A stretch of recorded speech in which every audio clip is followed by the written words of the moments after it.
Imagine starting your day in a tedious factory, surrounded by robots, when an unexpected alert changes everything. Suddenly, you're teleported into a chaotic world where you must face giant orcs, fierce wyverns, and hellhounds. Along the way, you meet people in need, a guy riding a bike in the weirdest way, and you begin unlocking powers that might be your only chance at survival. All this while searching for your missing family and relying on the most unlikely mode of transport to outlast the apocalypse. But before we dive into the video, don't forget to subscribe to the channel. It really helps us keep bringing you more content like this. Already subscribed? Alright, let's get into the video! The main character of this manhwa is one of the most unremarkable individuals you'll ever meet, working at a logistics center to make ends meet. Kim Jeong-gyeom isn't too fond of his job, and you'll soon understand why. When he attempts to make small talk with the robot beside him, the machine simply ignores him and gets straight to work. That's exactly what he dislikes about the place. The entire logistics center is filled with advanced AI robots that handle most of the labor. Jeong-gyeom is responsible for overseeing everything, but there's no one around to chat with. He often feels down, missing the warmth of human interaction, and sometimes wonders if he's in the wrong place. This all began 2 months ago, right after he was discharged from the military, marking the start of a streak of bad luck. The first blow was when his parents relocated to Wojongbu. As a discharge gift, they paid the deposit and 6 months' rent for his small apartment, leaving him to live alone near his old school. Thus, his solitary life was forced upon him. Though financially stable thanks to government support and his parents covering rent, he took his time searching for a job, hoping to find the perfect opportunity without rushing. Unfortunately, things didn't go as expected, and he faced rejection after rejection before even getting a chance to prove himself. After a month of job searching, he was going stir-crazy from boredom. One day, while venting to his sister about being the unemployed brother, she teased him mercilessly. During their conversation, she mentioned that many people were working as operators for delivery companies using AI robots to make things easier. His interest was piqued, which led him to this lifeless place where there's literally no one to talk to. Just as I'm narrating this, someone else calls out to him. This person looks rather grumpy and unpleasant at first glance, someone who could easily pass for the manager. Anyway, the senior worker informs Jeong-gyeom that they're out of tuna stock, despite the system indicating there's still some. He tells Jeong-gyeom to check the warehouse for any missing stock, and of course Jeong-gyeom agrees with a forced smile. Let's be honest, he finds the robots much warmer than his cold-hearted senior. As Kim enters the warehouse, the door behind him begins to close. He quickly searches for the tuna, eventually spotting it, climbing up to retrieve it. Just then he hears the door slam shut with a loud thud. He tries turning the knob, but it's jammed. He calls his manager Shin, but there's no response. He briefly considers calling 911 but decides against it, figuring it's not worth the trouble since he's not in immediate danger. Instead, he takes a selfie and sends it to his sister, letting her know he's trapped. She initially teases him, but then mentions hearing a building collapse near her house. Naturally, Jeong-gyeom gets worried and calls her, but when she picks up, she stays silent. Just as he starts thinking it might be a prank, the entire warehouse shakes and an emergency alarm blares. The atmosphere turns chaotic, with announcements urging evacuation. Trapped in the warehouse with no idea what's happening outside, Jeong-gyeom bangs on the door, but no one responds. Panicking, he tries calling 911 again, only to find there's no signal. He's losing his mind, wondering if there's a full-scale disaster outside. Suddenly, he hears something pounding on the door from the other side, each hit leaving massive dents in the steel door like it's made of cardboard. Trembling, he backs away from the door, instinctively knowing things have gone terribly wrong, and if he makes a noise, he's done for. Sweating, he drops to his knees, relieved when the pounding stops, though the noise and screams outside still terrify him. 3 days pass and he's still trapped inside, surviving on whatever food is available. With no one searching for him, he's convinced something catastrophic has happened. He wonders if there's a war going on and feels almost grateful to be stuck inside, thinking he might be safer here. The alarm, which used to blare constantly, has been silent since yesterday, giving him a bit of peace. However, with his phone's battery running low, he's unsure how long he can last. This might be his final note to the outside world, praying someone finds him soon and keeps his family safe. Just when he thought it couldn't get worse, a system window pops up, notifying him that he's been selected and should check his awakened abilities.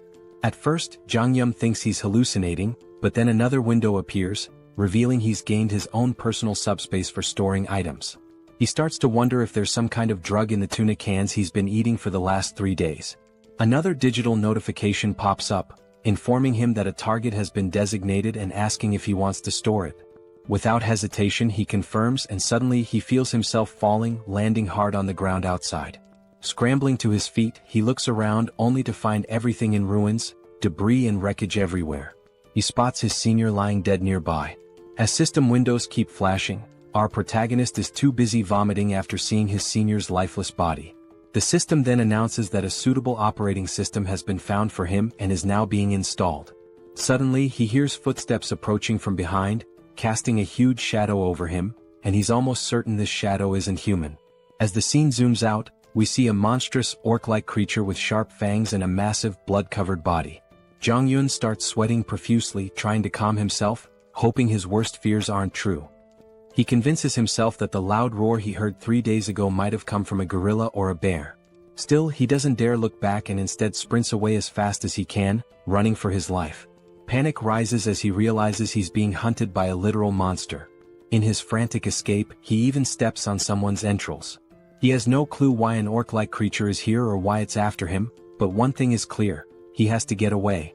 Suddenly, a system window pops up, announcing that synchronization is complete and asking if he wants to enter the subspace. Without a second thought, Jong-yun says yes, just as the monster's hand swings at him. He leaps into the portal, leaving the monster trapped on the other side, groaning in frustration. Jong-yun is confused, wondering why the creature can't follow him. A floating drone appears, explaining that nothing can enter his subspace without his permission, as he is the master of it. The drone further clarifies that the subspace is completely under his control. Shocked, Jong-yun feels a strange sense of déjà vu seeing the drone talk to him. Looking around, he realizes he's back in the PAX Fulfillment Center warehouse, but now it's part of his new subspace. The place is filled with the same robots as before. The system then informs him that as he's entered the subspace for the first time, he will be rewarded with a mana stone. The stone materializes in his hand, but before he can figure out what it does, the monster outside begins pounding on the portal again, startling him. He momentarily forgets he's being hunted by a monstrous beast and asks the system if it's sure the creature can't get in. The system reassures him that nothing can enter without his consent. A new system window appears, informing him that the PAX Fulfillment Center is a 5-story facility with a total area of 10,000 pyong, approximately 33,000 square meters, and contains everything necessary for improving customers' lives. It can ship products at speeds of 60 kilometers per hour, with a maximum shipment size of 2 meters. Jong-yun is just as baffled as anyone would be by all this information. The system adds to his confusion by stating there are only 2 minutes left until maintenance. Jong-yun, still disoriented, asks if the facility will shut down after 2 minutes. The drone confirms this and explains that he can use the mana stone to power the facility and maintain operations within the subspace. With 1 mana stone he can keep the facility running for 24 hours. Impressed by its efficiency, Jong-yun listens as the drone explains that when the PAX Center was stored in the subspace, its energy system was modified to run on mana stones. Jong-yun, still skeptical, asks if this is even real or just some sci-fi nonsense. Suddenly, the facility's lights shut off, and the drone begins flashing warnings. The PAX system explains that the power has been cut, and if energy isn't restored, PAX fresh products, items like fresh vegetables, meat and pre-prepared meals, could begin to spoil. Jong-yun realizes that in a chaotic world like this, where outside is a war zone, food is essential for survival. The power outage in the freezers and refrigerators could be a huge problem. He asks the drone if the mana stone can really replace electricity. The drone confirms this, so Jong-yun inquires how he can get more mana stones. The drone replies that mana stones can be obtained from creatures of other worlds. Clearly, Jong-yun isn't thrilled at the idea of confronting a muscle-bound monster that could easily tear him apart. He tells the drone to use the mana stone for now, then rushes into the facility to gather weapons. Inside he grabs as many weapons as he can, but a system window flashes their prices. With limited resources, he's worried he might run out of stock if he throws everything at the monster too quickly. He's also unsure whether these blades can even pierce the monster's thick skin. He figures that wounding the monster slowly rather than trying to kill it outright might be a smarter strategy. Since the creature can't enter his subspace, there's no rush to finish it off in one go. He'll focus on injuring it little by little, ensuring he doesn't waste resources or run out of weapons too quickly. Jong-yun hurls an axe at the monster, but it only grazes its body, which only enrages the creature further. With his original plan failing and aware that his weapon supply is limited, he decides to give the heavy axe another try, hoping it will have a more noticeable effect this time. He asks the system how many axes are left in stock, and to his surprise, he's told there are 15 remaining. He was expecting far fewer, so the number takes him off guard. He quickly checks the location of these axes, and upon reaching the storage area, he's shocked to discover that the axes are duplicating infinitely. The system explains that the items are produced through a process that allows them to be duplicated endlessly. While they can be damaged or altered, they cannot be fully depleted. This revelation leaves Jeong-gyeom stunned. If the system is right, he has an endless supply of weapons at his disposal. Surprisingly, the system confirms this. With this newfound knowledge, Jeong-gyeom feels relieved, knowing he no longer needs to worry about running out of weapons. He can throw as many as he wants at the monster without fear of exhausting his stock. He realizes that his shoulders will probably give out before the monster does, but at least he has a seemingly unlimited arsenal. The system then reveals another useful detail. He doesn't even have to throw the weapons himself. He can automate the process, shipping items from the subspace to the outside world. The system clarifies that shipping can only occur every 30 seconds, but this speed can be increased by leveling up his skills. Jeong-gyeom quickly asks how to launch the weapons, and the system tells him he only needs to think of the registered item and say ship to have it automatically sent out. As soon as the system explains this, Jeong-gyeom says ship, and an axe hurtles through the air at incredible speed, slamming into the monster's grotesque face and bringing it down instantly. The axe was launched by the drone, and when Jeong-gyeom asks about the speed of the throw, the system replies that the default shipping velocity is 60 km per hour. Finally, Jeong-gyeom understands what the system meant earlier by shipping speed. The system then informs him that he can adjust the speed to a maximum of 75 km per hour, but anything faster will require skill upgrades. Naturally, Jeong-gyeom asks how to upgrade his skills, and the system explains that he can do so by using mana stones. At this point, Jeong-gyeom remembers the monster he just defeated and realizes that he'll need to fight more creatures to progress. He quickly gears up inside the facility. First, he grabs lightweight combat boots priced at about 50,000 KRW and matching tactical pants for 78,000 KRW. Once he's suited up, he also buys a detailed map of the Seoul metropolitan area and a permanent marker. He marks a circle around Gwangjin district, then highlights surrounding areas in a specific order. With his route planned, he decides to start with the nearest district and gradually work his way toward his final goal, Ijeongju, where he hopes to reunite with his parents. Since he's starting from Gunpo and doesn't have a car, Jeong-gyeom knows the journey will be long. Even though it's not as fast as a car or motorcycle, a regular bicycle is incredibly valuable in a post-apocalyptic world, and in this situation it might as well be a Lamborghini. He hops on the bike and pedals through the desolate landscape. After around 30 minutes, night falls and Jeong-gyeom has already taken down nearly 12 orcs. He reveals that he's learned a valuable lesson from defeating them, but before he can explain, a new monster appears and tries to attack him. Jeong-gyeom quickly retreats to his subspace, leaving the creature outside. While the monster is stuck, he uses the shipment ability again to launch an axe at high speed. Unfortunately, the axe only hits the monster's shoulder, wounding it but not finishing it off. With the cooldown period of 30 seconds before he can ship again and a range limit of 10 meters, Jeong-gyeom realizes that his abilities, though impressive, need more refinement, and that he can further improve them by collecting mana stones. Beyond shipment, Pax's ability has other applications, and we'll soon discover what those are. Suddenly, the monster notices movement and turns around, only to see the axe flying back into the portal and then returning, striking it in the face again and finishing it off. This is actually the second function of Pax's shipment ability, known as product retrieval, which automatically brings back dispatched items. Just as useful as the shipping ability itself. Jeong-gyeom uses the retrieval function once more to claim the mana stone from the monster, all while wondering why he can't simply retrieve the mana stone without killing the creature first. He then asks Pax the same question and learns that he can only use his retrieval skill on the stone after killing the monster, as it belongs to him at that point. Regardless, Jeong-gyeom steps out of his subspace and shares another vital piece of information about this apocalyptic world. It turns out that the strange orcs aren't the only creatures wreaking havoc. There are also winged monsters, and he knows it will be a serious challenge to hunt one of those. Suddenly, he hears cries for help, but before he can identify the source, the scene shifts to a man named Choi, desperately fleeing. He's so exhausted that each step feels heavier than the last, and a flying creature is chasing him. The monster swoops down, slamming into Choi from behind, sending him crashing to the ground in agony. There's another person behind Choi, but before he can help his fallen friend, the monster lands right in front of him, blocking his path. Its fierce, drooling mouth suggests that human flesh is the most appetizing thing around. However, strangely, the monster doesn't attack the man standing before it. Instead, it fixes its gaze on Choi, who is writhing in pain on the ground. The man, confused as to why the monster is ignoring him, realizes it has been targeting Choi all along, likely because he seems like an easier victim. He feels helpless, unsure of what to do with only a small knife in hand, doubting whether it could even distract the monster. Just then, the sound of a bicycle bell rings through the air, and not surprisingly, it's our boy speeding toward them, though these two have no idea who or what is approaching. Before they can process what's happening, they witness the monster that was hunting them get struck by a projectile, sending it sliding across the ground from the force of the impact. The creature was felled by a single axe throw, leaving both men in stunned disbelief.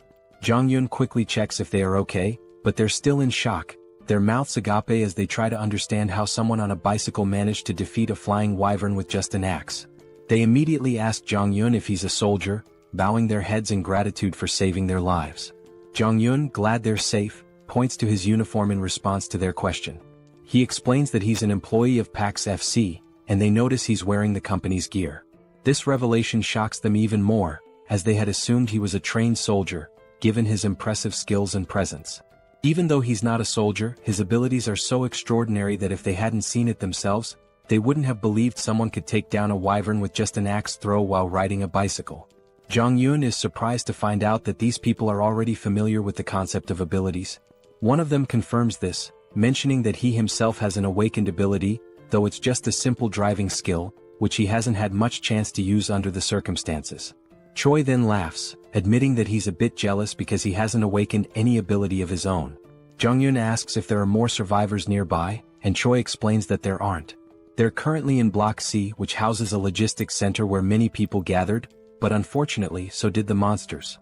Most of the people were attacked, killed, or devoured, leaving only around 10 to 15 survivors who are now hiding in the underground terminal of Block E.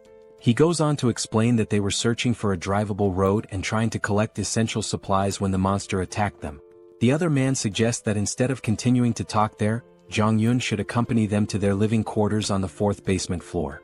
He assures him that the monsters have never breached that area, so they can sleep peacefully there, and even offers some snacks.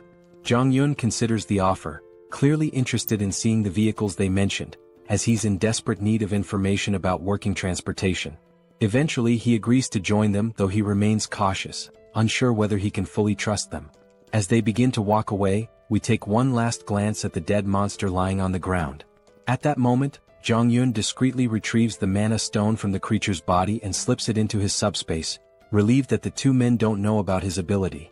This way he has an escape plan in case things go wrong. He can always retreat into his subspace if necessary. A while later they arrive at the basement, where they encounter a man who has just taken down an orc on his own. Choi rushes over to his friend, asking if everything is alright and what happened.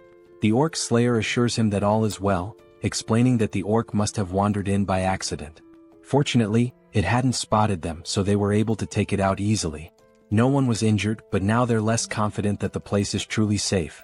Jong-yun meanwhile feels a surge of fear, realizing how perilous this area truly is. His thoughts are interrupted when the orc slayer asks who he is. Choi explains that Jong-yun is the one who saved them from the wyvern and used to work for PAX FC. He also mentions that Jong-yun is quite powerful, having taken down the wyvern with an axe throw from a distance. Everyone is both amazed and curious about what kind of abilities he might possess. At that moment, a woman rushes toward him, absolutely ecstatic that he saved Yong-soo and Byung-kal. Overjoyed, she begins to do a little celebratory dance. The rest of the group starts to gather around, showering him with praise. Jong-yun tries to brush it off, modestly saying that he was only doing what was necessary. As he continues to receive so much attention, Choi steps in to break up the crowd, telling them not to tease the young guy. Just then, the orc slayer speaks up, revealing that everyone there has been working together for over a decade, and that Yong-soo and Byung-kal are like family to him. He expresses his deep gratitude for saving them and introduces himself as Lee Jin-mak, the center manager of Daehoon Express Terminal. He even bows respectfully to thank Jong-yun for saving his two friends. After the introductions, Jin-mak gives Jong-yun a quick overview of the place. He explains that while they can't guarantee total safety, it's far more comfortable than being outside. They have a stockpile of food and water from the logistics center, and he encourages Jong-yun to eat as much as he wants and to make himself at home. Jean-mak adds that they have enough supplies to last for a while and can always get more from the logistics center if needed. However, Yong-soo interrupts, pointing out that the logistics center they're talking about has suddenly vanished. The group is left wide-eyed and speechless at this absurd news. Jean-mak immediately asks what Yong-soo means by this. Choi confirms it, explaining that the building has literally disappeared, which is why they were being chased by the wyvern. The others are skeptical, questioning how such a massive structure could simply vanish. Jean-mak, though stunned, eventually accepts the reality, reasoning that if monsters like the ones they've encountered are real, then a disappearing building might not be so unbelievable. Jong-yun remains silent, unsure whether the disappearance of the logistics center is connected to his own subspace abilities. Trying to calm the group, the manager urges them to focus, stating that regardless of the situation, they must dig through the tunnel. Staying here will only make things worse. He encourages everyone to stay strong, saying that their time has just come a little earlier than expected and that they need to start heading into the tunnel as soon as possible. The woman from before, now fired up, tries to rally the group, reminding them that even without the logistics center, they must keep moving forward and force their way through. Jong-yun turns to the manager, asking what forcing their way through actually means. The manager explains that everyone has homes elsewhere, and vehicles are essential for getting around. But with the roads blocked, they need to find a way through. Jong-yun's interest peaks at the mention of vehicles, and he asks for more details. The manager confirms they do have working vehicles but says all the roads are blocked. A golf course obstructs the north, containers block the east, and the southern Yangdong Expressway is completely destroyed. The only remaining exit is the tunnel to the west, but unfortunately, a group of wyverns has taken control of it. Up until now, they've survived by scavenging supplies from the logistics center, but now they have no choice but to push through. The manager then tells Jong-yun that he doesn't have to go through the tunnel since the blocked roads only affect vehicles, and there are other ways to escape on foot or by bicycle. Jong-yun, however, insists that he also needs a vehicle, believing it's best to take the tunnel route. The manager doesn't argue further and tells him he's welcome to join them if he's up for it. Jong-yun grins and says he'd be happy to work with them. He also thinks to himself that it's better to keep his abilities hidden for now. While the group seems nice, he knows they've been struggling to survive, and they might not be entirely forthcoming about their situation. Jong-yun understands their need for secrecy and plans to stay cautious as well. He then turns to the manager, saying he wants to check out the situation at the tunnel and the wyverns.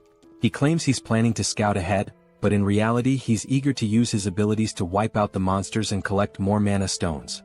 The scene briefly flashes back to when Jong-yun defeated several monsters and saved up 5 magic stones. With these stones, he's now able to reduce the cooldown on his shipping ability to just 5 seconds. That's when he sees 3 new shipping abilities. The first is precise delivery, which locks onto a target and guarantees a hit. The second is simultaneous delivery, allowing him to send 2 items at once. The third is automatic delivery, which lets him deliver designated items automatically, with adjustable timing. While these abilities sound amazing, each costs 10 stones and Jong-yun can't wait to try them out, though he's still unsure about the exact function of automatic delivery.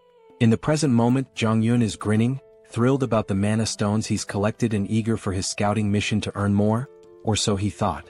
His excitement is quickly dashed when he finds himself stuck with Yong-soo, one of the guys he had saved earlier. When Jong-yun asks why he's tagging along, Yong-soo replies that it's too dangerous to go outside alone. Jong-yun dryly reminds him that he was the one being chased by the wyvern earlier. But Yong-soo insists that it doesn't matter. He can't let him go alone. Besides, he's confident that if needed, Jong-yun will save him again. Jong-yun recalls that Yong-soo mentioned he had awakened a driver's ability, so he asks if Yong-soo can see a message window or something similar. Yong-soo replies that he hasn't seen any window, but he feels deep down that he's awakened some sort of ability, it just hasn't fully developed yet. This answer isn't exactly comforting to Jong-yun, who starts feeling more concerned. As night falls, they zoom down the road on their bike at crazy speeds. Jong-yun is sweating in fear as he watches Yong-soo steer the bike with one leg while trying to maintain balance. When Jong-yun asks why he's driving like that, Yong-soo explains that the road is full of cars and it's hard to see. Suddenly, Yong-soo spots a wyvern ahead. Jong-yun quickly tells him to stop because he can't see anything. It seems like the monster has finally noticed them, and as it stares menacingly, Yong-soo nervously asks what they should do. Just then, a projectile strikes the wyvern, taking it down in one shot, leaving Young-so utterly shocked. Meanwhile, Jong-yun calmly tells him to focus and not look back. While speaking, he discreetly retrieves the mana stone and stashes it in his subspace. Finally, Young-so notices the tunnel up ahead and slams on the brakes. Before Jong-yun can ask why he stopped in the middle of the road, the answer becomes clear. They see a horde of monsters crawling around the area. Young-so is absolutely terrified, and Jong-yun wouldn't be surprised if Young-so had already panicked beyond measure. As one of the monsters starts advancing toward them, Young-so is convinced their time is up. Even with the electric bikes, there's no way they can outrun so many wyverns. Just as Young-so braces for the worst, Jong-yun realizes he has no choice but to use his subspace ability. He quickly pulls up his system and dumps his mana stones to reduce the cooldown from 30 seconds to just 5 seconds. Confused, Young-so asks what Jong-yun is doing, but he doesn't explain. Meanwhile, the monster roars and every nearby creature starts converging on them. In the nick of time, Jong-yun shouts, "Ship!" and a projectile drops, taking out the monster and saving Young-so. Looking back, still panicking, Young-so's eyes widen as he spots a portal behind them. After defeating the monster, Jong-yun quickly grabs the stones and tells Young-so to stay close. It's the only way he can protect him.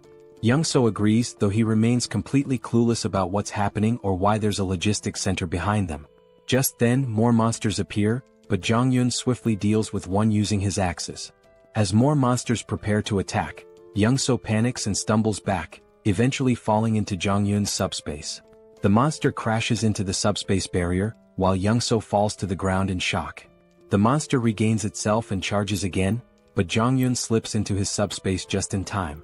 The creature slams into the barrier once more before being taken down by another axe. Young-so watches in awe, unsure what to be more impressed by, the logistics center or the flying axes, but he's certain of one thing. To Jong-yun, these monsters are nothing more than nuisances, and this tunnel is just a minor obstacle he can clear without breaking a sweat. Young-so reflects on how everyone back at the base was relying on the delivery vehicle for safety and food transport, and how the tunnel was part of their escape route. Even if they made it through, monsters still lurked outside. But for Jong-yun, things are different. He only needs the vehicle for transportation since he can handle any threat with ease. Young-so even begins to feel a tinge of jealousy, thinking how with an ability like Jong-yun's, he could reunite with his family much faster. He wonders why Jong-yun needs a vehicle in the first place. Suddenly they notice the monsters starting to retreat. Jong-yun is intrigued, noting that these creatures are smarter than expected since they're fleeing rather than rushing into danger. As Jong-yun collects the mana stones, Young-so spots a blue stone hovering in the air and asks what it is. Jong-yun, surprised, asks if he's never seen a mana stone before. Young-so admits he hasn't, so Jong-yun explains that he uses them to boost his abilities. Young-so finally understands and wonders if he'll ever get a chance to use one himself. This clears up why Young-so didn't bother extracting the mana stone from the orc earlier. Young-so points out that with abilities like Jong-yun's, he could easily clear the entire tunnel on his own. Jong-yun replies that he didn't come here intending to clear the tunnel. He just wanted to check it out. If it seemed manageable, he'd sneak through quietly and not show off his powers. Young-so apologizes for tagging along, but Jong-yun reassures him that it's fine. He didn't know the way to the tunnel anyway, so if he had come alone, he wouldn't have made it this far. He then suggests they head back since the wyvern has retreated, but it could return soon. At that moment, Young-so asks how far Jong-yun plans to travel that he feels the need for a vehicle. Jong-yun explains that he's trying to reach his family, with his final destination being Wojongbu, near the Gangnam district. This revelation surprises Young-so because his own destination is along the same route. He shares that he's heading to Indaequan, which is on the way, and asks if it would be too much trouble to let him tag along until then. Jong-yun hesitates, unsure how to respond, but Young-so continues, admitting that even if he makes it through the tunnel, he's not confident about reaching home safely. His driving ability isn't much help in combat, but since Jong-yun can fend off monsters, he might have a better chance of reuniting with his family. Young-so then promises to help Jong-yun get to Gangnam faster than anyone else and swears he won't be a burden. He even offers to provide food along the way. Jong-yun starts to see some merit in this partnership. Young-so's driving skills are impressive, and more importantly with him around, his secret abilities might stay hidden. It's a mutually beneficial arrangement since Jong-yun fears that if word got out about his powers, people might try to use or even eliminate him, though that might be overthinking. Still better safe than sorry. Ultimately, Jong-yun agrees to let Young-so come along, and Young-so beams with excitement like a child in a candy store. Jong-yun then informs him that he'll handle clearing the tunnel, but emphasizes that Young-so should keep his abilities a secret and make sure others don't interfere. Young-so eagerly agrees, vowing to make sure everyone cooperates and stays out of the way. However, things don't go as planned. Young-so, in his excitement, ends up telling everyone that Jong-yun will clear the tunnel using his awakened abilities. All they need to do is wait outside until he's finished. Jong-yun is left in disbelief, realizing that Young-so just spilled the secret. The others are stunned by the news and eager to watch Jong-yun in action, while Young-so proudly explains. Meanwhile, Jong-yun curses his bad luck, knowing he's now stuck in a difficult situation. In the end, Jong-yun steps forward and announces that by the next morning, he'll have the tunnel cleared so everyone can leave. In his mind, helping them seems like the best option, especially since they still have food, which should keep things calm for now. However, once the supplies run out, chaos might ensue, so it's smart to clear the tunnel and ensure everyone's safety. Just then, the manager approaches Jong-yun, stating he won't pry into his abilities or ask questions about them. Instead, the manager expresses respect for Jong-yun's decision to help everyone. He offers some food from their reserves as thanks, which surprises Jong-yun. This level of generosity feels overwhelming. The manager explains that because Jong-yun risked his life scouting the tunnel, the least they can offer is a bit of food. Now that he's clearing the tunnel for them, they feel like they can't repay him enough. They apologize, saying that all they can offer is their gratitude. Jong-yun insists that he did it for his own reasons and that they don't need to go to such lengths. He tells them to keep the food for their families, but Young-so steps in, telling Jong-yun to accept it, reminding him that he also has a family to think about. At that moment, Jong-yun sees how eager everyone is to reunite with their loved ones, which fills him with a sense of sadness. He doesn't want to let them down. The next morning arrives, and when they reach the tunnel entrance, Jong-yun instructs everyone to stay back. He begins pedaling into the tunnel, determined to clear it out and return. As he gets closer, he spots the monsters ahead. But before the scene shifts to his battle, it flashes back to his childhood. We see a young Jong-yun with a sore eye from a fight with his sister. He complains to his father, leading to another argument with his sister, which ends with them brawling in front of their dad. That's when his father comments on how close they seem, reflecting on how he was an only child and always envied the bond between siblings. He tells them that, despite their fighting, they'll eventually realize how precious family is. Suddenly, their mother bursts into the room, sparking a lively argument between the parents. Jong-yun feels a warm sense of family in that moment. The scene transitions back to the previous night, where Jong-yun, seeing how excited everyone was about reuniting with their families, reflects on his own family memories. He knows they're relying on him to clear the path. They spend the night filled with hope and anticipation, waiting for Jong-yun to ensure their safety. After midnight, as everyone sleeps, Young-so wakes up to use the bathroom. Noticing that Jong-yun is missing, Young-seo heads outside and asks the patrolling guards if they've seen him. They tell him that Jong-yun mentioned stepping out for some fresh air a while ago. Curious, Young-seo walks further ahead, scanning the area, and eventually spots Jong-yun.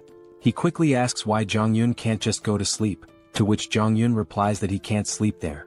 As Young-seo looks ahead, he's stunned to see the vehicle loaded to the brim with food and supplies.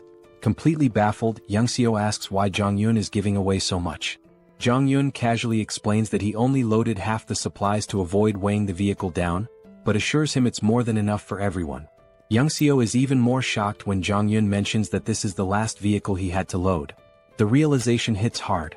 If this is the last one, then Jong-yun must have packed the other 15 vehicles with the same amount of supplies.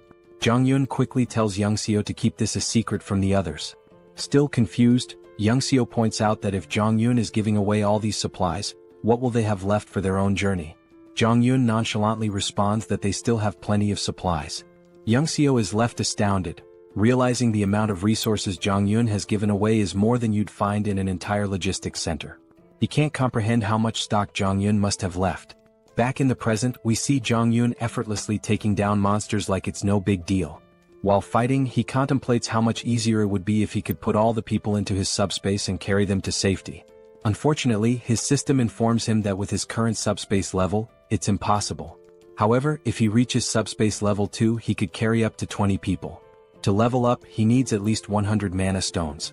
After mentally counting, Jong-yun notes there are about 40 monsters left, with a few fleeing. The numbers aren't enough for him to level up here. He realizes he'll need to find another way to gain experience, especially since he wants to eventually bring his family into the subspace. Suddenly, Jong-yun notices something strange among the fleeing monsters. A closer inspection reveals a stronger, more imposing version of a wyvern, clearly some kind of boss-level monster. Even Jong-yeon is unsure of what he's facing. The scene then cuts back to the group waiting outside the tunnel, growing anxious about whether Jong-yeon is okay inside. Finally, they see him emerge, pedaling his bike effortlessly, as if he's been out for a leisurely ride. His uniform is stained with blood, and the group anxiously watches until they see him smile. They burst into celebration, relieved that their mission was successful. It's finally time for everyone to part ways and reunite with their families. They thank the manager for sticking with them and wish him a safe journey home. Jong-yeon hints that if they face any trouble, they should open the cargo hold. He's left a little surprise that might help. Curious but eager to continue, they get into their trucks and slowly make their way through the traffic. After crossing the tunnel, they wave their final goodbyes before heading in different directions. In the truck, Jong-yeon sits in the passenger seat, still thinking about the monster he saw in the tunnel. He's unsure if it was really a wyvern since it fled before he could get a good look. He wonders if it was a leader or just an adult version of the monsters they've been fighting. His thoughts are interrupted by a disturbing crunching noise from under the truck. Looking near the tires, they see they've run over some corpses, and the driver's face is full of sorrow from hearing the bones break. Even Jong-yeon notices the regret in his friend's expression, but they have no choice but to keep moving. The road is filled with bodies and wreckage, leaving no clear path. Jong-yeon reflects on how, if his discharge had been delayed by just 3 months, he might have ended up as one of those dead soldiers. The situation is even worse than they imagined, with monsters still feasting on the remains. Suddenly, Young-seo calls out to him, snapping him out of his thoughts. When Jong-yeon looks ahead, he sees that the road is blocked. Young-seo points out that the barbed wire looks like it was set up by the military to block something, and they'll need to find another route. He suggests they try crossing another bridge, but just then Jong-yeon notices something at the far end of the blocked bridge. Upon closer inspection, they see a new type of monster they've never encountered before, and it becomes clear what the military was trying to contain. While Young-seo panics and considers turning back, Jong-yeon sees this as a perfect opportunity to level up his subspace. He spots a narrow sidewalk along the road, blocked on both sides, and quickly suggests they drive through it. He explains that he has a plan to get through without turning back and excitedly tells Young-seo to push the truck through the pedestrian path. Young-seo is horrified by the risky idea, especially when an orc appears ahead among the mutant hounds, scattering the pack. The monsters didn't seem to get along with each other at all. Despite the orc's advantage in size and strength, the mutated dogs had sheer numbers on their side. The poor orc stood no chance against such a ravenous pack, as their hollow mouths relentlessly tore into its flesh. Blood and chunks of meat flew in every direction, and our two protagonists could only watch the brutal scene unfold. Young-seo was truly terrified, and despite knowing the abilities of our hero, he seriously doubted the sanity of the plan to go straight ahead. He hesitantly asked if Jeonjaen really intended to cross the bridge, but Jeonjaen was completely confident in his skills, thinking it was easier than his frightened companion believed. As Young-seo tried to muster some courage, Jeonjaen suddenly asked him a strange question. Had he ever heard of a game where 3 different races are at war with each other? It was a space strategy game called Stark, but since Young-seo was older he didn't know anything about it. Jeonjaen went on to explain a little about the game. In it, players could customize maps and tweak settings for fun. Jeonjaen's favorite map involved holding off waves of monsters with limited units and clever use of terrain. As he saw it, the current situation was quite similar to that game.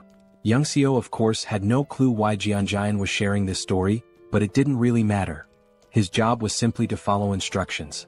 The first step was for Young-seo to back the car up to the barbed wire barrier, ripping it down and making as much noise as possible, all to attract the attention of the mutant hounds who were busy feasting on the orc.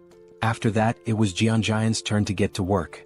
Activating his system, he unlocked a skill he hadn't planned on using but realized it was perfect for the situation. Auto shipping. He spent 10 mana stones to unlock it, then instructed Pax to spend the rest of the stones to boost the shipping speed. Pax quickly complied, increasing the delivery speed to 100 km per hour. With everything set, Jeonjaen called out to the mutant hounds, inviting them to chase him after their meal. The unsuspecting creatures charged, but they weren't fast enough. A double-door refrigerator zoomed towards them and obliterated the pack. It was clear the hounds were in for a tough time. This game wasn't fun for them. And it didn't end with just one refrigerator. More kept coming, and within seconds Jeonjaen had collected 12 mana stones, much to his delight. The enhanced shipping range and precision targeting he had fine-tuned during his tunnel clearing worked perfectly now. Jeonjaen had initially planned to use axes, but with his upgraded precision delivery system, refrigerators proved to be much more effective. He had discovered earlier that the precision delivery skill didn't track targets fully but only adjusted the trajectory slightly based on their movements. Against these swift mutant hounds, an axe flying at 100 km per hour might still be dodged, making it a less reliable option. But the refrigerator, with its size and weight, was ideal for taking out multiple enemies at once. A mere graze from it was enough to crush several hounds. On top of that, the auto-shipping feature made things incredibly convenient. Jeonjaen didn't even need to monitor the battlefield anymore. The system automatically took care of any approaching threats. For now, our hero could just relax as the hounds continued their futile attempts to get closer. They howled with rage but were helpless against the flying refrigerators. As the battle raged on, Youngseo made the mistake of looking back. His jaw nearly dropped when he realized what he was witnessing. He had thought Jeonjaen could only throw axes, but what he saw was beyond his wildest imagination. Refrigerators flying through the air, one after another, every 2 seconds. The sheer number of refrigerators was unbelievable. Youngseo couldn't fathom why the logistics center would even have so many in stock. He began to wonder if Jeonjaen's system somehow replenished items, like how the axes were retrieved and reused. But how this worked with refrigerators remained a mystery. Youngseo stood frozen in shock, unable to comprehend what he was seeing. He didn't even notice when Jeonjaen came up to him and casually asked if he wanted something to eat. Yongsoo finally pieced things together and asked a question to confirm his suspicions. He wondered if it was possible that Jeonjaen's supply was actually infinite. Jeonjaen was a bit taken aback by the question, assuming Yongsoo had figured it out long ago, but clearly he hadn't. All this time, Yongsoo believed Jeonjaen was simply collecting the axes after each use to recharge them. He never imagined that Jeonjaen had an endless supply. In reality, Jeonjaen did collect the axes with his system, but only to prevent them from lying around and accidentally harming someone. Even after hearing this explanation, Yongsoo still found it hard to grasp the concept of infinite items. Once he gathered his thoughts, Jeonjaen asked again if he wanted anything to eat. Having endured an emotionally exhausting day, Yongsoo felt that a Coke Zero and a donut would be more than enough for him. As they quietly enjoyed their food, behind them, the delivery system was relentlessly scattering the mutant hounds. Yongsoo felt a bit embarrassed for underestimating Jeonjaen's abilities and his own naivety, but he was still grateful for the meal, even if it came from an endless stock. Jeonjaen was happy to share and thanked Yongsoo for trusting him from the start. He told Yongsoo that if he ever needed anything he should just ask since he had almost everything in stock. However, Yongsoo wasn't keen on overusing someone else's generosity. Jeonjaen had already done enough by clearing the path of monsters and helping him get home faster. Once they crossed the bridge, it would only take an hour for Yongsoo to reach his house. Jeonjaen was glad to hear his friend would soon be reunited with his family, though he could sense Yongsoo's worry about what might be waiting for him there. Yongsoo hoped his family was safe, and Jeonjaen understood the concern all too well. He was worried about his own parents and sisters as well. Wanting to give Yongsoo a gift, Jeonjaen noticed his friend's tattered clothes and thought he shouldn't return home like that. Plus, with the hounds still lingering, they had time to resolve the clothing issue. The only question was what style Yongsoo would prefer. Feeling a little uneasy about receiving even more help, Yongsoo didn't refuse. He knew Jeonjaen probably had what he needed: aviator glasses and a cool jacket, the perfect outfit for a top-class driver navigating the apocalyptic landscape. Just in time, the last few hounds were almost dealt with. Yongsoo's new look gave him a boost of confidence, and with renewed assurance in the truck's durability, he was ready to get going. He moved with speed and precision that would make even Formula One drivers envious. Jeonjaen barely had time to grab on before Yongsoo floored the gas pedal. The remaining hounds didn't stand a chance as they sped down the narrow road. Yongsoo handled the driving with lightning speed, so much so that it seemed like they'd reach his home in just 20 minutes. But Jeonjaen had to hold on for dear life as the truck zoomed over broken roads as if they were smooth highways. Jeonjaen desperately asked Yongsoo to slow down, but it was futile. It seemed like he was about to be sick. Fortunately, the wild ride didn't last too long. They finally arrived at Yongsoo's destination, or rather what was left of it. His home was now nothing more than a ruin. Yongsoo stands in front of his house, looking out at the wrecked buildings through the window. The destruction is overwhelming, and he tries to reassure himself that these buildings were just old. That's why they crumbled. But deep down, Yongsoo's hands are shaking. He's right at his own doorstep, frozen with fear, dreading what might be inside. The thought haunts him: what if his family isn't there? What if he opens the door to find their lifeless bodies? The fear feels suffocating.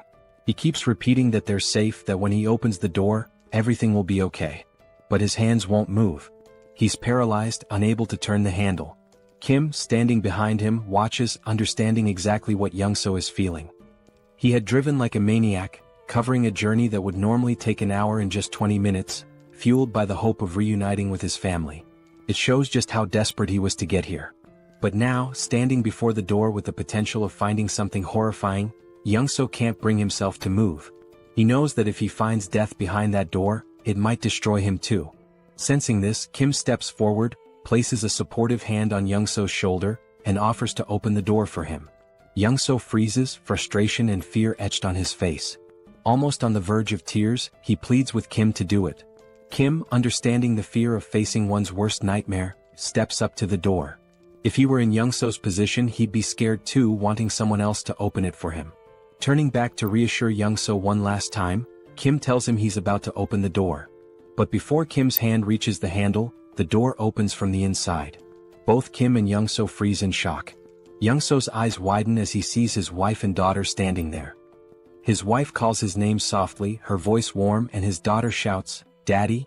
Young-so's wife starts crying, and soon he's breaking down too. She runs to him, and the three embrace tightly as if they'll never let go. It's a deeply emotional moment. Kim, standing a short distance away, watches quietly, giving them space. Through tears, Young-so asks his wife how she knew to open the door. She explains that she heard voices outside and saw him through the peephole, which is why she opened it. His daughter, still crying, blurts out, "Dad, I hate you. Why did you make me wait so long? I was so scared." After a while, Young-so's wife notices Kim standing in the background and asks, "Who's this?" Only then does Young-so remember Kim's presence. But before he can respond, Kim's vision blurs and suddenly he collapses. Young-so shouts for him, but Kim can't hear anything. His body is shutting down, and after 3 or 4 days without proper sleep, exhaustion finally overtakes him. Darkness envelopes him and he slips into a dream. In the dream he's struck, but not by a fist, by a pillow. Standing over him is his older sister, holding the pillow with a playful grin. She swings it at him, knocking him down, and Kim yells at her, asking why she hit him so hard. "It hurts," he complains, but she just rolls her eyes and says, "Hard? That was a soft hit. You're such a crybaby." She's unfazed, brushing it off as nothing. Meanwhile, Kim is ready to run to their dad and tell on her. He storms off, determined to complain, but his sister couldn't care less. She stands tall, holding the pillow like she's won the pillow fighting championship of the month. Suddenly the scene shifts. Kim's dad is sitting with him and his younger sister, trying to mediate a sibling quarrel. He calmly explains that, annoying as they might be, family is precious. One day, Kim will realize how lucky he is to have them and how much love there is in their little fights. His father reminds him that, no matter the arguments, their bond is something to treasure. Just then, Kim's mom storms into the room, scolding his dad for not helping with dinner when she asked. She's frustrated, telling him she needed help, but there he is, just lounging around. The scene cuts to the whole family at the dinner table, enjoying delicious food, laughing and sharing stories. As they eat, Kim's mom eyes his older sister, Seoul, suspiciously and asks if she's got a crush on someone, noticing how she's always on her phone. Looking nervous, Seoul explains that she's just texting her friends non-stop. It's just how things are nowadays. From the outside, their family is filled with pure joy and warmth.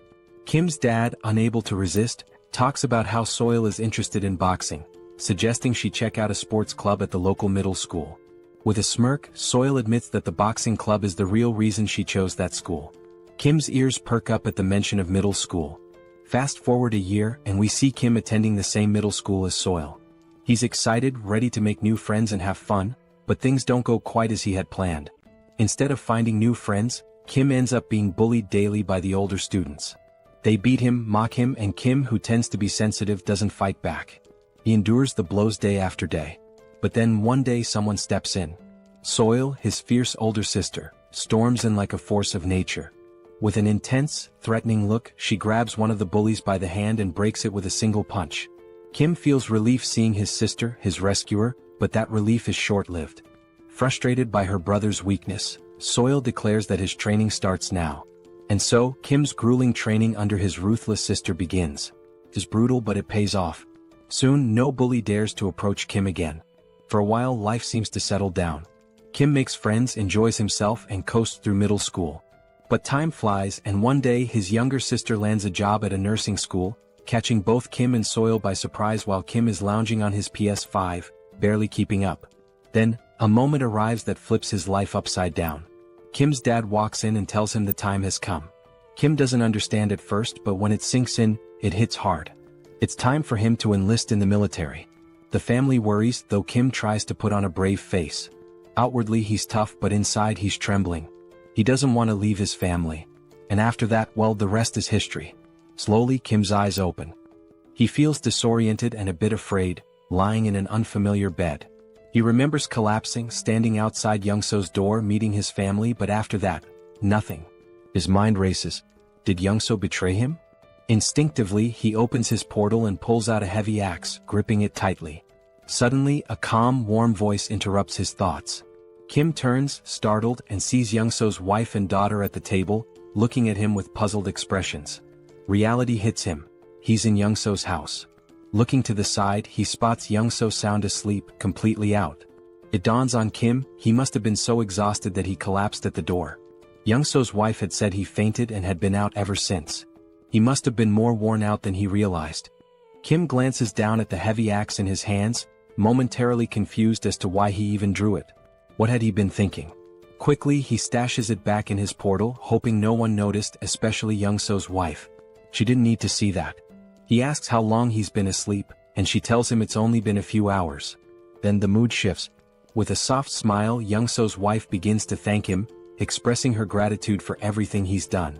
Kim can feel the weight of her words, how he saved Youngso's life and brought him home safely.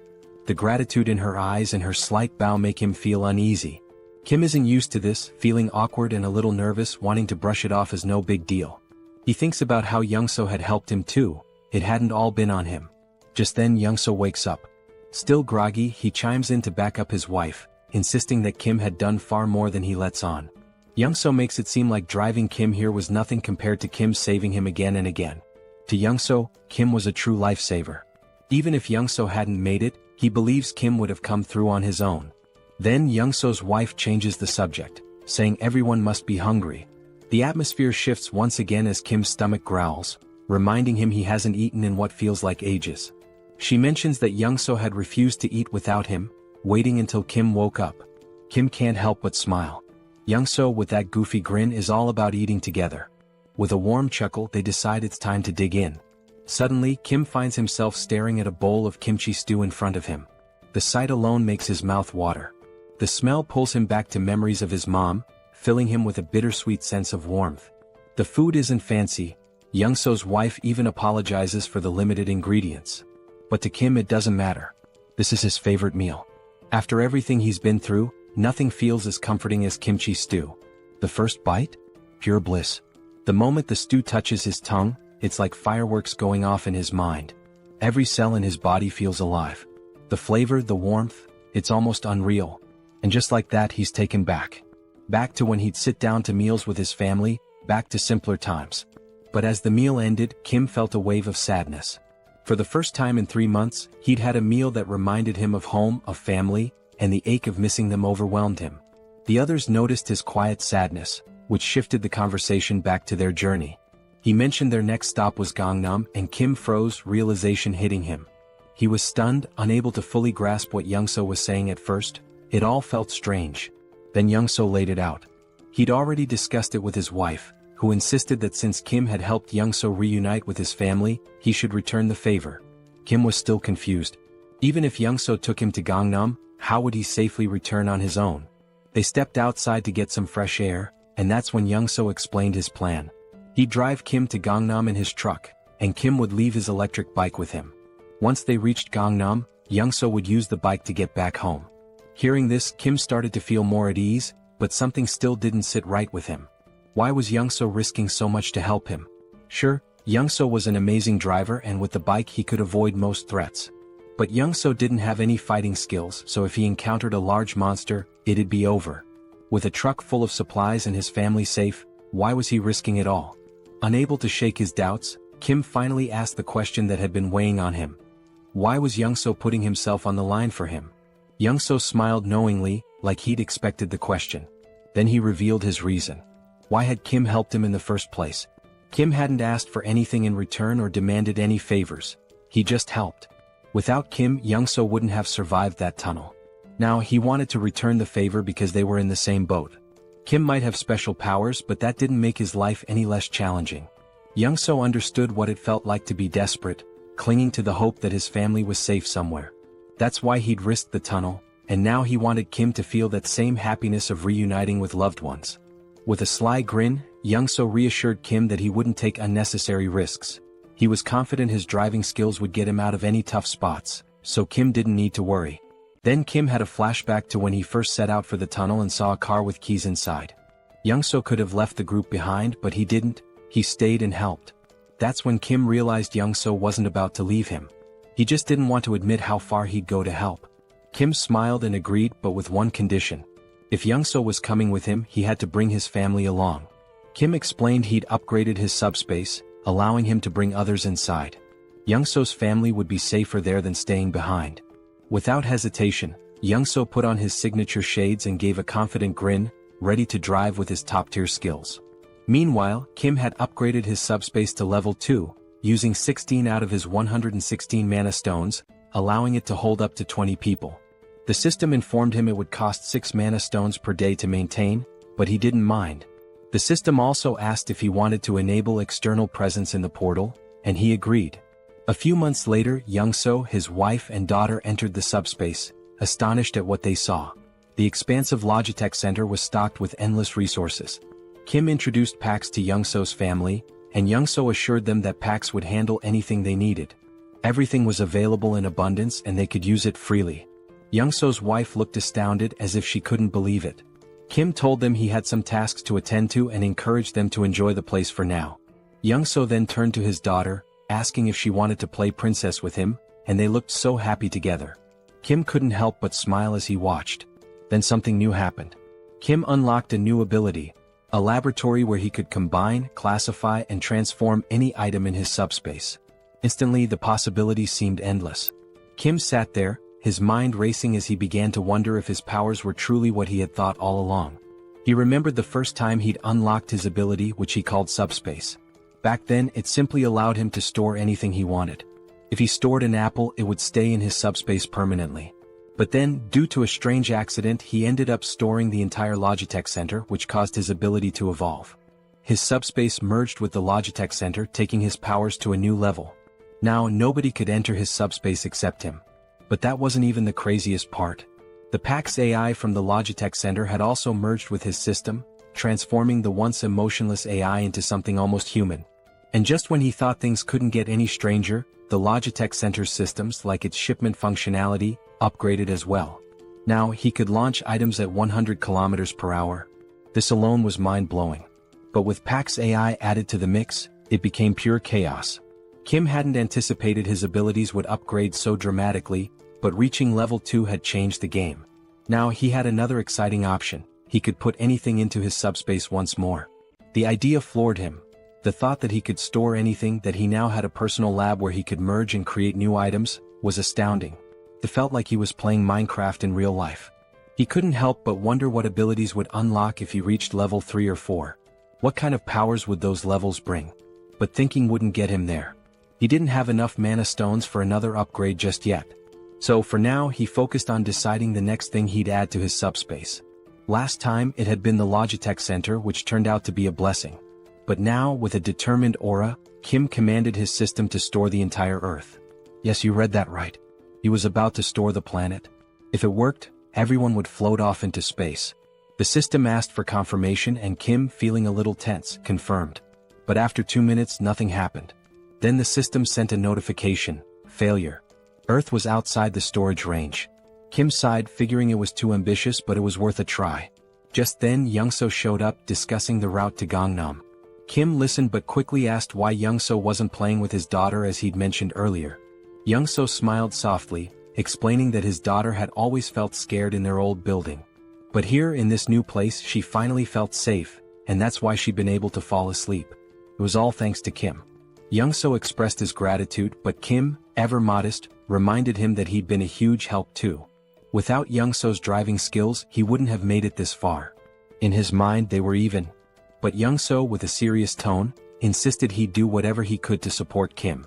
The scene shifted, and there they were, Young-so in full driving mode, wearing his signature shades, and Kim feeling the tension in the air. Something felt wrong. Young-so, smiling, casually remarked that driving was his one true skill, and he was confident no one could match his speed. He told Kim to buckle up because things were about to get intense. Kim knew exactly what was coming and braced himself. Then it happened. Young-so floored it, and the truck surged forward like a rocket. In no time they had covered a massive distance. But everywhere they looked was pure destruction. The ground was torn apart, buildings in ruins. While Young-so kept his cool, Kim looked pale, his nerves frayed from the stress. Young-so mentioned they were close to their destination, but as they neared, they saw the road blocked by military barricades, complete with spike strips. Kim sensed something was wrong. These weren't standard barricades. As they took a closer look, a military jeep approached, but the people inside didn't look like soldiers. Kim tensed. These men weren't military, they were trouble. Kim knew that if they tried to escape they'd be shot down. Young-so, tense now, asked what to do. Kim opened his portal, telling Young-so to get in, and assured him he'd handle it. Without hesitation, Young-so slipped into the portal, leaving Kim to face whatever came next. Kim stepped out of the truck as three men approached, guns in hand, strutting like they owned the place. One of them, all muscle and little brains, ordered Kim out of the truck. Kim, barely holding back a smirk, stared them down with a cold glare. Without a word he got out. They opened the truck's cargo and were stunned to find it packed with food. Their eyes lit up like they'd just hit the jackpot. They turned to Kim, asking if the food was his. Kim, as calm as ever, nodded. But the musclehead stepped forward, puffed up with arrogance, and declared that the food wasn't Kim's anymore. Now it was theirs. Kim knew these clowns were far from military, they were just greedy thugs after his supplies. The musclehead tried to look intimidating as he questioned Kim about where he got all this stuff. Kim played dumb, pretending to be a clueless delivery guy, and claimed he worked at the Logitech Center. But they didn't buy it and pressed him on where the center was located. Calmly, Kim explained that even if he told them, they'd never make it there. The roads were blocked and monsters were everywhere. He himself had barely made it out, just trying to survive. The musclehead looked unimpressed, glaring at Kim and asking how much more loot was left at the center. Kim, staying in character, replied that the food in the truck was only a small part of what was stored there. One of the others glanced at his watch, muttering that it was almost time. Kim was puzzled. What was the rush? Before he could figure it out, wham! The musclehead punched him hard in the stomach and Kim crashed to the ground, wind knocked out of him. Before he could catch his breath, the bulky guy behind them clamped a cloth over Kim's face, knocking him out cold. When Kim woke up, he was tied to a chair in a dim room. His vision was still blurry, but he could see the bulky thug sitting on a makeshift commander's throne. Nearby, a body lay on the ground, a pool of blood spreading around it. Clearly a dead soldier. Kim quickly pieced it together. These guys had taken over the military base. The bulky guy started talking, bragging about how they'd wiped out the military and made themselves the new rulers here. Apparently they'd been fighting vibrants, monsters that swooped in every day at 6 p.m. The military had tried to fend them off with guns but couldn't keep up, so they'd recruited people like him and his crew. When the military was overrun, the gang had taken control, and now the bulky thug was the self-proclaimed commander. He made it clear that Kim was only alive because he needed him. Kim's task? To head back to the Logitech Center with some of the gang and raid it for more supplies. If he succeeded, maybe they'd let him join their group for protection. Kim was beyond annoyed. He was done with these lowlifes. Standing there, he decided what to do next. It struck him. This military base would make a perfect addition to his subspace. Without hesitating, he commanded Pax to store the entire Joint Commander Communication Headquarters in his subspace. The thug didn't even notice what was happening. He just sat there, confused as the entire base vanished around him. 1 second it was there, the next, poof, it was gone. He was left in his chair, now in the middle of nowhere, utterly clueless. By the time the thug realized what had happened, it was too late. Kim had already disappeared into his portal, leaving the thug sitting alone in the wasteland with nothing but his chair. At least Kim left him something to sit on. Around him, the thug's crew was completely baffled. They gripped their rifles, staring at the sky, trying to wrap their heads around the fact that the whole building had disappeared. The thug, wide-eyed and anxious, scanned his surroundings, his face showing a mix of fear and confusion. He was probably thinking, where did the whole building go? Meanwhile, Kim spat on the ground, noticing a trace of blood. That punch must have done some internal damage. He felt himself sway on the edge of fainting. Storing the base had drained his mana like nothing before. He was exhausted, completely wiped out. If he'd known it would take this much out of him, maybe he would have waited, maybe ducked into his subspace first. But it was too late for second-guessing. He had made his choice, now he just had to deal with the aftermath. His priority now was to get into his subspace to recover. As Kim slipped into the shadows, the thug's crew suddenly froze as the sky turned blood red. Dark, looming shadows filled the air. The wyverns were coming. Hundreds of them, wings spread wide, headed straight for them, growling and screeching, ready to tear anything in their path. The sight hit the thug's men like a slap, sending them scrambling in all directions, completely forgetting Kim as they bolted for their lives. Even the guy who had captured Kim took off, leaving him free to drop to the ground. The thug was furious, shouting at his crew to hold their ground. He yelled that their rifles could still take out the smaller wyverns, vowing to handle the largest one himself. But his men weren't listening, they were too busy running. Rage twisted his face as he cursed them, calling them traitors. Then bam! The ground shook. Something huge landed behind him, shaking the earth. He turned slowly, terror contorting his face, only to see a massive wyvern towering over him. This one wasn't like the others. It stands a solid 20 feet tall, with black scales gleaming under the blood-red sky, and its piercing yellow eyes locked on him with deadly focus. This wyvern is 20 times larger than any he's ever encountered, a real monster brought to life. Amidst the chaos, we see Kim slipping into his subspace, bringing along an injured soldier. The system pings asking if Kim wants to allow the outsider in. Kim nods, weary but resolute, and both are let inside. Kim feels exhaustion pulling him down even further, and he knows he's just seconds from passing out. His mind races, he barely managed to sneak himself and the soldier in, and he realizes he'll have to be careful with these aftereffects. Storing something as massive as a whole base during such a critical moment might be risky next time. The black-scaled wyvern is still looming behind, its fierce gaze fixed directly on him, making Kim wonder why it's so intensely focused on him. Meanwhile, Pighead stands confidently before the wyvern, boasting about his new physical enhancement power, bragging he can shatter boulders with a single punch.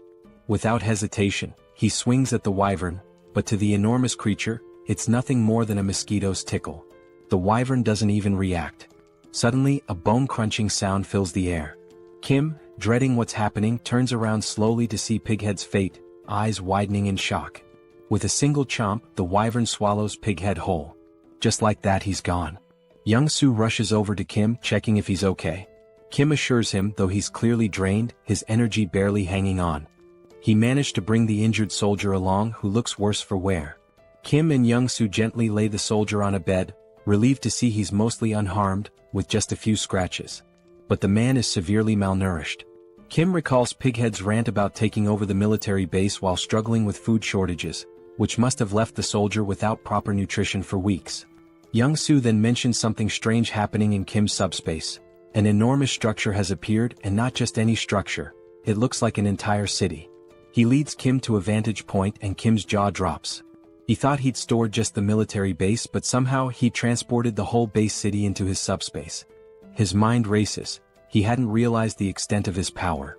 He'd only commanded the system to store the base, but without specifying a building, it interpreted it as the entire city. Young-soo is equally stunned, staring in awe at this impossible sight. Kim realizes he needs to explore the military base thoroughly. Young-soo agrees to watch over the soldier and let Kim know when he wakes. Kim hops into his Mercedes and begins driving through the military base city, his mind buzzing with possibilities. Weapons, ammo, gas masks, military vehicles, even tanks. It's the ultimate jackpot for surviving the apocalypse, but there's a catch. Unlike the Logitech Center, where PAX handles everything and can send supplies directly, this sprawling city means he'll have to locate and retrieve each item himself. As he drives, Kim starts to grasp just how huge this place really is, realizing he has a massive job ahead of him to map out every corner. If he'd known it was this vast, he might have stored all the weaponry and supplies directly in his subspace. Now he's planning his next move. Once he identifies the locations, he'll send Young-soo to retrieve ammo and weapons, while he prepares to strike from his portal. Then a crucial thought hits him: supplies here aren't endless.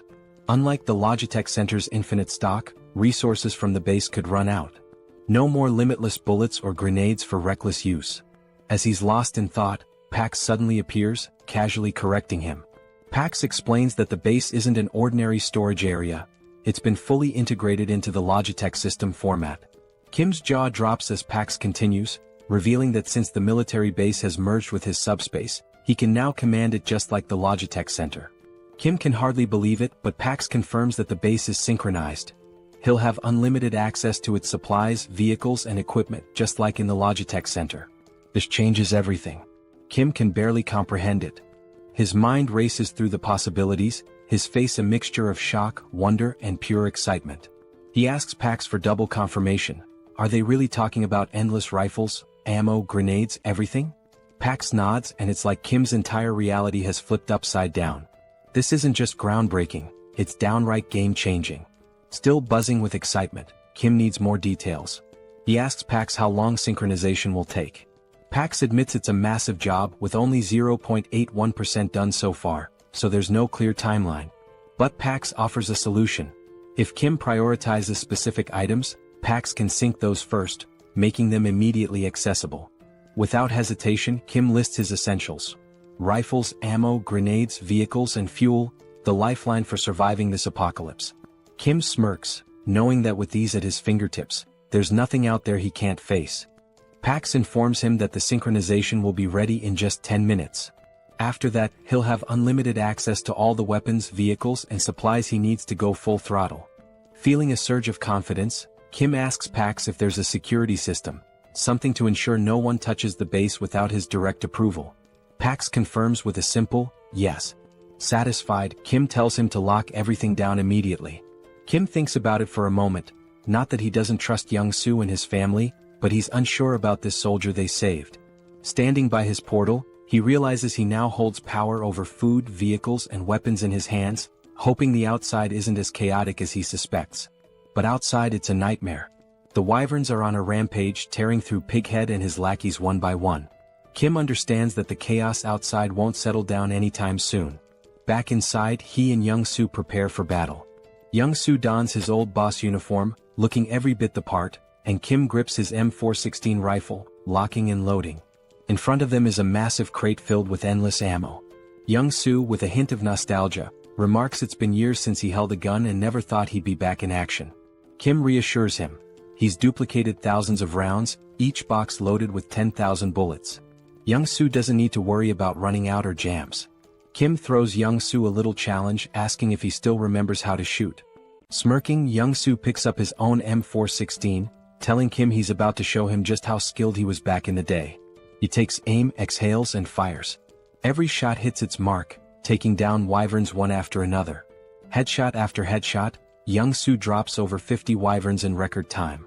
After half an hour, his gun is red hot, smoke thick in the air. When the haze clears, the floor is littered with wyvern bodies. Adrenaline still pumping, Young-soo admits he hasn't enjoyed himself this much in years. He thinks they've cleared them all and are ready to move on. But Kim's face is tense. He has a nagging feeling. Kim warns Young-soo, saying not all the wyverns are dead. Young-soo looks around, confused. Every wyvern he can see is down.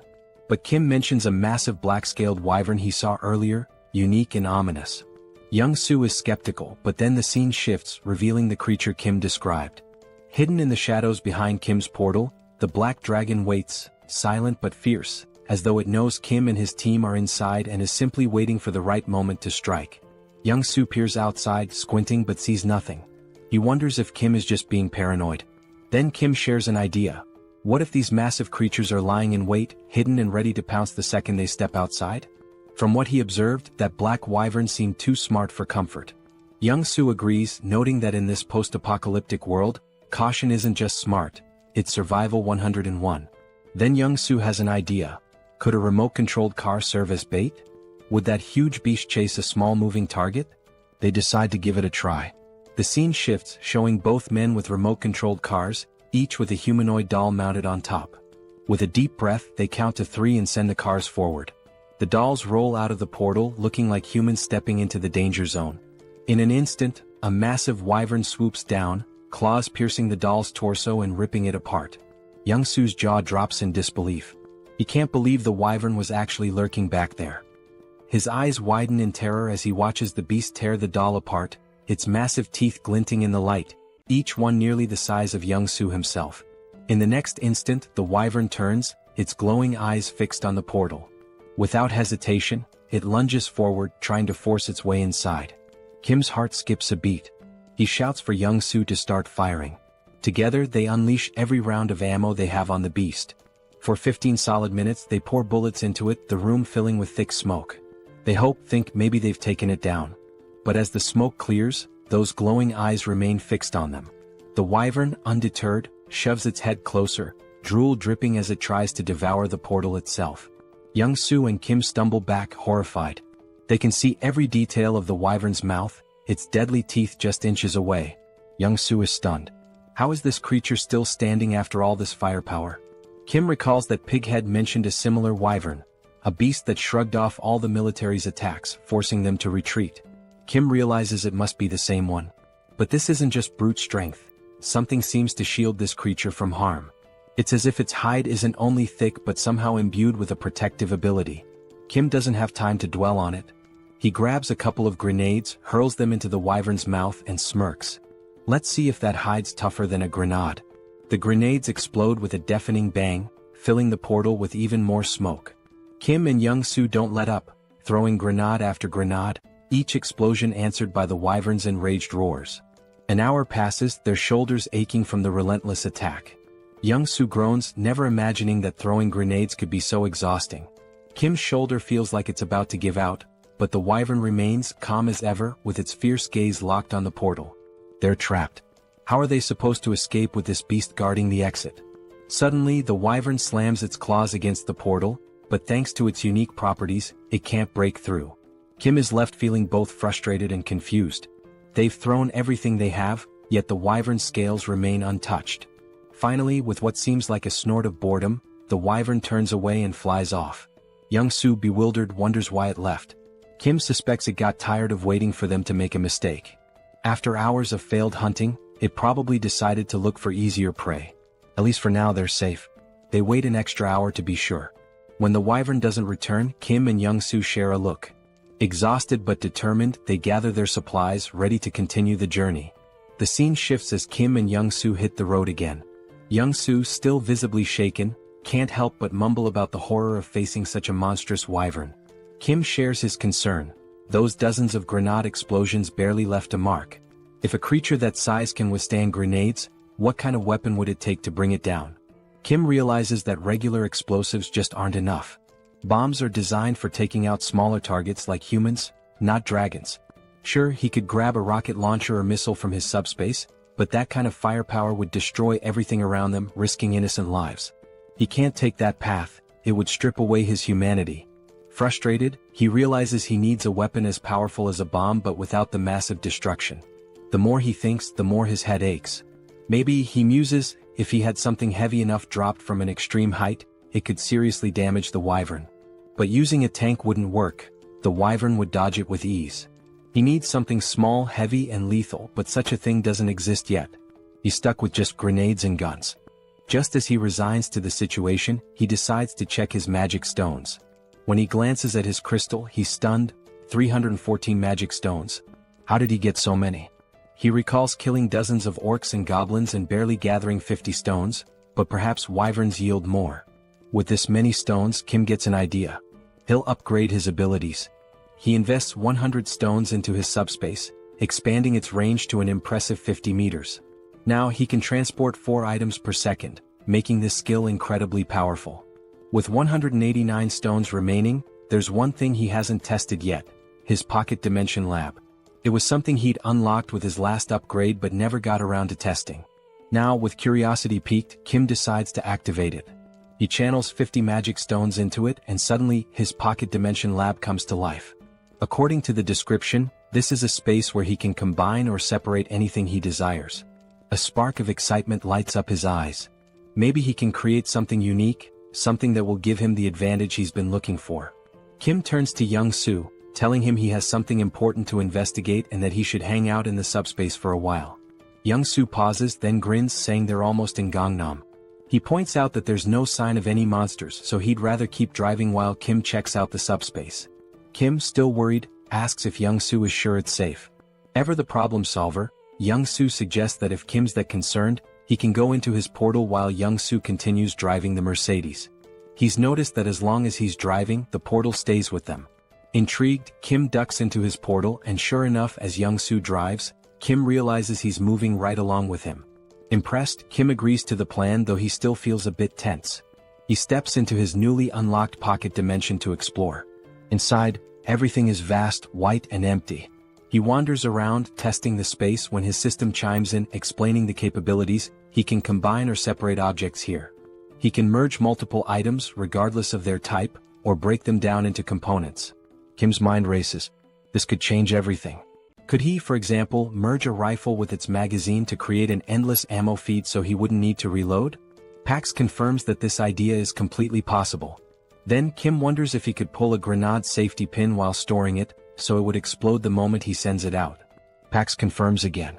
Eager to test it, Kim has Pax remove the pin and create a new item, costing him 15 magic stones. He's fascinated by the result, but he knows a single grenade won't be enough for the wyvern. He needs something far more powerful. A smirk forms as Kim begins crafting a secret weapon. Meanwhile, Young-soo encounters a massive barricade, a wall of stacked cars blocking the road like some post-apocalyptic obstacle. He wonders who would create such a barrier. At that moment, Kim steps out from his subspace and asks how much longer to Gangnam. Young-soo explains that there's no monster trouble, but someone's blocked the road entirely with cars. He suggests they'll need a detour. Kim stops him. No detour is needed. He's got a new weapon to clear the way. Just as Young-soo is about to ask what he means, metal plates, each weighing 20 kilograms, start flying like bullets, slamming into the cars at incredible speed and scattering them like toys. Young-soo watches in shock.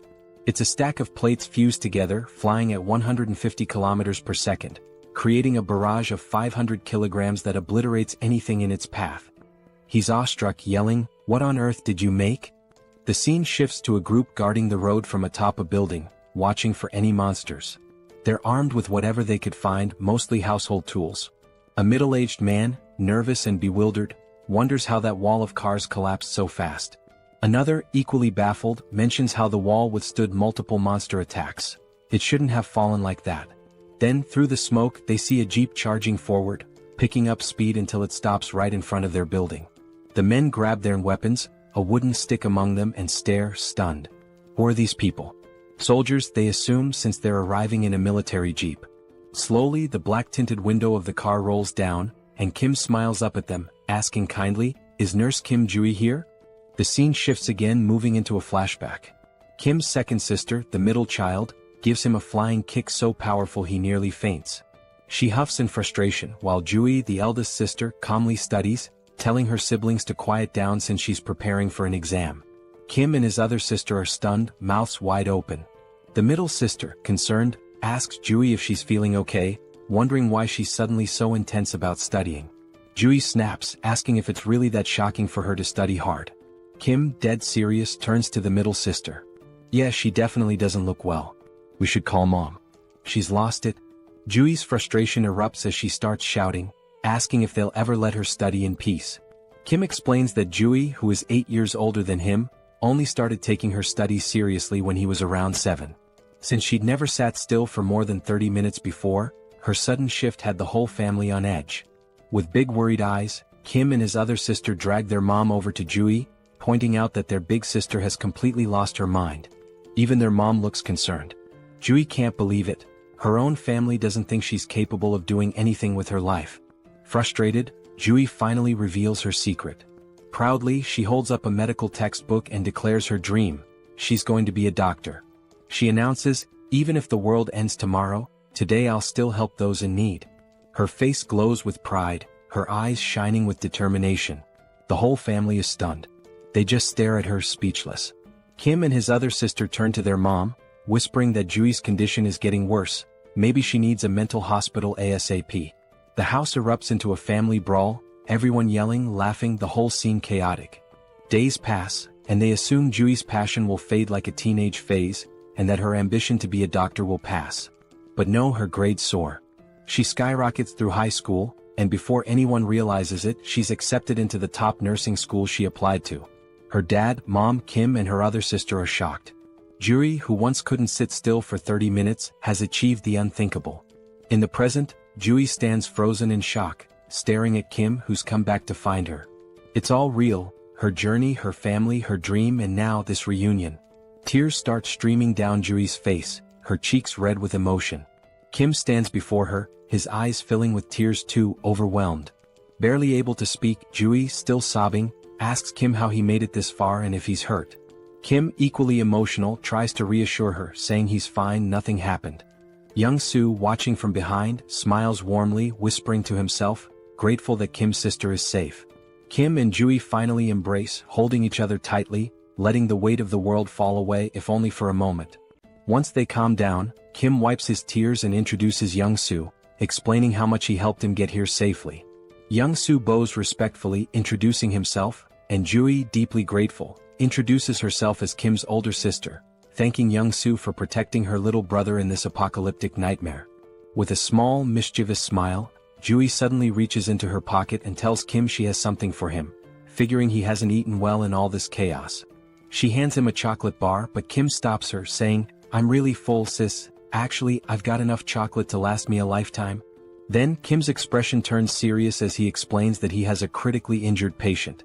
Jui's face shifts to concern, and she asks where the patient is, insisting they bring him to her immediately.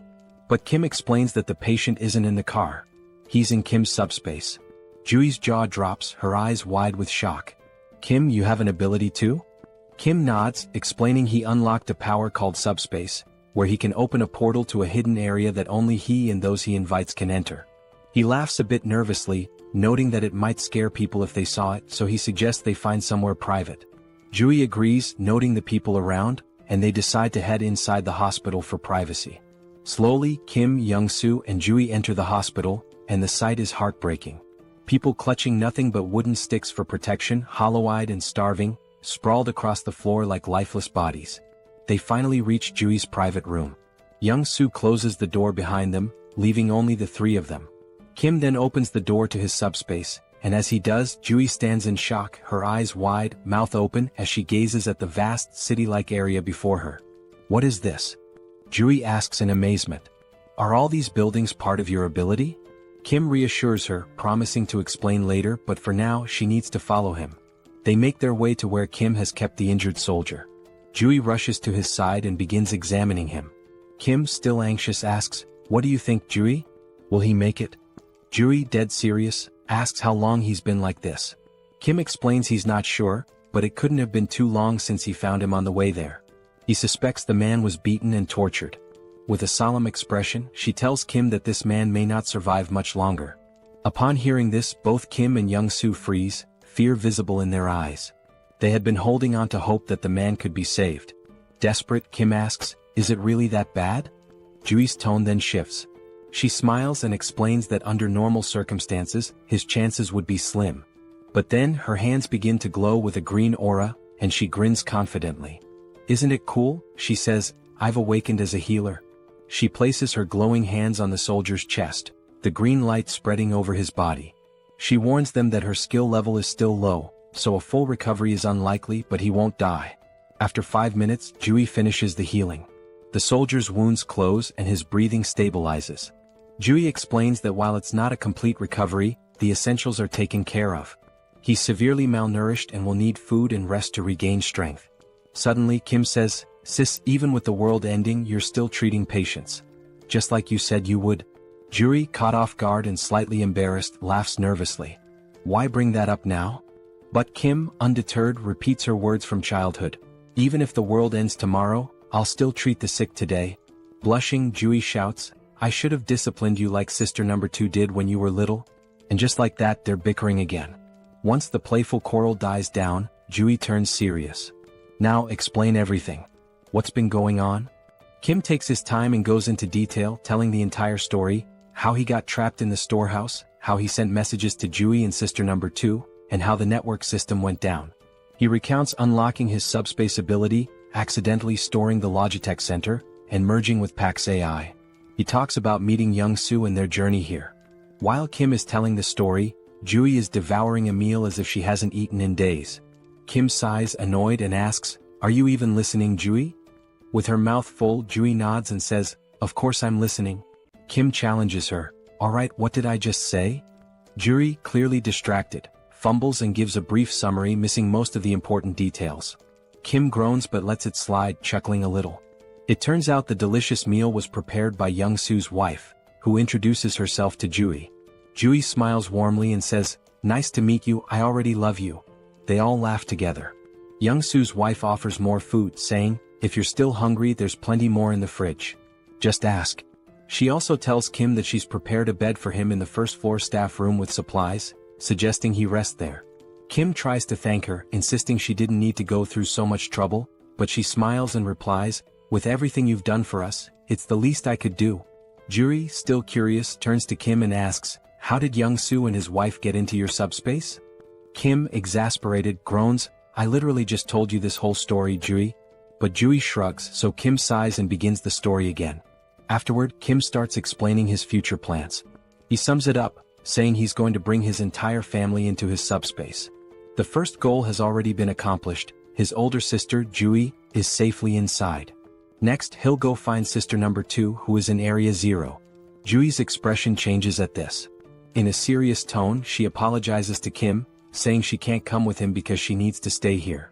Kim's face falls, shocked. "Why do you have to stay in such a dangerous place all alone?" he asks, concerned.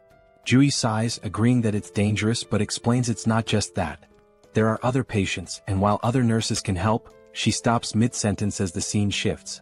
In another building, a shadowy figure watches through a window at Kim and Juri's building. He notes that 2 people arrived in a military jeep, and his guards reported a loud crash from the car wall outside. The wall was broken by a jeep, he wonders. Puzzled, he speculates that they might be special forces, but an unknown voice interrupts, suggesting that one of them is Juri's younger brother. The man's face is revealed, ugly and intimidating. His companion, sounding hopeful, remarks that if one of them is Juri's brother, they might not be hostile, just in need of food and shelter.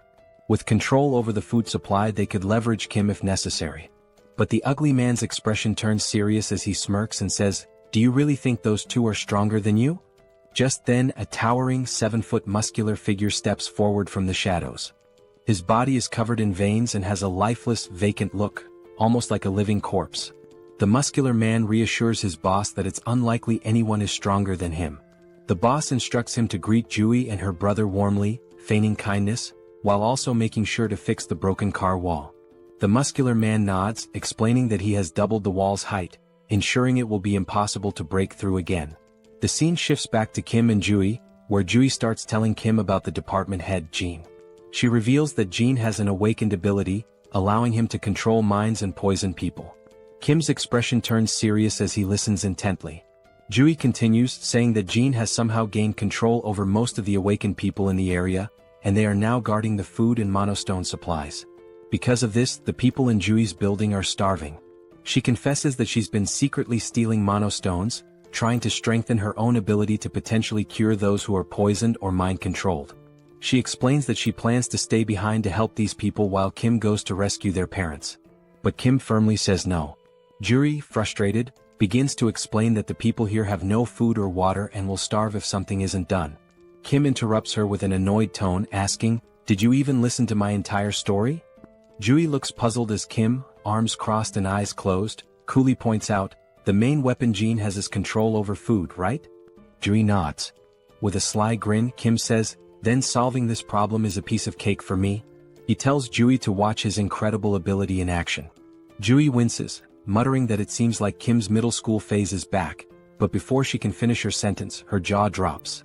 From Kim's subspace, stacks of meat, vegetables, water and other food supplies come pouring down from above, filling the room to the brim, leaving Juri and the others in stunned silence. At this point, Kim has just uncovered the ultimate infinite food glitch. Jean Sung-hak received an urgent report about Juyeon's younger brother bringing in a supply of food, but he remained unimpressed. The messenger emphasized that the quantity was remarkably large, but the man stayed indifferent. With just 2 individuals in a single military vehicle, he doubted their capacity to transport such an amount. Sooner or later, people would steal their food, and once it was gone, they'd come back begging for rations like everyone else. Jean Sung-hak thought they should have hidden their provisions and used them sparingly instead of being overly generous. Yet, this generosity might eventually play to the villain's advantage, making things easier than anticipated. The messenger added that the newcomers had brought in more supplies than the entire hospital had managed to gather so far. This revelation sent a chill down Jin Sung-hak's spine. No matter how one looked at it, it was physically impossible for two people to collect such a large quantity of food for everyone. The hospital's current stash had been gathered by their scouting team, enough to fill an entire truck. Jin Sung-hak speculated that the newcomers possessed some sort of ability to duplicate items or manipulate object sizes. Whatever the case, they clearly relied on an ability to secure those provisions, and the hospital needed to recruit them. Jin Sung-hak prepared his signature drug and tasked his strongest subordinate, Song Hyun-gu, with the job of getting Ju-hyun's younger brother addicted to it. If the plan failed, they could simply kill the boy. There was also the driver to consider. Late at night, Jung-hyun distributed food among the hospital's residents, all while searching for someone in the crowd.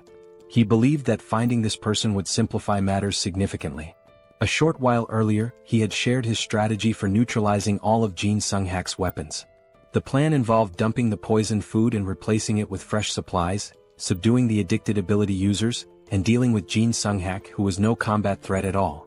Jung-hyun tried to gather as much information as Ju-hyun had. Most of the abilities possessed by the addicted users were trivial. One could reseal cans and another could automatically do laundry. In general, very few awakened abilities were combat relevant, with the exception of one individual in the hospital. That person was Song Hyun-gu, whose presence alone was intimidating. After the world descended into chaos, Hyun-gu traveled from Iljiro to Gangnam, concerned for his mother in the hospital. Ju-hyun didn't know much about Hyun-gu's ability other than that he was unnaturally strong. His massive frame was impossible to miss, and the car wall protecting everyone had been built by him with his bare hands. Now, that giant of a man had finally come face to face with Jung-hyun for a private conversation. Although Jung-hyun felt nervous, he had some business to settle with the muscle-bound man, making this encounter ideal. Hyun-gu couldn't fathom what kind of business the younger man had in mind, but it no longer mattered. The two stepped outside near the car wall that started it all. Calmly, Hyun-gu presented Jung-hyun with two options: either drink the medicine willingly or face a painful death. He strongly advised against trying to flee as it would be futile. It became clear why Hyun-gu had chosen such a secluded location for their meeting. Jung-hyun, however, never planned to run. He knew he'd be caught if he did. Instead, he opted for a secret third choice, trapping Song Hyun-gu on the spot. Provoked by the young man's defiance, Hyun-gu lunged to grab and crush him. Before he could, his fingers touched an immovable barrier. Jung-hyun had disappeared, leaving behind only a strange portal to the logistics center. At first, Hyun-gu couldn't make sense of what he was seeing. By the time he noticed the drone hovering before him, it was already too late. A professional-grade high-speed bowling ball struck him in the stomach, winding him. Jung-hyun wondered if a 90 km/h bowling ball was excessive but decided mercy wasn't an option. He followed up with another strike, this time targeting Hyun-gu's right leg. The attack left Hyun-gu groaning in pain, unable to move effectively. When the muscleman demanded to know what ability Jung-hyun was using, the young man responded by launching a barbell plate stack to the ground. Immobilized, Hyun-gu was warned to stay put.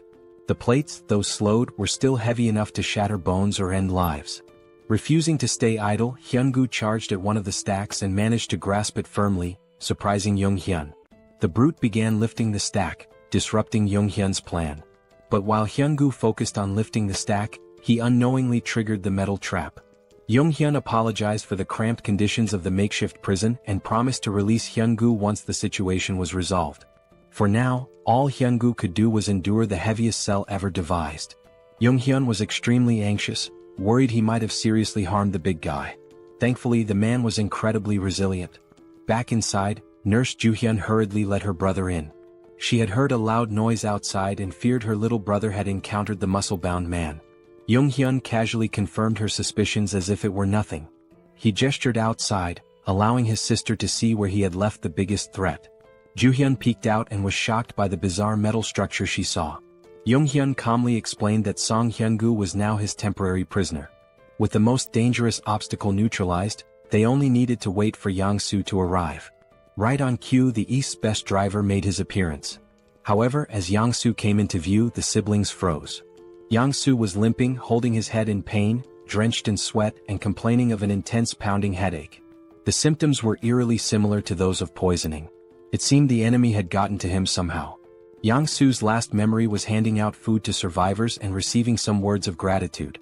Joo-hyun noticed a tiny puncture wound on his finger, a likely delivery method for the poison. The culprit must have pricked him while pretending to thank him. For now, Yang-soo needed rest and confinement in the subspace. He would have to be isolated for a while. Jung-hyun hadn't anticipated this turn of events. He felt responsible for failing to protect his friend. Without knowing how the poison worked, the situation could become even more complicated. Finding Jin Sung-hak quickly was now their top priority to secure a cure. They prepared the break room in Sector 1 as a confinement space, blocking all windows and doors just in case. However, before Yang-soo could step into the portal, the system detected and blocked an unidentified energy from entering. Since subspace was an independent domain, external energy connections were impossible. Yang-soo, confused, looked to Jung-hyun for answers. Miraculously, the pounding headache disappeared as soon as he placed a finger into the portal. To test this further, they decided to try the method on the most prominent poison victim, Song Hyun-gu. Jung-hyun opened a portal beneath the muscle man's feet, pulling him into the subspace against his will. Once inside, the poison in Hyun-gu's system was neutralized. Afterward, Jung-hyun removed his access, returning him to the real world. When Hyun-gu reappeared, his complexion was healthier, and his expression showed clarity as if he had awoken from a deep slumber. The poison had been completely eradicated. Jung-hyun realized that his subspace wasn't just impervious to physical attacks but also to mental and chemical ones. The first thing Hyun-gu did after recovering was visit his sick mother. He hugged her and apologized for neglecting her for so long. Encouraging her to rest more, he assured her he would return soon after settling some important matters. Jung-hyun asked if he'd be okay on his own, and Hyun-gu confidently replied that he would. With his abilities, ordinary attacks posed no threat to him. Still, the vivid memories of his actions under Jin Sung-hak's influence filled him with shame and regret. He resolved to settle things with the mastermind before moving forward with his life. Hyun-gu promised to deal with real cancer in the hospital swiftly.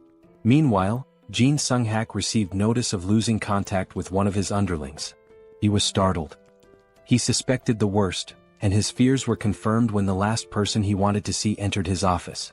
Song Hyun-gu, muscles bulging, held himself back from immediately tearing Jin Sung-hak apart. Although Jin Sung-hak didn't understand how their connection was severed, he smiled smugly and begged for mercy. Hyun-gu responded by slamming his arm into the villain's head, silencing him for good. While Hyun-gu went to finish business upstairs, Jung-hyun and his team discussed how to cleanse the remaining survivors of their poison addiction. Since they couldn't identify everyone who was affected, the safest approach was to let everyone pass through the portal. Even those struggling to move could simply touch it with a finger to be cured. Though it would be exhausting, it was the only foolproof solution. However, as they prepared for a long night, something unexpected happened. Survivors all over the hospital suddenly began acting as if a weight had been lifted off their shoulders. One by one, those afflicted were inexplicably cured. They realized they had been out of their minds and regained their senses. The group was bewildered until Song Hyun-gu arrived, clearing up the mystery. His clothes and hands were smeared with blood, a clear indication of the method he used to resolve his unfinished business. He bowed his head, expressing gratitude to Jung-yeom for saving everyone in the hospital. Jung-yeom, in turn, thanked the big man for removing the root of their troubles. He also apologized for earlier throwing bowling balls with excessive force. Thankfully, Hyun-gu's resilience meant he only ended up with a few light bruises, his bones miraculously unharmed. Since the apocalypse began, Hyun-gu had encountered many monsters and strange occurrences, but seeing those plates descend from the sky to trap him was truly surreal. Even monsters paled in comparison to the sheer power of Jung-yeom's abilities. When Hyun-gu asked if he planned to stay at the hospital, Jung-yeom seemed surprised. The big man admitted it might be selfish to ask for more after all Jung-yeom had done, but the hospital would undoubtedly be safer with him around. Jung-yeom explained he was still on a mission to find the rest of his family and would have to leave soon. Understanding this, Hyun-gu didn't push further and wished him success in reuniting with his loved ones. This brought up the topic of family, and since Hyun-gu came from Iljiro, it was a good chance to ask about the situation in the city. Hyun-gu was startled to hear that the group planned to head there, warning that it was now impossible to reach. Several hours later, as dawn broke over the hospital, the survivors awoke to a brighter future. Not only had Jung-yeom ensured they had enough food to last for a long time, but he had also supplied them with essential items like clothing and tools. Former enemies parted ways as allies, with Hyungu shaking Yeongyum's hand and promising to repay his kindness someday. With that, the group departed the hospital, heading toward Il-Gyro. Mr. Yong-soo, now fully recovered, drove with his usual expertise. He brought up the wall around Il-Gyro that Hyungu had mentioned, theorizing it might be a product of someone's ability. If so, Yeongyum hoped to establish communication with whoever created it. Otherwise, breaking through might be their only option. The previous night, Hyungu had explained what he saw while leaving Il-Gyro. He described the wall growing out of the ground like a tooth emerging, eventually reaching the height of a typical skyscraper. This meant ground travel was nearly impossible. Hyungu also mentioned something peculiar about the monsters in Il-Gyro. Unlike those in Gangnam, the city was infested with undead creatures, skeletons that reanimated even after being destroyed. Walking corpses were a common sight there. Despite Il-Gyro's challenges, Yeongyum wasn't worried about his sister, Seoul, who was trapped inside. He believed she could handle herself, even without awakening any special powers. While inside his subspace, Yeongyum received a call from Ju-yeon, who had finally agreed to join them after the hospital was freed of poison. When he lazily asked why she was calling, Big Sis immediately scolded him to adjust his tone. She informed him that the soldier they had rescued had regained consciousness. Yeongyum quickly entered the subspace, where the soldier sincerely thanked him for saving his life. The soldier introduced himself as Colonel Han Hyung-ho of the 50th Intelligence Communications Battalion. Thanks to Ju-yeon's careful treatment, he had made a full recovery. Looking around, the colonel seemed confused. He could see the military command center outside but found the rest of the surroundings unfamiliar. There shouldn't have been any buildings in that area, let alone a logistics center. Yeongyum explained they were currently inside the staff lounge of the PAX FC Logistics Center within his subspace. Outside, they were in Gangnam, heading toward Harem Bridge. The colonel struggled to process this information until Ju-yeon simplified it. They were inside the kid's ability, situated in Gangnam. Upon learning this, the colonel humbly requested to be dropped off on the road. Yeongyum assured him they meant no harm and only wished to help. The colonel acknowledged this as the group had saved him from near death, but he couldn't share the details of his mission, which was to reach the Joint Chiefs of Staff as soon as possible. Recognizing the national importance of the mission, Yeongyum called PAX for assistance. Instead of simply letting the colonel go, he handed him banana milk and a sandwich, insisting he eat before explaining more about his mission. Despite his hunger, the colonel resisted at first. But when Yeongyum presented a feast of pizza, waffles, chicken, and other delicacies, the colonel couldn't hold back. As he ate, he began to reveal classified information. It all started when creatures from the other world appeared simultaneously across the globe. These entities included more than just monsters. There were insects, animals, plants, and even geographical features like mountains suddenly emerging. They attacked indiscriminately, targeting humans, animals, and even each other. They showed no mercy to anyone or anything. With the appearance of these monsters, the government began enlisting individuals known as the Awakened to form a specialized unit. These recruits, wielding their extraordinary abilities, were highly effective against the creatures. Colonel Han's unit was stationed near Gwacheon and Anyang, where they maintained a relatively stable situation. Everything was under control until that beast appeared. He witnessed his men being massacred and devoured by a massive wyvern. Their weapons, guns, grenades, and even heavy artillery were completely useless against the creature. They repeatedly called for reinforcements from nearby military units, but everyone else was overwhelmed by their own battles against other formidable monsters. Strangely, they were able to communicate with Gwacheon and Anyang during the battles, yet no reports or updates ever came from command. Ultimately, Colonel Han made the tough decision to retreat to avoid complete annihilation by the wyverns. Their destination became the National Communication Command. As the monsters relentlessly hunted the remaining members of his unit, more comrades fell. When they reached a city, they attempted to recruit additional awakened individuals to strengthen their numbers. After many days of exhausting travel, they finally arrived at the base camp, only to find it deserted as expected. The reason for the abandonment became evident soon after. While searching the command center, they discovered suspicious documents containing references to a coup. It appeared a rebellion was unfolding. Colonel Han made every effort to reach the Joint Chiefs of Staff, but the relentless wyvern trapped them at the base. To make matters worse, the awakened recruits turned against them, killing the remaining soldiers and taking over. These rogue awakened individuals were the same ones eventually devoured by the wyverns. Colonel Han suspected the First Corps was deliberately sabotaging government attempts to regroup, with their commander likely siding with the rebellion. In the midst of the apocalypse, even a coup felt oddly unsurprising. Since Jeong-gyeom's group was heading toward Yeoljiro, he assured the colonel they'd drop him off when they crossed the Han River Bridge. The colonel expressed his gratitude while continuing to savor the gourmet meal in front of him. Jeong-gyeom instructed Yong-soo to increase their speed slightly, though not to maximum, given the time-sensitive situation. As the colonel pondered, he realized the young man had likely encountered the wyvern at the military base as well. He was just beginning to wonder how Jeong-gyeom managed to evade such a persistent monster when his eyes widened in shock. A terrifying ogre was furiously pounding on the portal's barrier, desperate to break through. Yet Jeong-gyeom and Yong-soo appeared completely unbothered. While the colonel was paralyzed with fear, the rest of the group acted as though it were just another mundane day. Suddenly, a stack of heavy barbell plates shot out of the portal, striking the ogre and sending it flying like a lifeless ragdoll. The colonel watched in disbelief as the barbell stacks splattered the ogre's blood across the streets. Meanwhile, Jeong-gyeom and Yong-soo remained utterly unfazed, accustomed to such scenes. The colonel, however, had stopped mid-bite, unable to process what he was witnessing.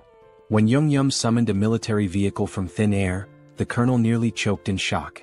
The duo exited the subspace, leaving the colonel with instructions to eat and rest. Jeong-gyeom left the portal open so the colonel could monitor the situation on the road if he wished.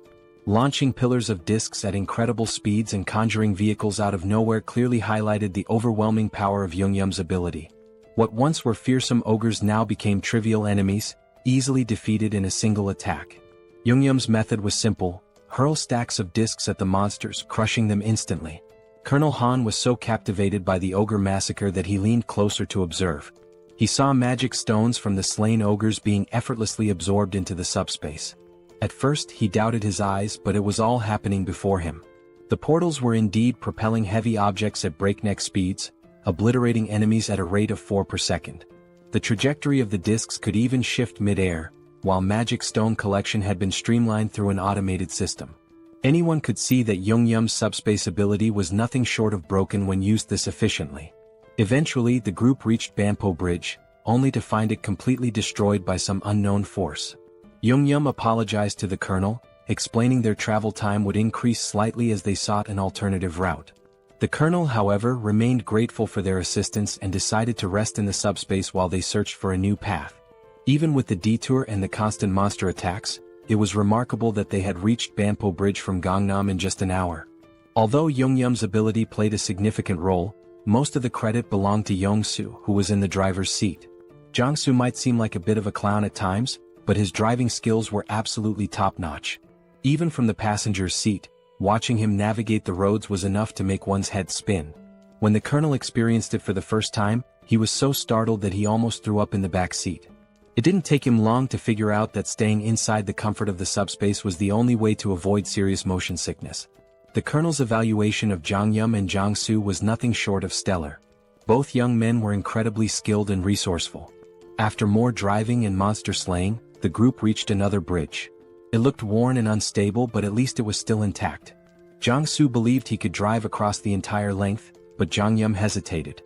He had noticed some suspicious figures in the distance and grew cautious.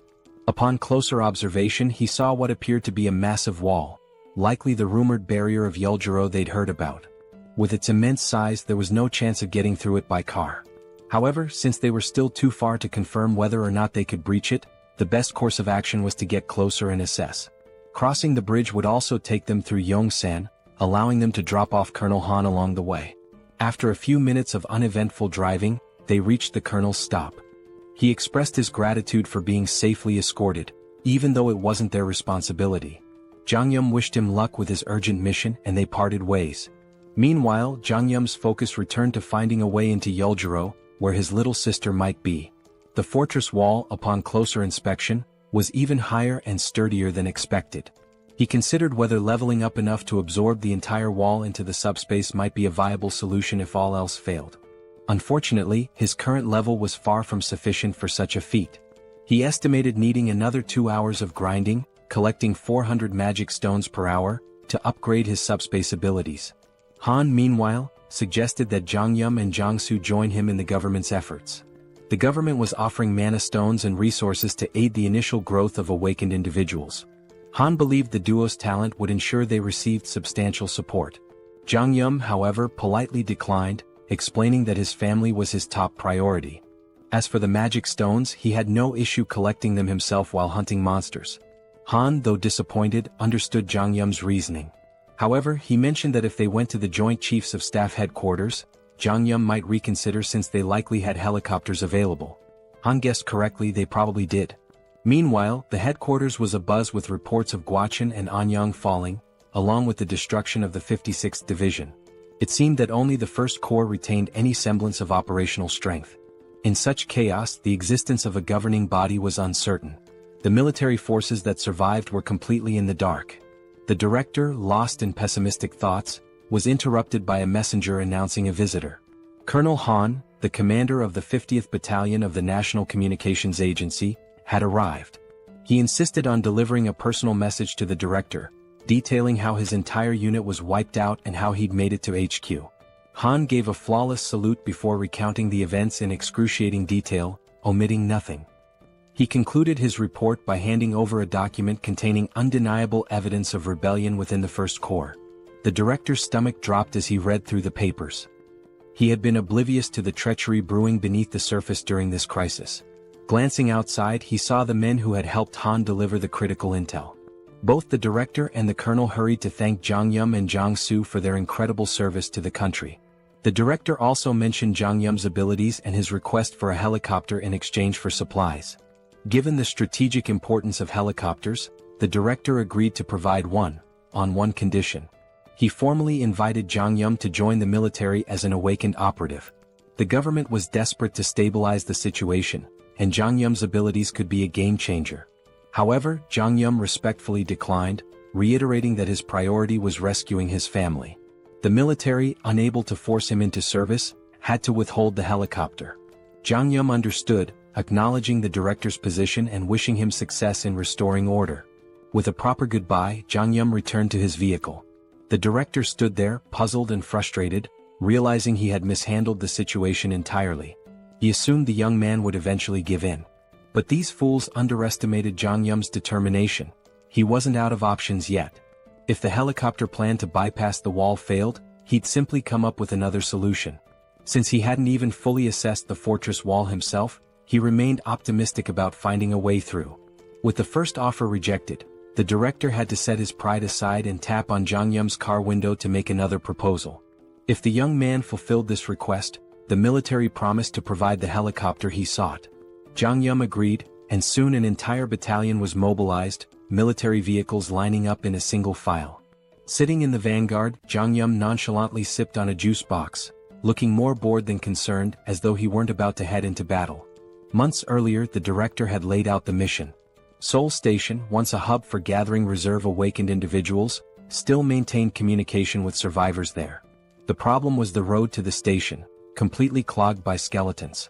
These skeletons weren't particularly dangerous in combat but were an immense nuisance. They were numerous, tricky, and almost impossible to permanently destroy without targeting the core located at the base of their last right rib. Failing to crush this core meant they would regenerate endlessly. Jeong-gyeom's task was to clear a path through the skeletal hordes and rescue the stranded awakened individuals. With his flying barbell discs, he made quick work of the mission. For him, it was a straightforward job, but for the soldiers watching his abilities for the first time, it was mind-blowing. The operation they had dreaded for weeks was effortlessly executed by a young man with an unusual power. When they finally reached Seoul Station, the awakened survivors erupted in cheers, overjoyed to see their rescuers. The military swiftly evacuated the survivors into armored vehicles. Once everyone was accounted for, the director gave Jeong-gyeom and Jong-soo the signal to leave. Thanks to Jeong-gyeom's skill, the skeletons posed no significant threat during the escape. For the soldiers, fighting skeletons was grueling, requiring near-perfect precision to hit the cores with their firearms. Jeong-gyeom, however, dispatched them with ease. But there was something the young man hadn't yet encountered, a rare and formidable enemy among the skeletons, the Skeleton Knight. The military had a standing order to avoid the creature at all costs. Engaging it was considered futile as it was deemed indestructible. As usual, Jeong-gyeom opened his portal and sent a barbell disc hurtling toward the enemy. This time, though, it wasn't an ordinary skeleton standing in the middle of the road, it was the Skeleton Knight. The menacing figure stared down the convoy, its piercing gaze fixed on them. To everyone's shock, the creature began speaking in an unfamiliar language. Though unintelligible, it was clear the knight was trying to communicate. Then, it plunged its sword into the ground and pulled out a magic stone, crushing it in its skeletal hand and sprinkling the resulting dust onto the ground. With that, the skeleton knight began speaking human language, introducing itself as Sir Gawain, one of the 12 knights serving the Night King. He greeted the humans, referring to them as otherworlders, but Jeong-gyeom seemed more intrigued by the magic stone trick than by Gawain himself. Sir Gawain admitted that being greeted with flying chunks of metal was unusual and asked if Jeong-gyeom was a mage. He also questioned the humans' presence in skeleton territory, noting the importance of maintaining proper etiquette in negotiations, even in this chaotic world. In response, Jeong-gyeom flung another barbell disc, which Gawain effortlessly slashed in two at blinding speed.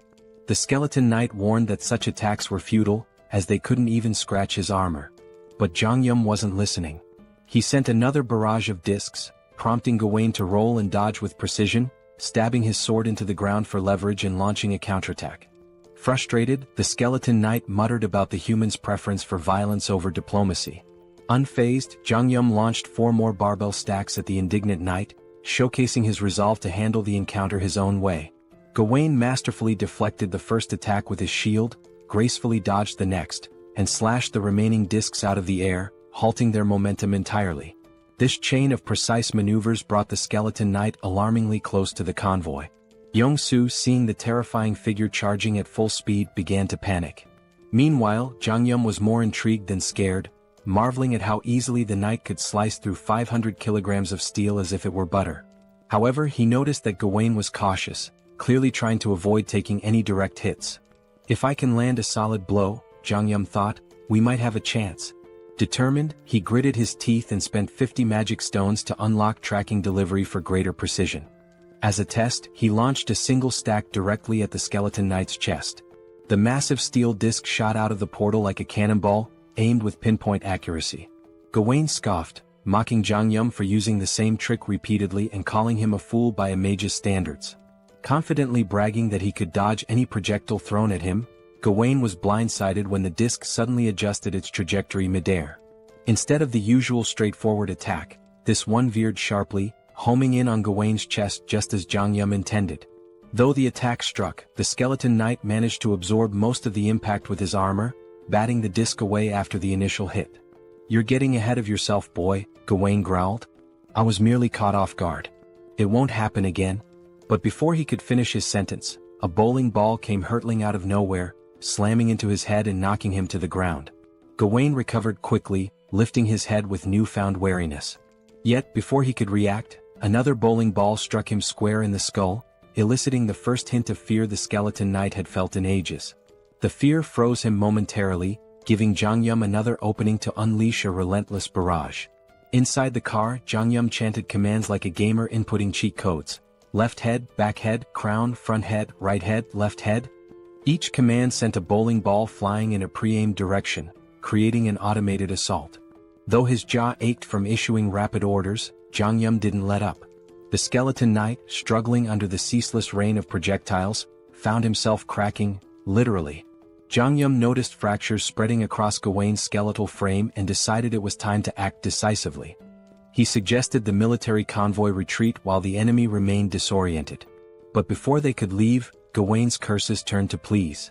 Fragments of his bones scattered in all directions as the relentless impacts took their toll. Seizing the opportunity, Jeong-gyeom ordered simultaneous disc attacks from all sides, left, right, front, and back. The coordinated strikes shattered the skeleton knight's form, marking the end of the formidable foe. Even in defeat, Gawain maintained his dignity, commending Jeong-gyeom as a remarkable mage. He issued a grave warning, "This is not the end. Skeleton knights do not die. Even in death we serve the Night King." As his body disintegrated, 3 magical shards fell, a pair of large blue mana stones and a small red reinforcement shard. Jeong-gyeom swiftly secured the loot through his portal. The soldiers trailing behind were dumbfounded. They had just witnessed a young man defeat a skeleton knight, a creature impervious to tank shells, with nothing but flying discs and bowling balls. At the rear, the survivors erupted into cheers, chanting Jeong-gyeom's name in celebration. The unkillable knight had been slain, and their victory deserved to be celebrated. Back at HQ, the director listened to the report with astonishment. He had explicitly instructed Jeong-gyeom to avoid engaging the skeleton knight at all costs. Yet, the young man had not only ignored the order but triumphed spectacularly. Despite his initial disapproval, the director realized the importance of having Jeong-gyeom and Yong-soo on their side. Swallowing his pride, he practically begged the duo to join the military's efforts. But Jeong-gyeom, unwavering in his resolve, politely declined. His quest to reunite with his family remained his top priority, leaving the military forces to wonder how to move forward without him. Thankfully, the director was a pragmatic man and chose to step back. Still, the offer remained open. He hoped that once Jeong-gyeom completed his mission to reunite with his family, the young man would reconsider the military's proposal. At present, the armed forces already regarded Jeong-gyeom as an irreplaceable ally to the nation. For now, the director's priority was to honor his promise and provide Jeong-gyeom with the helicopter he'd earned as a reward. Jeong-gyeom wasn't exactly thrilled with the weight of expectations being placed on his shoulders. It was just another layer of pressure. Still, he could understand their perspective. After all, he had just taken down an unkillable skeleton knight that had been a nightmare to deal with. Truth be told, his victory was far from flawless. He barely scraped through. If there had been even one more adversary as skilled as Gawain, their mission would have been doomed. The harsh reality was that this rescue could have ended in disaster. What's more, there were at least 11 other skeleton knights like Gawain out there. After all, he'd called himself one of the 12 knights. And then there was Gawain's ominous warning. Skeleton knights don't truly die, even in death. Jeong-gyeom couldn't ignore the implications. If the skeleton knights were that strong, their master, the Night King, had to be even more terrifying. It was time to rethink his arsenal. The pillar stacks, while powerful, had barely left a dent. On the other hand, the bowling balls, for reasons that defied logic, had managed to crack Gawain's near-impenetrable armor. But then again, logic had ceased to exist in this world long ago. As they ascended to the helipad, the director asked if Jeong-gyeom was really planning to head to Yeoljiro. From the HQ, everyone could see the high walls encircling the area. The military had already dispatched a unit to investigate the nature of these mysterious walls, but contact with the team was lost. Since then, aerial reconnaissance missions had been conducted whenever feasible. These expeditions confirmed that people were still active inside the walls. The director believed his troops, and perhaps Jeong-gyeom's family, were safe within. Jeong-gyeom appreciated the director's optimism, though he felt a twinge of guilt. He had almost forgotten that his sister might be in danger. To be honest, he wasn't worried about her at all. That girl was more of a monster than anything he'd encountered since the apocalypse began. The director shared another peculiar observation. The top of the wall appeared to be growing and curving inward, as though it were forming a roof. While they couldn't estimate how long it would take for the structure to fully enclose, the director was relieved they could provide Jeong-gyeom with a helicopter before it did. At last, after a long climb to the rooftop, they arrived at the helipad. Jeong-gyeom's gaze landed on a battered, worn-out helicopter that looked like it had been plucked from a battlefield. Did I really go through all that trouble for this? He thought. Trying to convince himself it would suffice, he reasoned that as long as it could fly over the wall, it didn't matter how it looked. But the director quickly redirected his attention to the other side of the rooftop. There, parked at the far end, was a pristine cutting-edge helicopter, gleaming brilliantly under the fading sunlight. Jeong-gyeom and Yong-soo were momentarily stunned into silence. Meanwhile, the director allowed himself a smug smile, finally able to prove his usefulness. Yong-soo burst into laughter, his excitement palpable. With his aviator sunglasses and Top Gun jacket, he now looked perfectly at home next to the sleek, powerful aircraft. Kim was equally taken aback. At the same time, the director began explaining something, but Yong-soo interrupted with loud laughter. Turning to the director, Yong-soo expressed how touched he was that the director was lending them a Black Hawk helicopter in such a desperate situation. He was already thrilled at the prospect of flying it. The director chuckled, remarking that he had been wondering who would pilot the Black Hawk, but it seemed Yong-soo had prior experience with such aircraft. Before the director could finish, Yong-soo interjected, "I've never flown a Black Hawk before." Yong-soo then glanced at his system notification and explained that while he'd never flown a helicopter, he felt confident about piloting this one. As he inspected the Black Hawk, a notification appeared on his system. It stated that by using 50 magic stones, he could register the helicopter into his system, which would instantly transfer all the knowledge necessary to fly it directly into his mind. Excited, Yong-soo enthusiastically shared this discovery with the group, explaining his unique ability, Best Driver. This skill allowed him to operate any vehicle effortlessly. Until now, he had believed his ability only worked with vehicles he'd already driven, but this moment revealed something new. Instead of leveling up his skill traditionally, Young-soo realized he could register new vehicles to his system individually. This revelation exhilarated him. Kim was equally amazed, and things began to fall into place.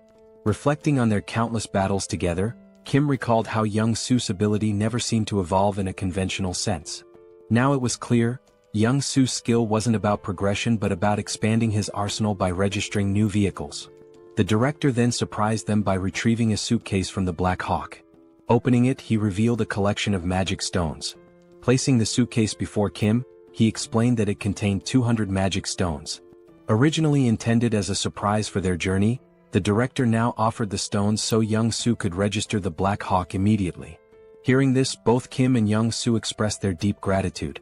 Without delay, Young-soo took 50 magic stones and began the registration process. As the process completed, a torrent of information flooded into Young-soo's mind about piloting the Black Hawk. His excitement surged, his grin growing wicked, almost as if he were possessed by some malevolent spirit. Kim, observing the transformation, felt a shiver run down his spine. With a devilish smirk, Young-soo declared, "I've got this bad boy all figured out." He urged Kim to board the helicopter quickly, claiming he couldn't wait to take off. Nervous about Young-soo's enthusiasm, Kim hesitated and cautiously asked if he could fly the helicopter at a slower pace. Maintaining his mischievous tone, Young-soo laughed. "Slow? I don't do slow." Moments later, Young-soo leapt into the pilot's seat, his excitement palpable. Kim, his eyes brimming with tears of apprehension, reluctantly strapped himself in, resigned to what he knew would be a chaotic ride. Like a mad scientist at work, Young-soo began pressing buttons and muttering to himself. Turning to Kim, he quipped that they still had a bit of time before departure, suggesting Kim mentally prepare. Finally accepting his fate, Kim shifted his focus to what lay ahead. He knew that once they entered the city, they would face more skeleton knights. With this in mind, Kim decided to check his inventory to assess how many magic stones he had. He needed to upgrade his subspace level. Kim thought upgrading his subspace might unlock a new skill. Opening his inventory, he used 2 large mana stones and 1 enhancement stone. The system notified him that the large mana stones had been converted, along with 200 regular mana stones, leaving Kim with a total of 1,393 mana stones. Shocked at the sheer quantity, Kim used 1,000 mana stones to upgrade his subspace to level 3. The system informed him the upgrade would take a few minutes. While waiting, Kim inspected the enhancement stone. The system explained that enhancement stones were unique, imbued with special properties. Unlike regular mana stones, they could be consumed via the awakening system to grant specific enhancements to an item. The enhancement stone in his possession carried the fire property. A spark of inspiration struck Kim. He now had an idea of how to use the enhancement stone. However, the critical question loomed: which item should he upgrade? More importantly, Kim had no way of knowing how much his ability would increase from enhancing an item with the stone. He considers his 2 primary weapons for offense, the bowling ball and the iron pillars. However, whenever Kim used the iron pillars, the skeleton warriors easily sliced through them. Only the bowling ball proved effective against them. This is why Kim decides to upgrade the bowling ball. Upon upgrading it, he receives a new item, the fire bowling ball, which is surrounded by lava-like flames and possesses 2 main abilities, penetration and ignite. Afterward, Pax asks Kim if he wants to register the fire bowling ball as a new item. Kim agrees, and as soon as the registration is complete, Pax informs him that it's time to depart. Kim begins to mentally prepare himself, but before he can steady his nerves, Young-soo starts the helicopter. As the Black Hawk lifts off, Kim grows anxious. The director salutes Kim, expressing his hopes that he will safely reunite with his family and eventually return to the team once his mission is complete. Kim gives a thumbs up, bidding the director farewell. At that exact moment, the system notifies Kim that his subspace has been upgraded. The upgrade reveals new unlockable items and enhancements, including the ability to temporarily increase the shipping size limit for individual items using magic stones. As Kim reviews his unlockable items one by one, he comes across his new skills. His jaw drops in astonishment as though he's seen a ghost. The director, observing Kim's stunned expression from the ground, begins to feel uneasy. Reflecting on the 200 mana stones and the Black Hawk helicopter he provided to Kim, the director feels he has been more than generous. He even imagines reminding Kim of his help once he returns to the military base. However, he can't help but worry if something might be wrong to cause Kim's concerned reaction. Meanwhile, Kim is still reeling from his newly unlocked skill, the SUBSPACE laboratory. This feature grants a transportation function with a minor healing effect, allowing him to recover naturally within the lab. More importantly, it enables Kim to register external objects into his subspace. The system explains that a registration fee will be determined by the object's size, weight, and value. This revelation is a game-changer for Kim. Previously, his subspace ability was limited to pre-registered items, such as those from the Logitech Center or military base. But now, the ability to register external objects offers massive potential. However, the system clarifies that new items must still fit within the two existing categories, Logitech Center or military base. Kim's gaze falls on the Black Hawk helicopter. He wonders if it qualifies as a military base item. Testing his theory, Kim attempts to register the helicopter into his subspace. The system confirms that the registration will require 107 magic stones. Kim agrees and completes the process. The scene shifts back to the director, who is heading back toward the military base.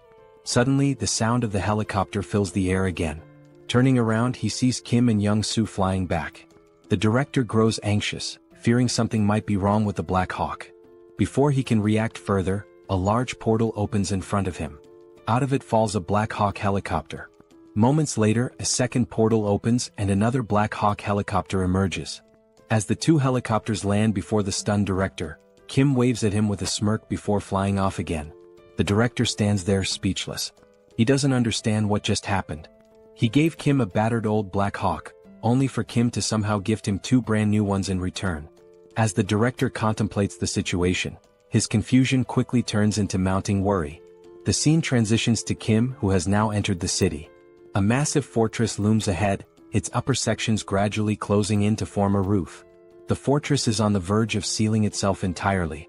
The focus shifts again, revealing a foreboding castle. Its dark and sinister interior radiates an evil aura. Sitting on an enormous throne is the Skeleton King, whose skeletal visage is illuminated ominously. In a chilling, clicking voice, the Skeleton King speaks. He admits that no matter how much he contemplates, he cannot comprehend one thing. The entry permit level for the Earth dimension is only tier 8 at most.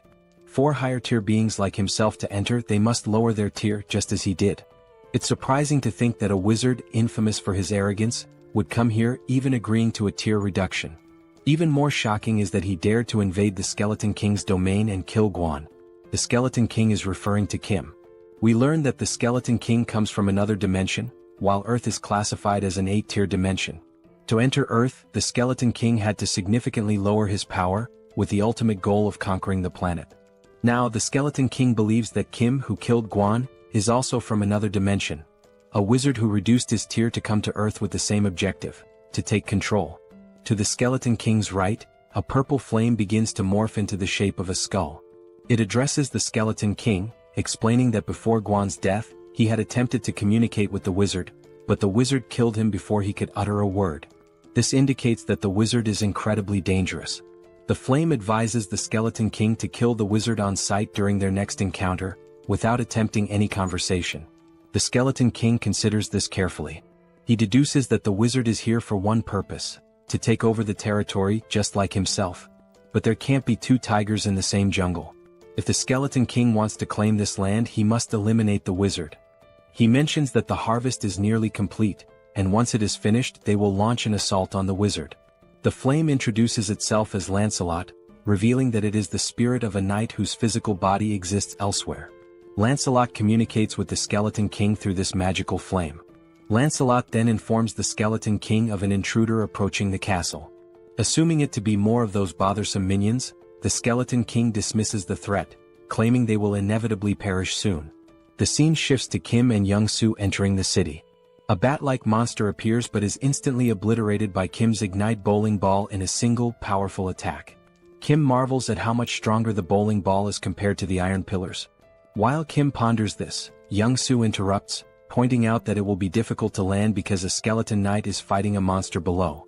Kim looks down and spots another skeleton knight, similar to the one he killed before, but this one wields a lance instead of a sword, like the kind knights used in ancient justs. The skeleton knight enhances his lance with powerful magic and unleashes a devastating attack on his opponent. As the camera focuses, we glimpse the figure of a human, a female silhouette. When Kim notices her, he reacts with a mixture of irritation and disbelief. The human channels magic into her fist and, with a single overwhelming punch, sends the skeleton knight flying. The scene fully reveals the figure, a muscular and striking woman with an imposing presence. As the skeleton knight crashes from a great height, Young-soo nervously suggests they might have to deal with both of these figures if they land now. Startled, Kim exclaims that one of them is his older sister. Shocked, Young-soo asks which one. Kim clarifies that the one who just sent the skeleton knight flying is his sister. The fog clears, fully revealing Kim's sister, Seoul. She stands confidently, her toned muscles and impressive physique drawing attention. Viewers might even call her a muscle queen. Clearly annoyed, Seoul remarks that while she felt the full impact of her punch on the skeleton knight, the creature refuses to die no matter how many times she beats it senseless. Kim begins narrating Seoul's backstory, referring to her as Sister Number 2. He explains that, as a child, Seoul discovered mixed martial arts by chance on TV and was immediately captivated. Luckily, she had a supportive younger brother. Whenever she watched martial arts matches, she would practice the techniques on Kim. But Seoul's victories over weaker opponents left her unsatisfied. Her desire for greater challenges drove her to find tougher opponents at the local playground. There, she defeated anyone who dared to face her, boys, girls, even kids 3 years older. Recognizing her extraordinary talent, their father enrolled Seoul in a mixed martial arts academy. Thus began her journey toward becoming a powerhouse of martial arts. This was the moment Seoul encountered her first defeat. Her teacher bested her. But rather than feeling disheartened, Seoul found the pain of losing exhilarating. At last, she had found a challenge worth her effort. Her new goal became defeating her teacher. Along the way, she achieved victory in multiple jiu-jitsu competitions. By the time she reached 7th grade, she had no equal in the junior division. Her intense passion for training and obsession with fitness drove her to constantly strive for perfection. However, this fixation soon spiraled into a dangerous addiction. Eventually, Seoul sustained a serious injury, tearing the cruciate ligaments in both legs. Impatient with the recovery process, she resumed training prematurely, leading to further injuries. The cycle continued, injury, recovery, and relapse, until she finally made her professional fighting debut at the age of 24. Her skill level could have allowed her to debut much earlier, but her stubbornness and repeated setbacks delayed her entry. Despite the late start, Seoul became so formidable that she easily ranked among Korea's top 10 fighters. Young-soo, hearing this, is dumbfounded. But Kim reassures him there's no need to be intimidated by Seoul, suggesting they land the helicopter slowly. However, Young-soo, still observing Seoul from afar, mutters that she looks more like a monster than a human. Meanwhile, the skeleton knight approaches Seoul, his sword in hand, and with a rattling voice, questions why his attacks are failing to connect. Seoul replies nonchalantly, "Isn't it obvious? Your movements are too slow." The skeleton knight counters, claiming his speed is no less than hers and accusing her of using some incomprehensible trick. Seoul chuckles and explains it's not a trick but simply martial arts. She delivers the explanation so casually that it leaves the skeleton knight bewildered. Hearing this, the skeleton knight compliments Seoul, remarking that people like her are rare. He suggests that if Seoul were to raise her rank, she could become the greatest knight. Seoul, however, is unimpressed and confused, muttering about how all this talk of skeletons, knights, and rankings makes no sense. The skeleton knight continues, confessing that he's developed a deep admiration for her. He promises to speak to the skeleton king to ensure she's the only one spared in the city. But before he can finish, a flaming bowling ball comes hurtling out of nowhere, smashing into him with a deafening crash and shattering his body into fragments. His remains scatter around Seoul. Moments later, the fiery bowling ball rolls to a stop at her feet. Seoul, puzzled, wonders how this strange bowling ball managed to obliterate the skeleton knight when her martial arts couldn't. As she contemplates this, 2 large mana stones and an enhancement stone emerge from the knight's remains. The stones are swiftly drawn into a mysterious portal, which appears to be controlled by a device resembling a piece of corn. At the same time, a helicopter hovers overhead and slowly descends. Kim steps out with a smirk, greeting Seoul with a playful, well, long time no see." He teases her, saying, "As expected, you're still kicking asses, Sister Number 2. Seoul stands frozen, mouth agape, stunned to see Kim after all this time. The scene shifts to a table laden with delicious food, fried rice, pizza, burgers, and an assortment of mouth-watering dishes. Joo-hee and Kim sit silently, watching in amazement as Seoul devours the food with feral intensity. Unable to contain her curiosity, Joo-hee asks if Seoul uses some special ability to enhance her strength. Between enormous bites of chicken and pizza, Seoul casually responds saying Joo-hee is partly right and partly wrong. Her physical prowess, she explains, is natural and unrelated to the barrier. The barrier's sole purpose, she says, is to shield her from external attacks. She delivers this explanation as if it's no big deal. As Seoul continues eating voraciously, Joo-hee's patience finally snaps. "Eat slower," she scolds, warning Seoul that she'll choke or get indigestion if she doesn't. Kim, observing the exchange, chuckles and tells Joo-hee it's futile to argue. "She's been eating like this since we were kids," he says with a resigned smile. Amid their playful banter, a warm, heartfelt conversation unfolds. Kim, smiling genuinely, tells his sisters how relieved he is that all three of them awakened survival-related abilities and managed to endure this long. Kim now had just one more task, to find their older brother. As Seoul ate, she glanced at Kim with skepticism and asked, "Everything's fine, but seriously, Kim, your ability feels like a cheat code. How are you even capable of all this?" Kim chuckled softly, replying, "It's a long story. I'll explain everything to you later, but for now, just eat and get some rest." He showed Seoul how to use the packs to order anything she needed and mentioned that Young-soo's family was safe in the subspace. He suggested Seoul take a moment to say hello to them. Seoul agreed with a nod but then asked, "Are we leaving this city right now? Are we really going?" Kim rose from his chair and answered, "Yes, we need to leave immediately. The city's ceiling is closing at an alarming rate, and I'm not sure if this fortress can shield the entire city." His tone was grave as he emphasized the urgency, adding that he had to gather as many mana stones as possible before the ceiling fully closed. Looking up at the sky, Kim felt a pang of dread. The ceiling had already sealed shut, plunging the entire area into darkness. Wasting no time, he boarded his Black Hawk, ascended into the sky, and launched 5 blazing fireballs at the fortress walls with all his strength. Yet, despite the ferocity of the attack, the fortress remained unscathed. There wasn't even a scratch. A sinking feeling washed over Kim. Not even a dent, he thought. He contemplated his options. Should he take the entire city into his subspace? The thought seemed tempting but reckless. He reminded himself that moving such a massive structure into his subspace could have unpredictable consequences. Kim had already exhausted his remaining mana stones, expanding his portal's radius to 19.76 meters, just large enough to fit the Black Hawk. Now he had no resources left. He considered hunting skeletons and monsters in the city to collect more mana stones, but he wasn't sure what would happen to the city's inhabitants if he took the entire structure into his subspace. As Kim wrestled with these dilemmas, Seoul's voice interrupted his thoughts. "This seems like a lot of trouble," she said from behind. She then recounted her encounter with the skeleton knight, explaining how he had promised to spare her life because he liked her. Before his demise, the knight had mentioned that if Seoul stayed in the city, her death would only be delayed. Curious, Kim asked for more details. Seoul shrugged and replied, "I couldn't get anything else out of him because you smashed him into pieces." She admitted she still didn't know how her death would have been delayed if she remained in the city. The skeleton knight had only mentioned speaking to the skeleton king on her behalf. Kim realized then that if they wanted to escape, he would have to confront the skeleton king directly. The challenge was figuring out where to find him in such a sprawling city. Before Kim could devise a plan, the demon king within Young-soo awakened. With a wicked grin, Young-soo announced, "I only need 5 minutes. In 5 minutes, I'll locate the skeleton king's castle." Kim immediately sensed the impending chaos. "Stop yelling, Young-soo," he shouted, but it was too late. Young-soo had already transformed into his demon form. Cackling wildly, Young-soo did something reckless. He flipped the helicopter into a full 360-degree spin and declared, "I'll scour every corner of this city." The helicopter twisted and dove like a snake, zigzagging through the air as it covered every inch of the city.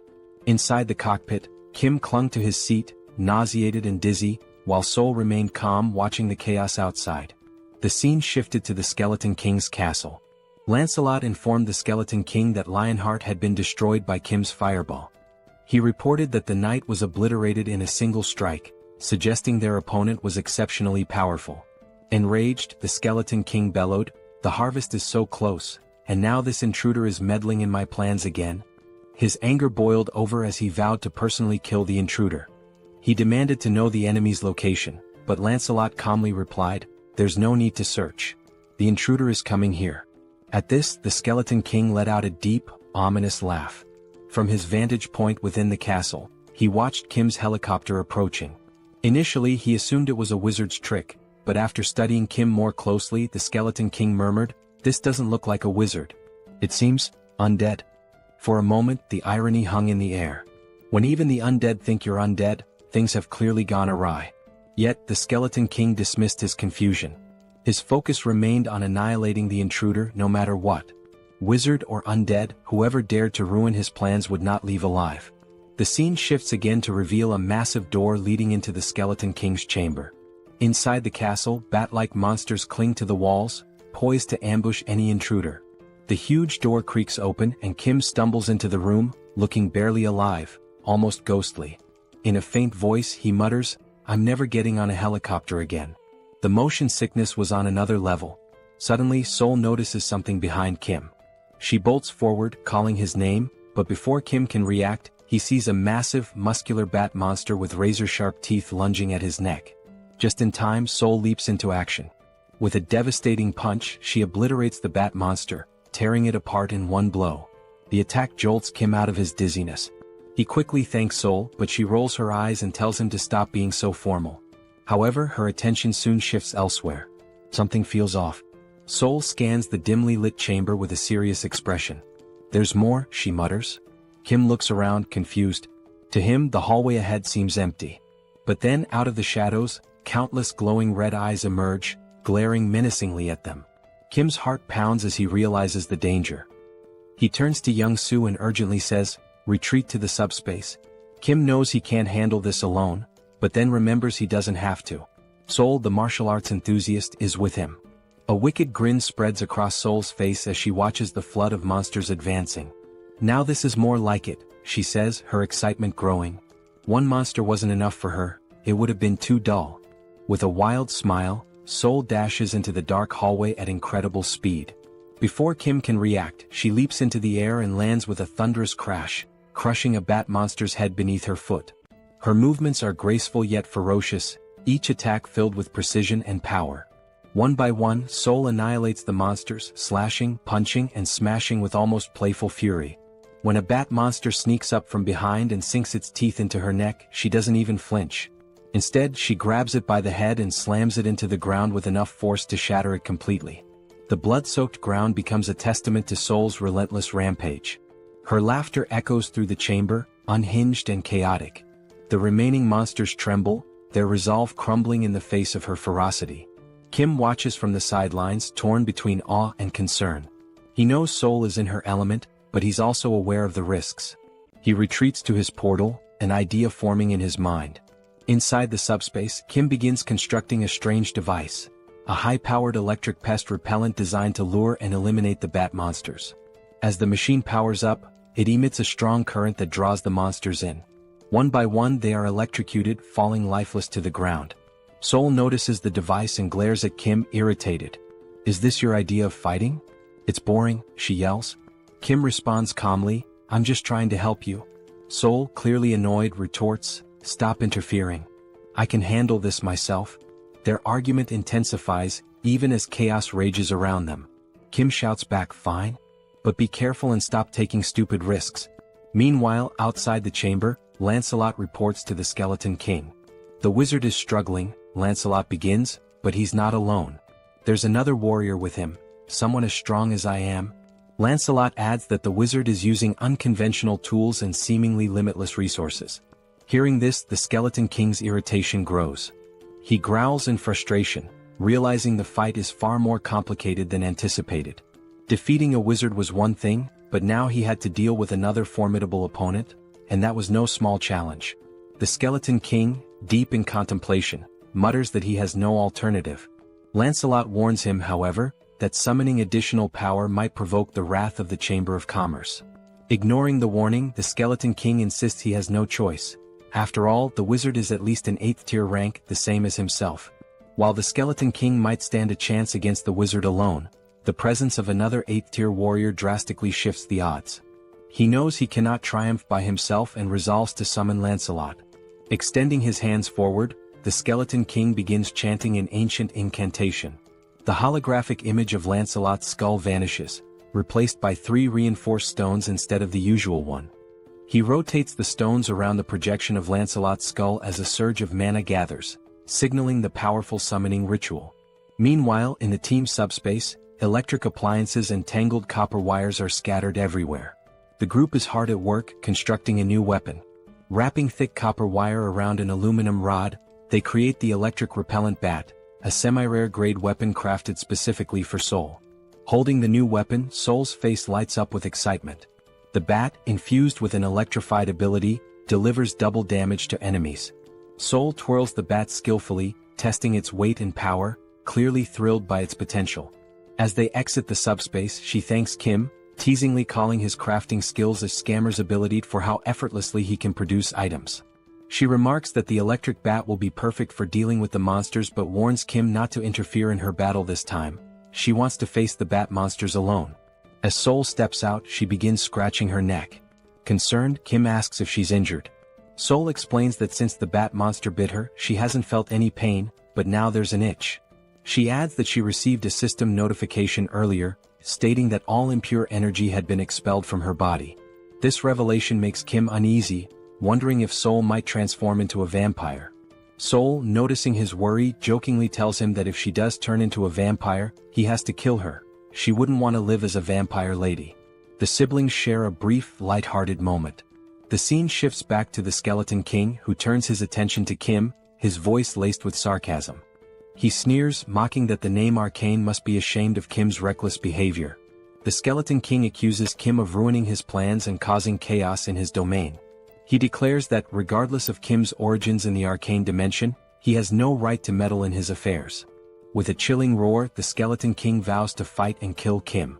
Kim and Seoul exchange glances, baffled by the king's rant. "This idiot makes no sense," Kim mutters under his breath. The word idiot only enrages the Skeleton King further. Furious, he calls for Lancelot to attack, commanding him to eliminate Kim and Seoul immediately. Lancelot finally emerges from the summoning. His presence is nothing short of terrifying. His 4 glowing eyes gleam menacingly, and his massive silver armor radiates power. In his hand, he wields an enormous sword capable of cutting through anything. Seoul, seeing Lancelot, grins with excitement. She had grown tired of weak monsters and was ready for a real challenge. She turns to Kim, warning him again, "Don't interfere in this fight. If you do, it won't end well," before charging straight at Lancelot. Before Seoul can make her move, Lancelot lunges forward, hurling his sword with lethal precision, aiming to cleave her in half. Reacting quickly, Seoul dodges the attack and counters with her electrified bat. The clash sends shockwaves through the room, the force so strong that even Kim feels it from a distance. As the battle intensifies, Seoul notices that Lancelot's strikes are slowly slicing through her weapon. Realizing the danger, she retreats just as Lancelot delivers a devastating blow, splitting the electric bat in 2. Seoul looks back at Kim and jokes, "My bat wasn't weak, it's just that Lancelot is ridiculously strong." Despite losing her weapon, Seoul remains undeterred. Lancelot, now fully revealed, stands as a fearsome and nearly invincible knight. Watching from afar, the Skeleton King boasts about summoning Lancelot, his most powerful knight. Meanwhile, Kim reflects on Seoul's words. It's rare for her to acknowledge an opponent's strength, and that fact alone tells him how formidable Lancelot truly is. If Seoul acknowledges Lancelot's strength, then he is indeed a formidable and dangerous opponent. Watching Seoul, Kim proposes a deal. If she manages to kill Lancelot, would she give him Lancelot's magic stone? Kim argues that he used up all his own magic stones to craft weapons for her, and since Lancelot destroyed those weapons, it's only fair to repay him with the stone. Seoul, however, flatly refuses, declaring that whoever lands the killing blow will claim the magic stone. With a confident smirk, she adds that Lancelot won't be able to stop her. Determined to contribute, Kim activates his Ignite bowling ball and hurls 5 fiery high-speed projectiles toward Lancelot. Yet Lancelot remains unfazed, standing casually as if unbothered. Drawing his sword, Lancelot effortlessly slices through all the bowling balls with a single slash. The shattered projectiles ooze a molten, lava-like liquid, but even this does not affect Lancelot. Refusing to give up, Kim launches more bowling balls from different angles, hoping to overwhelm him, but Lancelot cuts through every single one with the ease of slicing tofu. Kim's jaw drops in shock as he watches. He can't believe how effortlessly Lancelot counters his high-speed, magic-infused attacks. While Lancelot focuses on cutting the projectiles, Seoul sees an opening. She charges forward and punches Lancelot in the face with all her strength, but to her dismay, it doesn't even cause 1% damage. In retaliation, Lancelot swings his massive sword, narrowly missing Seoul's neck as she dodges. She counters with punches to his face and chest, but the strikes are completely ineffective.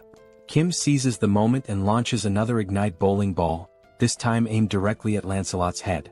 The impact sends Lancelot flying, but when he rises, he remains unscathed, glaring at Kim with glowing, menacing eyes. A growing sense of unease washes over Kim. Something feels terribly wrong. He recalls a similar ominous feeling from his battle with the Black Wyvern. Trusting his instincts, Kim quickly activates his subspace and pulls Seoul into it.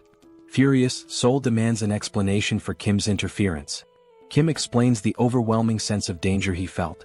Even after using his most powerful attack, Lancelot emerged unscathed. He compares the situation to previous battles, where his strongest move could split the Skeleton King in half, yet it did nothing against Lancelot. Begrudgingly, Seoul admits she cannot defeat Lancelot alone. Outside the subspace, Lancelot wastes no time. In a flash of insane speed, he vanishes from his position and reappears in front of Kim's barrier, slamming his massive sword against it. Kim is genuinely terrified by Lancelot's speed and strength, while even Seoul admits the knight is extremely dangerous. If the fight continues, both of them will die. Despite Lancelot's relentless assaults, the barrier holds firm. Kim notices something crucial. Lancelot is standing dangerously close to the barrier. An idea forms in his mind. If he launches his ignite fireballs at such close range, Lancelot won't have enough time to dodge. Acting quickly, Kim unleashes 5 fireballs at point-blank range. To his horror, Lancelot effortlessly slices through every fireball, even at such proximity. The situation grows more dire. Lancelot isn't just strong, he's unstoppable. Kim is baffled. None of their attacks are effective. He watches in disbelief as Lancelot cuts through every projectile with precision, as if the heavy metal were nothing more than butter. Meanwhile, the Skeleton King observes the battle from afar, finding it dull. With a smug grin, he taunts Kim, mocking how long he plans to cower behind his barrier. He declares that Lancelot is a 7th-tier warrior, immune to all of Kim's abilities. According to the Skeleton King, no matter what Kim tries, he cannot defeat Lancelot. Seated arrogantly on his throne, the Skeleton King begins reminiscing. He reveals that he poured all his resources and wealth into coming to Earth and believed summoning Lancelot was the only way to survive against Kim and Seoul. Now, watching their futile efforts, he expresses disappointment. Had he known how weak they truly were, he wouldn't have taken the risk of summoning Lancelot. As the Skeleton King observes, something unusual catches his attention. Kim is no longer using magic. Instead, he's pulling strange, unconventional items from his portal in an endless stream. Realizing this, the Skeleton King's eyes gleam with inspiration as an idea begins to take shape. Meanwhile, Kim is at a complete loss. He checks all of his abilities: subspace laboratory, replicate, extra-large subspace life support, but none seem useful in defeating either the Skeleton King or Lancelot. Desperate, Kim resorts to repeatedly throwing ignite bowling balls at Lancelot, but Lancelot slices through them with ease, leaving Kim genuinely stuck. Suddenly, the Skeleton King bursts into loud laughter. He commands Lancelot to stop attacking, announcing that the 2 individuals in the portal are not wizards, but rather potential allies for his future plans. Obeying the command, Lancelot ceases his assault and steps back toward the Skeleton King. The Skeleton King rises from his throne and approaches Kim's portal. Initially, he had assumed Kim and Seoul were wizards, but as he observes Kim more closely, he realizes they are ordinary humans. Even more intriguing, Kim possesses a unique ability. Confused, Kim wonders what the Skeleton King is referring to. With a cunning grin, the Skeleton King begins to explain. He mentions that Kim must have encountered and killed 2 skeleton knights to acquire reinforced stones. These stones, the Skeleton King reveals, can only be produced within Camelot Castle by sacrificing living beings. The Skeleton King elaborates on his original plan: to sacrifice the inhabitants of the nearby city to mass-produce reinforced stones, which he would then use to summon an army of skeleton knights. However, he proposes an alternative: a business partnership with Kim. The Skeleton King suggests that Kim, with his unlimited replication ability, could duplicate the reinforced stones, allowing them to dominate not just Earth, but the entire universe. Kim stands silently processing the offer. As the Skeleton King laughs sinisterly, envisioning his grand scheme, Kim suddenly begins laughing and crying simultaneously, leaving the Skeleton King perplexed. Kim thanks him, explaining that the Skeleton King has unknowingly solved all of Kim's problems. Before the Skeleton King can react, Kim utters 4 decisive words. Pax, put Camelot in subspace. Instantly, the entire Camelot castle vanishes before the Skeleton King's eyes. The Grand Fortress, once the source of his power, shrinks and disappears into Kim's subspace. The Skeleton King and his skeleton knights are left standing outside, bewildered and enraged. Looking around in disbelief, the Skeleton King tries to comprehend what just happened. Meanwhile, the castle reappears in Kim's hands, now reduced to the size of a toy. Seoul, observing the shrunken structure, casually remarks how small and insignificant it looks. Overcome with fury, the Skeleton King roars, "How dare you 9th-tier slaves!" He accuses Kim and Seoul of destroying his life's work and vows to annihilate them. Enraged, he summons a dark purple orb of energy, brimming with the souls of the dead. The green, ghostly spirits surge toward Kim's portal, attempting to shatter it. Yet as the smoke clears, Kim and Seoul remain unharmed. Now calm, Kim begins to think strategically. He recalls the name of the skeleton knight summoned by the Skeleton King, Lancelot. Deciding to take a bold risk, Kim calls out Lancelot's name, attempting to summon him. To everyone's astonishment, Lancelot materializes before Kim. However, this time his appearance is different. Gone is the dark aura that usually surrounds him. Instead, he radiates a golden light, warm and majestic. Lancelot turns to Kim and acknowledges him as his new master. Without hesitation, Kim commands Lancelot to kill the Skeleton King. Obeying immediately, Lancelot draws his sword and, with a single precise slash, cleaves the Skeleton King cleanly in two. The Skeleton King, unable to react or defend himself, is defeated in an instant. With grace and overwhelming power, Lancelot ends the battle in one swift motion. As soon as Lancelot struck the Skeleton King, the violet core within the Skeleton King was destroyed. It shattered into fragments with a faint explosion. Lancelot then drove his blade into the back of the Skeleton King like a royal decree. We see the Skeleton King's body sprawled before Lancelot, his jagged crown lying discarded at Lancelot's feet, and his dismembered parts scattered across the ground. As the Skeleton King's form faded, a golden mana crystal began to glow. The system alerted Kim that he had defeated the Skeleton King. When Lancelot transferred ownership of the Night King's dimensional account, it became Kim's property. Upon opening the system notification, a new feature appeared, the dimensional account. When Kim accessed it, he discovered 3,086 mana stones within. Staring at such a vast number of mana stones, Kim felt both bewildered and astonished. This meant that by defeating the Skeleton King, Kim had acquired thousands of mana crystals in one go. Despite his happiness, Kim couldn't help but wonder, what would he do with so many mana stones? As Kim stood lost in thought, Seoul placed her hand on his shoulder.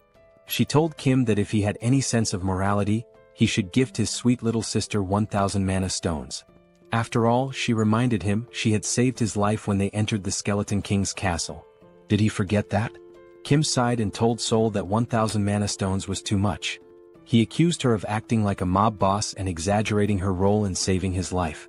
Kim pointed out that he had also given her a weapon, which allowed her to fight Lancelot on equal terms for a brief time. Shouldn't she repay him for that? Seoul looked at Kim and retorted that they had both helped and saved each other, so it would only be fair to settle on 500 mana stones instead. Kim smirked and said that if she wanted to assign a price to everything, then she should also start paying rent for living in his subspace free of charge. Did she think she could live and sleep safely without contributing anything? Taken aback, Seoul called Kim a miser. She asked if he was so stingy that he couldn't even spare 500 mana stones. Frustrated, Kim finally handed over 500 mana stones to his sister, not wanting to argue further. Seoul smirked, thanked Kim and declared the argument over. But with a serious tone, Seoul asked Kim what he planned to do next. Both Kim and Seoul turned to their left. From Kim's subspace, Lancelot emerged. Towering at 10 feet tall with eyes glowing red, Lancelot approached them with heavy, deliberate steps. Seoul glanced at Kim and asked what he intended to do with Lancelot. Meanwhile, Lancelot reached Kim and in a deep, resonant voice, called him his lord. Lancelot informed Kim that he had carried out his command and cleaved the Skeleton King in two. Now he awaited Kim's next order. Kim stood silently, pondering what to do with Lancelot. The scene shifted, and Kim narrated that no one could have foreseen what happened next. We saw Lancelot standing still. Sitting atop his helmet was Young-Soo's daughter, clutching tightly to one of its feathers. Lancelot gently moved to keep her entertained while, from behind, Kim, Joo-hee and Seoul watched in astonishment. Kim thought to himself how unimaginable it was that one of the most fearsome knights could end up in such a situation. Meanwhile, Young-Soo and his wife stood in front of Lancelot. Young-Soo's wife was beaming with joy as she watched her daughter play happily with Lancelot. She apologized to Lancelot, explaining that her daughter was usually shy and didn't enjoy playing with strangers. But this was the first time she had played so freely with someone she had just met.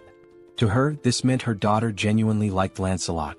While Young-Soo's wife was overjoyed, the same couldn't be said for Young-Soo. He stood there, stunned, his mouth agape as though his entire world had crumbled. His face reflected despair, like someone who had just received a dire sentence. Lancelot, meanwhile, continued playing with Young-Soo's daughter.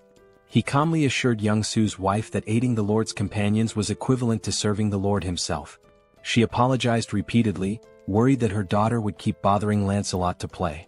But Lancelot, in his commanding voice, reassured her that it was no bother at all. He said he loved children and saw her as if she were his own. From afar, Kim, Joo-hee and Young-Soo watched this touching moment. Joo-hee, with a warm smile, turned to Kim and remarked that it was impossible not to admire someone so considerate. She commented that Lancelot wasn't just strong but also kind and compassionate, someone anyone would look up to. But Kim didn't share her sentiment. With a side eye, he muttered that calling Lancelot a person felt strange. After all, Lancelot was a skeletal knight, and no one really knew what lay beneath his armor. Yet, after a moment of reflection, Kim admitted that Lancelot was never truly evil. He realized that Lancelot had simply been following the Skeleton King's orders. The true villain had been the Skeleton King all along. Now, with Lancelot under Kim's command, away from his former master's dark influence, Kim saw that Lancelot displayed qualities of goodness and loyalty. This made Kim reconsider his initial judgment, allowing him to trust Lancelot at least for now. Joo-hee, noticing Kim's thoughtful expression, turns to him with a serious tone and asks, "Are you planning to go to Daebongu City right now?" Kim glances at Joo-hee and replies that he intends to head to Daebongu City immediately since their older brother's new home is located there. Hearing this, Joo-hee looks visibly concerned. She tells Kim that she has observed from the start how tirelessly he's been working, without taking proper rest for days. With a worried expression, Joo-hee warns Kim that, while she understands his urgency, what if he collapses or falls ill? She pleads with him to prioritize his health, cautioning that overworking himself could lead to severe problems. If that happens, she asks who will look after him. Joo-hee insists that it's already too late to leave tonight. She advises Kim to rest and wait until sunrise to set out and rescue their brother. Kim listens to her advice and nods in agreement. He then turns to look at his wife and daughter. His daughter is still perched atop Lancelot's head, while Young-Soo is trying all sorts of ways to coax her down. With a mix of exasperation and humor, Young-Soo tells his daughter to climb down from Lancelot and sit on his shoulders instead. He even volunteers to play the role of a brave knight. However, Young-Soo's daughter begins playfully hitting Lancelot's head and declares that her father is boring. She loudly proclaims she wants to play with a real knight, not a pretend one. Hearing this, Young-Soo feels a bit hurt, though he hides it behind a strained smile. Meanwhile, Young-Soo's wife teases her husband, joking that even she wouldn't want to play with a fake knight like him. Instead, she quips she'd rather choose Lancelot, the real deal. And yet, despite the humor, Kim finds himself momentarily distracted by a ridiculous thought. Why, of all things, is he imagining Lancelot playing with Young-Soo's wife? Kim shakes his head, silently cursing his own wandering mind. Watching this heartwarming scene, Kim pauses for a moment, his face softening into a warm smile. He announces that they will take the night to rest, enjoy the moment, and set out in the morning to rescue their brother. The scene shifts to Young-Soo carrying his now sleeping daughter on his shoulders, her face peaceful after hours of play with Lancelot. Young-Soo wears a contented smile, as if this moment alone fulfills him completely. Kim suggests that Young-Soo take his wife and daughter to a private room to rest for the night. Young-Soo agrees, nodding appreciatively before leaving with his family. As time passes and the room empties, Saul smirks mischievously. Slowly, he removes his shirt and walks toward Kim, suggesting with a sly grin that now, with everyone asleep, they can begin their real work. Kim responds with a knowing smile and turns to Lancelot, asking if he needs a place to rest. Kim summons the Camelot Castle, and a miniature version of the castle materializes in his hand. The system notifies Kim that this artifact is a unique grade item known as the Palace of the Cursed Knight. It explains that the castle's size depends on the number of mana stones invested. The system further details its 3 powerful abilities. Blood Sacrifice. By sacrificing livestock, Kim can create reinforcement stones. Summon a Ghost. Using mana crystals, Kim can call forth ghosts from the castle. Knight Investment. By combining ghosts with reinforcement stones, Kim can forge knights as powerful as Lancelot. Kim marvels at the artifact's capabilities, deeming them both overpowered and fascinating. However, he notes that the castle's size scales directly with his investment. For example, 500 mana stones would result in a 500 square foot castle, while 1,000 stones would yield a 1,000 square foot one. After some deliberation, Kim decides on a size sufficient for housing 12 knights, opting for a 300 square foot castle. He invests 300 mana stones, and the Camelot Castle grows and expands to its new dimensions.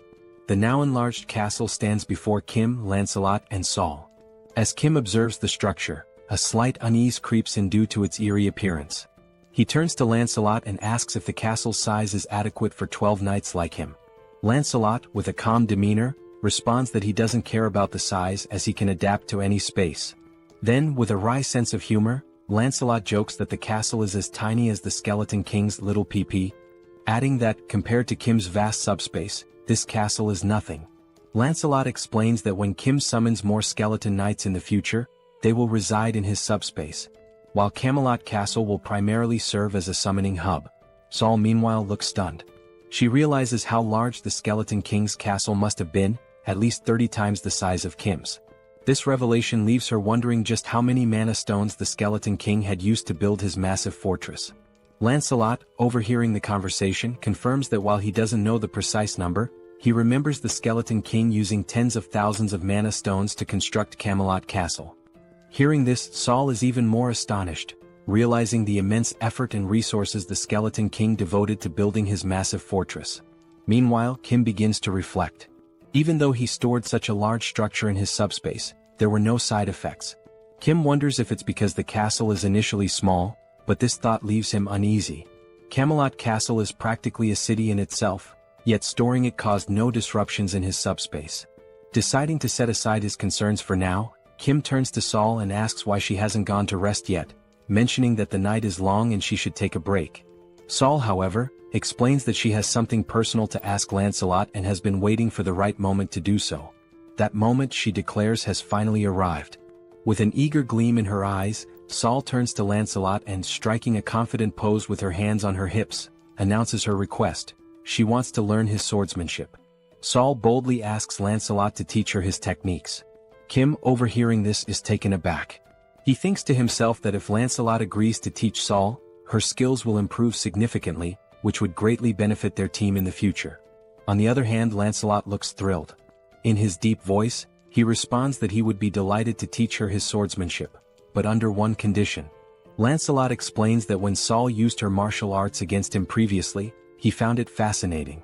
If she wants to learn his swordsmanship, then she must teach him her martial arts in return. It would be an exchange of skills, her martial arts for his swordsmanship. Hearing this, Saul smirks, her expression shifting into one of playful mischief, almost bordering on manic. With a teasing tone, she praises Lancelot for being clever, admitting that her martial arts are indeed impressive. She calls him a little kid and playfully questions whether he could even handle her intense training regimen. Kim, watching this from the sidelines, notes how Saul's excitement peaks whenever the topic of martial arts comes up. She's undeniably a martial arts enthusiast, if not an outright fanatic. Meanwhile, Saul continues to taunt Lancelot, her mischievous smile intact. She suggests they start with a simple sparring session before beginning formal training. The scene shifts to Kim, who, feeling drowsy, starts heading toward his room in Camelot Castle for some rest. Meanwhile, Lancelot and Saul engage in their sparring session. Saul enjoys the match immensely, pushing Lancelot to his limits. By the end, Lancelot earns his place as a true member of their group, fully integrated into their family dynamic.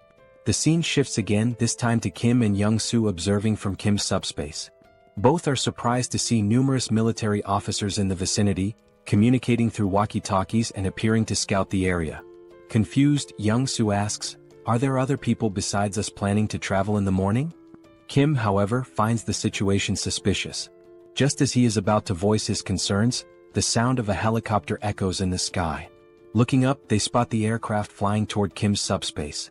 Young-soo, recognizing the helicopter, exclaims, "That helicopter looks very familiar." Kim realizes it too.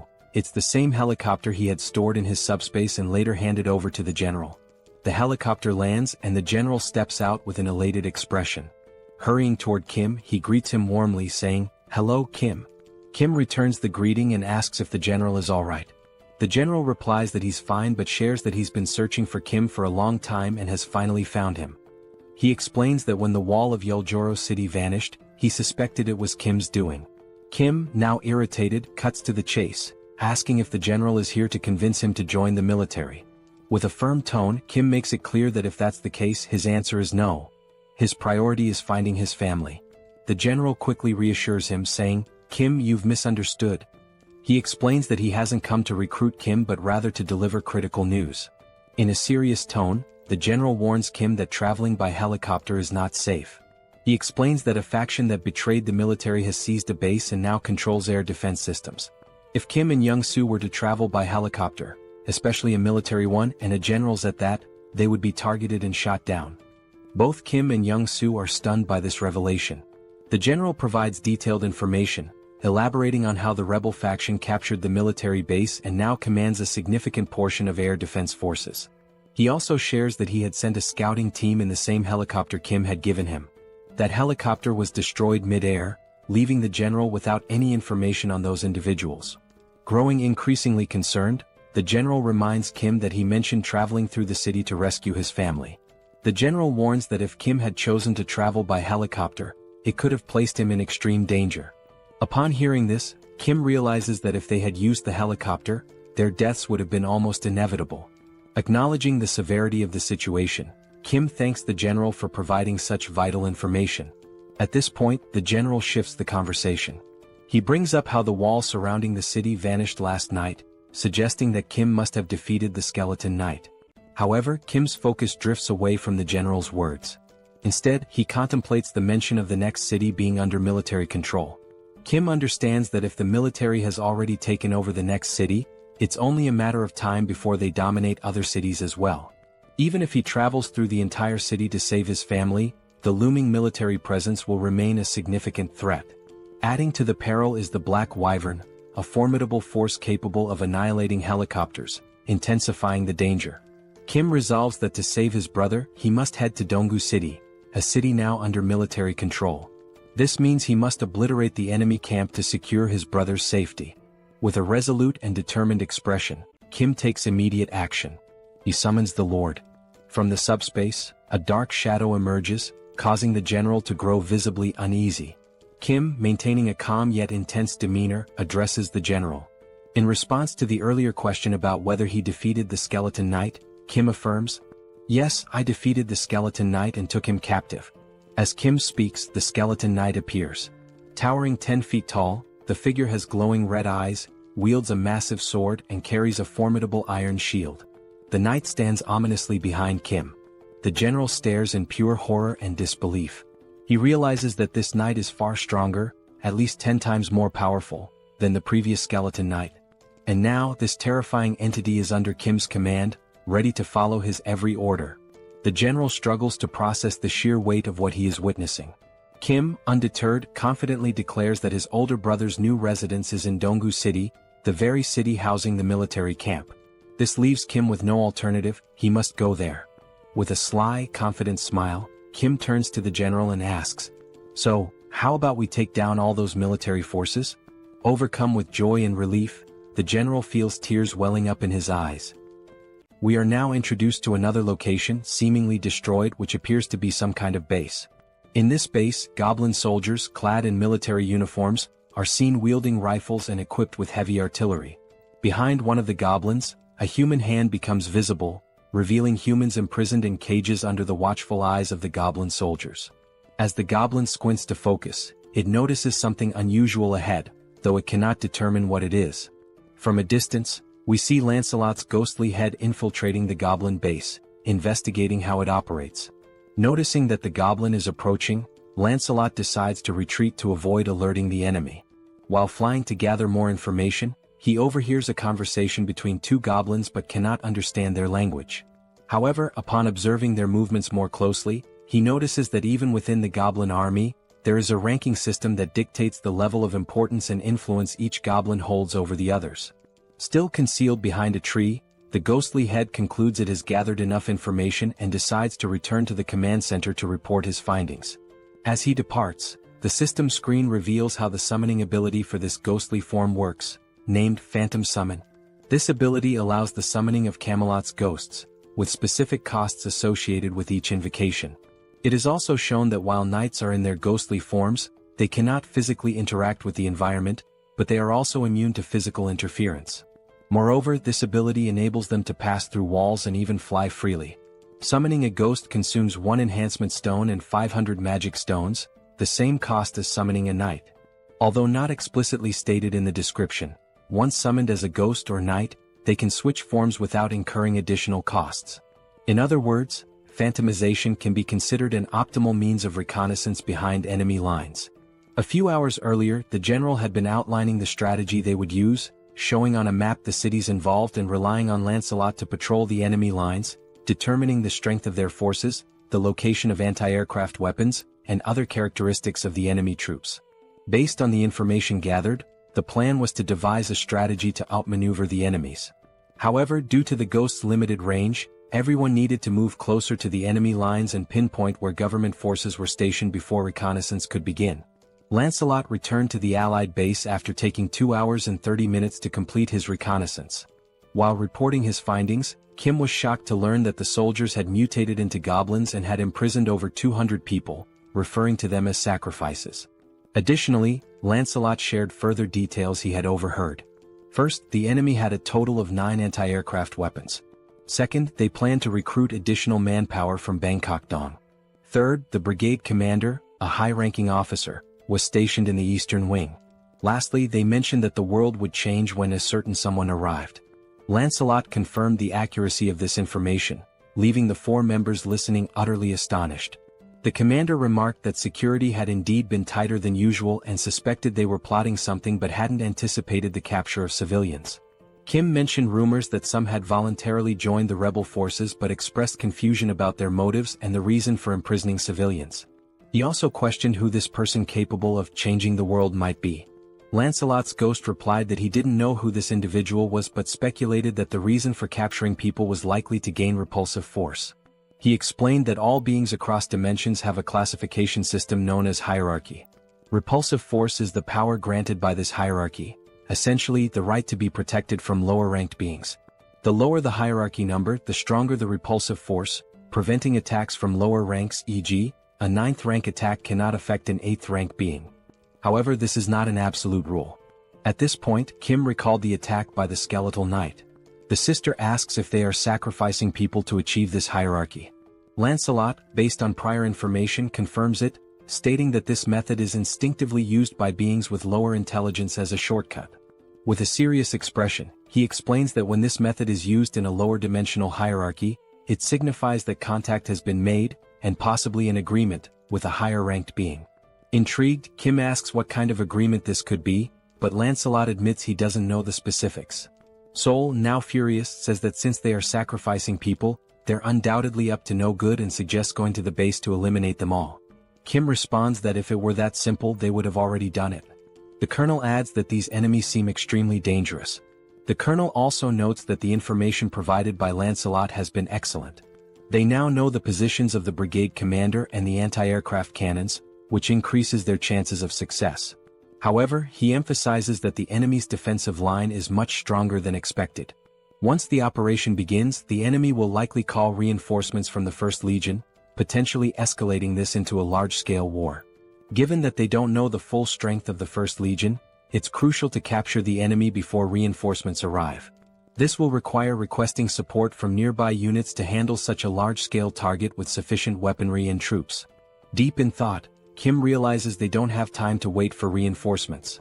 Moreover, Bangkok Dong, where his brother lives, is at risk, making it imperative to finish the mission before the enemy moves there. He also remarks that since Lancelot is of the 7th hierarchy, he could theoretically eliminate the enemy on his own, but the area is too vast for him to cover alone, giving the First Legion's reinforcements enough time to arrive and turn this into a full-scale war. Lancelot suggests that if the anti-aircraft cannons are a problem, Kim could simply summon another knight, and points out that summoning requires both enhancement stones and magic stones. While they have enough magic stones, they are short on enhancement stones.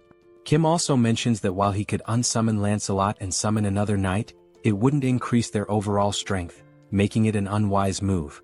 More importantly, he feels it wouldn't be right to dismiss Lancelot just to summon someone else. Frustrated, Kim says it would be ideal if they could duplicate the enhancement stones and magic stones in their subspace. Lancelot then recalls that after defeating the Skeleton King, they acquired another enhancement stone.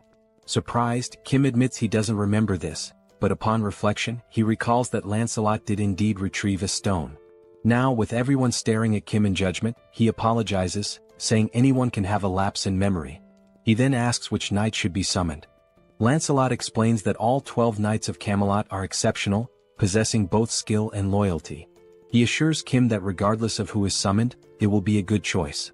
However, there is one knight in particular who would be the most logical choice: Bedivere. He describes Bedivere as a genius archer unparalleled in skill, specializing in long-range attacks. Enthralled, Kim exclaims that he can't resist and wants to summon him right away. Back at the goblin base, the captives appear gravely debilitated. A girl wearing an orange sweater is called out by one of the goblins. Frightened, she asks if he's really speaking to her. The goblin points out that everyone else in the cage looks weak except for her. He then asks if she wants to escape. Confused, she hesitates, but the goblin quickly reveals he's only testing her. He declares that if she offers him something of value, he'll let her go.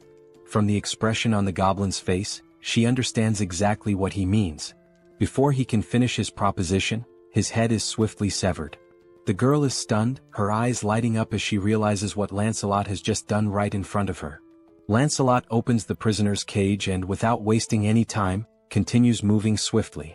The girl steps out of the cage, still trying to process what just happened before her eyes.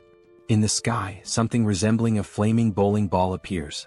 From a distance, the goblins notice the strange object in the sky but cannot identify it. Upon closer inspection, one of them realizes it is indeed a bowling ball, but it makes no sense to him. Before he can react, the ball suddenly hurtles in his direction, catching him off guard, and moments later, it strikes one of the anti-aircraft weapons. A goblin further away hears the explosion and wonders about its origin.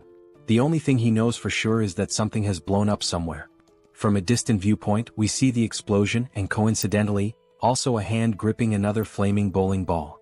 Yes, the summoned knight is hurling bowling balls at the enemies, already contemplating his next target. Moments earlier, Lancelot reveals something he hadn't mentioned before. Bedivere has only one arm. Kim is taken aback and confused as Lancelot had described Bedivere as an archer. He questions how Bedivere could possibly be an archer with just one arm. Lancelot confirms that Bedivere was indeed an archer, but that is a story from the past. He explains that long ago, Bedivere served as a knight under the Duke's command but lost his arm to a commander jealous of his exceptional talent. From that point on, Bedivere adapted, mastering throwing techniques using a leather strap. Thus, he earned his place among the 12 knights of Camelot. Still skeptical, Kim asks if Bedivere can truly destroy anti-aircraft cannons from such distances. Lancelot reassures him, stating that he fought alongside Bedivere for a long time and knows the full extent of his abilities. Additionally, Lancelot confirms that after scouting the enemy lines, only he and Bedivere will be needed for this mission. Back in the present, we see Bedivere launching more flaming bowling balls at the enemies from afar. The ball soars through the sky and strikes another anti-aircraft cannon. As the goblin base is a large area, a goblin from a distance notices the explosion and wonders what is happening. Turning around, he sees another goblin soldier being attacked and flung away by someone. Alarmed, he asks his officer what's going on, but then hears the distinct sound of a sword. When he looks closely, he spots Lancelot calmly walking in his direction. The goblin, trembling with fear, stammers that this is a restricted area where unauthorized individuals are not allowed. Lancelot remains silent, continuing his steady approach toward him with an air of calm authority. Meanwhile, we see Kim's system sending him notifications. The first shows he acquired 4 magic stones, bringing his total to 2,686. Shortly after, another notification appears, adding 12 more magic stones, increasing the total to 2,698. Kim, staring at the system screen in surprise, reflects that owning a dimensional account eliminates the need to collect magic stones manually, as they are gathered automatically. Still, he finds it hard to believe how quickly the stones are being accumulated and wonders if this is really correct.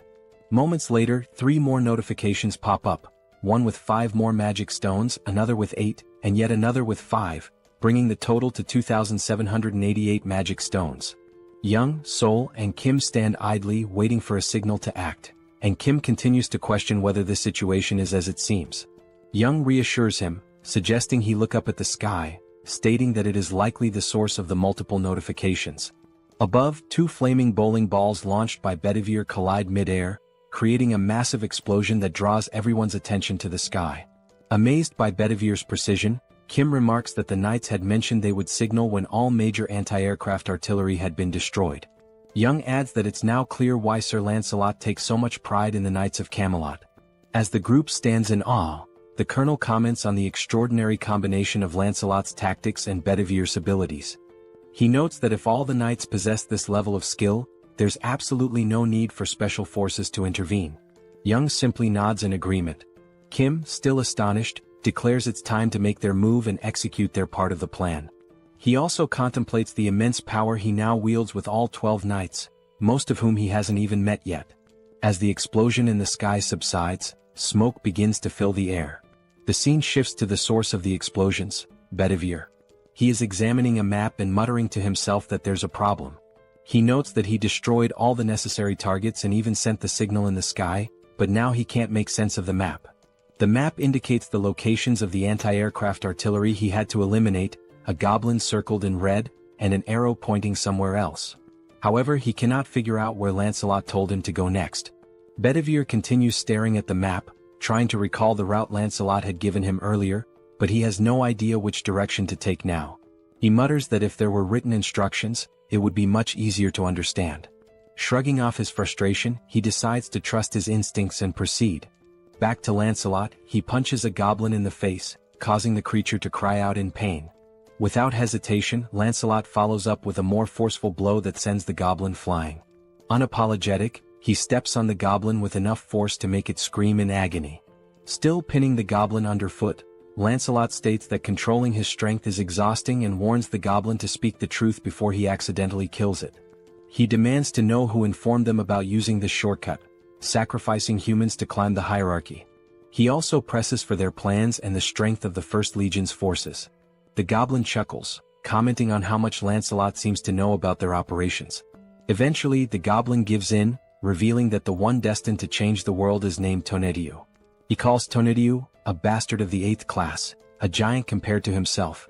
Lancelot, unfazed, replies that he has never heard of this being and asks what Tonnerre wants with the goblins and what exactly his plan entails. Reluctantly, the goblin admits he doesn't know and is promptly kicked by Lancelot, spinning him through the air. Now farther away, the goblin uses the last of his strength to flee. He leaps from a nearby window in a desperate attempt to escape. Upon landing, he finds himself near a group of goblin soldiers patrolling the area.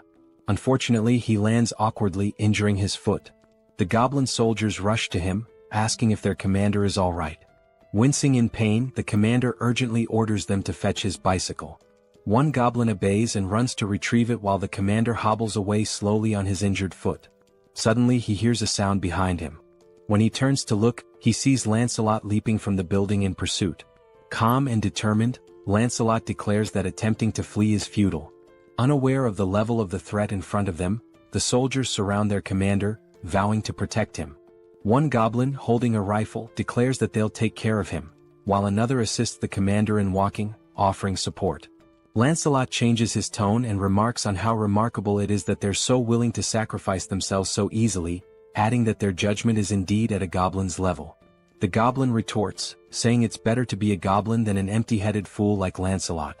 Now aiming his rifle, the goblin advises Lancelot to drop his arrogance, noting that there are also 8th-ranked individuals in their main force. He boasts that if he had only consumed 10 more, he too would have been in 8th rank. Disbelieving the audacity of their actions, Lancelot questions whether all those who became goblins are doing the same thing. The goblin with a sly grin affirms this. He adds that he is one of the intelligent ones, adapting to a changing world. Before he can finish his sentence, Lancelot swiftly lunges forward and drives his sword through the goblin's neck. Lancelot coldly remarks that knowing this will make it easier to decide whose lives to take. The fleeing commander glances back to see what is happening, only to witness blood spurting into the air.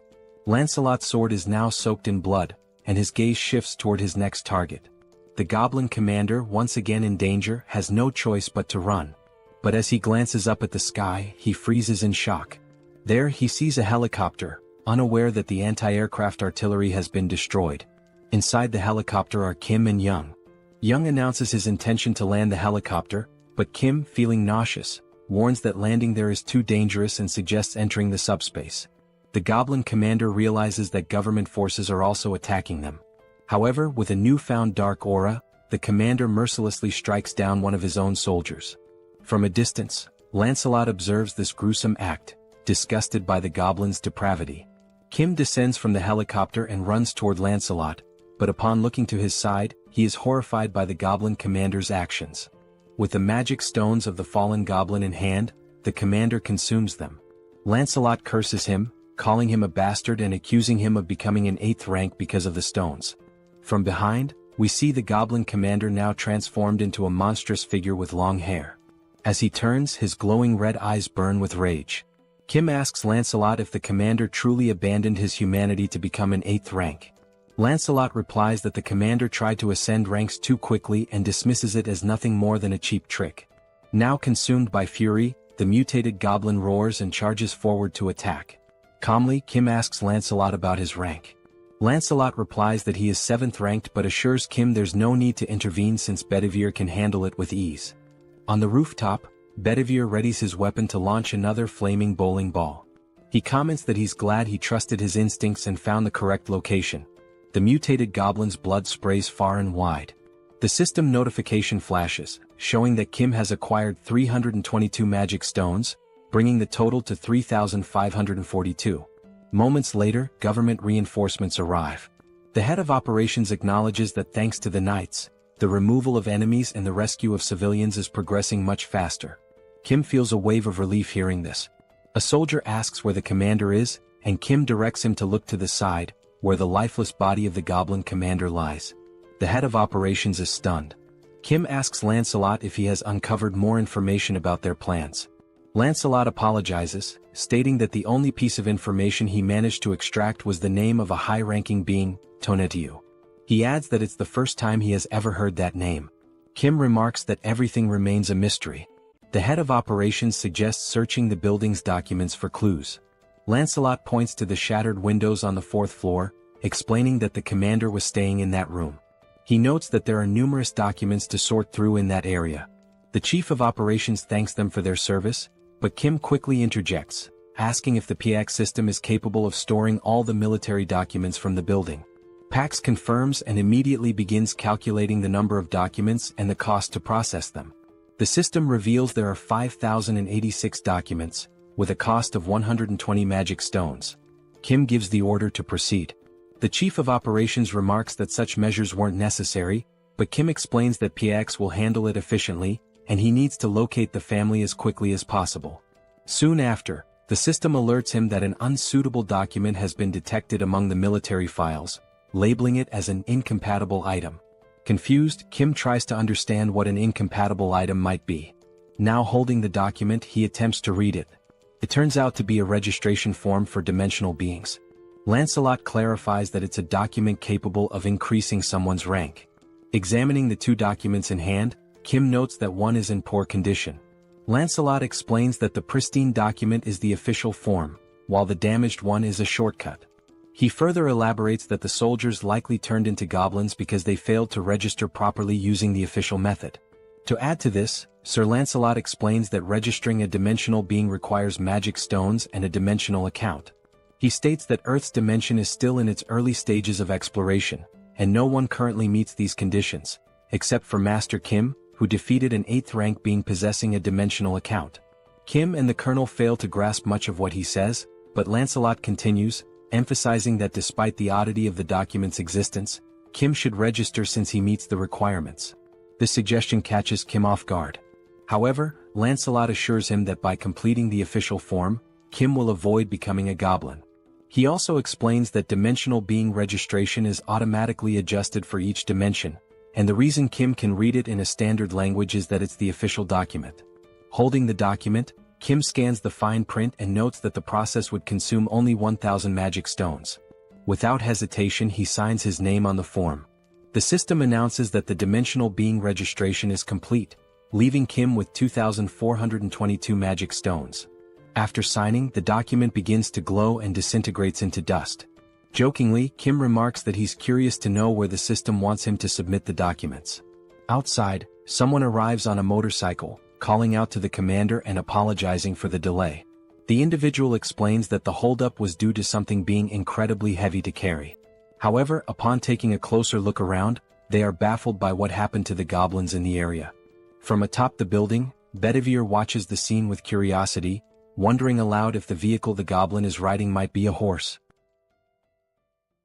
Meanwhile, back in the document room after the PX scan, they manage to retrieve not only the contract but also approximately 40,728 pages of military documents. Kim informs the colonel that he remains worried about his family and won't be able to review the documents himself since he's heading out to search for them. He adds that the director of operations will handle the verification and assures the colonel that once he finds his family, he will return to assist the government forces. The colonel thanks him and wishes him good luck. As they leave, Kim tells Lancelot that the plan is to enter without the rebels mistaking them for government troops. However, they learn that Dobongu has been occupied by the rebels, making it too dangerous for Yong-soo to drive. Kim decides to take the wheel instead. He considers that, for now, it's safer for him and the two knights to travel in unassuming vehicles to avoid drawing attention and being identified as enemies. However, a significant problem arises. Upon inspecting the subspace inventory, they discover that only military vehicles are available, which completely disrupts the plan. Kim wonders how they will resolve this issue, convinced there must be a non-military vehicle somewhere. Determined, he decides to search thoroughly to find something usable. Descending the stairs, he acknowledges that the task will be slow and dangerous but accepts that there is no other option. He also expresses hope that they will locate a drivable vehicle. As they step outside, they are startled by the sound of a roaring engine. Looking ahead, they see Bedivere perched atop the motorcycle previously owned by the goblin. Suffice it to say, he looks incredibly stylish. Stunned, Kim, still processing what he's seeing, asks why Bedivere is on a motorcycle. The newly self-proclaimed rider explains that he thought it was a horse. Pointing to the goblin's corpse on the ground, Bedivere says the goblin had been riding this modern horse, and he found it amusing, so he decided to learn how to use it. It wasn't even that difficult, he adds. Kim, still surprised, recognizes the vehicle as the brigade commander's motorcycle and hatches an idea. Opening the system, he learns it will cost only 22 mana stones to store the motorcycle under the military unit category. With 2,400 stones remaining, he approves the storage. A while later, goblin soldiers armed with rifles notice something unusual approaching them. One goblin, puffing on a cigarette, asks what the hell that thing is. As it gets closer, the goblins realize it's a motorcycle, but they don't feel alarmed. Another goblin asks if they're expecting any visitors, to which the first responds he hasn't heard about any. They decide to point their rifles and shout at the approaching figure, demanding to know who they are and where they came from, warning them to stop immediately. One goblin adds that, regardless of who they are, no one can enter without proper authorization. Seconds later, before the goblins can react, one of them is struck by a bowling ball, leaving only the cigarette burning in his hand. Here's a lesson: if you're a goblin, don't smoke. The other goblin, bewildered by the sudden demise of his comrade, turns around to investigate what just happened. Still astride the motorcycle, Lancelot unsheathes his sword, turning those few seconds into the goblin's last. Without hesitation, he eliminates the goblin with a precise strike to the neck. The group continues forward, now riding two motorcycles, Kim and Lancelot on one with Bedivere piloting the other, steadily distancing themselves from the scene. A goblin watching from afar notices the suspicious movement and remarks that he's never seen anyone ride motorcycles like that before. Eventually, they seem to reach their final destination and decide to stop. All signs suggest this is Kim's brother's apartment. Inside, on the 14th floor, Kim knocks on the door of apartment 1405, calling out for his brother, Hyung, and asking if anyone is inside. He keeps calling, but the silence hanging in the air suggests no one is there. Worried, Kim decides to open the door using the handle, and to everyone's surprise, it's unlocked. Inside, amidst the destruction, they see wedding photos of Kim's brother and his new wife hanging on the walls, alongside apparent bullet marks on the TV. Kim freezes at the doorway, calling out to his brother and sister-in-law once more, but still there's no response. Concerned for Kim's safety, Lancelot, ever the loyal servant, asks for permission and declares that he will take the lead. They decide to enter, and as Kim looks around, he notices something odd. It doesn't seem like they were attacked. Instead, it feels as if they abandoned the house and evacuated somewhere else. While searching for clues, he spots a letter on the bed and decides to read it. The paper contains a message from his brother addressed to Kim or their sisters. It explains that the phones weren't working, so he left the letter in case one of them came looking for him. In the letter, his brother writes that they decided to head to UINGBU but admits he's uncertain about their safety given the current situation. He mentions that his wife's family is also nearby. He adds that he doesn't know when they might read the letter but assures them there's no need to risk facing danger to look for him. He explains that outside, soldiers have been forcefully removing people from their homes and abducting them. As Kim reads, Bedivere and Lancelot finish their sweep of the house and confirm there's nothing unusual inside. The letter continues, describing how people are being taken indiscriminately, adults and children, regardless of gender. It warns that the situation is perilous but expresses hope that they'll survive somehow and urges Kim to do the same. Finishing the letter, Kim feels a sense of relief, thinking it's likely his brother and family managed to escape before the First Legion occupied the area. Kim calls Bedivere over, hands him the letter, and orders him to show it to his sisters in the subspace. He wonders when his brother, Hyung, wrote the letter and fears that if the Legion occupied this area, they might soon target where his brother is now. Turning to Lancelot, Kim declares they'll leave immediately, urging haste and stating he'll take the lead this time. Lancelot complies but asks if Kim is alright. Lancelot expresses concern that Kim may have developed a phobia, suggesting he let Lancelot drive. Before they can act, a helicopter suddenly appears outside the window, its turret aimed directly at them. The goblin piloting it reports via radio that he's identified an unknown individual and a skeleton at the location and is preparing to open fire. The turret roars, unleashing a barrage toward the two until its ammunition is depleted. For a moment, it seems like Kim and Lancelot have vanished. As the smoke clears, Kim reappears, grimacing and commenting that the attack hurt more than he expected. With a touch of humor, he confirms the phobia. Somehow, Kim commands Pax to store the Black Hawk helicopter in the warehouse, noting that its maintenance hadn't been completed and its weapons were for demonstration purposes only. The system confirms the operation will consume 141 mana stones. The goblin, utterly shocked, demands to know who they are, bewildered that they survived being hit by the turret. When the goblin asks if they are rank 8, the helicopter suddenly vanishes into subspace, leaving the pilot panicked as he realizes he's about to fall from a considerable height. Kim turns to Lancelot, emphasizing that they can't waste any more time. Meanwhile, they hear the goblin scream until it abruptly ends with a splat. Kim reflects on how many rebels they've eliminated along the way but hadn't expected them to have a Black Hawk in their possession. He silently hopes his brother and family are safe. The scene shifts to a group of goblins having a conversation. They discuss how the high priest promised to distribute rewards based on the number of offerings they've collected. It's been several days since then. One goblin mentions there's only one building they haven't managed to destroy and questions if it's really necessary to interfere like this. He adds that another lieutenant's team has already captured 300 offerings. Another goblin scratches his head, admitting it's not easy to take down that building unless you're rank 8. The goblin lieutenant chastises him, saying they should have asked for reinforcements or figured out another way. He criticizes the others for risking their lives to collect more offerings while they lag behind. Declaring he'll handle things personally from now on, the lieutenant tells the goblin to work harder to make up for the delay. The subordinate obeys.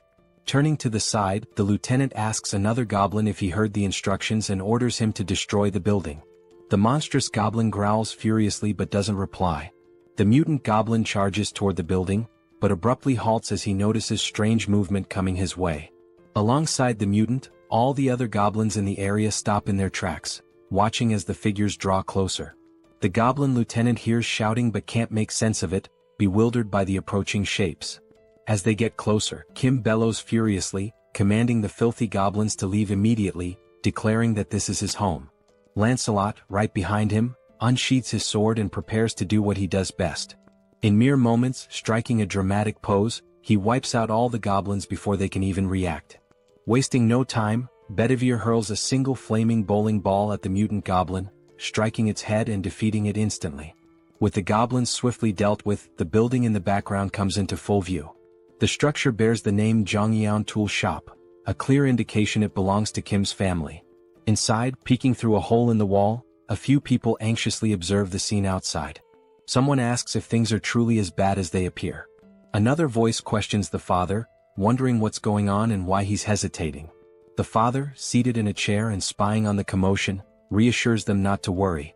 He explains that Kim has arrived on a motorcycle, accompanied by skeletons, leaving everyone utterly confused.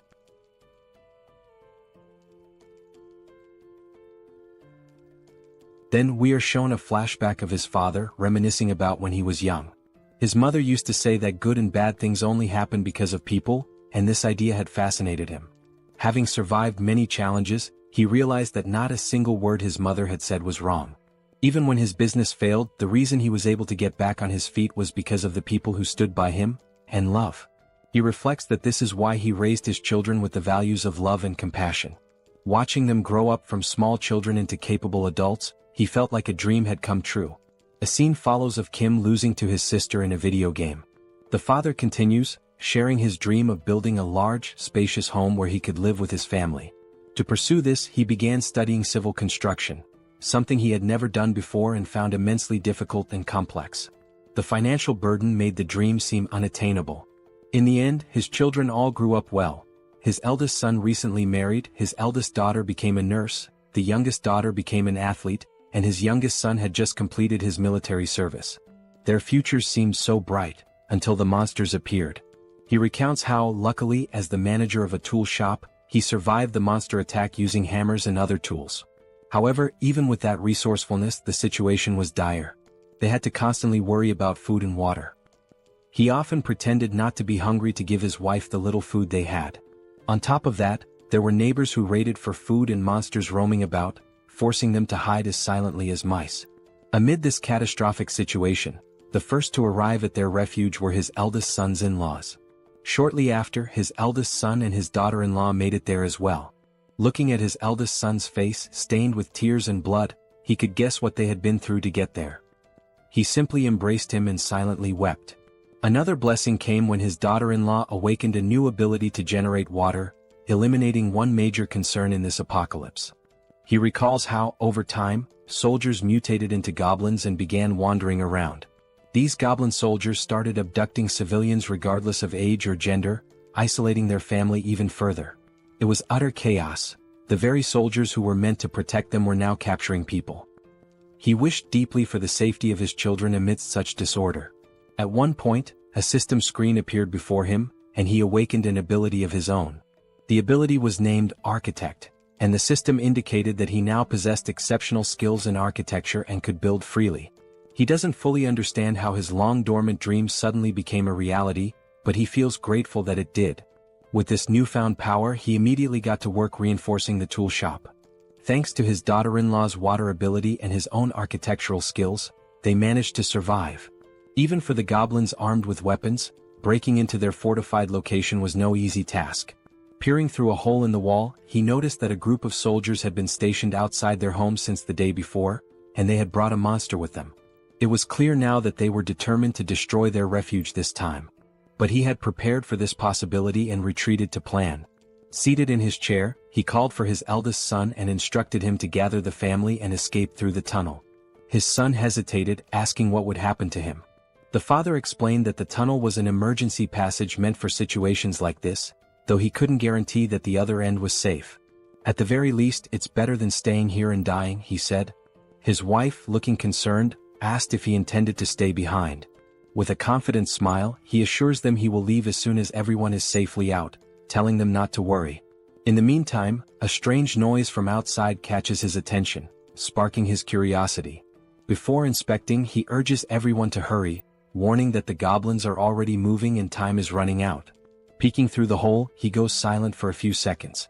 Those around him grow concerned, whispering questions about whether the situation outside is dire or if something is wrong. causing him to hesitate. Still in shock, he turns to them and says it's not what they think. It's just Kim. He's out there. He explains that Kim has arrived on a motorcycle, accompanied by a skeleton. Outside, Kim, Lancelot, and Bedivere approach the tool shop. Kim points to the building, now fortified with metal spikes and barricades, and declares, "This is my house." Then, sighing, he adds, "But that doesn't matter now. What matters is my family. Are they okay?" Suddenly, the door handle turns in front of him, catching him off guard. Looking more closely at who's in front of him, he freezes in shock. The father steps forward and asks in disbelief, "Is it really you, Kim?" At that moment, Kim realizes the rest of his family, the ones he'd been desperately searching for, are standing right in front of him. Without hesitation, he bursts into tears, running toward them like a child, wrapping his father in a tight embrace he'd been longing for. But the father and brother interrupt the emotional moment, startled by what was standing behind Kim. He glances back to confirm. "Don't worry," Kim says reassuringly, "despite how they look, they're friends, they're on our side." Kim then reveals, "And that's not the only surprise I've got." Using his powers, he opens a subspace portal. Inside, his two sisters are safe and enjoying a hearty meal. Seeing them eating brings tears of relief and joy. His sisters, realizing what's happening, break down, sobbing uncontrollably. Inside Kim's subspace, the reunited family sits down for a meal they haven't had in ages. For the parents especially, it's a heartwarming moment. Tasting the food, the mother is taken aback. She thinks to herself, "No matter where I go, I always trust my cooking. But this grilled mackerel is on a whole other level." She turns to Young-so's wife and asks if she's a professional chef. The wife thanks her for the compliment, smiling. The mother declares, "Now that you've set the bar with such a delicious meal, I can't back down." She takes it upon herself to make a dessert worthy of matching it. The dessert consists of thinly sliced green grapes placed delicately atop whipped cream on a cheesecake, arranged with care. When it's ready, she presents it as a token of gratitude, naming it Mom's Green Grape Tiramisu with whipped cream. Young-so's wife tries it and is overwhelmed by the burst of flavor, reminiscent of something out of Shokyuji no Soma. She asks how the mother managed to make something so divine, and the others eagerly agree as they taste it. Elsewhere in Kim's subspace, someone is hammering iron. It's an elderly man, the father of the eldest son's wife, tinkering with Lancelot's armor. The old man asks Lancelot for his name. "I'm Lancelot," he answers. The man abruptly cuts him off, asking, "Do you know how to play Jengi?" Lancelot pauses, confused. "Are you sure you mean Jengi?" Clearly misunderstanding, Lancelot begins explaining how, in his hometown, they were famous for dismantling monster corpses, so he's dealt with organs before. The man interrupts again, asking what nonsense he's talking about. In the foreground, a reinforcement stone comes into view as the old man remarks, "Seems like you don't know how to play. Grab a chair, I'll teach you." The reinforcement stone, held by the eldest brother, is handed over to Kim. Kim asks his brother why he has such a stone. The system identifies it as a Tier D reinforcement stone, with attributes of penetration and explosion. The brother explains that he found it after witnessing a battle between a rhino-like monster and a griffin. The griffin one tore off a chunk of the rhino's flesh and flew away. He found the stone in the rhino's remains. Still offering the stone, he says, "You'll probably need this more than I do." Kim gratefully accepts, promising to put it to good use. Completing his thought, Kim mentioned he should express his gratitude and reminded them that, as he had said before, if anyone needed anything, whether it was furniture or something else, they should just let him know. He also added that his sister-in-law's family should feel at home here too. His brother was touched by how Kim was looking after his in-laws as well. Reflecting, he remarked how much Kim had grown since being discharged, recalling that when they were younger, Kim used to cry every time Seoul hit him. Laughing, Kim admitted he would probably still cry if Seoul hit him now. His brother joked that the best thing about being born before Seoul was avoiding her wrath. He thanked Kim sincerely before excusing himself, saying he was going to check in with his in-laws. As Kim noticed the scar on his brother's face, he commented on how they had managed to survive so far with the help of their father's and sister-in-law's abilities. He couldn't imagine how hard it must have been. Suddenly, someone approached Kim from behind. Turning, he realized it was his father. The father spoke, saying how happy he was, not only because the family was safe but also because of Kim's abilities, which gave everyone the chance to eat in a secure place. Then his father asked if Kim knew that good and bad things, but Kim interrupted, completing the saying, "Can only happen when there are people." Kim nodded, saying he understood. He added that no matter how powerful his abilities were, he wouldn't have made it this far alone. He shared that this realization hit him when he started helping people cross a tunnel filled with wyverns. Yongsoo had told him that even with awakened abilities, the challenges were the same for everyone. That was when Kim understood the real reason people help each other. It's because everyone wants their family to be safe. People help with the hope that someone else might assist them in return, especially in an apocalypse where empathy is essential. Smiling, Kim concluded, "After all, we're all human. Everyone feels pain when they're hurt and everyone fears death. We help each other because we're in the same situation. Otherwise, it would be unbearably cruel." Looking at his father, Kim asked, "Am I right?" His father, now smiling with pride, replied, "I couldn't be prouder to have you as my son." Kim smiled back, saying he was grateful to have him as a father. Kim then suggested that his father rest as he must be tired, and mentioned that he would have to leave soon. His father cautioned him to be careful, and Kim reassured him, joking, "I can't even get hurt now, even if I wanted to." Meanwhile, back at the headquarters, the commander was sorting through documents that had piled up, finally feeling some relief that half of them had been taken care of. Thanking the soldiers for their efforts, he told them to take a short break. One of the soldiers joked, saying his eyes felt like they were about to fall out from all the reading. At that moment, another soldier entered, reporting that a short while ago, a skeletal knight riding a motorcycle, who introduced himself as Bedivere, delivered a message. Kim had already departed for Payu. The colonel, puzzled, asked why Kim would go to Payu.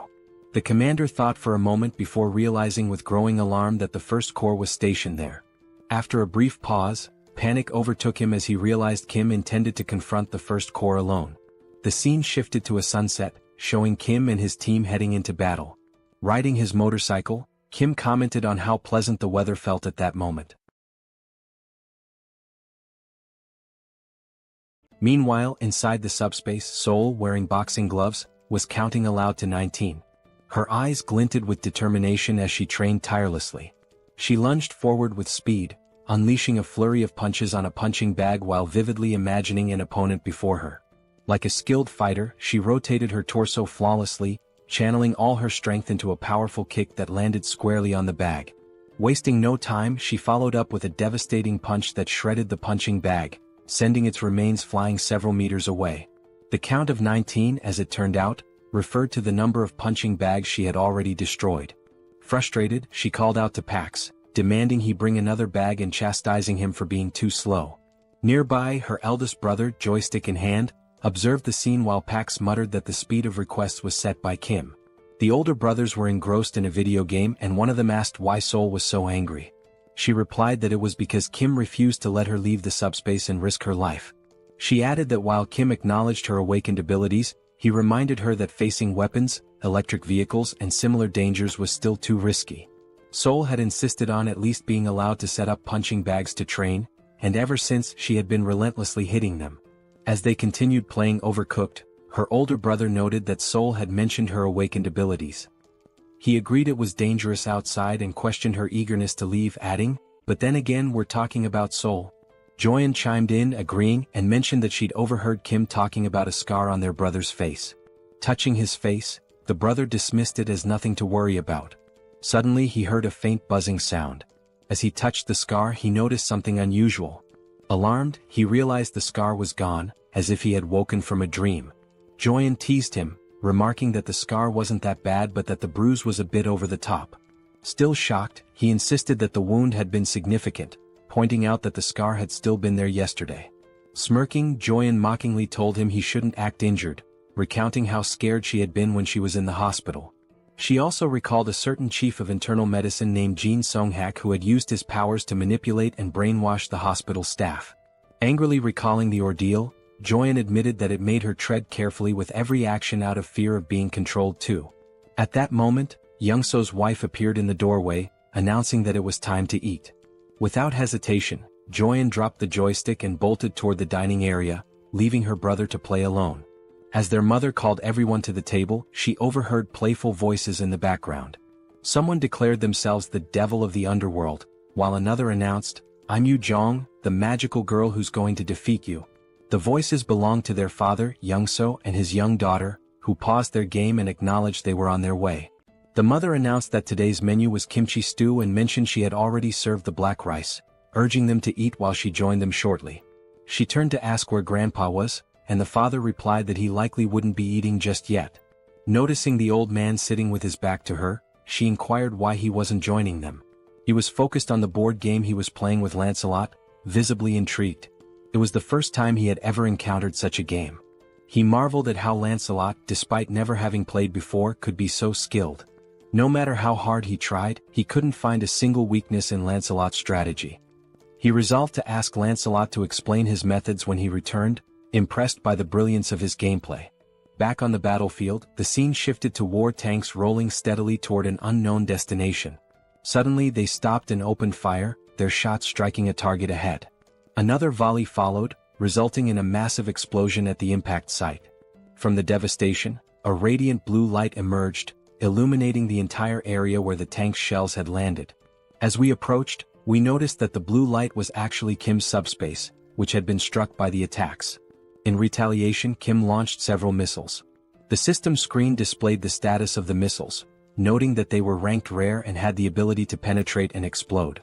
The missiles struck the war tanks, destroying them in the blink of an eye with small explosions. One by one, all the tanks that had previously been attacking Kim were now obliterated. Observing the situation, Kim remarked that he had avoided using high explosive weapons to prevent any harm to civilians who might be nearby. However, according to Lancelot's information, the First Legion had divided its forces between the locations where civilians were detained and the stronghold of the main rebel force. In line with Lancelot's plan, he himself would handle the rescue of the hostages, while Kim was tasked with attacking the primary rebel force. Given this, Kim no longer needed to hold back, as there were no civilian hostages at the rebel base he was currently targeting. Fortunately, he had stored a Black Hawk helicopter equipped with missiles. Using the subspace lab and the enhancement stone his older brother, Hyung, had given him, Kim was able to upgrade individual features. Additionally, he improved the basic functionality of Pax's deployment system, which he had been procrastinating on for some time. The upgrades extended the range to 100 meters, and the maximum deployment speed increased to 300 kilometers per hour. What was already powerful now packed even more destructive force. Inside the subspace, as he studied the system screen, Kim realized that while the missiles were already powerful on their own, they could be upgraded to become far stronger. With this level of power, he could gather numerous magic stones in the blink of an eye. Looking again at the system display, he saw that 10,000 magic stones were required to upgrade the subspace to level 4. By now, he calculated he should have collected 2,000 magic stones. But when the system displayed the actual count, it showed only 1,890 stones. Puzzled, Kim questioned why the number was so low, insisting he should have more. The system then displayed a message stating that, according to the platform's terms and conditions, 45% of the revenue was deducted as a fee paid to Tonatiuh from the Mexica dimension. Additionally, the regulations required that 25% of the magic stones acquired be allocated to Priest Bongsu. Confused, Kim remarked that the names Tonatiuh from the Mexica division and Priest Bongsu sounded familiar. At that moment, he recalled a conversation with Lancelot in which Lancelot had revealed that the goblins had made contact with a high-ranking entity known as Tonatiuh. This memory startled Kim as he began piecing together the facts they had uncovered earlier. Suddenly, something appeared before him. It was Lancelot, addressing Kim as "my lord" and reporting that he and Bedivere had destroyed all the fields. Lancelot mentioned that Bedivere was helping people escape and that he had come alone for now. He asked if Kim was injured. Kim thanked Lancelot for his excellent work and assured him he was uninjured.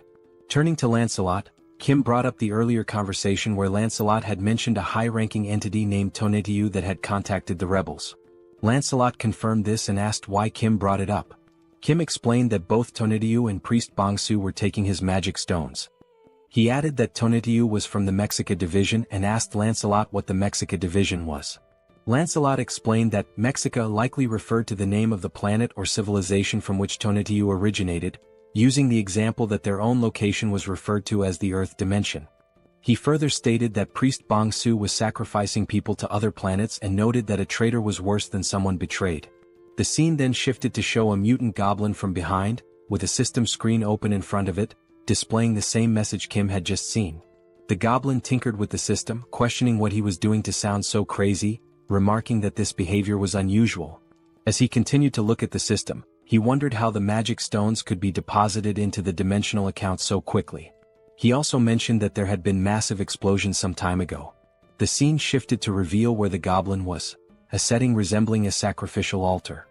He muttered that he hadn't heard the sound of helicopters or jets, much less any gunfire, which made him question where such powerful weaponry had come from. As a light approached him, he commented that, despite everything, none of his soldiers had come to report anything amiss. That light turned out to be a missile launched by Kim, which pierced the goblin's body like a donut. Due to the upgraded missile speed, the goblin had no time to react. After being struck, the goblin was hurled backward, landing hard on the ground. Moments later, Kim arrived, calling the goblin by his name, Priest Bongsu. Lancelot and Kim climbed to the altar, with Kim exhausted and joking that the stairs had nearly killed him. Kim also remarked that he had long wondered who Bongsu was, then asked if he was the commander of the legion. The goblin lay on the ground, pierced like a donut, with smoke rising from the hole left by the missile. While writhing in pain, the smoke seemed to have a regenerative effect, beginning to heal the goblin's wounded body. Kim, astonished by the sight, asked what was happening. Lancelot explained that the goblin was recovering from his injuries. As the goblin rose to his feet, Lancelot remarked that he had been curious about the blackish red smoke that had been rising throughout the camp. Kim, still stunned, asked if such a thing was possible. Now fully healed, the goblin smiled and revealed his sharp claws. He yelled at the two, saying this was more surprising than he had imagined. In front of him stood a human and a skeletal knight, with the latter being loyal to the former. Kim, equally surprised, remarked that he didn't know goblins could talk. The mutant goblin responded, saying that they must have already encountered his goblin soldiers. He explained that the goblins had recklessly consumed magic stones, transforming themselves into goblins. This transformation was a side effect of trying to gain power too quickly before their bodies could adapt. He added that he had given them guidelines, but their greed had led them astray. The goblin then speculated that since Kim had a dimensional account, he must be an 8th level hierarchy user. He questioned where Kim had obtained all the investment for it and proposed a deal. The deal was simple. Kim and his allies should cease their destruction and leave the area, and in return the goblin would refrain from harming them. Brimming with arrogance, the goblin declared that, as they had seen, they couldn't kill him. If he wanted, he could kill both Kim and Lancelot right now. However, the only reason he hadn't done so yet was that it would cost him some damage. Priest Bongsu concluded by saying that fighting at a time like this was nothing but a waste of time. Lancelot retorted that the goblin couldn't kill them either, let alone leave a scratch, and invited him to try if he wanted. Meanwhile, Kim was deep in thought, pondering the sudden offer of peace. He questioned whether he could truly kill the goblin or not. If he couldn't, it was likely due to the mysterious smoke. Staring at the goblin, Kim wondered about the true nature of the smoke, suspecting it might be a remnant of human sacrifices. He recalled that Lancelot had mentioned seeing the smoke at the camp, though he hadn't seen it himself. If he had, perhaps he could have deduced its principles. Looking beyond the goblin, Kim noticed a strange hum and a dark red smoke gathering in the sky. He glanced upward, questioning why the smoke was also in the sky. The heavens glowed a deep scarlet, resembling a scene that signified the end of the world. As Kim stared upward, he was caught off guard by something that made his eyes widen and his body tremble with fear. In the sky, a massive sphere appeared, resembling a glowing, terrifying red eye, unlike anything he had ever seen before. The smoke enveloped the sky, particularly around the enormous eye. Kim stood frozen, overwhelmed and unsure of what to do as he gazed upon such a colossal and awe-inspiring sight. Looking up at the sky, Kim wonders what exactly he is seeing. Still in shock, chills run down his spine as he questions whether the entity before him is truly a high-ranking being. Priest Bongsu smirks, clearly amused by Kim's reaction. The goblin remarks that it must be Kim's first time encountering such a creature, as they usually never appear due to classification restrictions. However, he explains that Lord Tonediu is different from other beings. Unlike them, Tonediu will descend in person. Placing a hand on his chest, Bongsu claims that he alone has the power to make this happen. Still grinning mockingly, he taunts Kim, pointing out how foolish he has been.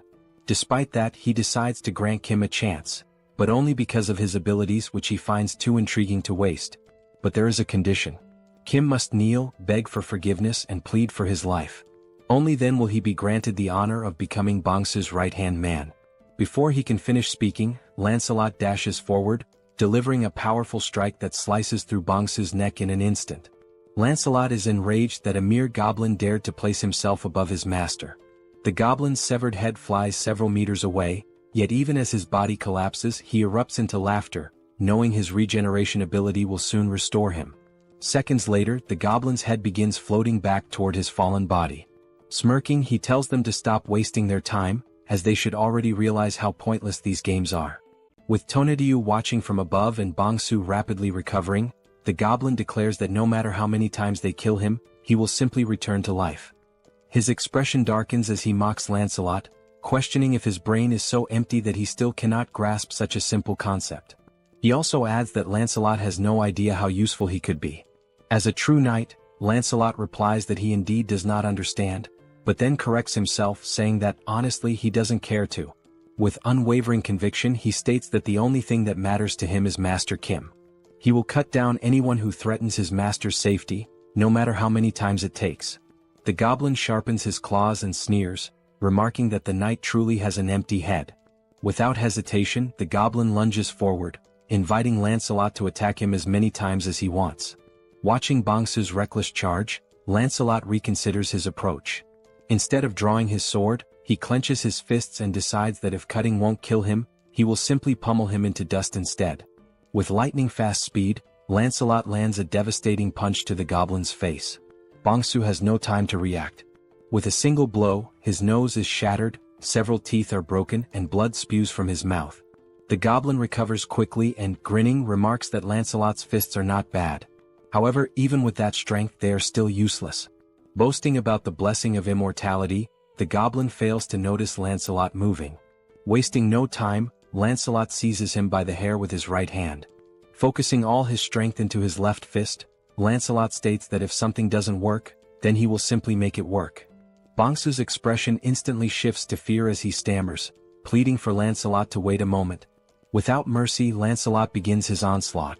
With the first punch, even more teeth shatter and blood splatters everywhere. But he does not stop there. He continues throwing blow after blow, a relentless flurry of strikes so brutal that the scene is censored, as there may be children watching this absolute manhwa. While Lancelot buries his fists into the goblin's disfigured face, Kim silently observes. He recognizes that Lancelot is doing his best, but if he cannot defeat Tonatiuh, Bongsu's regeneration will continue endlessly. Looking up at the gigantic eye in the sky, Kim realizes that it must be dealt with. However, removing it might be impossible without a proper plan. Still gazing upward, Kim forces himself to think. After a few moments, he wonders whether there is at least a way to stop Bongsu's regeneration. Then, a memory surfaces. He recalls how he disrupted the mind control of that muscular man. He had used SUBSPACE. While Lancelot continues pounding Bongsu's face beyond recognition, Kim finally calls out to him. Lancelot halts his fun momentarily. Bongsu, still suffering in Lancelot's grip, keeps insisting that none of this matters. It is pointless. Ignoring him, Kim activates his power and gives a command: throw the goblin into SUBSPACE. Without hesitation, Lancelot swiftly hurls Bongsu toward the portal. The moment the goblin makes contact with it, the system issues a notification. Warning: Entity Bongsu is attempting to enter SUBSPACE. Do you wish to allow access? Then, Kim grants permission, and the system confirms that entry has been allowed.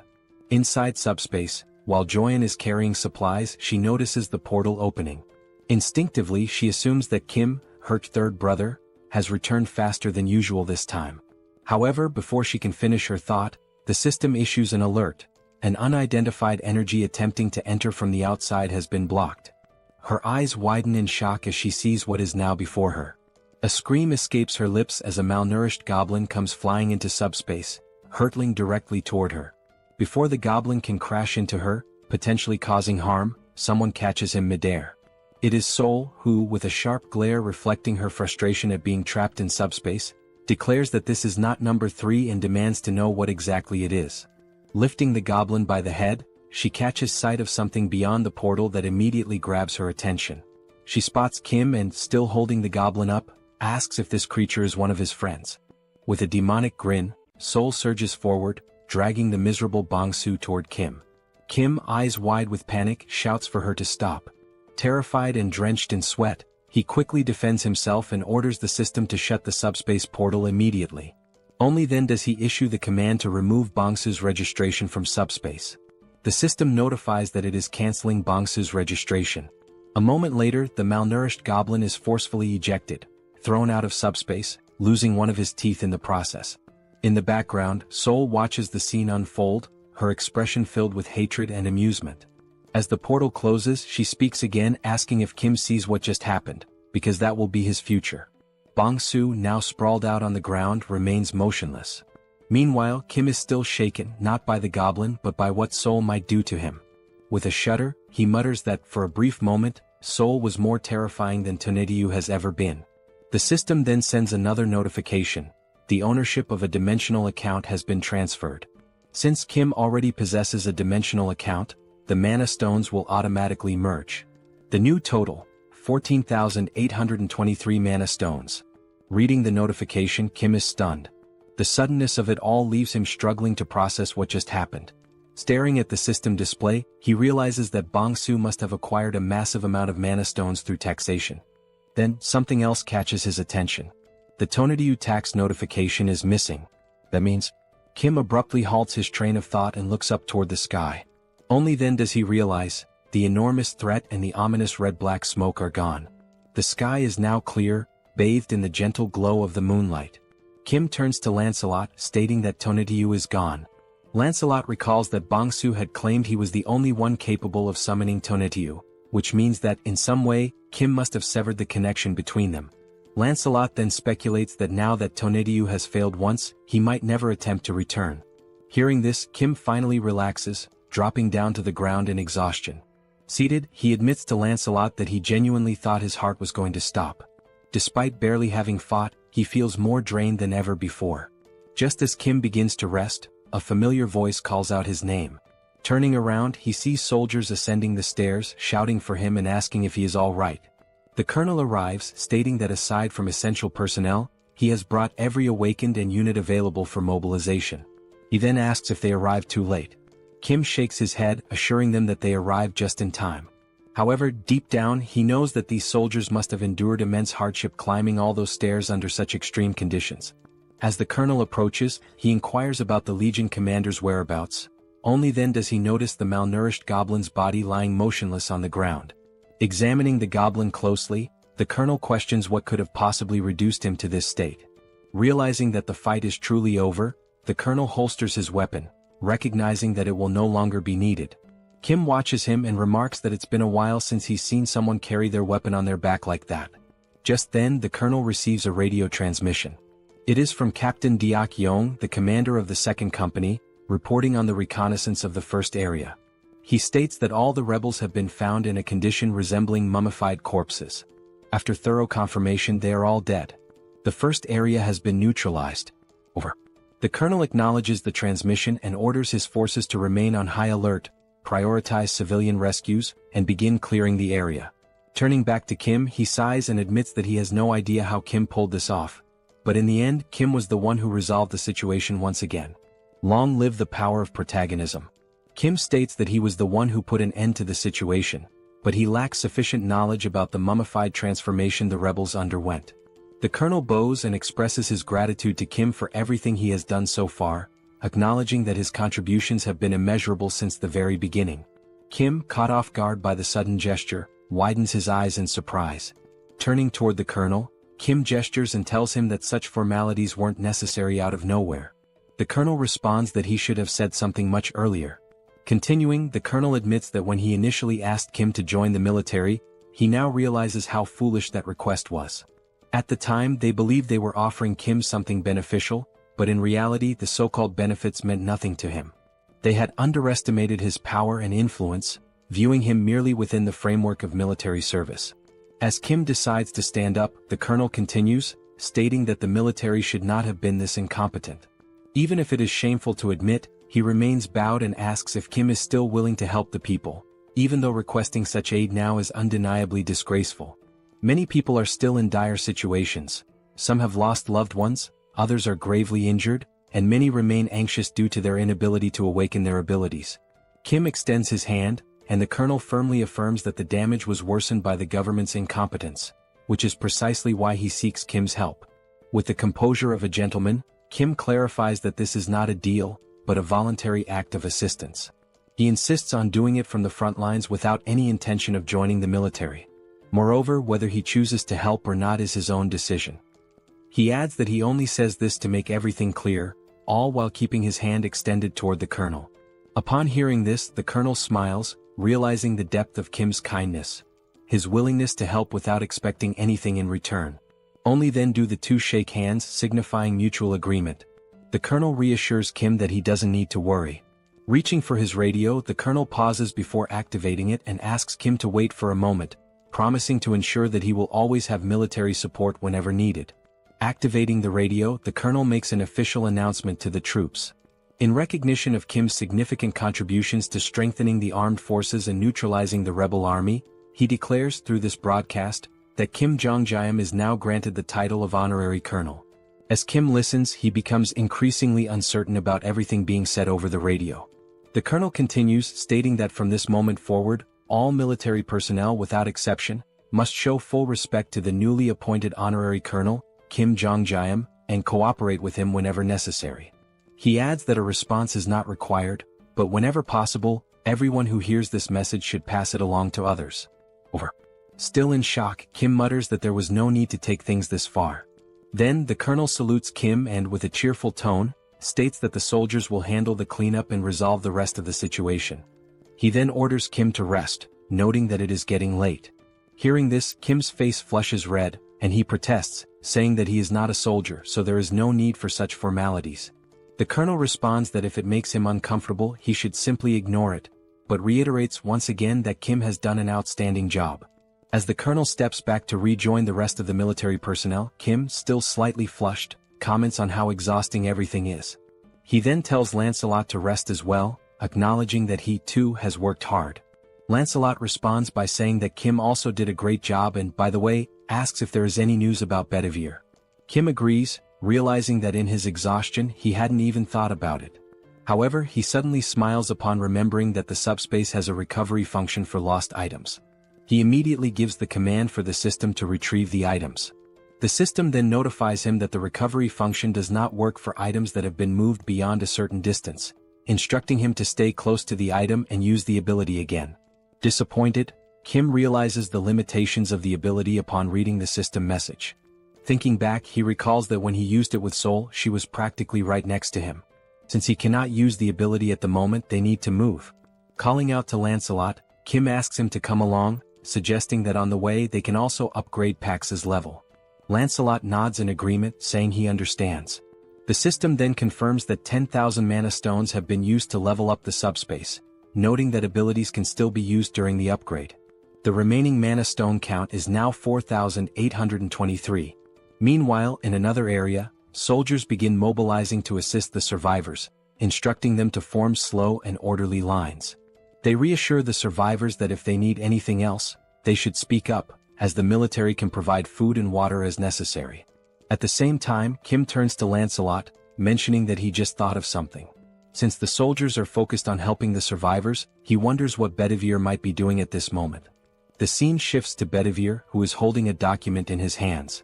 While examining it, he mutters that he has found it, admitting that it was a good idea to change routes. After all, who would have guessed that entering a random building out of boredom would lead to the discovery of documents like these? Now crouching as he reads through the papers, Bedivere remarks that Kim will definitely be pleased when he brings these findings back. However, he can't help but wonder what kind of place this is, given the sheer number of documents. This is already the third one he has come across. Some time had passed, and in the meantime the system continued displaying the progress of the subspace upgrade, now at 45%. The documents that Bedivere had found all turned out to be dimensional being registration requests. Now holding the documents in his hands, Kim asks Bedivere if he was the one who found all of them, to which Bedivere confirms. Kim thanks him, thinking that these might have a good use after all. He spends some time considering what exactly he can do with them. Then he opens a portal to the subspace and sees Seoul waiting for him inside. However, just like the last time, she still has a terrifying expression and immediately tells Kim that she has been waiting for him, asking if he is ready. Joyeon, noticing Seoul's intent, urges her to hit Kim, saying that he left everyone worried. Seoul smiles and agrees to do just that. Kim quickly tries to calm them down, presenting the dimensional being registration document to Seoul, who at first does not understand what it means. Kim explains that he prevented her from leaving and kept her confined because he feared she might get hurt. However, with this document she can now fight alongside him without any worries.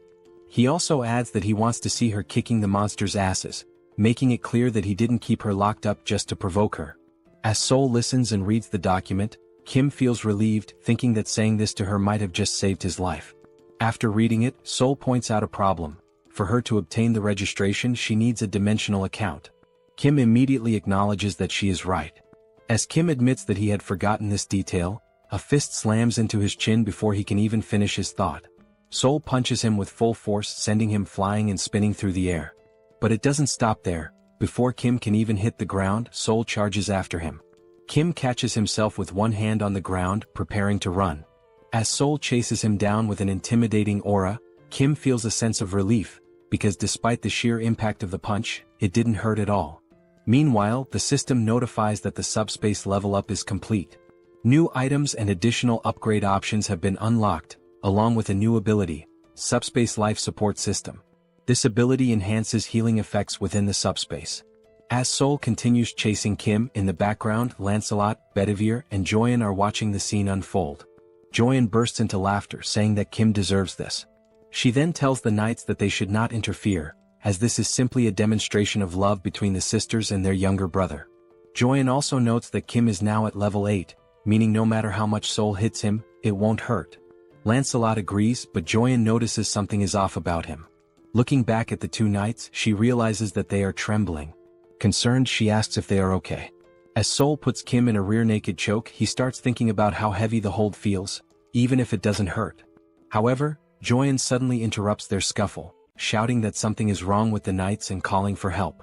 Kim immediately tells Seoul to let go and rushes over, asking about their condition.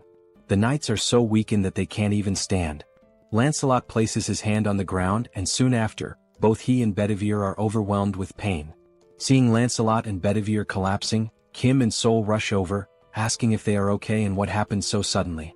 Lancelot struggles to respond, saying that he has no idea what is happening.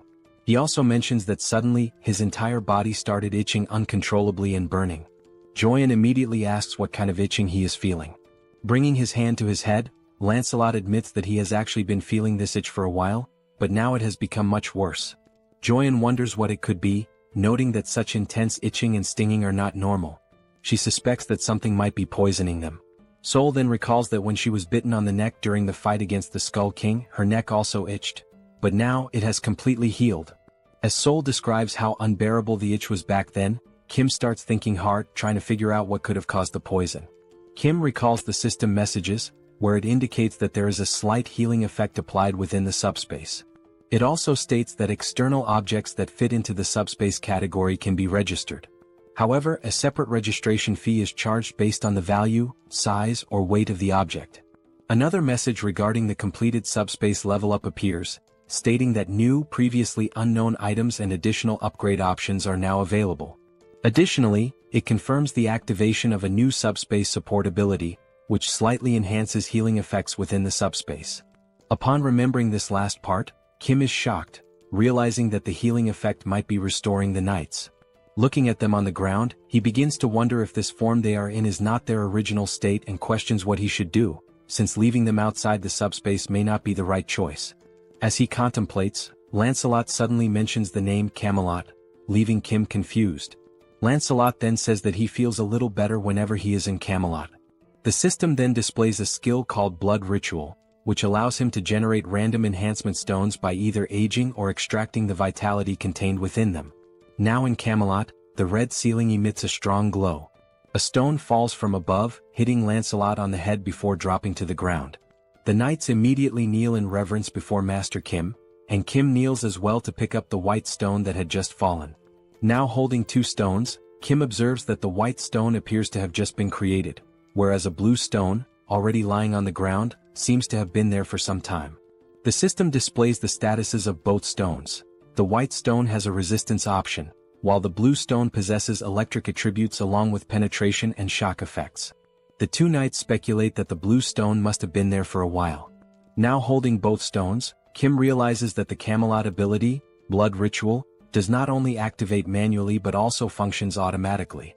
He also thinks that it was a good decision to keep sisters number 1 and number 2 away from here. Still deep in thought, he notices that he does not feel any itching or stinging sensation, leading him to believe that the blood ritual effect does not apply to the owner of the item. Still kneeling, Lancelot apologizes to Master Kim, expressing shame for showing such a weak side as a knight. As Kim stands up, he reassures them that there is no need to worry, acknowledging that they must have been in great pain. He also states that he should be the one apologizing for being careless.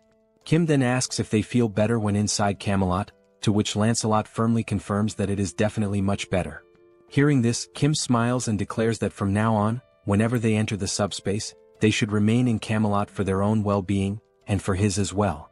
Lancelot, realizing that simply resting there allows them to be of help, expresses his happiness, while Bedivere also gives his gratitude.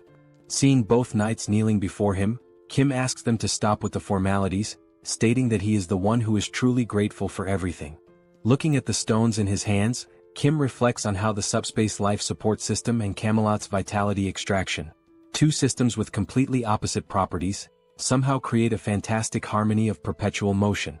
Closing his hands around the stones, he comes to an exciting realization. He now has the ability to produce enhancement stones infinitely, increasing his abilities as he strengthens these superpowered capabilities and expands their applications. He then remembers Tonitiyu in the sky with that enormous red eye, and acknowledges that he is still not strong enough to deal with it. Kim understands that he must become stronger to defeat higher-level enemies. Furthermore, he needs to fully understand his abilities and learn to use them effectively. Determined, he sets off, thinking that now that the subspace level has increased, he should check what new functions were added in this upgrade. Meanwhile, outside the subspace, in the real world, two military officers are having a conversation. The colonel asks if it is really true that the rebels disguised themselves as the national army, raised the national flag, and used it to lure people in for sacrifices.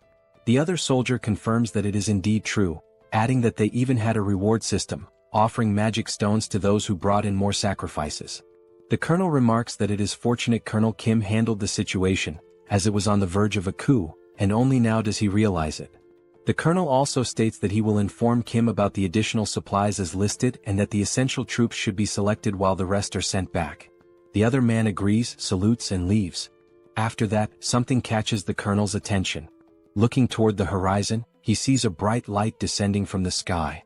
It is only then that he realizes morning has arrived, and there is still much work to be done. At that moment, the system screen appears before him, prompting him to read it. The system displays a notification from the multidimensional Chamber of Commerce, announcing that recent activities have included free exploration, internal and external projections within Earth's dimension. Additionally, Earth has generated 13,117 new cases of internal projection blessings, and the same message appears on Seoul's screen, continuing with the information that, through 17 cases of induced negative growth targeting free merchants, Earth's dimension has demonstrated sufficient growth and profit potential for the multidimensional realm. Seoul wonders aloud what this message means by multidimensional. The system continues, stating that, as a result, the multidimensional Chamber of Commerce has evaluated Earth's growth as grade BB-. Based on this assessment, the second exploration proposal has garnered significant attention. Another message reveals that, according to the detailed opening strategy of the multidimensional Chamber of Commerce, an official bidding competition for all regions of Earth will be held in 7 days. Seoul turns to Joy and asks what this means. The messages continue, explaining that residents from other dimensions and from Earth who participate in the proposal will select representatives for each region, who will then compete for potential profits according to the rules established in the bidding competition. It seems this system message has appeared for everyone, as even a mother cooking in the kitchen has received it. The system further states that if other dimensions win, they will install portals in the corresponding regions to facilitate future exploration. However, if Earth's residents win, they will receive separate rewards. Additionally, it is revealed that more detailed information about the bidding competition will be announced 24 hours before the event begins in each respective region. Finally, the multidimensional Chamber of Commerce awaits Earth's support and participation. Upon reading this, Kim tells everyone that, in other words, they are planning to come in full force. It is all pointing in that direction. The two sisters question whether this is some kind of joke, to which Kim replies that it is not, pointing out that the document that elevated him to an 8th-level entity was also issued by the multidimensional Chamber of Commerce. The mother, now visibly frustrated, asks if all the monsters sent so far could be the work of this Chamber of Commerce. She grows even more irritated, demanding to know who they are to send monsters like this and questioning if they are aliens. She continues, expressing her indignation at how they dare to talk about rights to exploration, bidding, and competition over Earth. Both Kim and Joy smile, and Kim admits that he does not know much about it either, but what he does know is that the multidimensional Chamber of Commerce does not take anything seriously, treating everything like project proposals, bidding contests, and so on. Realizing this, it becomes clear that the bidding competition, structured with these rules, is essentially a kind of game that will take place across the entire Earth. At that moment, the system reappears, but this time only for Kim, announcing that he has been identified as the entity with the highest profit in the Seoul region during the free exploration period. It further states that if he accepts the position of regional representative, he will gain access to more detailed information about the competition. However, if he refuses, the selection authority will be transferred to the second highest profit-generating entity. Reading this message, both Kim and Joy are taken aback, and Joy questions what it means, pointing out that she did not receive the same message. Kim's older brother then explains that if Kim accepts the role of Seoul's representative, he will be participating in the bidding competition. The mother asks what exactly this competition entails, to which the older brother admits he does not fully understand, but judging by the context and system messages, it is likely that they will be competing against alien life forms from other dimensions. Upon hearing this, everyone in the room falls silent, their expressions shifting as their eyes widen in shock, creating a tense yet electrifying atmosphere in the room. The system reappears before Kim, stating that if he accepts the position of representative, he will be able to select up to 100 members, including himself, to participate in the bidding competition. It then asks if he accepts the role of representative. Standing alongside his sisters and looking at the message, he ponders whether he should truly accept and take on this responsibility. Then, with a determined look, it seems that Kim has made his decision. Sometime later, the Colonel questions whether this is really true. He is speaking with Kim, who confirms that it is indeed true. He has accepted the role of Seoul's representative. He explains that they have tasked him with recruiting up to 100 team members to face the alien forces invading Seoul. Kim also mentions that for now he has included the 2 knights in Seoul to participate in the first battle, but as a precaution he has also registered his family members in the SUBSPACE. However, they still need to recruit approximately 80 more people. The Colonel, now excited, shakes Kim's hand, exclaiming that this is a stroke of luck. With a relieved smile, he admits that he was deeply concerned about who would become the representative upon hearing about the bidding competition, but now that it is Colonel Kim, he feels much more at ease. Taking out a notebook from the pocket of his uniform, he asks Kim to take a look at it. Kim, surprised, asks what it is before reaching for it. Handing over the notebook, the Colonel explains that it is a simple list of awakened individuals and their abilities, compiled by the Joint Chiefs of Staff. Since Kim mentioned needing to find 80 more fighters for the competition, this list should prove useful. Kim expresses his gratitude, but comments that perhaps special-class snipers would be better suited. The Colonel, caught off guard, asks if he heard that correctly. Kim confirms, stating that it is exactly as he said, regardless of whether they are awakened or not. The Colonel hesitates, pointing out that they still do not know whom they will be fighting. However, Kim disagrees, stating that when he accepted the position of representative, he gained access to detailed information about the bidding competition. As he navigates through the system, Kim explains that the enemies worship the goddess Eames, and their specialty lies in construction and the production of weapons infused with divine power. Instead of explaining further, he suggests that it might be better for the Colonel to see it for himself. The system then displays a saved message, containing the advance warning from the Eames dimension. It states that the goddess Eames is so revered by her followers that they carry her image as a blessing upon their helmets. In their devotion to the goddess Eames, the enemies proclaim that she shines with compassion, and that the inhabitants of Earth are nothing more than barbaric and primitive beings, destined to receive the holy mace filled with the goddess's light.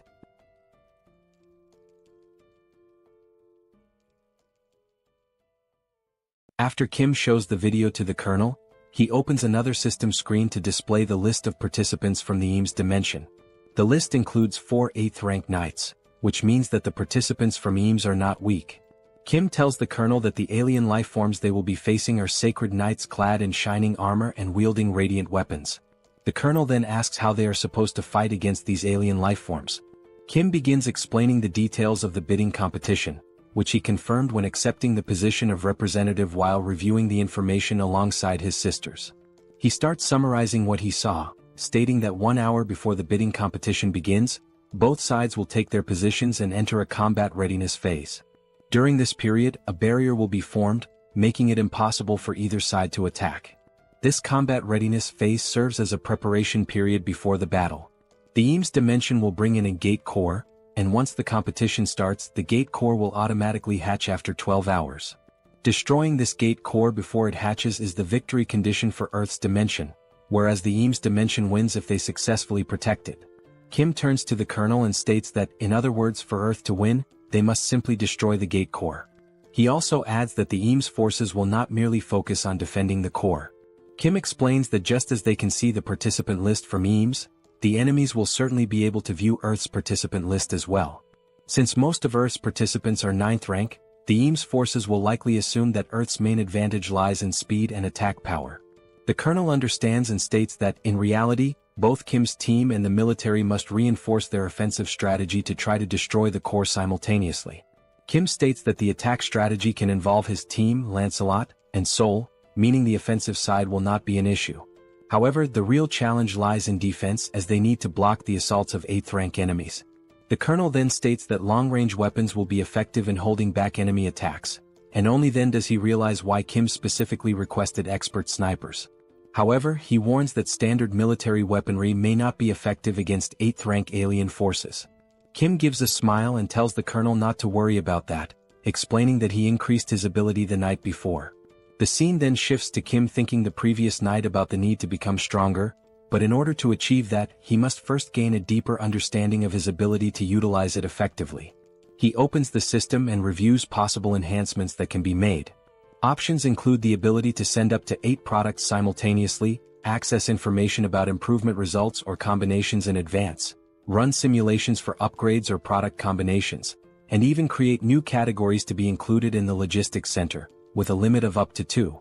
After examining the abilities, Kim states that no entirely new functions have been added, but there are supplementary features to enhance existing abilities, such as the 2 available options in the SUBSPACE laboratory. With this function, he is able to manipulate objects to briefly assess their performance and view the completed form of a product through a simulation before actually creating it in the SUBSPACE laboratory. He then grabs a mug and starts sketching ideas to determine what kind of weapon he should create using this function. While writing down that he has electric enhancement stones and durability enhancement stones, he considers that the weapon needs to be easy to use, even for those without special abilities, and, moreover, must be capable of killing 8th rank beings. After much thought, deliberation, and research, the weapon he creates is an enhanced rifle with upgraded ammunition. Initially, he tries enhancing only the ammunition, but as soon as he fires, the weapon is completely destroyed. Then, using enhancement stones, he attempts to modify the rifle to withstand the powerful shots. However, in the end he manages to improve the weapon just enough to barely endure 3 shots. Now, holding one of the rifles he created, Kim states that regardless, the strategy is to stack these 3-shot weapons to defend against enemy advances and destroy the core to secure victory. After hearing all of this, the Colonel, practically drooling with excitement, exclaims that he understands and that he expected nothing less from Kim. He then adds that he will send over a list of the best expert snipers and begin preparations immediately. And so, the 1-week preparation period began with the specialist snipers training their shooting skills, weapon switching, and tactical maneuvers for the competition. Meanwhile, Kim's father began discussing technical terms related to construction, quickly boring Kim. Without delay, his father used his architect skill to construct a fortress. Seoul, along with the attack team, strengthened their abilities using magic stones obtained from exterminating monsters. As a result, Seoul became capable of extending her barrier beyond her body to a certain distance, leaving Kim astonished. Additionally, Joy mentioned that she had also managed to level up her ability to level 2 and could now use healing with an area of effect impact. Seeing everyone's dedication and progress, Kim felt reassured, realizing that his team was now incredibly strong and that everyone could utilize their awakened powers. Time passed quickly, and now only 1 hour remained before the competition was set to begin. At the National Assembly building, a portal opened, and soldiers began emerging from it. Numerous warriors from the Eames dimension clad in the shining armor Kim had described earlier. However, among them, one soldier held the gate core, the key element that would determine the winning side in this battle. Observing from a distance through binoculars, Kim carefully analyzed the scene and concluded that the glowing orb was indeed the core. His father asked what he was seeing, and Kim responded that it was exactly as shown in the video he had displayed earlier, except for one odd detail. His father asked what seemed strange, and Kim pointed out that the Eames Dimension forces were constructing structures beside the National Assembly building, likely to protect the gate core. Hearing this, his father asked if their constructions were superior to his own. Kim, however, simply considered the fact that the competition would begin in just an hour and questioned whether it made any sense to build something now, as there was no way they could complete it in such a short time. Setting the binoculars aside, Kim glanced downward and noticed something that took him by surprise. 5 knights from the Eames Dimension stood motionless before the protective barrier. The leader among them began speaking, stating that he had reviewed Earth's participants and found that while there were a few at the 7th and 8th ranks, the majority were at the 9th rank. From above, Kim wondered if they were already preparing to attack and reach the defensive line. The knight then declared that the goddess Eames had spoken of mercy and salvation for the weak and that, in her name, they would grant such mercy and salvation to Earth. Suddenly, the knight's expression twisted into one of hatred as he proclaimed that their mercy would come in the form of tearing out the tongues of Earth's people while they were still alive, ensuring that no one could ever speak ill of them again. Their salvation would be granted by allowing them to repent for their sins through hard labor. From his vantage point above, Kim observed the scene and noted that it was quite the impressive speech, fitting for holy knights, but, glancing at the system screen, he commented that they were underestimating them simply because they were ranked 9th. The system screen then displayed a notification indicating that the bidding competition was about to begin. Down below, the leader of the Eames Knights gave the order to advance. Like primitive warriors, they charged forward, shouting that their actions were in the name of the goddess Eames. The colonel, seeing the enemies advance, immediately commanded all soldiers to open fire. The troops, armed with the rifles Kim had developed, took their positions and began shooting. A barrage of gunfire struck the approaching Eames Knights, the bullets carrying electric attributes. The shots pierced through their armor, leaving the knights stunned and confused as they struggled to understand what was happening. One of the soldiers, bewildered, questioned how it was possible for 9th-rank fighters to accomplish such a feat. Another knight shouted an order to use their shields for protection and continue advancing. One among them activated a barrier skill to block the gunfire and called for everyone to deploy their Eames barrier abilities. Their leader bellowed that, although they had no idea what kind of weapons they were up against, their shields were undoubtedly stronger. He ordered them to hold their ground and maintain their defenses. Believing himself to be insightful and strategic, one of the knights remarked that since their enemies were relying on long-range weapons, they would eventually run out of ammunition. If they could endure long enough, victory would belong to the Eames Dimension. Meanwhile, up above, countless rifles were lined up, ready for use as the soldiers assisted each other in switching weapons after each rifle broke from firing its 3 allotted shots. The pile of discarded weapons had grown massive, prompting the military to inform Kim via radio that approximately 20% of the total weapon stock had already been used. Hearing this, Kim put away the radio and remarked that things were going much better than expected. He instructed them to keep up the momentum, as the attack team would soon begin their advance. The attack team, consisting of Lancelot, Seoul, and Kim, set out on 2 motorcycles to carry out their mission.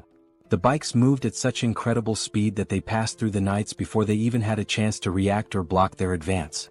One of the knights mentioned having seen 3 individuals heading toward the gate core, but another dismissed the concern, stating that it didn't matter and should be ignored since the core wouldn't be destroyed anyway. While defending with his shield, he shouted that their current priority was to hold the line and maintain their position. He acknowledged that the enemy appeared to have far more weapons than expected but reassured everyone that, once reinforcements arrived, they would be able to advance little by little. As a way to encourage his fellow knights, he urged them to endure just a little longer, assuring them that reinforcements would be there soon. Ignoring the knights entirely, Bedivere began hurling his infamous flaming bowling balls toward the battlefield.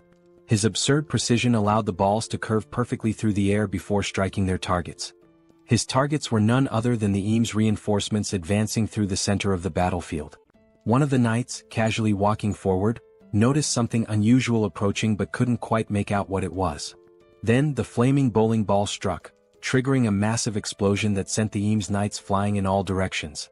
Upon hearing the explosion, Kim hit the brakes on his motorcycle. He already knew exactly what had happened. It was Bedivere's handiwork, expertly carrying out his task of intercepting the enemy in the middle of the battlefield. Refocusing on the attack line, the final objective remained. There they stood, Lancelot, Seoul and Kim, stationed in front of the massive statue of the goddess Eames, awaiting the signal to launch their assault and destroy the core. Gazing up at the colossal statue before him, Kim recalled his initial thoughts when he saw them constructing something earlier. At the time, he had dismissed it as nothing important. Now, however, he couldn't help but wonder, how the hell had they managed to build such a massive structure at such an absurd speed? Still baffled by the sheer impossibility of it, he launched several missiles toward the statue. The missiles struck their target, resulting in a powerful explosion. However, as the smoke slowly cleared, the statue remained completely unscathed, not even a single scratch. Kim was taken aback. Even after being hit by enhanced missiles, the only visible effect was a radiant glow. Then he chuckled and came up with an idea. He remarked that, in moments like these, it would be rather interesting to store such an object inside the subspace. The system immediately prompted a question. Would you like to store the unfinished statue of the goddess Eames in subspace? At that moment, a soldier from the Eames army bellowed that Earth would be nothing more than pastureland for the Eames and that Kim and his people were nothing more than two-legged cattle. An elder, his voice hoarse from shouting, declared that they should be grateful and should bow to the sacred feet of Eames. He then questioned the foolishness of launching missiles at the statue. The soldiers accompanying the elder urgently warned him that it was too dangerous and urged him to retreat inside. However, the elder refused, insisting that he had to spread the words of the goddess Eames and cleanse the evils of Earth's dimension. As the elder spoke, something else caught Kim's attention. One of the knights advised the elder that, if he truly wanted to continue his speech, he should do so from inside. The elder, offended, demanded to know if he had committed some kind of sin to warrant such treatment, questioning why he wasn't allowed to speak outside. However, Kim was no longer listening. His focus had shifted to something else entirely. In the distance, Kim had spotted something interesting. While the elder argued with the knights, Kim's gaze locked onto a warehouse stocked with construction materials. A wide grin spread across his face as an idea took shape in his mind, an exceptionally good one. With a menacing aura and practically drooling with excitement, he ordered packs to store the warehouse. The system immediately responded, storing the temporary construction material warehouse of the Eames dimension in subspace. After that, the elder noticed something unusual in the surroundings. Looking back, he and the two knights realized that the warehouse filled with construction materials had vanished. Only then did he finally grasp who was responsible for this. Kim entered subspace and approached Young, who was lounging comfortably, asking if he was interested in piloting a helicopter again after so long. Young questioned the sudden request. He responded that he would love to fly and asked how he could help. Kim clarified that it wouldn't involve much flying, he just needed to ascend as high as possible. Excited, Young expressed his eagerness to give it a try. Meanwhile, Lancelot and Seoul sensed something off and immediately went on alert. Within moments, they noticed several spears descending from the sky, hurtling toward them. Seoul attempted to use her newly developed barrier ability to halt the incoming spears. However, the materials used to create objects in this dimension were far too strong, and the barrier could not withstand the impact. The spears shattered through the barrier, perfectly aligned to strike Seoul, who was momentarily frozen in place. Reacting swiftly, Lancelot stepped forward, using his sword to deflect the spear that was about to hit Seoul. She turned to Lancelot, questioning whether these were no ordinary spears. She explained that her ability had evolved to the point of stopping even Kim's enhanced bullets, yet she had failed to block these. Lancelot confirmed that these were far from ordinary spears, though it wasn't a matter of enhancement. Hearing this, Seoul became puzzled and asked what made them so special. Lancelot explained that he had heard of something like this before. A certain dimension had developed a technique that produced an effect similar to item enhancement. The knights then realized that Kim's group had been the ones who looted the warehouse. Enraged, they shouted the order to attack and continued hurling spears. Preparing to defend, Lancelot explained that this technique was referred to as a blessing, and that the construction materials likely carried such a blessing, which was why they had resisted Kim's attacks. With his sword, Lancelot skillfully deflected another spear aimed at them. The deflected spear soared toward Seoul, who caught it midair. Now holding the spear in her hands, Seoul grinned and remarked that, regardless of the origin, this spear was incredibly powerful. Inside the helicopter, Kim observed everything happening below. Young noted that the number of incoming spears had decreased and announced that he was about to take off. Kim acknowledged the update and instructed him to ascend as high as possible. Still watching from the window, Kim set his sights on the enormous statue. It was undoubtedly the source of the enemy's increasing strength. As the helicopter approached the statue, he declared that he would bestow a blessing in the form of a gift to the Eames dimension. At that moment he released the stolen construction materials from the highest altitude, naming the attack god's staff. The materials plummeted, striking the statue and obliterating it with the very essence of its own dimension. From a distance, Lancelot and Seoul observed in awe as the sheer power of these materials reduced the statue to rubble. As the dust slowly settled, something crushed beneath the debris became visible. Then the system broadcasted a message. The Earth dimension has won the bidding competition in the Seoul region by destroying the core of the Eames dimension's gate. Rewards will be distributed to all inhabitants of the dimension who participated in the competition. The rewards included dimensional accounts for all participants, 5,000 destroyed magic stones based on individual contributions, and additional items from the Eames dimension, which would be transferred and allocated accordingly. Without hesitation, the very first thing Kim did was register his entire family as 8th rank. As soon as the registration process was complete, the documents began dissolving in the hands of those receiving them. Just then a paper descended from the sky, landing near Kim. He picked it up, puzzled by its contents and its sudden appearance. The system then issued another announcement. The commercial rights of the Lettal dimension, previously held by the Eames dimension, have now been transferred and allocated to the representatives of Seoul. With this, Kim had essentially obtained exclusive commercial rights to the Tertius region. As soon as they finished reading, a new portal, this time glowing red, appeared before them. Both his father and Seoul questioned what the portal was. Kim admitted that he wasn't sure, as he hadn't been the one to create it this time. He speculated that it might be related to the commercial rights mentioned in the document. Determined to uncover the truth, he gathered his courage and stepped forward, reaching out to touch the portal. However, a system message immediately popped up, stating, "Not a registered company. Please verify authority." Looking at the document, Kim was taken aback. Even with the rights granted to him, he still needed to register as a business entity.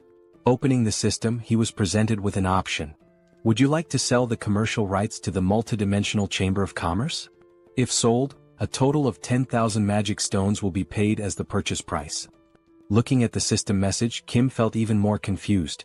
He wondered what these commercial rights for the Lettal dimension really were, granted as a reward yet unusable without being registered as a company. And despite not being able to use them at the moment, the system was already offering to buy them for 10,000 magic stones. Kim pressed the option to decline the sale and grew increasingly frustrated as he read the message. To him, they were nothing but a bunch of thieves. They had given him a reward that he couldn't even use. Thinking about it further, he realized that the multidimensional Chamber of Commerce had been unfair from the very beginning. They had been forced to participate in a competition organized by the chamber itself, where every single opponent was of the 8th rank. Even while facing overwhelming disadvantages and unfavorable conditions, they had won. Yet the chamber was now pretending to offer a reward. Kim's anger only intensified. Crumpling the document in his hand, he refused to let the chamber profit from this. He wouldn't throw the document away, but unless they increased the number of magic stones, he wouldn't sell it either. After all, without his intervention, many more lives would have been lost. Observing Kim's irritation from afar, his father asked what was wrong. Kim, trying to keep himself composed, responded that it was nothing significant, just that they had won a useless portal that they couldn't even use. Joy then asked if the only urgent task now was to fill out the paperwork, as she still needed to finish treating the wounded. Kim apologized for gathering everyone right after the competition ended, realizing they were all exhausted. His father reassured him that it was fine, especially since filling out the documents would only make him stronger. Kim acknowledged that everything was settled and stated that he would open the portal to go rest. Meanwhile, Seoul mentioned that she would play around for a bit to test her new spear and told him to call her if he needed anything. Kim simply nodded in understanding. Young said he planned to finish some games he hadn't completed on his console, while his father decided to rest as well, complaining that his body ached from all the effort put into building the base. Just then, his father's eyes widened as he noticed the newly acquired construction materials. There were now several high-quality options available. Still in awe, he began listing them: bricks, drywall, beams, and even rebar. At that moment, Kim realized he had forgotten to mention them. But the real shock came when Kim casually revealed that all these construction materials were infinite. Kim had anticipated that this revelation would leave his father speechless. As he entered the portal, another thought crossed his mind. he wondered about the results of the competition in other regions. Given the 12-hour time limit, the results might be available by nightfall. When night finally arrived, the competition results were displayed, confirming that the event had concluded. The system then announced the final rankings for the Earth region's bidding competition. The results for South Korea showed that out of 5 competitions, there were 4 victories and only 1 defeat. Then, another system message revealed the global outcome.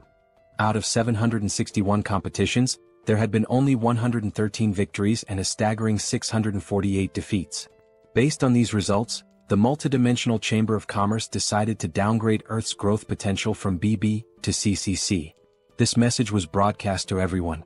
Kim immediately recognized how disastrous this was, while Young admitted he hadn't expected the competition's overall results to be so terrible. Kim analyzed the data and noticed that some areas had an equal ratio of wins and losses, but the majority had suffered significantly more defeats. As a result, the global situation was dire. Even though he had anticipated this, he hadn't expected it to be this severe. The colonel pointed out that, fortunately, South Korea's situation wasn't as bad. If it came down to Incheon, they could quickly resolve the issue by concentrating their forces. He also mentioned that Incheon was nearby, so they could deploy as soon as they were ready. At that moment, a soldier rushed in, apologizing for interrupting the meeting. He handed a report to the colonel, informing him that they had just received an urgent radio transmission from the 17th Division in Incheon and that the colonel needed to read the report immediately. Scanning the document, the colonel asked why Incheon had contacted them. The report stated that they had been defeated and were transmitting urgent engagement information. The enemy force was identified as the Lizard Men from the Sabros dimension, and their portal was currently located in Chinatown. These Lizard Men appear to be a highly trained military force, engaging in both ground and aerial combat simultaneously, demonstrating superior mobility, and completely annihilating Incheon's team. The battle had ceased approximately 2 hours before the end of the competition, and after the fighting had stopped, the Lizard Men began organizing their forces, with even more troops emerging from the portal. Additionally, they had deployed a team for reconnaissance and securing access routes, which suggested a large-scale troop mobilization was underway. The reason for the urgent transmission was that, based on their movements, their next target was Seoul, which was exactly what the colonel confirmed in the report. Kim was surprised that they were heading directly for Seoul. Hearing this, Young found it highly unusual, reasoning that it was unlikely they were targeting Kim, as no one knew his exact location. Seoul remained deep in thought, while Young pointed out that furthermore, there was no bounty on Kim's head. Looking at the map, Lancelot noted that, given the proximity of the 2 cities, the Lizard Men were already close. Kim turned back to the system interface, where a new message appeared. From this moment onward, the names of the regional representatives who had emerged victorious in the Earth Dimensions competition would be displayed above their heads. Seoul also read the message and questioned what it meant, commenting on how random this was. If this actually happened, then Kim's name would appear above his head, and she wondered if there was any kind of badge instead. Kim instinctively looked up, trying to see if a name was displayed above him, but found nothing. He then questioned whether he was truly the regional representative. However, Lancelot countered, stating that if Kim wasn't the representative, then the entire competition made no sense. Kim, still confused, asked why it wasn't visible if that were the case. Seoul reread the system message and another announcement appeared. Starting now, 7th rank beings were partially allowed to travel through all installed portals on Earth. Furious, Seoul clenched her fists. She had just reached the 8th rank, yet this rule was exclusively for those of the 7th rank, meaning she would be trapped inside the subspace again. The system message continued, stating that dimensions that had acquired commercial rights by winning the competition could now establish portals in the corresponding regions to eliminate the Earth Dimension's regional representative. Everyone read the new rule and immediately felt outraged. This was incredibly unfair. The colonel then spoke, stating that from now on, they would have to face 7th rank beings and that the regional representatives would likely be the primary targets of these attacks. He compared the situation to a game of territorial conquest, but what stood out was that Kim did not have a name displayed above his head. At that moment, Lancelot had an idea of what might be happening. He asked for a moment to confirm something. Lancelot walked toward the window while Kim, confused, asked what was going on. Stepping outside the building, Lancelot held onto the window frame and looked up. What he saw left him stunned. The words "Seoul Representative" were massive, displayed not above Kim's head, but hovering above the entire building for all to see. Lancelot calls Kim over to take a look, and upon stepping outside, Kim is left speechless, not expecting something this conspicuous. Realizing what had happened, Kim remarks that the tag wasn't missing. It was just so high up that no one had noticed it. Seoul points out that something this massive makes it the perfect target for the lizard men, with Kim himself being the obvious objective. A strange feeling washes over Kim, a bad premonition settling in. The lizard men were organizing their forces to attack Seoul, even though there had been no bidding competition. Turning to Seoul, he connects the dots, pointing out that a wonderfully convenient new rule had just been added, and questions whether it feels like they had prepared in advance, knowing these rules would come into effect. Seoul hesitates but admits that it is strange. Lancelot, however, is certain they knew these rules were coming. However, instead of targeting the representative from the beginning, they had been preparing for battle. Lancelot further suggests that perhaps they have experience in these bidding wars, meaning they had likely anticipated this rule and were familiar with it beforehand. Regardless, the situation is dire as there is little time left to prepare for their attack. Kim, running a hand through his hair, admits that he had a bad feeling about all of this, but he never expected them to be this experienced. Seoul, concerned, asks if there's anything they can do to prepare and whether everyone could just stay inside Kim's subspace for safety. Lancelot, in his usual wisdom, quickly dismisses the idea. It won't be that simple. While defeating Master Kim would be impossible for them, they could take hostages and force them out of subspace, or worse, they could divide their forces and overrun other regions first. Kim murmurs in frustration, acknowledging that he's right. This wouldn't be defending, it would be hiding, and they wouldn't even be able to attack from within the subspace. No matter how they looked at it, the lizard men would have to be defeated in the end. Then a thought occurs to him. If he himself were the target and his location were exposed, it would undoubtedly draw them in. In that case, he could lure them into a place where they would be at a disadvantage. A heavy silence falls over the group as they contemplate possible strategies. The colonel finally speaks up. If they could anticipate the enemy's movements, mobilize their troops faster than the lizard men, set up weapons and defensive lines before the attack, then this would be the best course of action. He adds that speed will be the key. Young reassures them that there's no need to worry about movement, as he can cut down travel time significantly, then asks if they should move now and where they should go. Kim admits that this is the problem. He hasn't chosen a location yet. The five of them exchange thoughtful glances, trying to determine a battlefield that would give them an advantage. Then an idea strikes Kim. A place he had been to before, where he had defeated several hellhounds using refrigerators. He recalls that the terrain there could minimize damage to them while causing significant harm to the enemy. In other words, Gyeong Bridge was an ideal battleground, no civilians would be involved, and its straight, narrow layout would work against the lizard men. Additionally, due to its limited space, their mobility would be restricted, and the surrounding area was an ecological park, free of residential buildings, meaning they could launch attacks at full power without concern for collateral damage. Kim further points out that even if the lizard men attempted to cross from another bridge, Bedivere could scout ahead, as there were no tall buildings nearby to obstruct visibility. Moreover, with the materials obtained from the Eames dimension combined with his father's construction skills, fortifying the area using Pax's features would be easy. On top of that, the sacred lances from Eames had arrived along with the material warehouse, and Kim's father had the idea of using them as barricades. Seoul mentions that she has already learned how to wield the lances. Looking at the sacred lances in front of him, Kim suddenly recalls that Lancelot had mentioned Bedivere's proficiency with dart throwing, which means these lances could certainly be put to good use. At another moment, Seoul grips a lance while Bedivere is already scanning the surroundings, keeping an eye out for enemy movements. The two of them stand atop the newly built defense tower, which Kim's father had constructed using the new materials.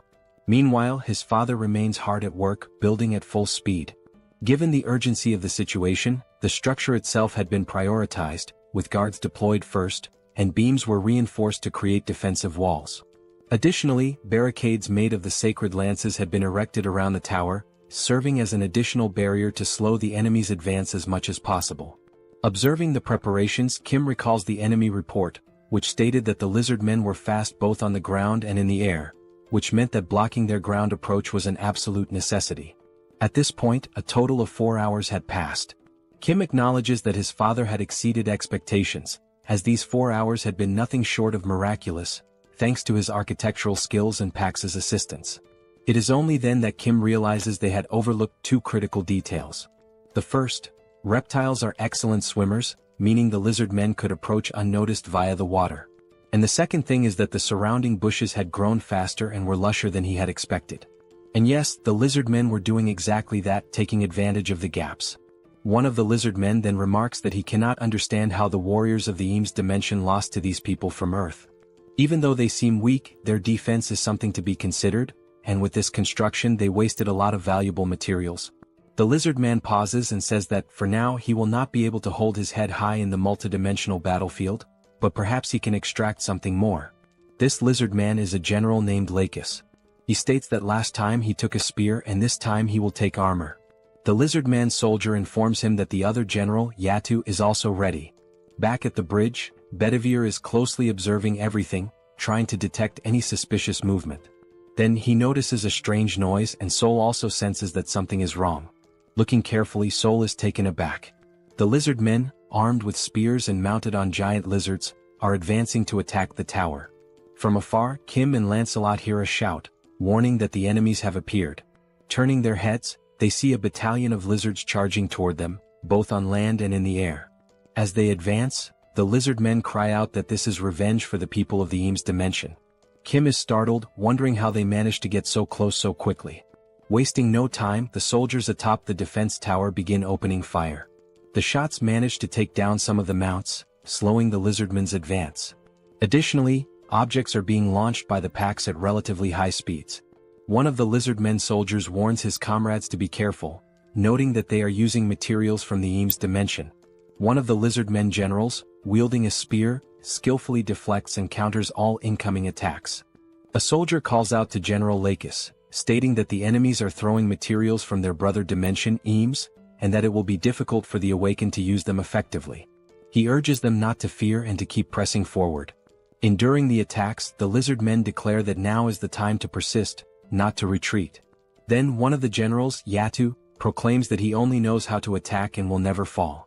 Charging forward with his mouth wide open, he challenges anyone to stop him. As he advances toward the tower, a bright light streaks toward him. A spear strikes near his snout. He simply grabs the spear, yanks it out and scoffs that it is not enough to stop him. He continues his assault. Watching the scene unfold, Kim is alarmed that the attack did not work, while Lancelot readies himself for battle, drawing his sword. Lancelot quickly assesses that they are facing two enemies of the 7th rank, but notes that this large one fights with no particular technique, just sheer brutality. Looking toward the barricades, he realizes that the real threat is coming from that direction. Still gripping his sword, he turns to Kim and warns that this will be a tough battle. However, he adds that the previous attacks were effective against the bulky lizard. Lancelot states that he will take care of the other enemy and warns that if the large one reaches the defense tower, the battle will be lost. He instructs Kim to keep him at bay, even if it means restraining him. Kim tells Lancelot to be careful, and he assures him that he will.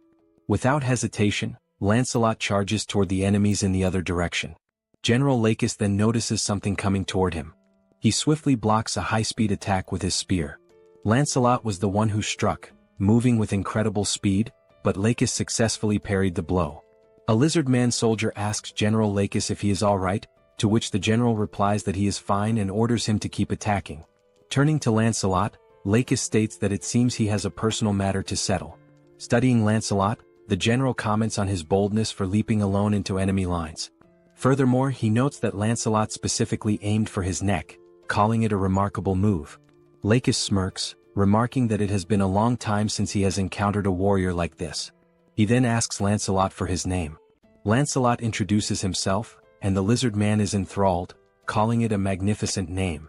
Lakis introduces himself in return. Lakis acknowledges that Lancelot's goal is to keep him occupied. The only reason he is paying attention to him is because he recognizes him as a true warrior. Lakis adds that a warrior's instinct is to seek battle when faced with a strong opponent, and so he challenges Lancelot to a duel where their lives will be on the line. Without hesitation, Lancelot accepts, declaring that if Lakis does not value his own life, neither will he. Lakis laughs, praising Lancelot's fighting spirit, and declares that he will test whether his skills are as great as his resolve. Lancelot then raises a finger and tells him to wait, asking if he plans to fight while mounted on his lizard. Lakis states that this is truly unfair, as a warrior's duel to the death is meant to determine who is the strongest. Lancelot then remarks that the mount is merely a way for him to compensate for his lack of skill or even to save his own life. He goes on to say that even if he loses, he will not complain, urging the lizard man to come at him. Hearing this irritates Lakis and a tense atmosphere floods the area. Dismounting, Lakis begins walking toward Lancelot, who then asks if they are now evenly matched and ready to engage in a battle where their lives are at stake. Meanwhile, on the other side, the soldiers continue firing toward the lizard men. Their bullets find their marks and some of the reptilian warriors are hit, tumbling from their mounts amidst the chaos. However, despite the casualties, their assault does not slow down. Determined, the lizard men keep advancing toward the defense tower, ignoring the danger and pressing forward.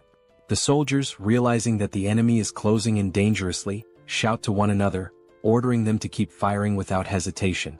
Suddenly, one of the mounts leaps unexpectedly and with its sharp fangs, sinks a brutal bite into the shoulder of one of the military soldiers. The force of the attack sends him crashing to the ground, and as he falls, his comrades rush to his aid, shouting that there is a wounded man. Amid the chaos, a lizard man and his mount attempt to break through. One of the soldiers quickly takes command, declaring that he will tend to the injured and requesting cover fire. Additionally, he warns that more enemies are approaching rapidly. Before anyone can react, someone appears wielding a spear. In a swift motion, the spear is thrown, striking the mount that was about to breach the defenses. The impact is so powerful that the lizard man riding it loses his balance and crashes to the ground. He barely has time to process what happened before Seoul appears and without hesitation, slams his head into the ground with a devastating strike, leaving him no chance to react. Seoul raises her gaze toward the soldiers and, with determination, declares that she will take care of any enemies that get close to the building. She then orders them to keep firing without stopping. A reckless lizard man, still mounted, charges straight at Seoul. Standing firm, she gathers all her strength into a single punch and, with one crushing blow, sends the enemy soaring into the sky like a ragdoll. Once again, Seoul shouts for the soldiers to keep shooting. They quickly obey and their bullets strike the charging mount, bringing it down mid-attack. In the back line, Joy begins to act, using her healing abilities. The wounded soldier groans in pain as she works swiftly to treat him, assuring him that it will only take a little longer to finish. Meanwhile, the lizard men riding flying mounts notice a weak spot in the defense and launch a direct assault. However, before they can get close, one of them is struck mid-air by a spear, plummeting to the ground along with his mount. Another lizard man, sensing something approaching, tries to react but isn't fast enough. He too is hit, but this time the force is so great that his mount collides violently with another, creating a destructive impact. Even so, their numbers remain overwhelming.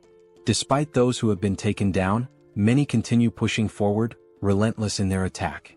Some of the fallen remain pinned against the walls, while the others press on with even greater ferocity. From a distance, Bedivere observes the battlefield and realizes just how dire the situation is. He wonders whether he can handle such a large number of enemies alone and questions how long it will take before reinforcements arrive. Elsewhere on the battlefield, Yatu, the brute among the lizard men, slowly pushes forward, trying to defend himself against Kim's attacks. His body is already riddled with wounds, but he continues moving, grinning as he remarks that these attacks are quite impressive. Amused by the fight, he declares that this is excellent and asks if Kim has an even stronger attack that might actually affect him.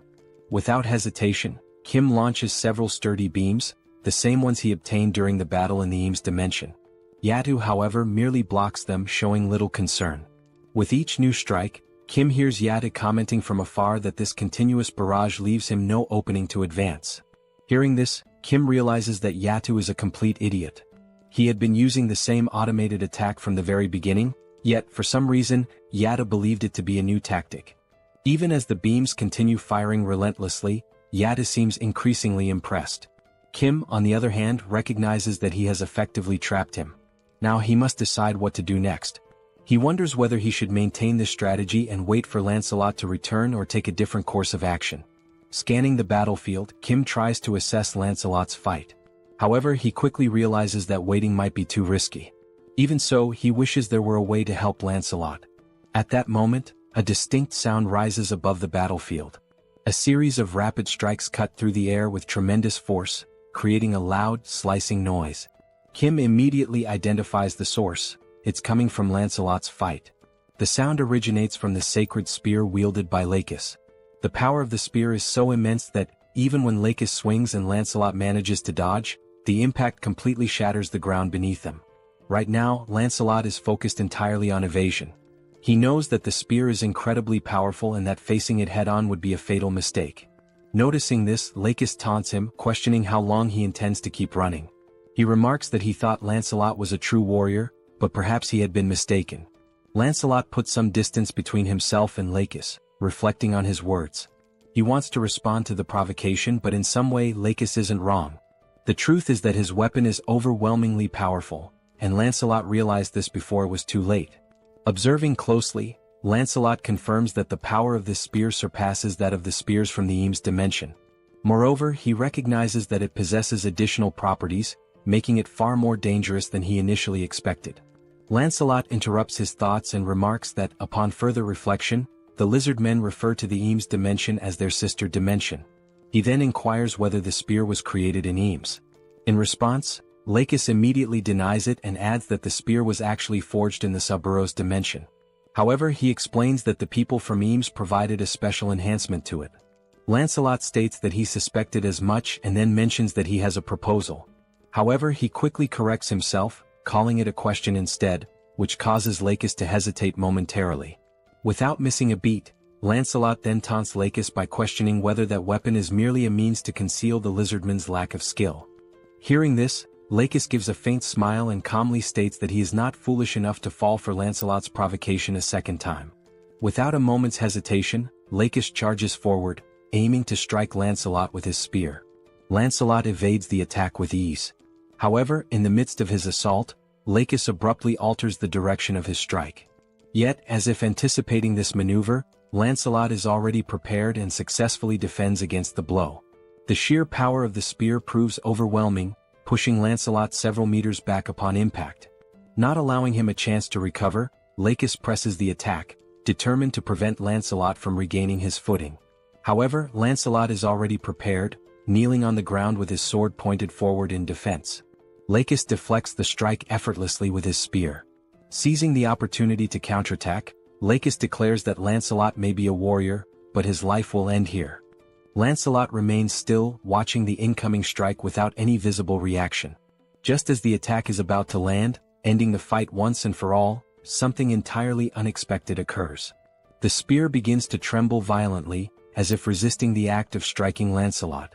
With an immense effort, his face flushing red from the strain, Lakis demands to know what is happening to the sacred spear. Suddenly, the spear wrenches itself free from Lakis's grasp, leaving him utterly shocked. This has never happened before. To his astonishment, the spear then soars through the air in a completely different direction. This was Kim's doing. The spear had been pulled into subspace. A notification from the system appears, stating that 238 magic stones were used to store the spear under the category Eames Dimension Construction Materials. Kim stands momentarily stunned, realizing that his plan had actually worked under such circumstances, and that, in doing so, he had also saved Lancelot. Even so, he does not fully understand why such a powerful weapon has been classified under construction materials. Regardless, he expresses his gratitude and resolves to make good use of it. Back on the battlefield, Lancelot remains kneeling as Lakis turns his furious gaze toward Kim, struggling to comprehend what has just happened. Frustration growing, Lakis demands to know why Kim has chosen to disgrace a duel between sacred warriors in such a manner. Redirecting his anger back toward Lancelot, Lakis accuses him of speaking so much about lacking skill, when in reality, Lancelot himself is the disgraceful one.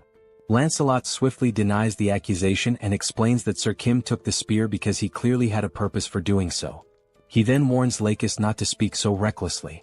Lakis's irritation only intensifies. His voice dripping with anger, he asks whether Lancelot is making a joke out of this situation. With a smirk, Lakis then raises his index finger, pointing it directly at Lancelot.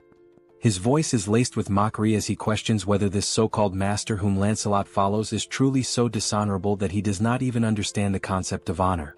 Lancelot, unshaken, demands that Lakis take back his words. His tone shifting, Lancelot declares that he now fully understands his opponent.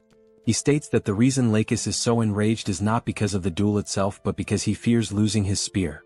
However, Lancelot reassures him that there is no need to worry, after all he himself is a warrior. With that, Lancelot drives his sword into the ground, proclaiming that whether he perishes by decapitation or by being beaten to death, the end result remains the same. Now raising his fists, ready for a hand-to-hand battle, Lancelot asserts that one fact remains unchanged: Lakis will die. The lizard man smirks, remarking that Lancelot has quite the nerve for someone who was nearly killed just moments ago. Accepting the challenge, Lakis takes a step forward. Lancelot stands firm, calling his enemy to battle. And so, the two warriors prepare to engage in a fight to the death, this time with their bare hands. From another perspective, the remaining lizard man soldiers continue their advance toward the defense tower, their numbers pressing forward relentlessly. Meanwhile, following his acquisition of the sacred spear, Kim watches the system while Seoul effortlessly cuts down every lizard man that dares approach the tower's perimeter. While observing the system, Kim notices something peculiar and wonders what exactly it could be. The system then displays the spear, along with its status information. It is identified as the Lakis' Sacred Spear, Enhanced Level 3. The classification is marked as Epic, with enhancements provided by God Eames. The listed attributes include plus 31 penetration, plus 31 acceleration and purification. Reading through the details, Kim immediately realizes that this spear is on an entirely different level.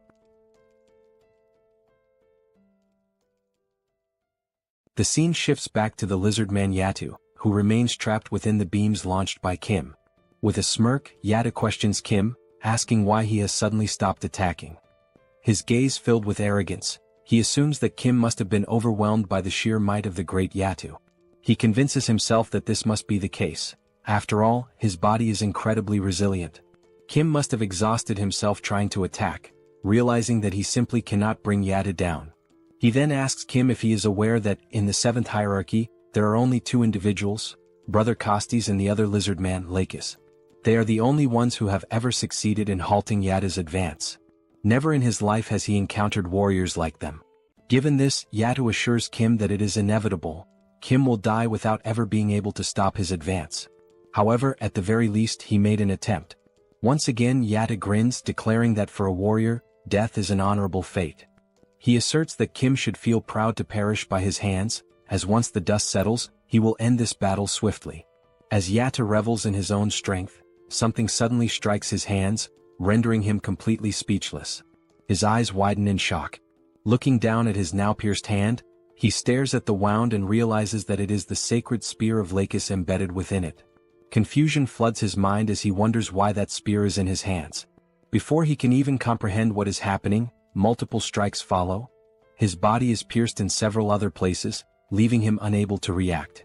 Kneeling to the ground, Yatu's strength quickly fades, and with one final breath, he collapses, succumbing to the devastating assault of the sacred spear. As his eternal rest begins in the background, Kim's SUBSPACE remains active, launching the spears at an astonishing speed. At that moment, the system notifies Kim that Yatu's dimensional account has been transferred to him. However, since Kim already possesses an account, the value is simply added to his own. Additionally, he receives a Tier D enhancement stone. This new enhancement stone does not possess any active attributes but offers the option of liquefaction. On the other side of the battlefield, the soldiers continue their relentless barrage, firing their rifles.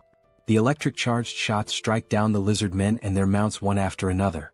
Seoul observes the battlefield and realizes that only one lizard man remains standing, charging forward in a desperate all-in attack. Growing bored, Seoul notes that no more lizard men are near the building and concludes that there is nothing left for her to do. Just then, a sound from above catches her attention. As she tries to make sense of the situation, she hears a wyvern's piercing cry from high above. Only at that moment does she remember, she had completely forgotten about Bedivere, leaving him alone up there to deal with all the lizard men riding wyverns. Rushing up to the defense tower, the first sight that greets her is Bedivere sitting on the ground, surrounded by lifeless lizardmen, all of them pierced through by spears. Sensing someone behind him, Bedivere turns to see who it is. Locking eyes with Seoul, he calmly remarks that she is quite late.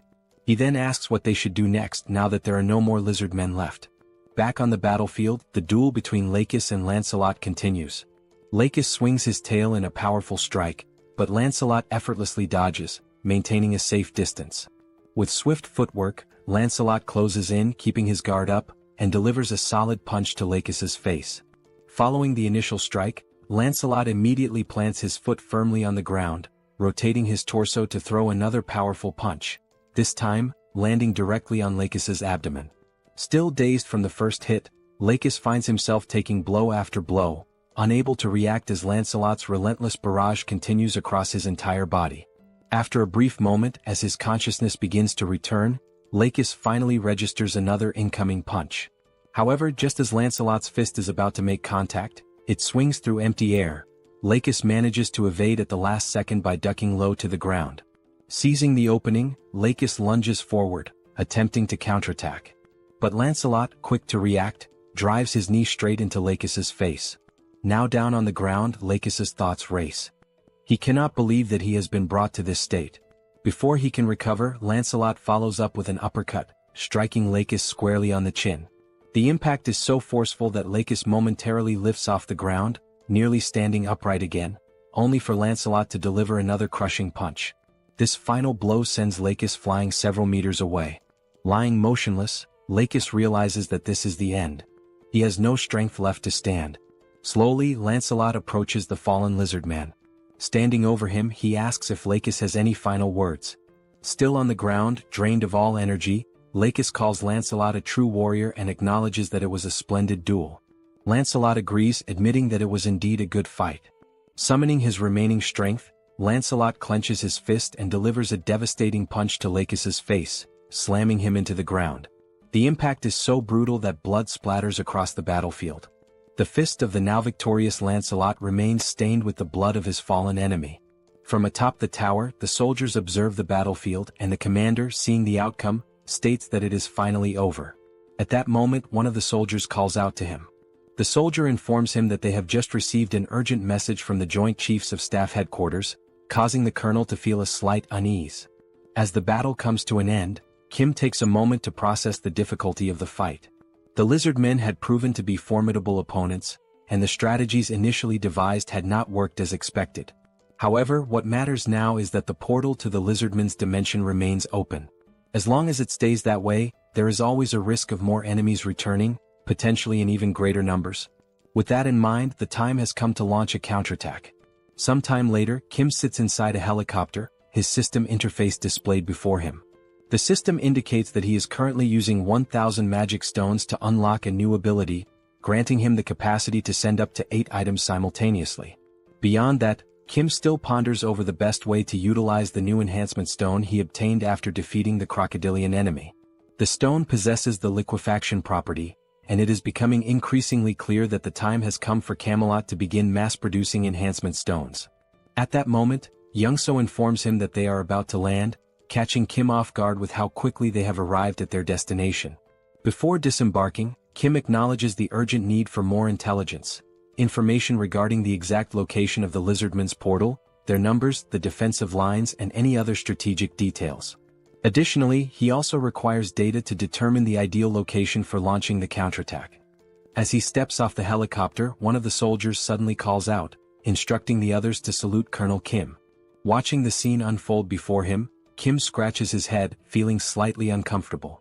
He has always found these formal salutes to be rather embarrassing whenever he receives them.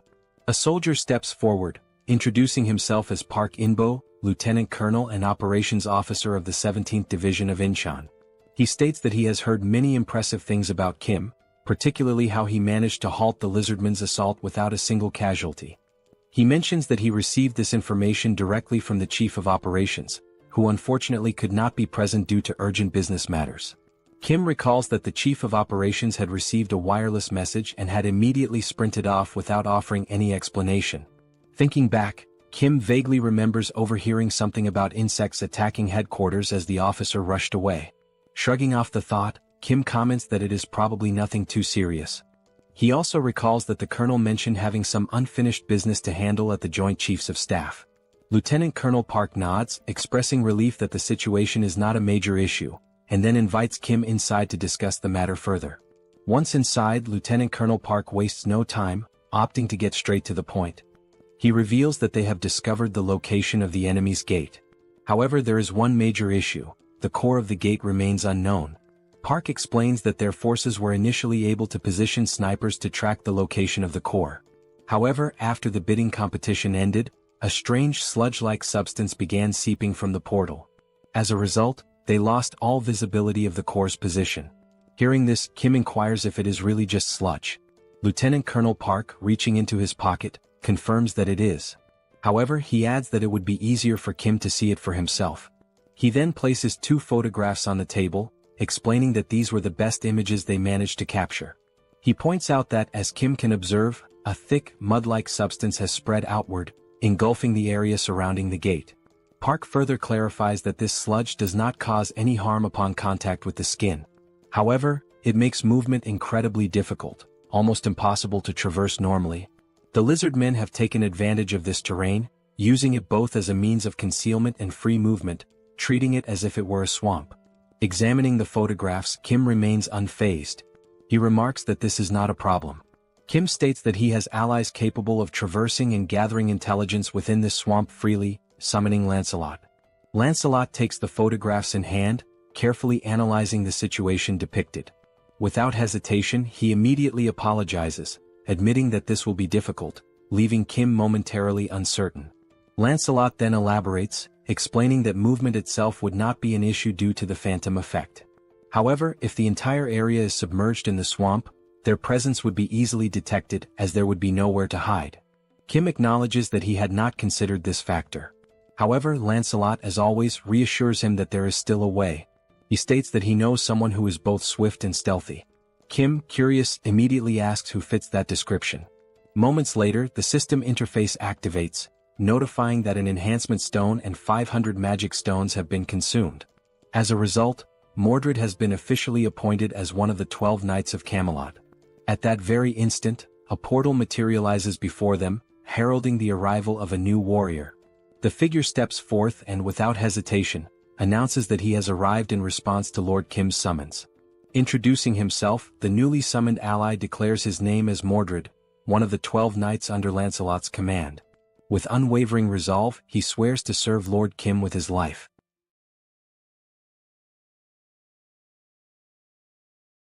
Unlike the other knights, Mordred rarely fought on the battlefield. His true battlefield was deep behind enemy lines, where he used his skills in infiltration, assassination, and theft. It was through these talents that he earned his place as one of the 12 Knights of Camelot. The reason he distinguished himself as an assassin was not only due to his exceptional skills and intelligence but, above all, because of his unique ability, an ability that allowed him to eliminate his targets without being noticed. This ability, known as stealth, enabled him to become virtually invisible for a brief moment, hiding his appearance without actually disappearing. However, this also meant that he was still susceptible to external factors. Despite this, Mordred used his talent to become an extraordinary assassin, and the very fact that he survived proves his strength. Furthermore, the enhancement stone used to appoint Mordred, a materialization enhancement stone, revealed his ability to avoid physical interference, although this ability could not be maintained for extended periods. In simpler terms, a great assassin became even greater thanks to the enhancement stone. Back in the scene, Kim, clearly excited, tells Mordred that he will now explain what he needs him to do, and Mordred agrees, addressing him as my lord. Pointing to a map, Kim says that they need to find the core of the Lizardman's Gate from the Sabros dimension. Upon hearing these straightforward instructions from his master, Mordred responds that he understands perfectly. Kim praises him, saying that it is just as he expected from someone with experience. Mordred grasped exactly what needed to be done, despite the vague explanation. Meanwhile, Lancelot warns Mordred to remember that if he dies, the entire operation and strategy will be for nothing. Lancelot also mentions that, based on his experience fighting the Lizardmen officers, they are not enemies to be taken lightly. Even if Mordred fails to gather any information, he must return alive no matter what. Mordred once again reassures them that he understands and announces that he will begin his mission, turning with the conviction of a superhero ready to infiltrate the enemy lines. Watching this, Kim smiles, thinking that Mordred seems to be someone truly trustworthy. At that moment, the colonel asks if they are sure about sending that knight on the mission alone. Kim turns to the colonel and assures him that of course they are. After all, these knights are the best of the best. He tells the colonel that they can simply trust and wait for the Knights of Camelot, for they will do what needs to be done. Kim suggests that the colonel take a break for now, as they will need to wait for Mordred's return in order to come up with a plan. He also says that he will let the colonel know once Mordred is back. The colonel thanks him and asks for permission to leave. He also advises Lancelot to rest in subspace, since it hasn't been long since he fought against that powerful lizard man. Lancelot nods, explaining that since he is an undead, he doesn't feel fatigue, so Kim need not worry about him. As Kim is about to say that he still needs to rest, something catches his attention. Looking at Lancelot, Kim wonders if there have always been so few scratches on his armor. Lancelot thanks Kim for his concern, but Kim, more curious now, says that he is sure that Lancelot's armor and sword were much more damaged before. Lancelot responds, explaining that even if the armor or weapons are damaged, they regenerate within Camelot. This revelation leaves Kim astonished, as he never knew that Camelot had such a function. Lancelot goes on to explain that, since they are categorized as items, as long as the item is not completely destroyed, they can regenerate infinitely as long as the materials still exist. On the subject of Camelot, Lancelot adds that there is something he needs to inform Kim about. He tells him that a new enhancement stone has been created in Camelot, and its property is wound regeneration. Upon hearing this, Kim remarks that the stone sounds useful just based on its name. However, he decides to think more about how to use the enhancement stone once Mordred returns. While Lancelot agrees that this idea is indeed good, something suddenly catches his attention, and he shifts into a state of alert.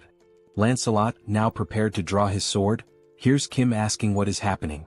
Holding the hilt of his sword, ready for combat, Lancelot says that someone is hiding, watching them. Kim is taken aback, realizing that the enemy is faster than expected. He wonders who is hiding and whether it is truly a lizard man. Lancelot admits that he can only sense the presence of this unknown figure and cannot pinpoint their exact location or identity. He urgently advises Kim to enter SUBSPACE immediately. At that moment, Lancelot hears a noise coming from somewhere. He quickly spots the figure who had been secretly observing them. Lancelot disappears in an instant with a swift movement, stating that he will resolve the matter quickly and return shortly. From the spy's perspective, he watches as Kim remains alone, wondering where Lancelot has gone and whether the other person who had been with him also disappeared. However, due to Lancelot's exceptional speed, he was already behind the man, holding a sword to his neck. Lancelot began to speak to the spy, explaining that the only individuals he serves are Lord Kim and Lord Kim's allies. He emphasized that just because the man was human did not mean he was to be treated as friendly. Upon hearing this, the man slowly turned around. Still with the sword pointed at his neck, Lancelot declared that the man's answer to the question he was about to ask would determine whether he would live or die. With a killer aura, Lancelot proceeded to ask his first question, demanding to know why the man had been secretly watching them. At that very moment, Kim heard a noise that sounded like screams for help. He decided to rush over to see what was happening. As he approached the scene, Kim could only see Lancelot holding the man by the neck, the man screaming in pain. Lancelot calmly explained that it was this man who had been watching them. He assured Kim that if he waited just a bit longer, he would find out who was behind all of this. Still gripping the man's neck and tightening his hold, Lancelot warned the man that this was his final chance, stating there was no more time to wait. He asked the man if the lizard men had sent him there to spy on them. Crying and struggling to breathe due to the pressure on his neck, the man attempted to speak but he couldn't. However, upon seeing Kim, he managed to call out Kim's name. Lancelot, visibly angered, demanded to know how the man dared to call out Lord Kim's name in this situation. He informed the man that he would now die in agony and that he would make sure he suffered before his death. Kim, looking perplexed, told Lancelot that he didn't know what was going on, but the man Lancelot was strangling was actually one of his friends. Lifting the man by his neck, now turning purple from lack of oxygen, Lancelot asked if that was truly the case. Meanwhile, in the enemy area, the entire area was covered by something that looked like sludge. All the buildings, cars, and even some lifeless lizard men lay scattered on the ground. At that moment, Mordred realized that the lizard men were a warrior race that considered dying in battle an honor, meaning they were often exposed to the smell of blood and became desensitized to it. As he observed a lizard man lying on the ground, Mordred thought that, based on this, if he covered himself with blood, it would make it much harder for the lizard men to track him. He also knew that erasing his trail was a vital skill. Pouring the lizardman's blood over himself, he made his way toward a tunnel, thinking to himself that now that his scent was gone, it was time to begin the infiltration. Moving slowly and carefully to avoid drawing attention, Mordred noticed that the place was enormous, with unusually large corridors. He wondered why they had built something so vast. As he ventured deeper into the area, he commented that this place seemed terribly inefficient, especially since the size of the lizard men varied greatly. Some were very large while others were quite small. Having realized this, Mordred speculated that the corridors were so large because there was one exceptionally large lizard man, and if that were the case, that giant must be a key figure. Trying his best to avoid touching anything, He thought that if this giant wasn't important, there would be no reason to create such an inefficient structure. At that moment, a lizard man stopped beside him, preventing Mordred from making any move. Realizing he had almost been discovered, Mordred was forced to use the power of the immaterialization enhancement stone. It dawned on him that this situation was truly dangerous, as if it weren't for the power of the stone, he would certainly be dead by now. And he couldn't afford to fail on his first mission. He recalled how Lancelot had been very specific about returning alive, and how his task was to find the core of the gate and return quickly. The deeper he went into the facility, the more he noticed that the lizard men seemed to be stronger and more organized. However, there was a creature unlike anything he had seen before. This new creature was purple, with an enormous round head and only one eye. Hidden and observing everything, Mordred muttered to himself that he had finally found it. He saw the one-eyed creature conversing with a bald man who was reading some kind of book. The bald elder called the creature filthy and asked if it was trying to interrupt his magical studies. The elder warned that if the creature continued to disturb him, he would be forced to imprison it. At that moment, another voice suddenly emerged, expressing irritation at the elder's words and asking if Solzen had forgotten about the agreement between them, addressing him by the name Solzen. Solzen, the elder, responded that he had only agreed to protect the core of the gate, but at no point had he agreed to allow anyone to enter there.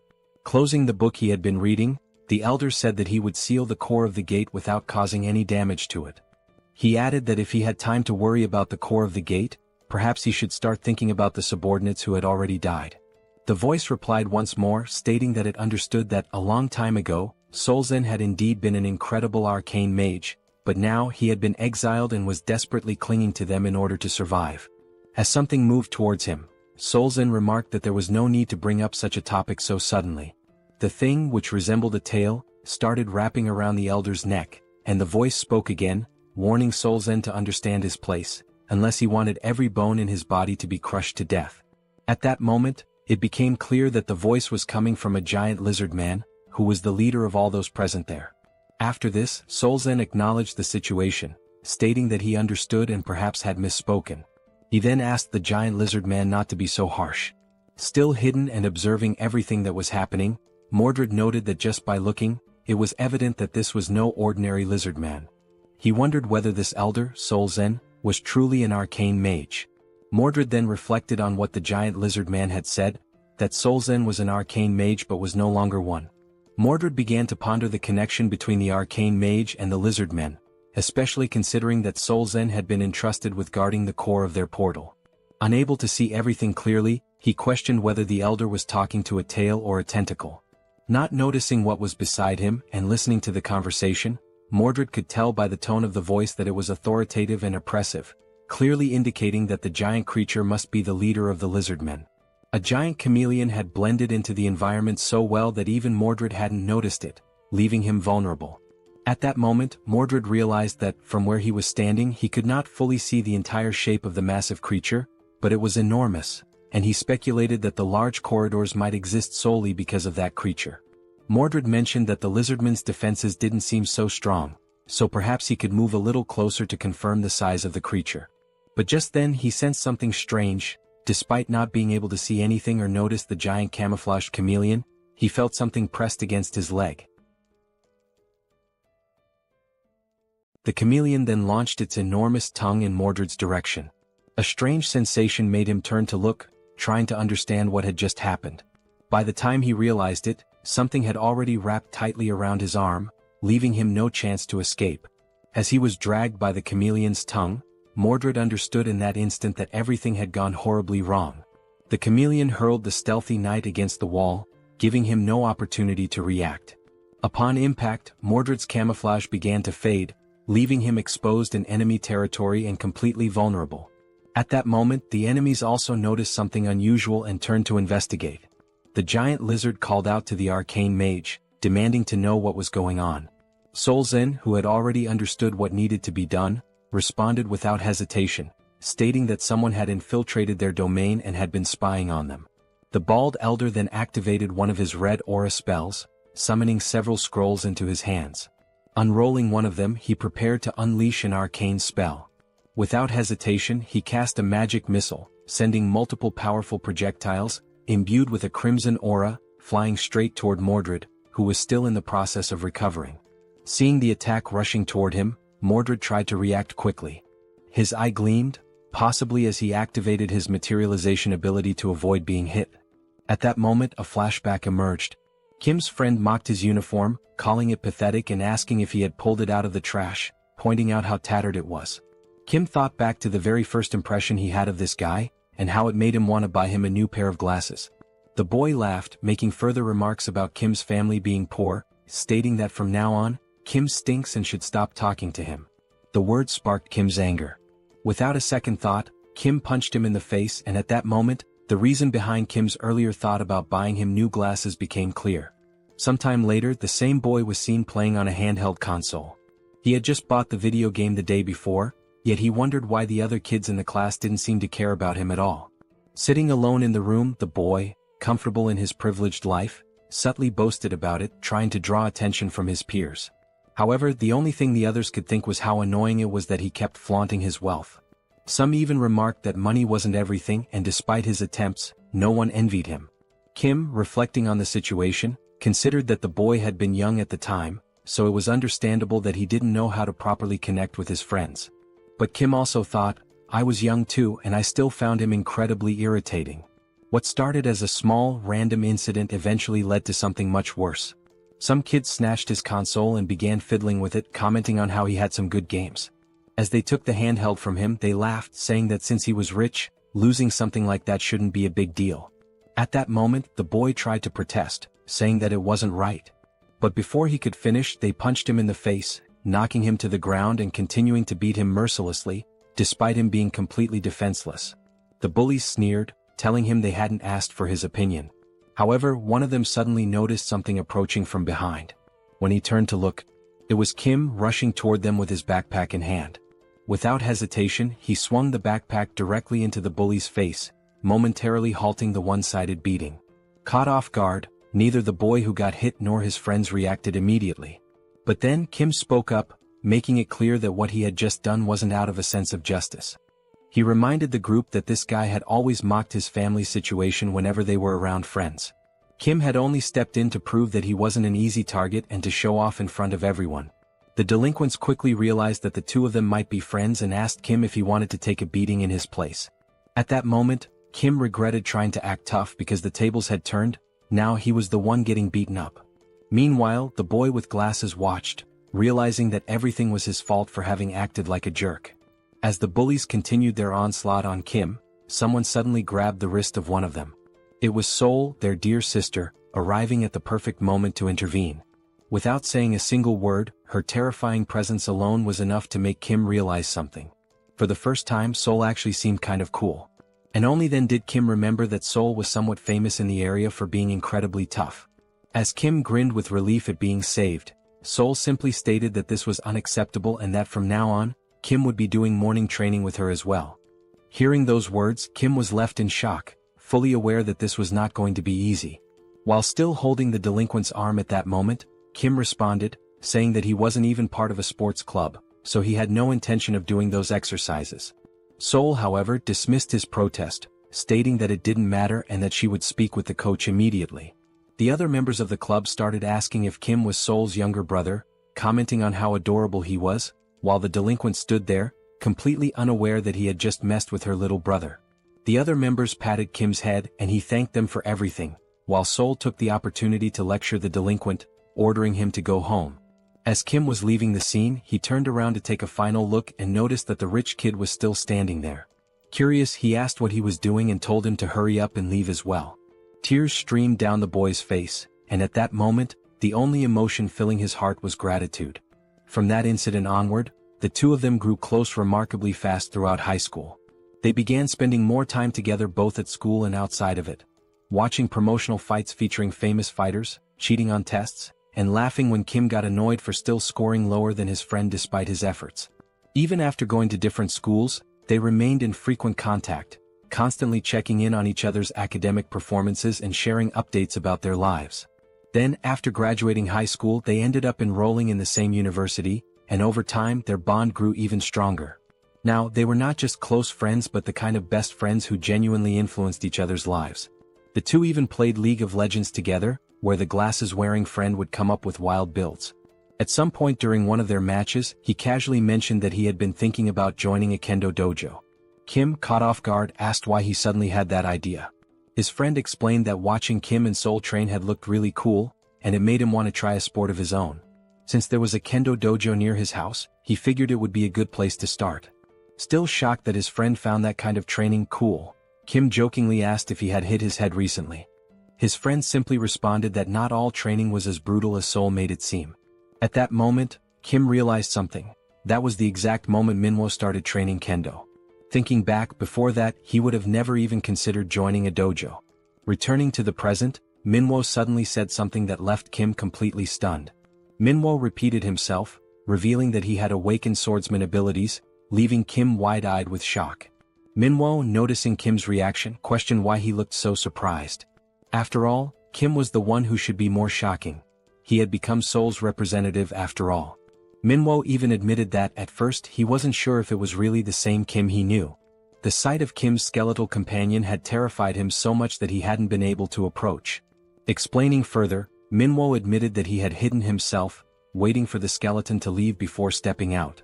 Even though it had been dangerous, he understood that Lancelot had simply been doing his duty. Turning to the side, Manhwa then asked Kim to call off his skeletal friend, saying that he was too intense. Meanwhile, Lancelot had pressed his own head into the ground, bowing deeply as a sign of apology. Kim, observing this, explained that even if he told Lancelot to stop, he wouldn't listen.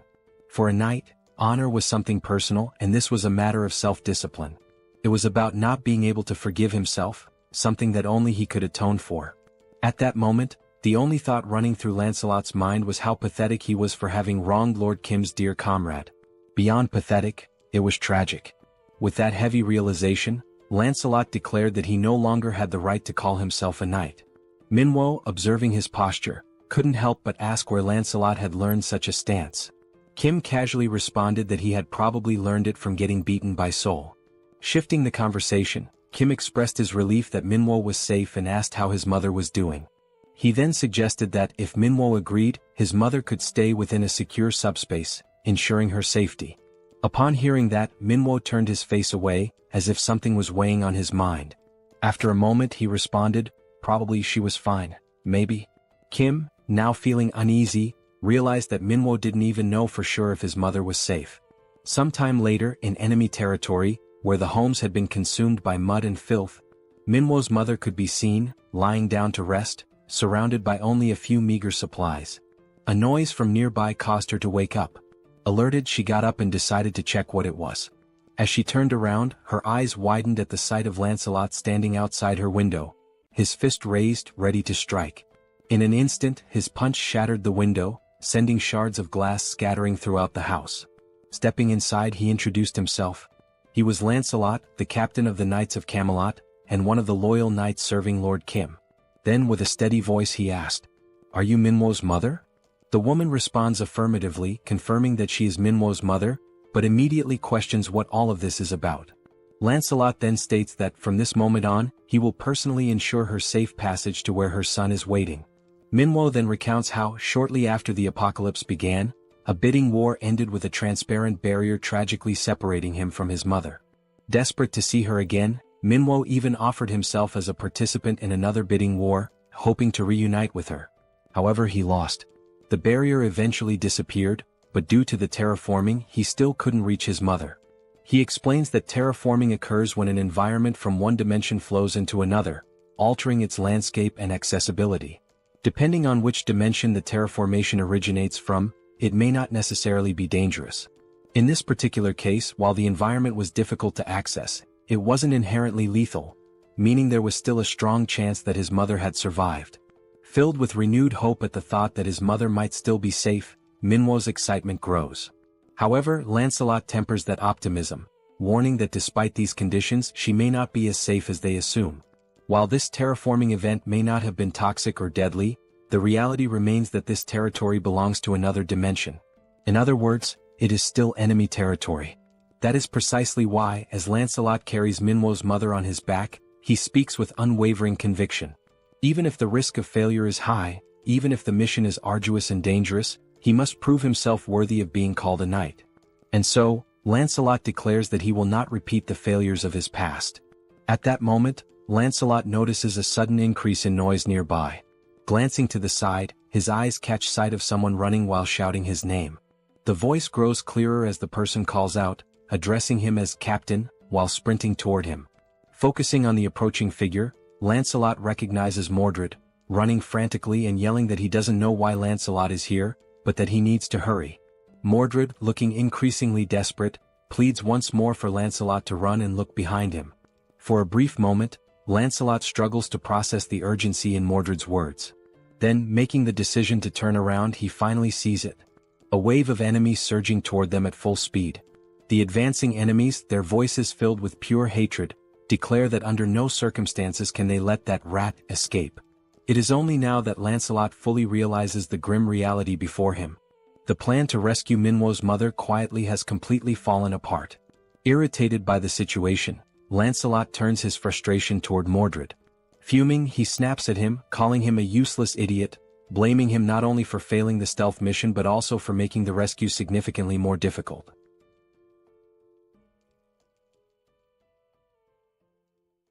Mordred approaches, urgently requesting help from Captain Lancelot. Remaining calm, Lancelot addresses Mordred by name and asks how many of the approaching enemies belong to the 7th tier. Mordred replies that he isn't sure about the exact number, but confirms they are dangerous. Lancelot responds that he can sense that much himself, and that it's significant.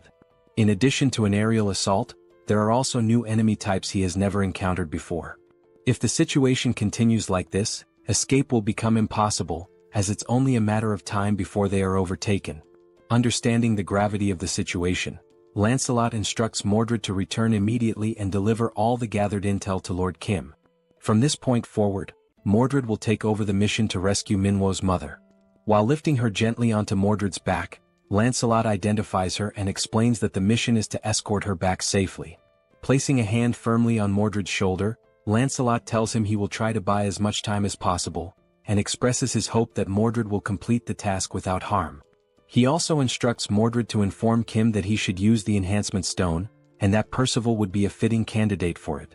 Just as Mordred is about to question something, Lancelot cuts him off, saying there is no more time and commanding him to go immediately. Mordred accepts the captain's orders and affirms that he understands.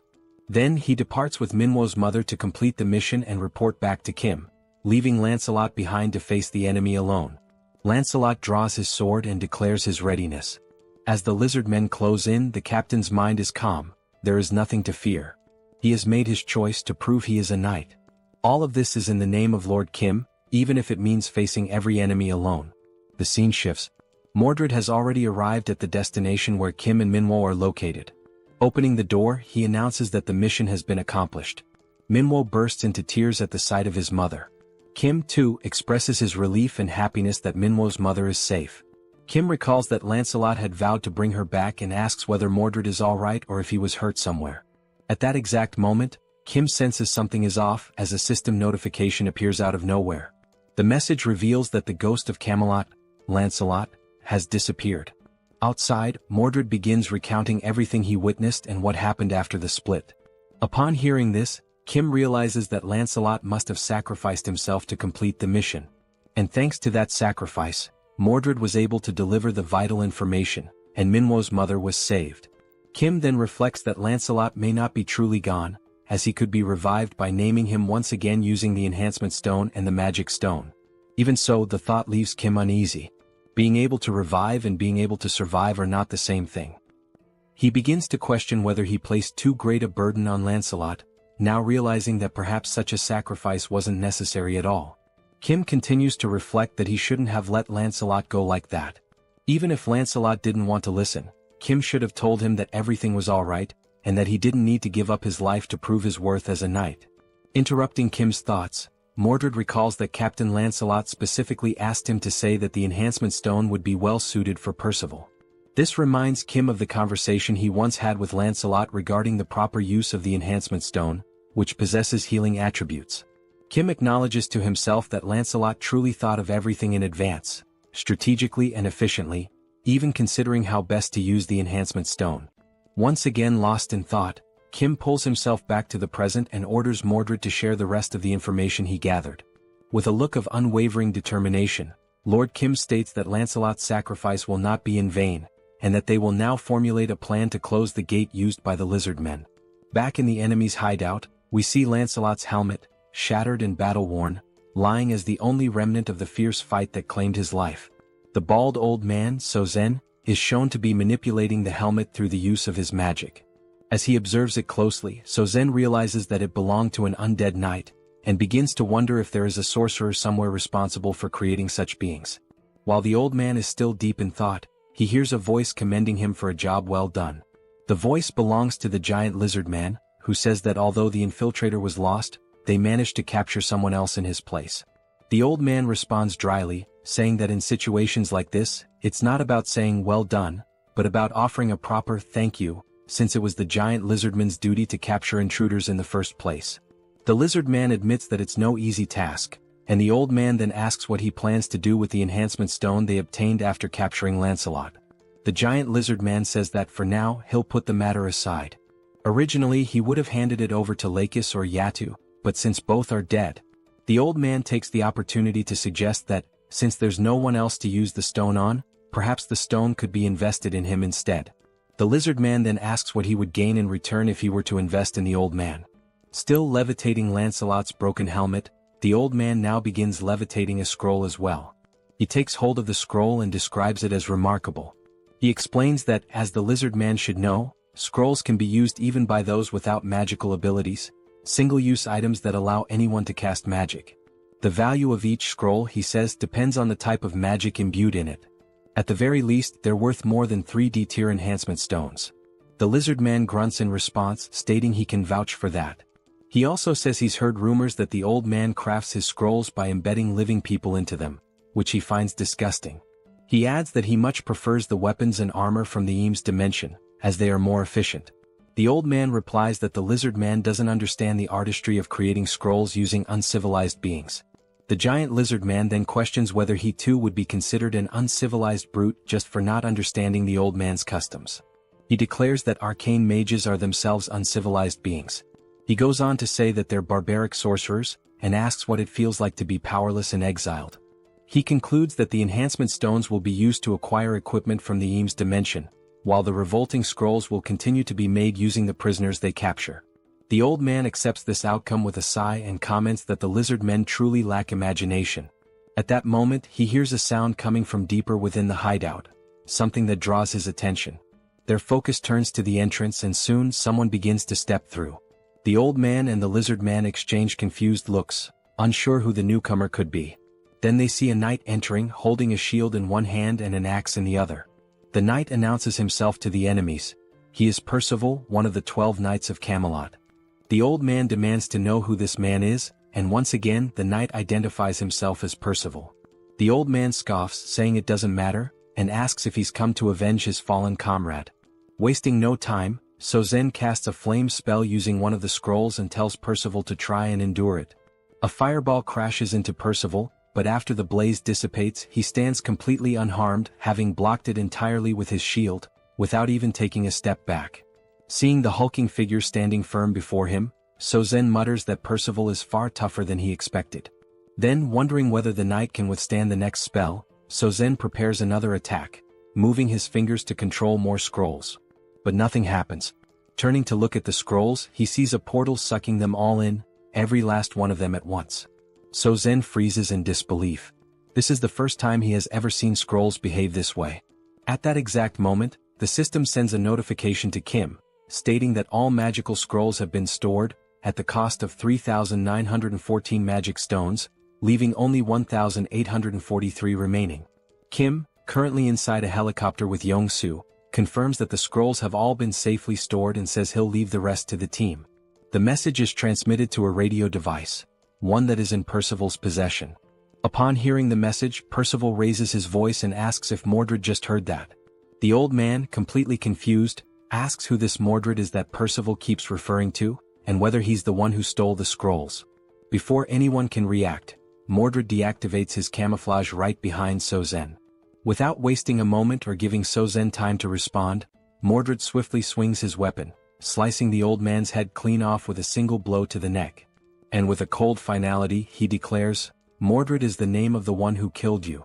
A short while earlier, during the planning phase, Mordred had described the characteristics of the enemies they were about to face, mentioning that there was even a mage among them. That mage's name was Sozen, an old arcane sorcerer who had been exiled from Arcane. Kim then recalled how the man who used to be called the King of Knights had once mistakenly referred to Kim as an arcane. Bedivere took the opportunity to explain that arcane is the dimension of the most powerful mages. According to what he remembers, there are 3 levels of mages there, and even the lowest ranked among them is classified as 6th tier. Seoul, surprised, pointed out that if even the weakest mages from that place are ranked 6th tier, then they must be incredibly powerful. Mordred then added that, for reasons still unknown, perhaps due to his exile, Sozen, the bald old man, was unable to use magic freely and immediately. Seoul commented that if a mage cannot use magic at will, then maybe he isn't as dangerous as they had initially thought. Once again, Mordred said that Sozen certainly lost both his status and magical strength after being expelled, and that there was no reason they shouldn't be able to kill him. However, since he was unable to cast spells normally, Sozen had devised a way to use magic through the creation of scrolls. Seoul asked what exactly a scroll was. Mordred explained that a scroll is a piece of paper capable of storing magical energy. In theory, it can only contain relatively simple spells, but because it can be used by anyone, regardless of magical ability, it's considered a valuable item due to how easily it grants access to magic. He also stated that Sozen almost certainly crafted the scrolls himself and stored them in bulk, giving him a distinct advantage in battle by allowing him to unleash magic when needed without relying on real-time casting. Thinking about the situation, Kim pointed out that there were 2 key questions they needed to answer. First, whether any of the lizard men also had access to these scrolls, and second, what types of magic those scrolls actually contained. Mordred admitted he hadn't been able to determine that yet, but he mentioned that during the moment he was discovered inside the hideout, Sozen had fired some spells at him. The spells consisted of 3 red magical blasts that detonated upon impact with the wall. Mordred had been saved only thanks to the materialization of the enhancement stone.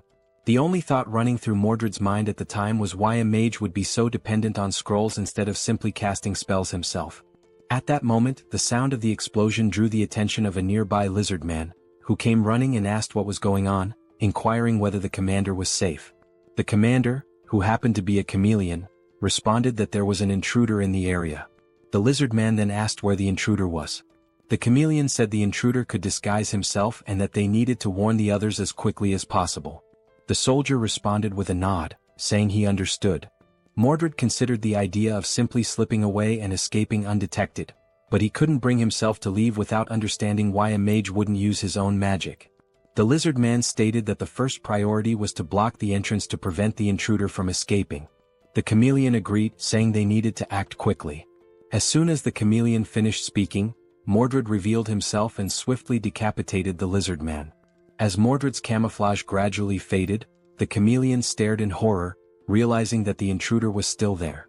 Mordred thought to himself that he needed to gain some sort of strategic advantage and gather more information.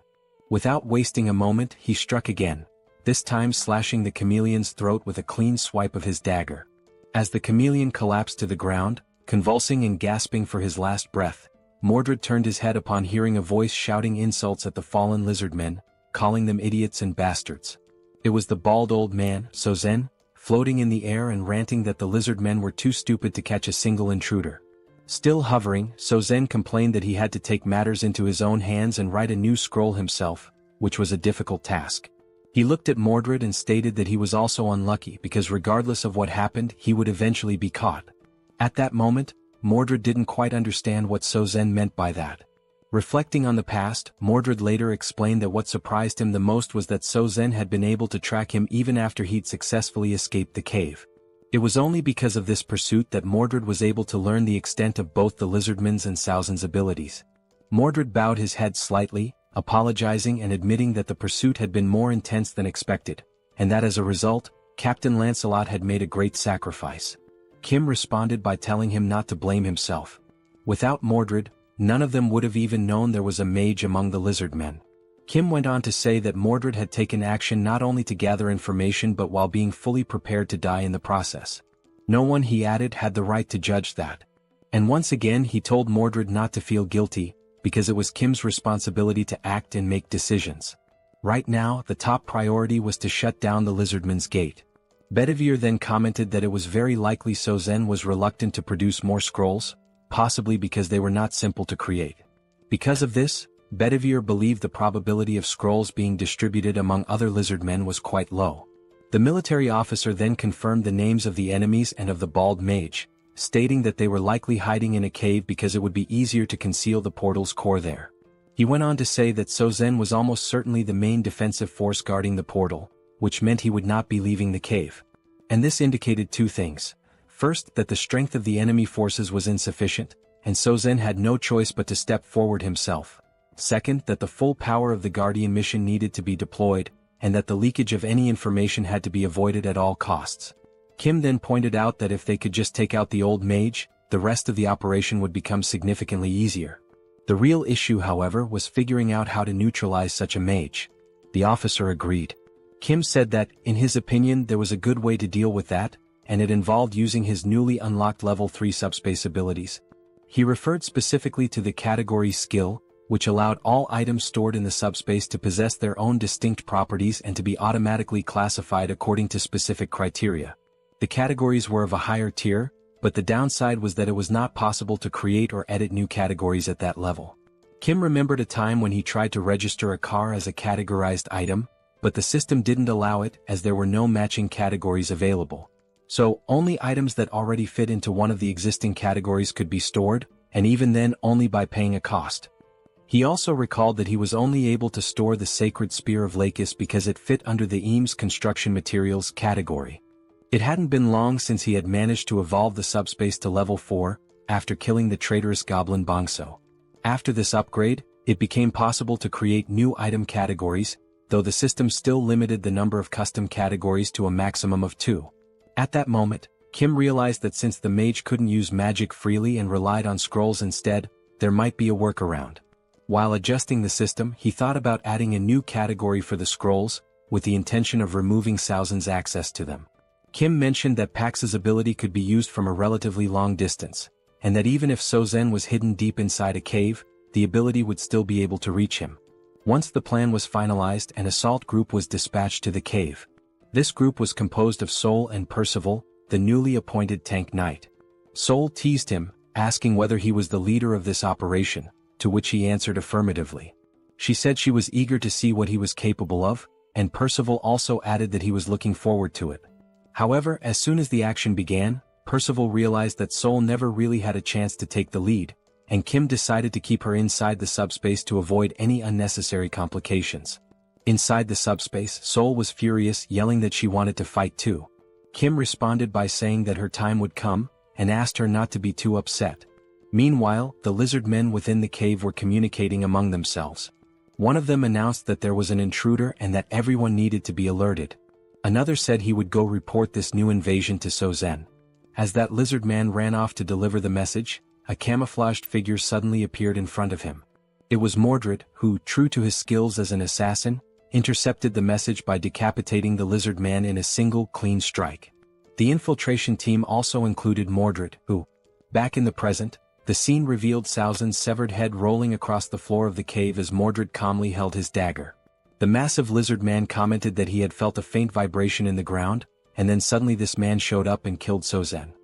He admitted that he hadn't paid much attention to it, since the vibration was weak, and never imagined someone could get so close without making a sound. Now he wondered whether this was the same intruder from before. On the other side of the cave, Percival, wielding his giant axe, charged toward the grotesque one-eyed creature. Realizing that this might truly be its end, the creature froze in place, paralyzed by fear. Percival leaped into the air, aiming his attack directly at the creature's enormous eye. But just before the axe could strike, something moved in front of him, blocking the blow. It was the tail of the giant lizard man, who now seemed to be more like a serpent, swatting Percival away and sending him flying after parrying the attack. Witnessing this, Mordred told Percival to hurry and destroy the gate. But he too was hit by the same tail, sent crashing to the ground. Now both Mordred and Percival lay on the ground, and it became clear that the giant lizard man was, in fact, a massive serpent. The serpent declared that the gate would not be touched. Inwardly, the giant snake reflected on how it had heard stories about the powers of the enemy knights, but nothing had prepared it for these two in particular. Glancing at Saozen's lifeless, headless body on the ground, the The snake muttered that the old mage had been useless from the start. It had never accepted him, and now that things had come to this point, there was only one option left.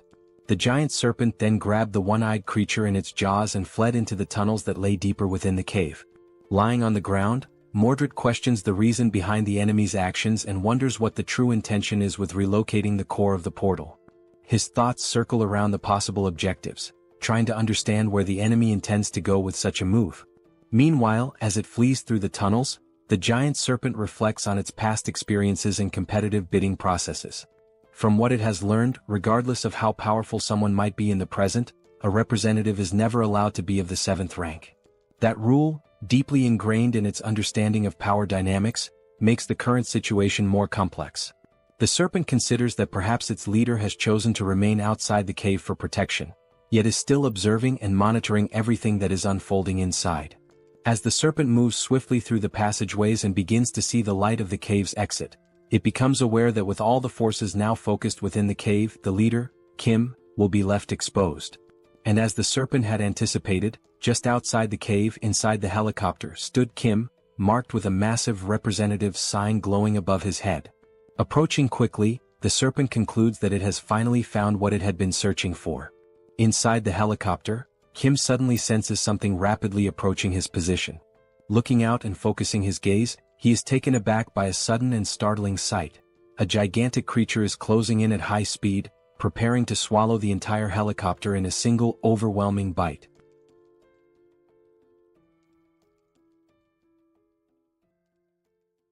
Kim notices that the massive serpent is getting closer and closer.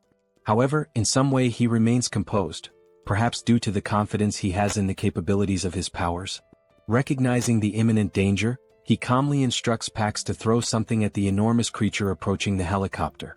Without hesitation, Pax hurls an object at incredible speed, striking the serpent and causing it to recoil in pain, thereby interrupting its attempt to attack the aircraft. The impact is so intense that the colossal snake is slammed into the ground with tremendous force. The object thrown is revealed to be a beam from the Eames dimension, known for its highly durable properties.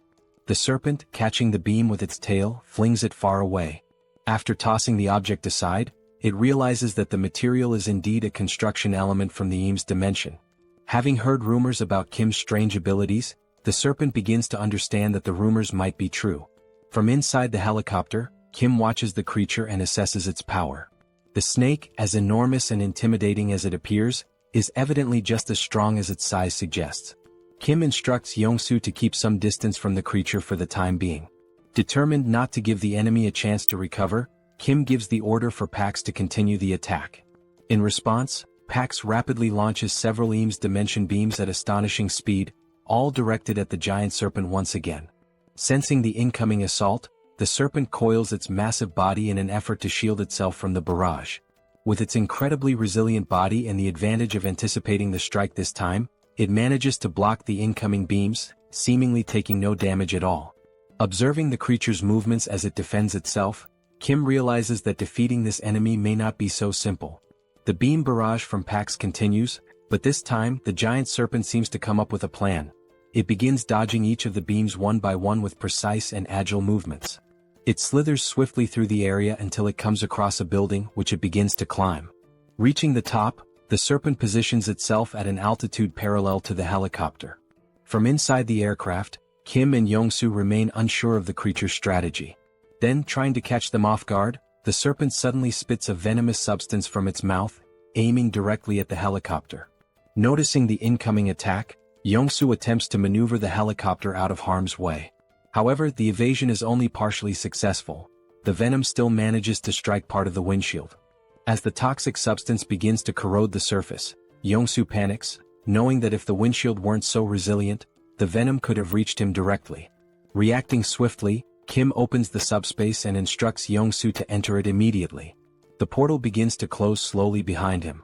Watching the situation unfold, the giant serpent assumes they have chosen to flee from the fight altogether. But the system then displays a new deployment, another unit of the Black Hawk helicopter, emerging from the subspace and returning to the battlefield.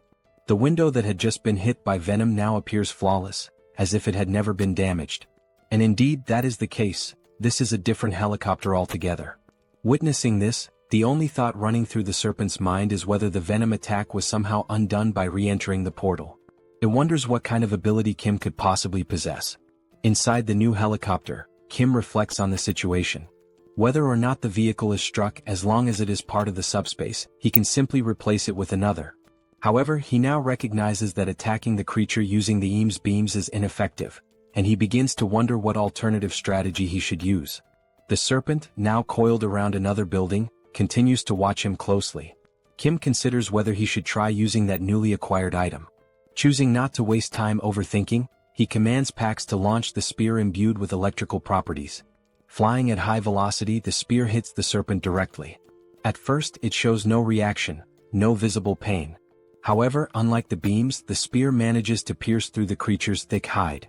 The serpent turns its gaze toward the object lodged in its body, questioning what it is and where it came from. Upon closer inspection, it realizes that the weapon is none other than the sacred spear once belonging to its ally, the lizard man Lakis. As the serpent tries to process how this is even possible, another spear swiftly follows, landing right next to the first and piercing its flesh once again.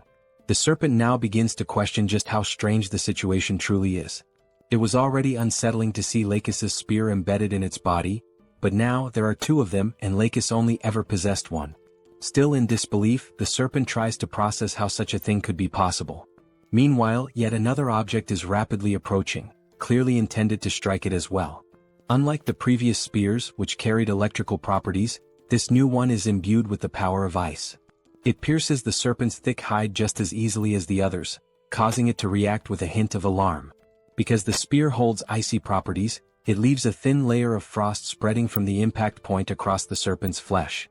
The giant creature recognizes that this particular magical signature originates from the old bald sorcerer Salzin's scrolls.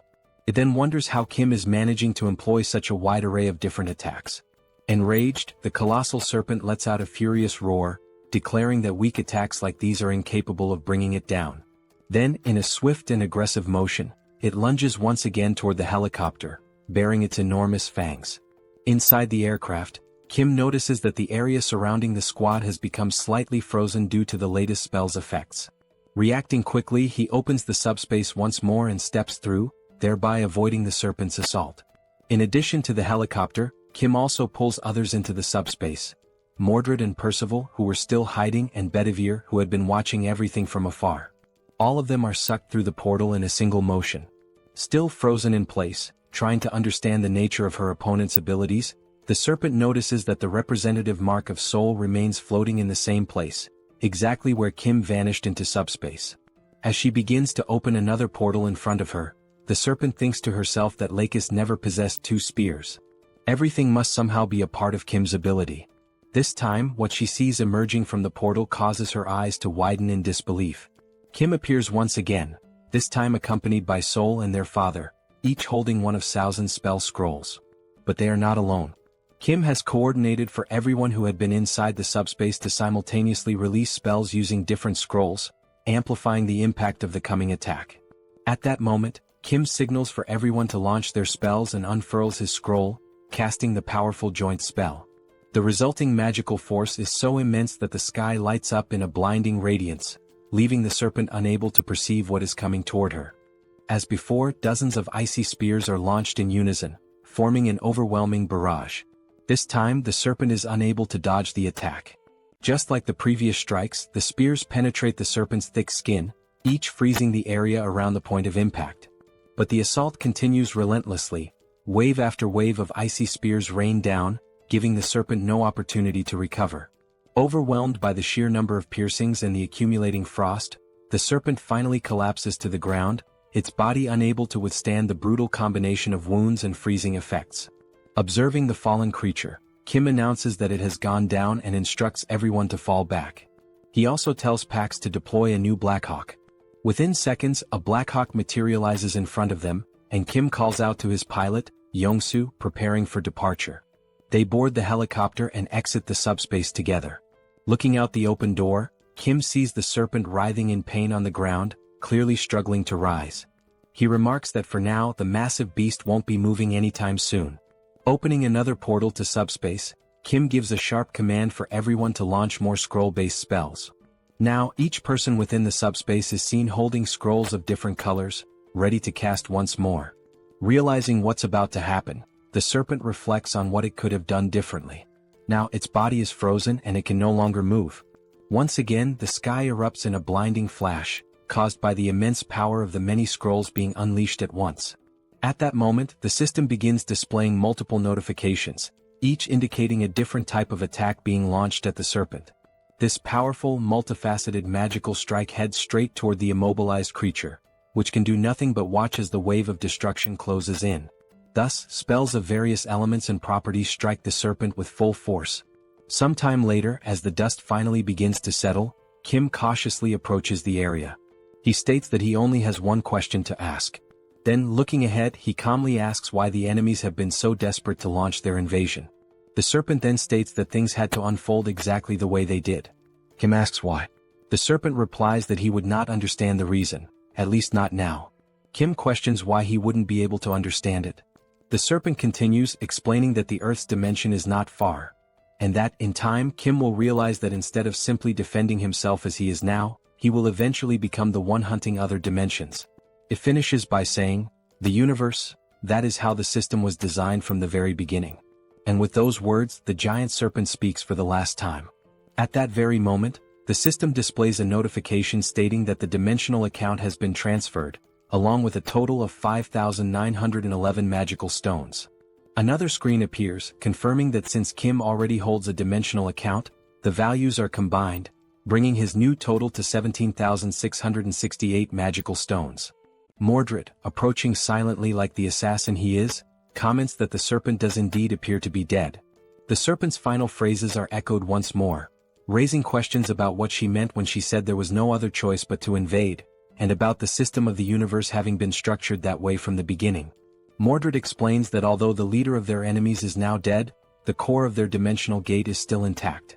Kim asks if he knows where it is, and Mordred responds that he saw the serpent swallow the gate's core in an effort to protect it, something he witnessed not long ago while they were still in hiding. Upon hearing that, Kim points out that even after everything they went through to defeat her, they now have to locate the gate's core inside the enormous corpse of the serpent. Mordred confirms this. However, Mordred adds that Lord Kim doesn't need to worry.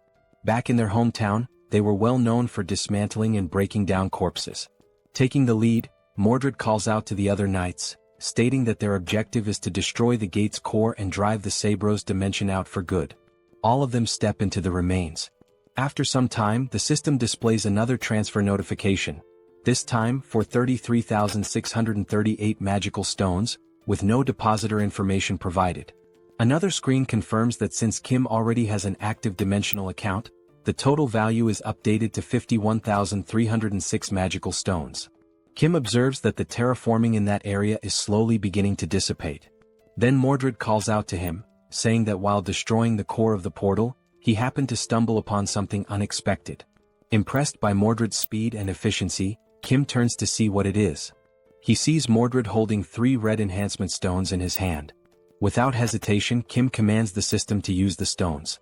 The system then displays a message. The 3 enhancement stones are being consumed, along with 500 magical stones, to designate Lancelot as one of the 12 Knights of Camelot.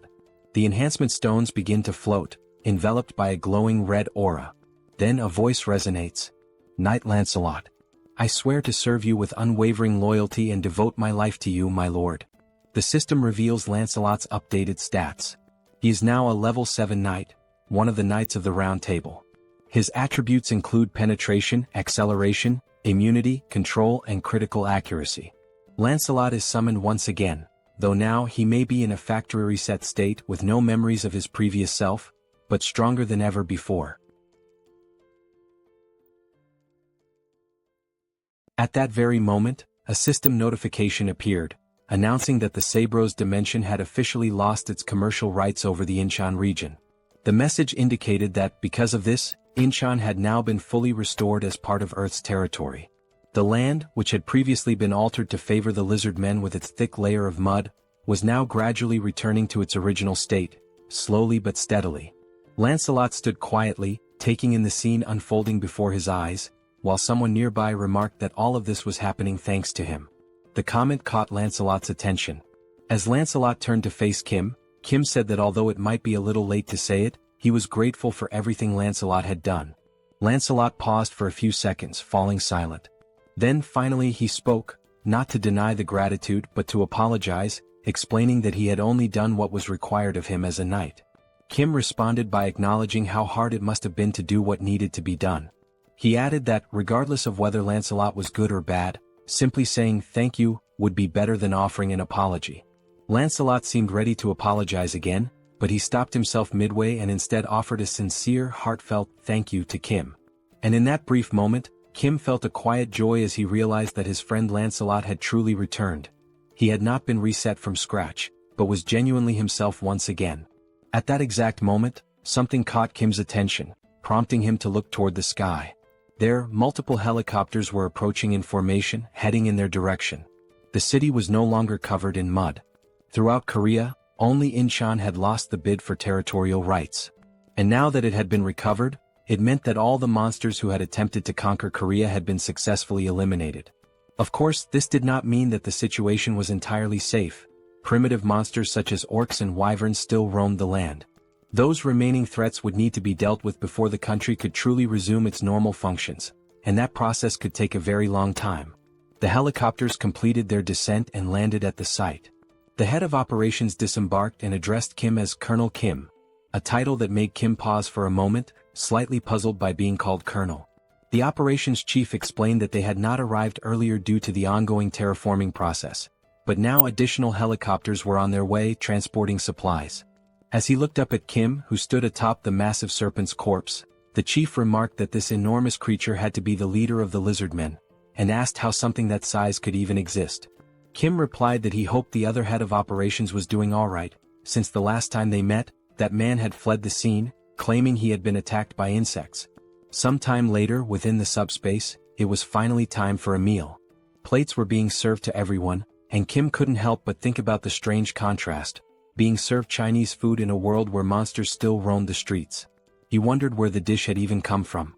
The story had begun shortly after Minwo's mother had been rescued and received care from Joy inside the subspace.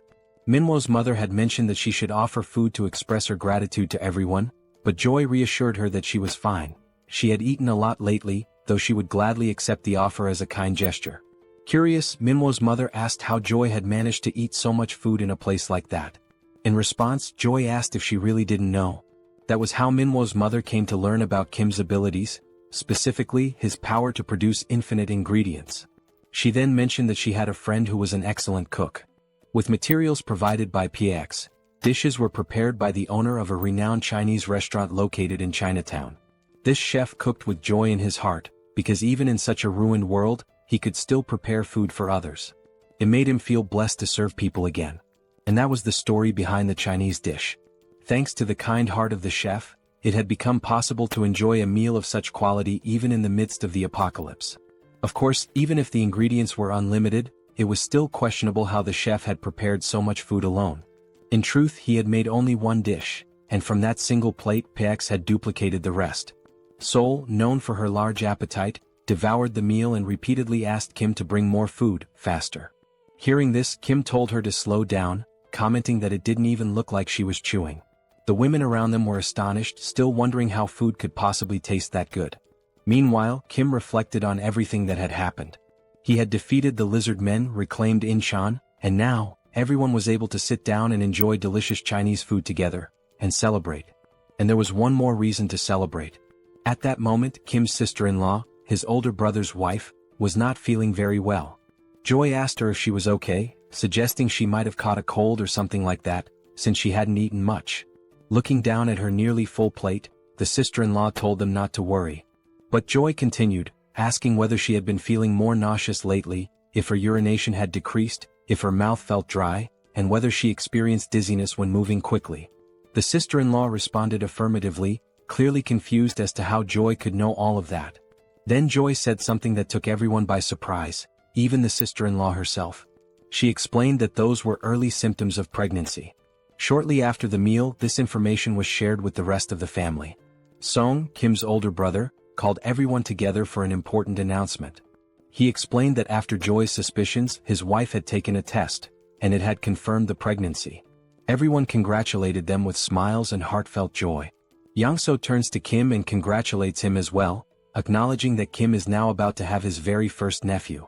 At that moment, even though the baby's gender is still unknown, Kim suddenly feels as if he has crossed into adulthood, an inner shift he wasn't expecting.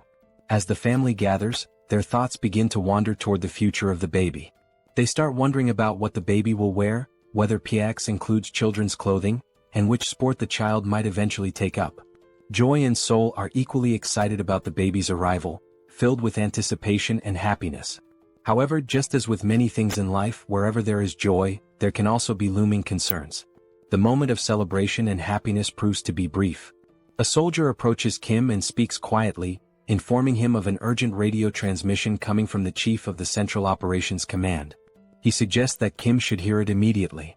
Kim heads over to the transmission line and confirms to the operations chief that he is now listening. After receiving several initial details, Kim explains that the terraforming has disappeared from Incheon and asks if the chief will be returning soon.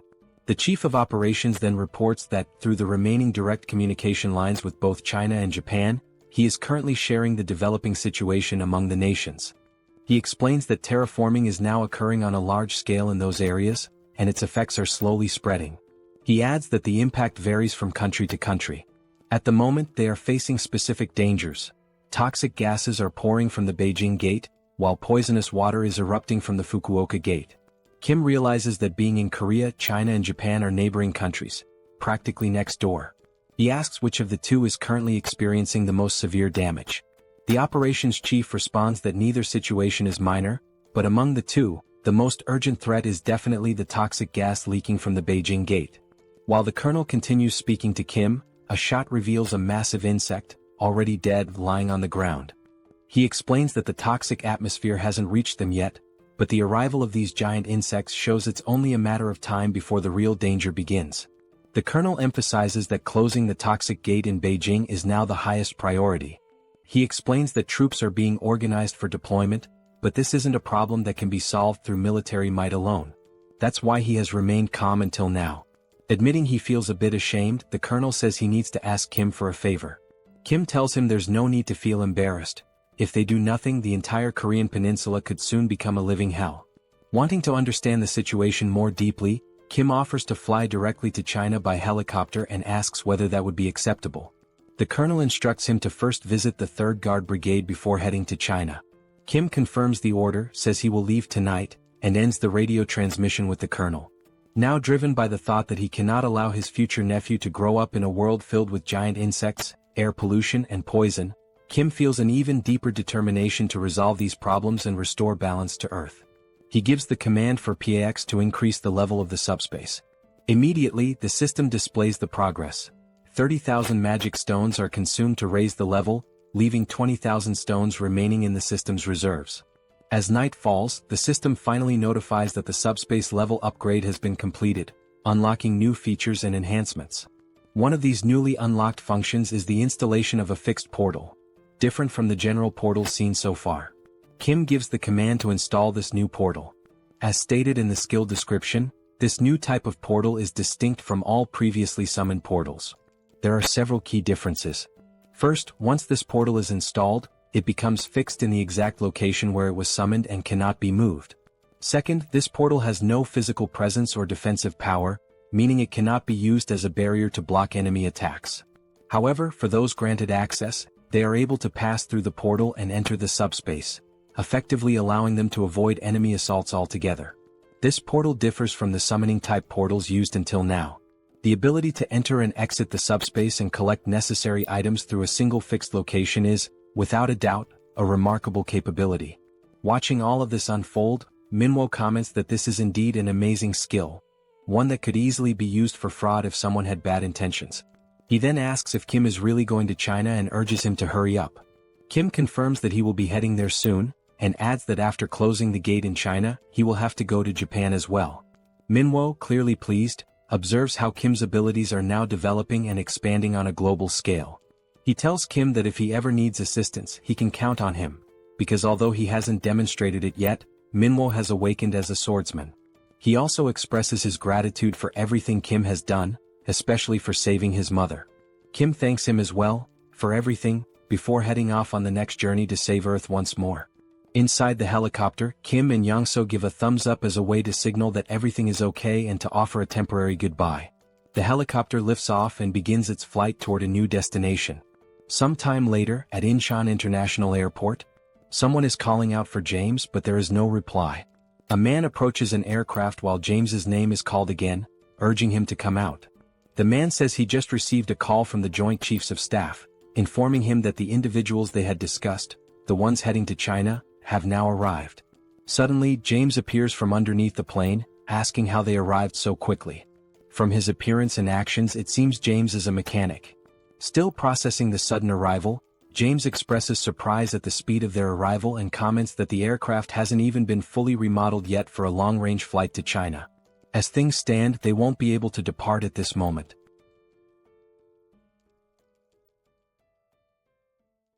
After arriving at the airport, a military officer was already waiting for them, standing at attention and expressing his gratitude for their efforts in coming all the way there.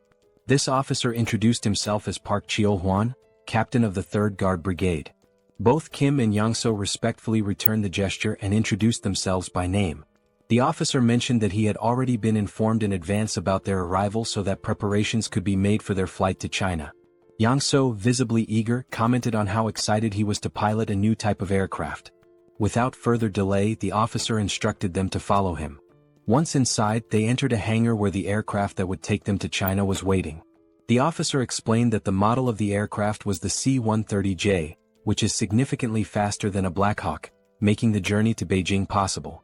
Hearing this left Young-so fascinated, and he quickly asked whether this aircraft was the same kind used by special forces in spy movies, equipped with cargo compartments.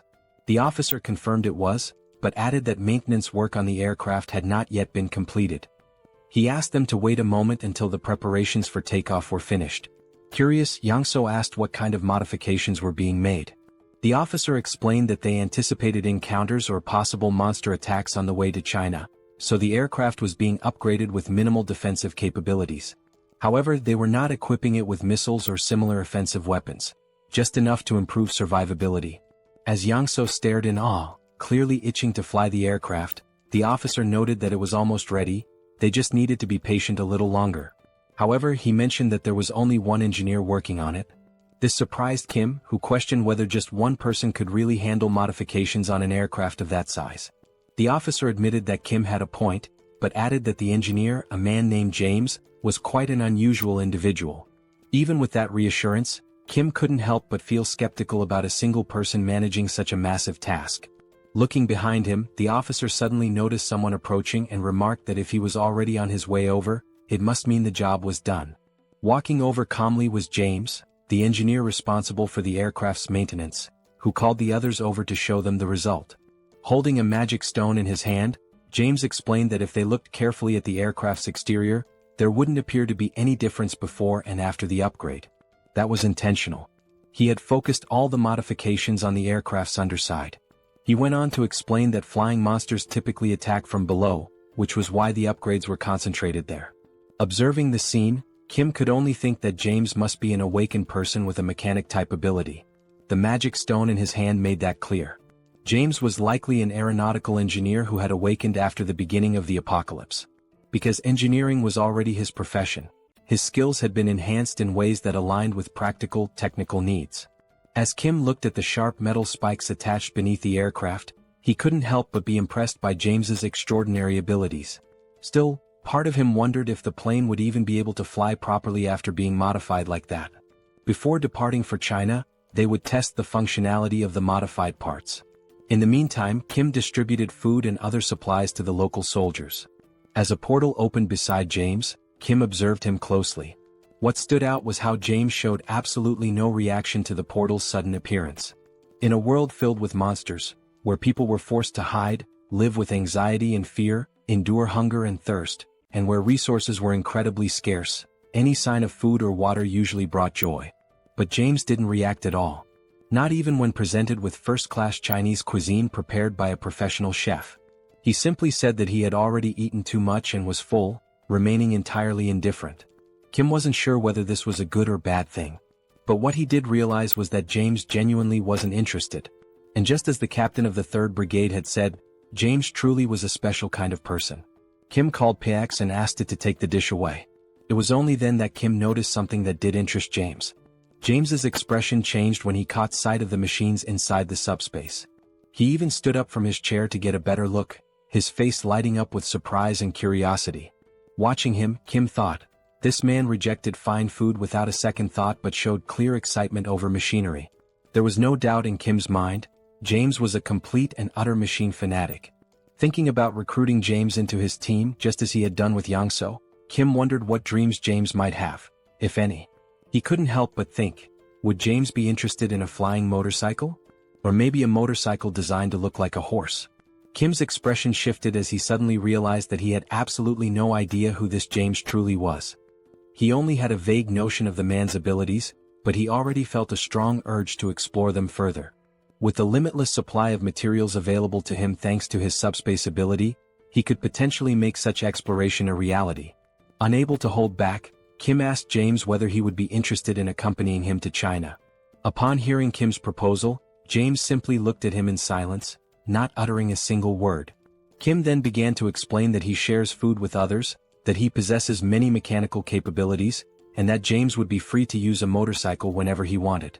He also added that by joining them, James would be protected from monsters.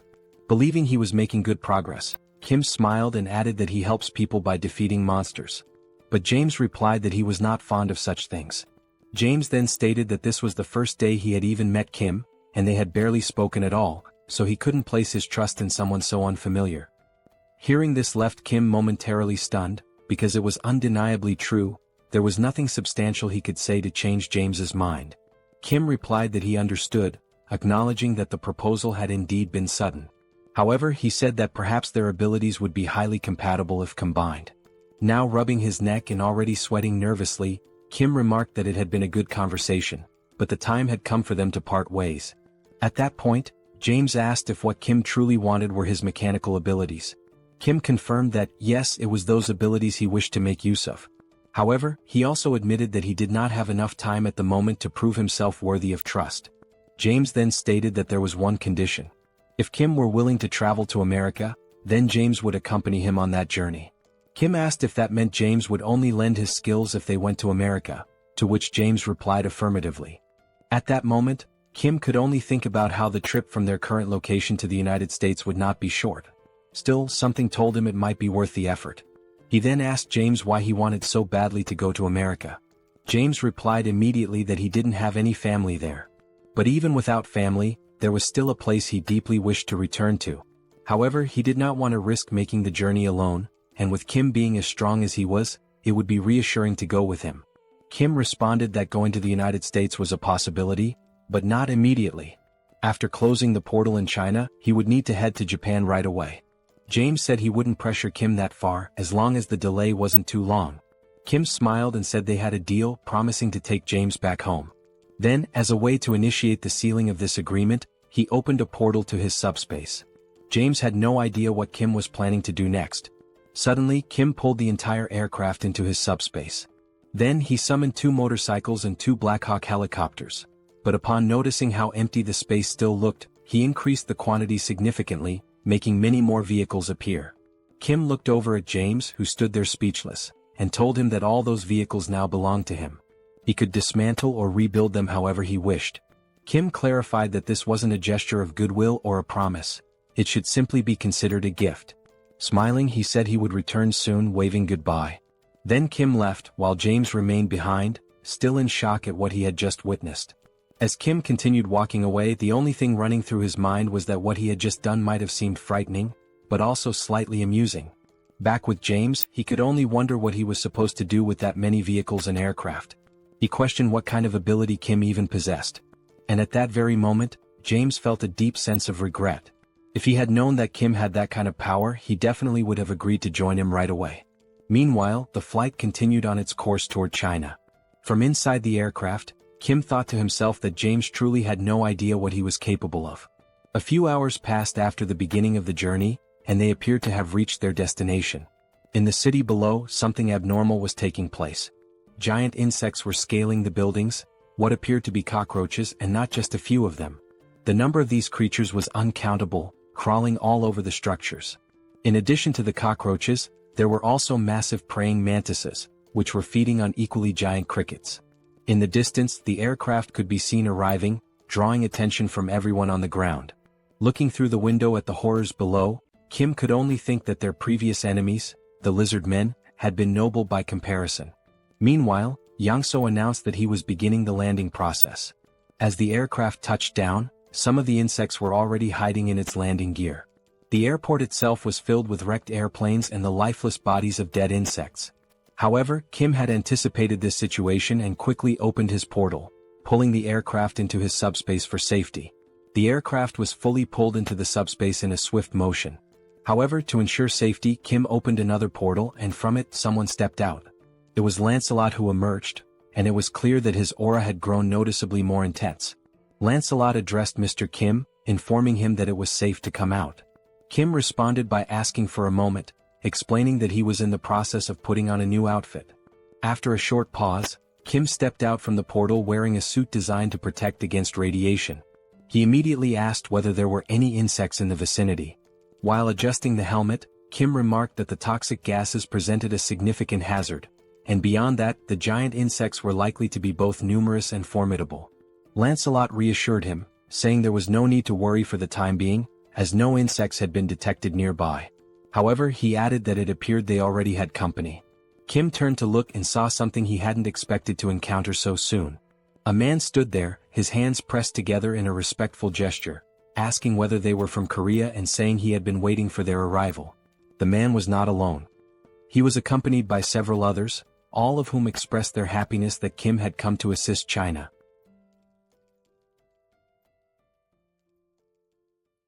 Besides the giant insects, the toxic air remains one of the most pressing concerns at the moment. Inside one of the buildings, a man with long hair cautiously opens the door. He takes a quick glance outside and notices to his relief that there do not appear to be any insects following them. After closing the door, he turns toward Kim, mentioning that the place might not be very comfortable but hopes it will suffice. Kim responds that the conditions are acceptable, yet something unusual catches his attention. There are individuals inside, cultivating a type of energy that radiates a blue light. It is not just one person but several, all meditating while emitting this aura. The men, however, do not appear to be in good health. Their eyes are marked by dark circles, and they seem noticeably dehydrated. While observing alongside Lancelot, Kim inquires about the condition of everyone present. The long-haired man explains that he has expelled all the toxins from the area using internal energy, so it is safe to remove the gas mask. Curious, Kim asks what exactly internal energy is. The man explains that, among awakened members of the Murim family, it is an inherited ability. He goes on to clarify that there are awakened members from the world of martial arts. In various parts of China, traditions that have been preserved since ancient times coexist with the new reality. One day, when monsters suddenly appeared in the world, individuals with awakened abilities also began to emerge. The abilities of regular people differed greatly from those of the martial arts school members. For instance, Kim's ability is SUBSPACE, while Joy, his sister, possesses the ability to heal wounds. In contrast to individuals awakening unique abilities, martial arts members utilize internal energy. Thus, it becomes essential to wield inner strength with personal meaning and individuality, according to each practitioner's skills. The abilities of awakened martial arts members are remarkably extraordinary, to the extent that the Chinese government officially recognized them, quickly mobilizing them to exterminate monsters. These awakened martial artists have a leader, the long-haired man who goes by the nickname Anyang. Anyang explains that not everyone belongs to the martial arts world like his group. Sipping tea, he mentions receiving a call from the Chinese government with instructions to eliminate all kinds of monsters. However, the main issue lay in the competitive bids, and in Beijing alone, there had been 2 bidding contests. The dimension that won the bid was called Beelzebub. Kim briefly reflects, considering that Beijing's population is twice that of Seoul, so it would not be surprising if there were indeed 2 competitions for bidding. Anyang continues, emphasizing that there was a lack of crucial information about the enemies. While he detected the presence of toxic gases, the real issue proved to be the poison itself. Ordinary awakened individuals and soldiers, unaware of how to use internal energy, lost their lives almost instantly. Although the martial artists eventually deciphered the poison, The energy required for purification was so immense that it made simultaneous combat impossible. Even after resolving the initial problem, the gate opened, leading to a surge in the number of insects, which is the current situation. Anyang explains that detoxification requires continuously consuming a vast amount of internal energy, meaning the longer it takes, the worse the situation becomes. Moreover, for those who must breathe fresh air to accumulate and utilize energy, the toxic atmosphere becomes increasingly lethal. He further mentions that the toxic gases continue spreading through various channels, leaving no time to spare. Surprised, Kim asks him to wait for a moment before proceeding. He then inquires whether Anyang feels invigorated by fresh air. Anyang confirms this, somewhat puzzled while standing up. Kim reassures him that it is not a problem. Without further explanation, Kim opens the subspace, announcing that he will return shortly. As he steps inside, Anyang remains unsure about what Kim intends to do. The system displays the cost of an air canister, 9,901 each. Kim instructs the system to generate several canisters. Once produced, Kim commands the system to remove the canisters and stack the air bubbles in layers. As the layers of air accumulate, they begin to form a mass as large as a giant boulder, with each portion of air being recorded as a separate product.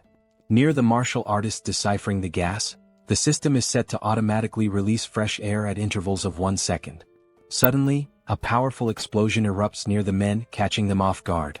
The force of the air blast is so intense that it pushes all the toxic gas out of the area, creating a clean and breathable environment. And only then did the men finally manage to breathe properly after so much time. An unsettling sensation arose as they wondered how such a thing could be possible. Anyang remained there, watching all those men, expressing how refreshing and invigorating the clean air felt. Still in disbelief, he asked what Kim did to achieve such a result, as now all the men seemed revitalized just from being able to breathe pure air. Anyang, still incredulous, questioned how this could be possible. Turning towards the subspace portal, he noticed that the fresh air was emanating from Kim's ability. He began to realize that when he had reached out to the Koreans for help, it was truly a desperate situation. People who did not know how to utilize internal energy could not even move, and meanwhile the insects reproduced faster than they could be eradicated. That was the reason he pleaded for help, desperately grasping at any possibility. Naturally, he had anticipated a refusal when he explained over the call that the situation involved insects and toxic gases. However, during the call, he heard the soldier relay the situation to Kim, and the response came that Kim would be happy to assist. During the call, Anyang had also noticed the relaxed tone of the Korean soldier. Still uncertain, he had tried to confirm if Kim truly intended to come to China to help, and the answer was swift. The soldier explained that Kim would be departing that very night and arriving the next morning. For a brief moment, Anyang had thought the Koreans were being arrogant, assuming that the problem was small enough to be resolved by just Kim. And at that precise moment, when Kim did not merely arrive to eliminate the insects but genuinely demonstrated his immense strength, Anyang realized that he himself had been the arrogant one by underestimating Kim. Casting a sidelong glance with a look of surprise, Anyang finally grasped why Kim had been so composed. His abilities were indeed astonishing. Kim then noticed something that caught his attention. Looking to the side, he saw Anyang leaning towards him, seemingly wanting to express gratitude. Furthermore, Anyang sincerely apologized for any inconvenience caused to Korea, thanking Kim and assuring him that he would never forget this gesture.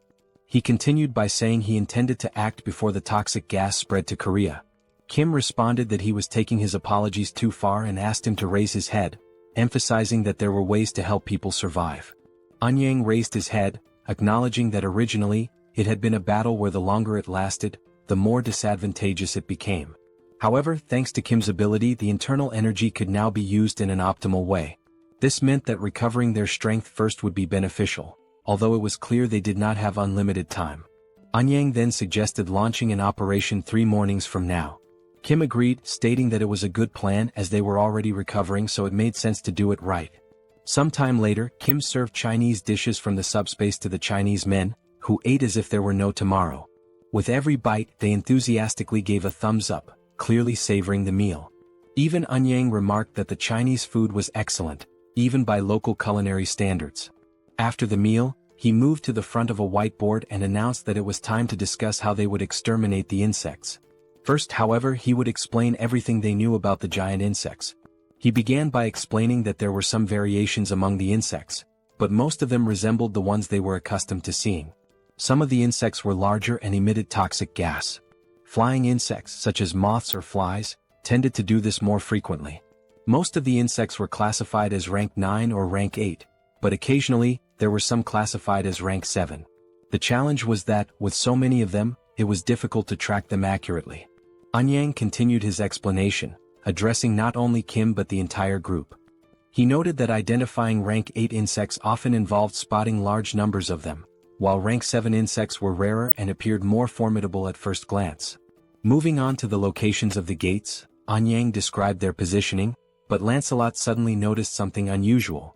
Deciding to investigate, he moved closer to the window. The toxic gas was still present in the area, except inside the building, where Kim had configured the air to refresh every second. Suddenly, the leg of an insect appeared near the building. Lancelot, interrupting the explanation, called out to Lord Kim, mentioning that something had shown up. Kim inquired what had appeared, but Lancelot admitted he had never seen such a creature before and could not accurately describe it. The creature continued to approach the building, revealing itself as a giant centipede with a seemingly resilient carapace. Observing it carefully, Lancelot remarked that just from looking at it, it was evident that the creature was rank 7. As the centipede approaches rapidly, its immense size and speed become increasingly evident. Kim comments that although he already found it disgusting before, it now seems even worse due to its larger size and increased speed. He also mentions that it does not seem to be a 7th level creature, but rather a 6th level one. However, Anyang corrects him, explaining that this monster is actually classified as an 8th level being. Kim then points out that it appears far too powerful for an 8th level creature. Anyang agrees that it is indeed strong, but continues to explain that, compared to other insects, this centipede is particularly formidable. Suddenly, Seoul interrupts the conversation by questioning whether that creature truly belongs to the 8th classification. Cracking her neck with a sense of anticipation, she remarks that she has been feeling extremely bored and hopes that this fight might finally satisfy her. She firmly requests that the others refrain from intervening. Continuing to stretch, Seoul mentions that it has been a day since she moved from Korea to China, and she feels the need to move her body to relieve stress. After preparing herself, she dashes toward the giant centipede with remarkable speed and determination. Seeing her rushing forward, Kim encourages her to show the monster what they are truly capable of. Anyang, however, becomes worried, but Kim reassures him, insisting that everything is fine and that there is no need to worry, as Seoul is so strong that it almost feels like something is amiss. At that moment, another man interjects, questioning whether Seoul is prepared to deal with the toxic gases, leaving Kim stunned as he realizes they had completely overlooked that crucial detail. Outside, Seoul focuses all her strength into a single punch, appearing to channel an electric current into it. She is exhilarated as it has been a long time since she last fought monsters. In one powerful motion, she delivers a punch to the centipede's head, strong enough to shatter its exoskeleton. Inside the building, Anyang continues to explain that regardless of the level of one's skills, fighting while inhaling toxic gas inevitably leads to poisoning. Furthermore, he notes that the centipede's shell is exceptionally hard and will not break easily. He then states that he will help Seoul alongside his disciple, urgently calling for her. He declares his intention to confront the centipede himself, while the woman takes care of Seoul's injuries. However, an unusual noise suddenly draws their attention, and out of curiosity, they decide to investigate its source. Upon reaching the building's balcony, Anyang is taken by surprise. As he closely observes the scene, he realizes that Seoul managed to break the exoskeleton and defeat the centipede with just one punch. While Seoul jubilantly celebrates her victory, Anyang and his disciple cannot help but think about the tremendous amount of internal energy they would need to break through that monster's shell. Amidst the commotion caused by that singular punch, Kim merely reflects that to him, it was just another one of Seoul's usual blows. Meanwhile, the man contemplates the possibility that Seoul's body might be a gift from the heavens, as she possesses remarkable physical capabilities and an innate talent for martial arts. As Seoul continues to rejoice in having defeated the monster, blood suddenly spurts from her nose, a consequence of the toxic gas present in the air. Subsequently, she collapses on the ground, leaving Anyang in a state of panic as he urgently instructs his disciple to quickly attend to Seoul's internal injuries. Returning to the ongoing lesson about insects and proceeding with the plan to breach the insect gate, the situation is summarized as follows. Firstly, there is a polluted atmosphere that significantly hinders movement. Secondly, it is extremely challenging to identify multiple insects simultaneously, as there could even be unidentified 7th-level creatures among them. Thirdly, the maximum deadline for closing the gate is 3 days. Therefore, the primary objective is to destroy the gate's core while avoiding contact with the insects as much as possible. The destination is to move rapidly toward the mountain. Eun-yang continues explaining, acknowledging the difficulty of the task, as it is certain that the closer they get to the gate, the more insects will appear. He admits that the plan may seem somewhat reckless and bold, but for now it remains the best strategy available. Hearing this, Seoul becomes deeply thoughtful. Eun-yang then states that they will teach Seoul all the skills they possess. He proposes a sparring session as it would not take long to accurately assess her abilities. He hints that Seoul seems to prefer fighting bare-handed rather than using weapons and suggests that it would be beneficial for her to learn the secrets of martial arts from Ryeong, his disciple. Seoul, however, declines, expressing gratitude for the assistance with her injuries and the willingness to teach new skills, but questions whether it is truly necessary to go to such lengths. Ryeong then explains that it is also a training exercise for them and will aid in closing the gate. She assures Seoul that despite being young, she is skilled enough and that there is no need for concern. Seoul states that since Ryeong insists so much, she will go ahead with it, but she reminds her that she is still in the process of recovering. In response, Ryeong politely requests her assistance with the training. Without hesitation, Seoul quickly raises her fists and declares that she will begin first. Moving with remarkable speed and agility, she advances toward Ryeong, initiating the confrontation. In that instant, a frenzied exchange of blows commences, capturing the attention of everyone present and filling the atmosphere with excitement. Despite the intensity of the scene, Kim remains somewhat unaffected, as he can only perceive the movements as typical punches and ordinary techniques. This reaction stems from having spent his entire life alongside Seoul, making such actions appear completely usual to him. Amid the ongoing combat, Eun-yang remarks that it would be advantageous if Seoul wielded a sword, a statement that catches Kim off guard. Eun-yang elaborates, explaining that his own expertise lies in fencing, and then inquires whether Kim would be interested in learning the art from him.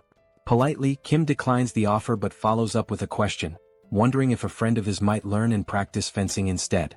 He reveals that this friend has a deep passion for swords. Naturally, this friend is Manhwa, who initially underwent posture training as part of the learning process. Kim begins to notice a key difference between himself and the Chinese practitioners. It is not as though he can effortlessly manipulate internal energy, as this capability varies from person to person. Seoul, on the other hand, benefits significantly from the situation, as she learns swiftly and successfully immerses herself in the world of martial arts. Even without fully grasping the evolution taking place, Kim quietly contemplates what has changed compared to before. Though uncertain, he starts to sense that martial artists seem to share a common trait. They have elevated their endurance to its peak by acquiring new abilities, making those who were already strong even stronger. Acknowledging this evolution, Kim realizes that he cannot afford to remain idle.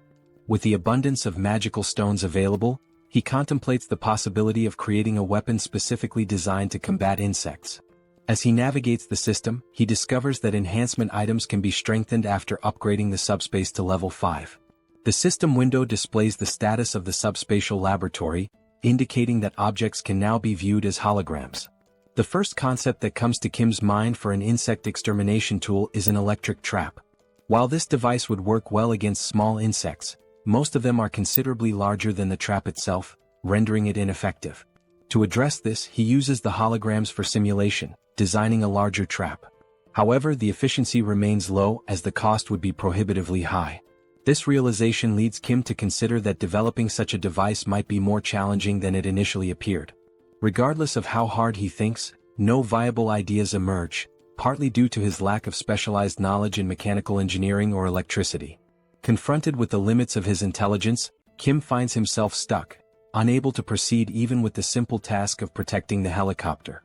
Furthermore, he lacks familiarity with 7th-level flying insects, and according to his new allies, the situation becomes increasingly dangerous the closer one gets to the gate, as the insects grow more alert and aggressive. While analyzing the hologram, he notices that the maximum range of the packs is 100 meters, which means staying relatively close. Reflecting on this, he mutters to himself that if it were solely up to him, he would produce pesticides and eradicate them all. At that precise moment, someone approaches and asks whether he truly spoke about creating pesticides. It turns out to be his sister-in-law, who confidently states that she is capable of making the pesticides. Recalling past events, Kim remembers that when he brought his entire family into the subspace, everyone managed their food consumption carefully. The water supply, on the other hand, resulted from Sun's awakening as an alchemist, something his older brother had mentioned quite clearly. Realizing that his happiness over reuniting the family had momentarily made him forget this detail, Kim becomes more attentive to the situation. Excitedly, his sister-in-law reassures him that, although her alchemy skills are not as advanced as his, she is also an awakened individual and can be of assistance. She further explains that she has been using the laboratory while Kim has been preoccupied with other matters. He expresses his approval, granting her permission to use it whenever needed. Grateful, she inquires about the specific type of pesticide he requires. Directing his attention back to the hologram of the giant centipede and considering the vast number of insects, some even stronger than anticipated, Kim specifies that he needs a super powerful insecticide capable of exterminating all the insects at once. Sometime later, amidst a city overwhelmed by toxic gases and gigantic insects, the group moves toward the core of the portal. As they advance, Anyang reflects on how the past 3 days have flown by like an arrow, and he now finds himself in the best physical condition he has ever experienced. His pure internal energy feels more powerful than ever. At that moment, one of the men interrupts his thoughts to alert him that insects have appeared up ahead. Thanks to Kim's assistance, they now have the means to fight against the insects, although they still don't know how to properly repay him for such invaluable help.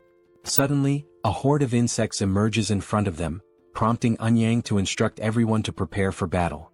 The insects in their path are ants, obstructing their progress. However, before the Chinese fighters can initiate their attack using internal energy, a green liquid is thrown at the ants. The liquid makes contact and seemingly eliminates them with ease. This substance is, in fact, the insecticide that Kim's sister-in-law had created specifically for combating the insect threat. The Chinese warriors are left stunned by the potency of the insecticide. Anyang reflects on how, while they had been focusing on gathering and refining their inner energy, Kim had been developing this powerful insecticide. At that time, Kim is riding a motorcycle with Lancelot. Observing the scene before him, he realizes just how incredibly effective the insecticide truly is. He recalls his conversation with his sister-in-law, during which she mentioned that she had been using his laboratory and that the holographic system made everything far more convenient. Over the course of the past 3 days, she had been experimenting with various types of potions aimed at eradicating insects. She mentioned that although she hadn't succeeded in creating anything particularly powerful, the pesticide had been easy to make. In that moment, Kim had come to the realization that even what she had already produced was impressively effective against the insects. Moreover, it was completely harmless to humans and entirely odorless. Recognizing the functionality and value of the pesticide, Kim thanks his sister-in-law but adds a note of caution. The substance does not work against rank 7 insects, though it is excellent for dealing with common ones. After taking a short break, Anyang gazes out a window at what used to be a mountain known for its natural beauty, now transformed into nothing more than a dungeon swarming with insects. Turning to the others, he explains that from this point on, things become significantly more difficult. He expresses gratitude to Kim for getting them this far without needing to fight. However, the mountain itself will not be so easy to deal with. He further explains that many attempts have already been made to destroy the portal's core, but all have failed.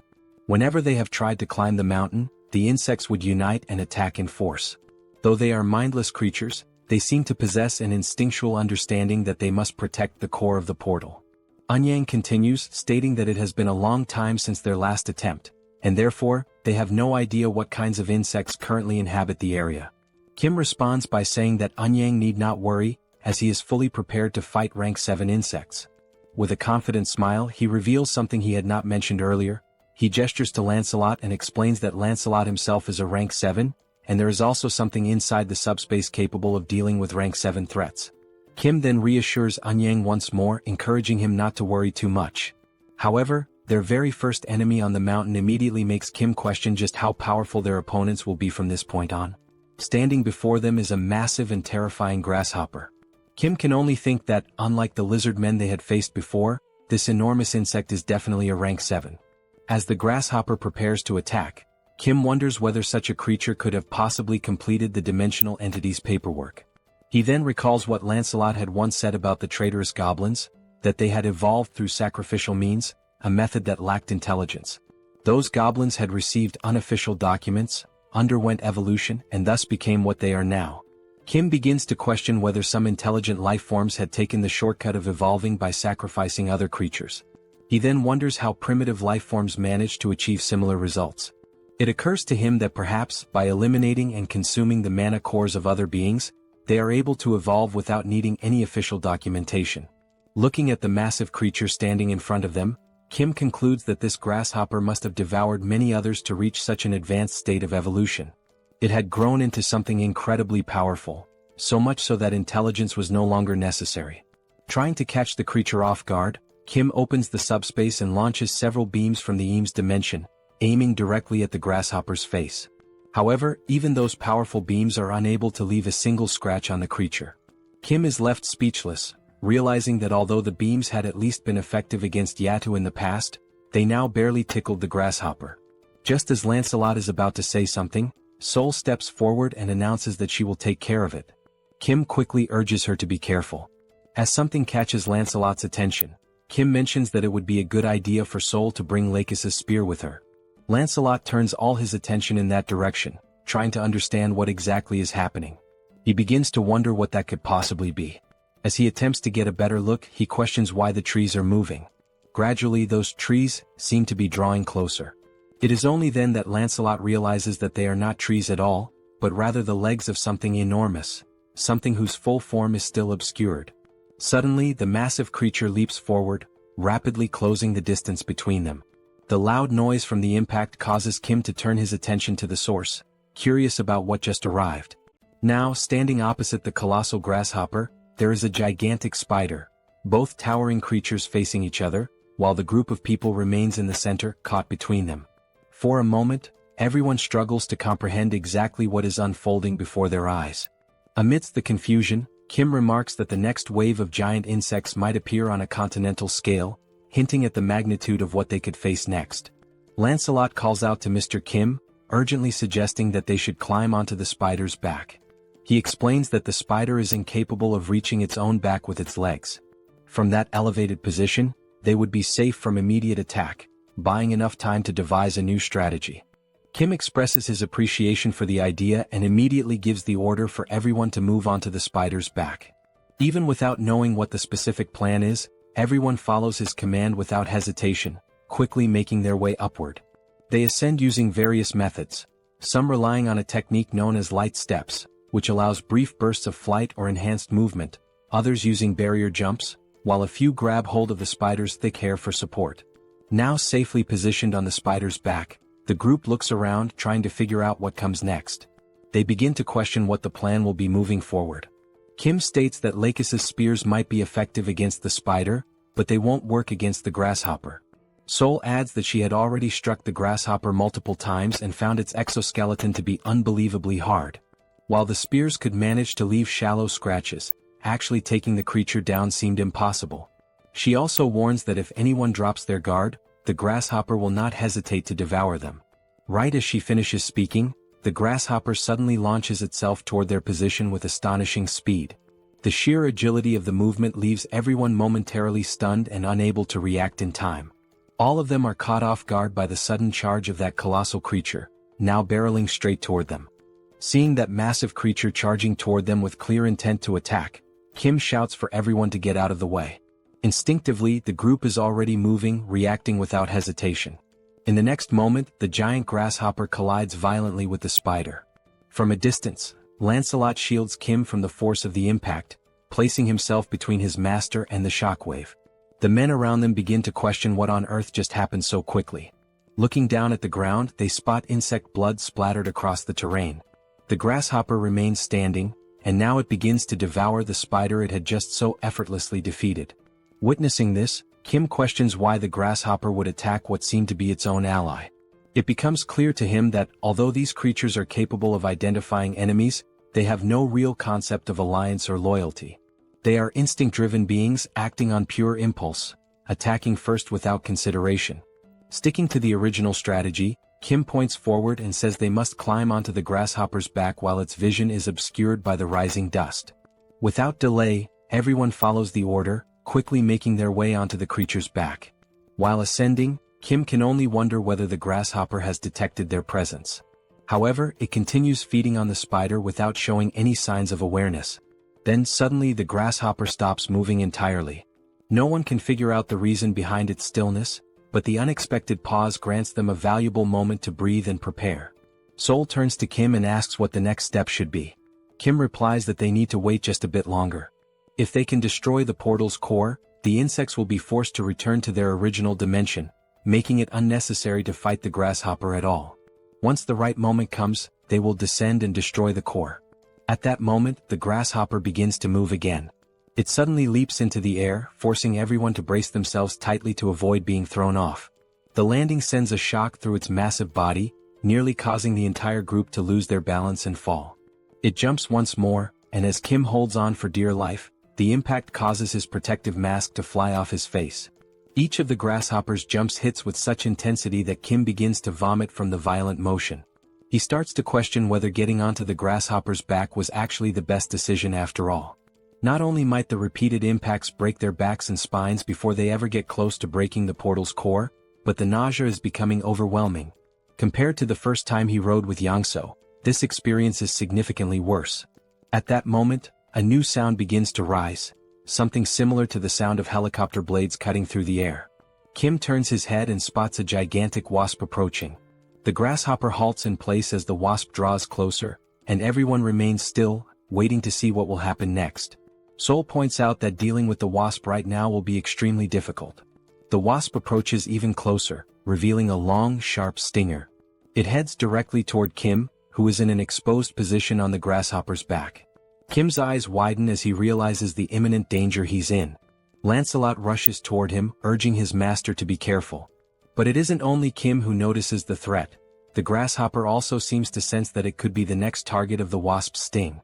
As the wasp gets close, the grasshopper reacts swiftly, swinging one of its powerful legs to strike it down to the ground.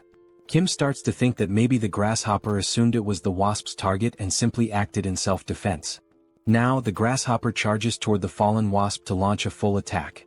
Trying to defend itself, the wasp bites down on one of the grasshopper's legs and successfully rips it off. The massive creature now stands with one less limb. Kim can only hope the grasshopper will continue to fight despite the injury. The wasp remains on the ground, seemingly vulnerable. However, the towering insect no longer makes any aggressive moves. Kim grows increasingly frustrated by the mindlessness of these creatures, annoyed at how they act like idiots without any coherent behavior. He begins to wonder if it's even possible to control such beings. At that point, he remembers someone capable of controlling certain things. Kim opens his subspace and calls for Yongsoo, who appears to be in the middle of playing a video game. Kim then asks whether it would be possible to control insects as well, not just vehicles. Shortly afterward, there was Yangso firmly gripping a set of ropes tied to the grasshopper's antennae. Kim states that the wasp is still exhausted and unable to get up. He adds that, in the worst-case scenario, they can retreat into the subspace, so it's worth trying to control the insects. Yangso agrees to attempt it and tells everyone to hold on tightly. He begins maneuvering the ropes, attempting to steer the massive creature, which to everyone's surprise appears to be responding. Slowly, the grasshopper begins turning toward the wasp lying on the ground. With a sudden move, the grasshopper strikes and tears the wasp's head off with a single bite. Witnessing that, everyone becomes overjoyed to see that Yangso has managed to control even a creature of that size and power. But before they can fully process their success, more insects emerge. This time it is a giant moth. Wasting no time, Yangso moves the ropes once again, signaling the grasshopper to attack the new threat. The grasshopper immediately jumps toward the moth and delivers a powerful strike. Alongside the moth, a mantis also appears, only to be swiftly eliminated by the grasshopper as well. Next, a swarm of giant ants arrives. To handle them, the grasshopper receives help from Kim, who summons beams from the Eames dimension to assist in wiping out the attackers. After all those confrontations, the group reflects on how they initially thought the grasshopper was special only because the dimensional beams had no effect on it. But now they realize it is an incredibly powerful predator, far beyond what they had expected. Seeing the grasshopper now lying lifeless on the ground, everyone expresses their gratitude for how much it had helped to make things easier up to that point. Lancelot remarks that among rank 7 creatures, there are very few that he believes could have taken down that grasshopper. Kim adds that without Yangso's intervention, they would have found themselves in serious trouble. Then Bedivere appears, reporting that the area is now completely cleared of insects and promising to remain on alert. As he looks to the side, something catches his attention, something he has been searching for a long time. There, standing before them, are two open portals. And beside those portals stand two creatures, guardians whose sole purpose is to protect the cores of the gates and prevent anyone from trying to close them. There stood the two grotesquely deformed creatures, shaped like massive balls of twisted flesh. Anyang steps forward, his presence firm, and says he has waited a long time for this moment. With his sword already drawn, he turns toward Kim and expresses his gratitude for giving him the chance to avenge his fallen comrades. Kim responds that no thanks are necessary, stating that nothing could be fairer than allowing Anyang to be the one to destroy the cores. Anyang nods in appreciation of the gesture, then turns his focus back to the enemies ahead. He remarks that no matter what he does, the millions of lost souls can never be truly honored. Still, he chooses to unleash his most powerful technique, because that is the least he can offer them.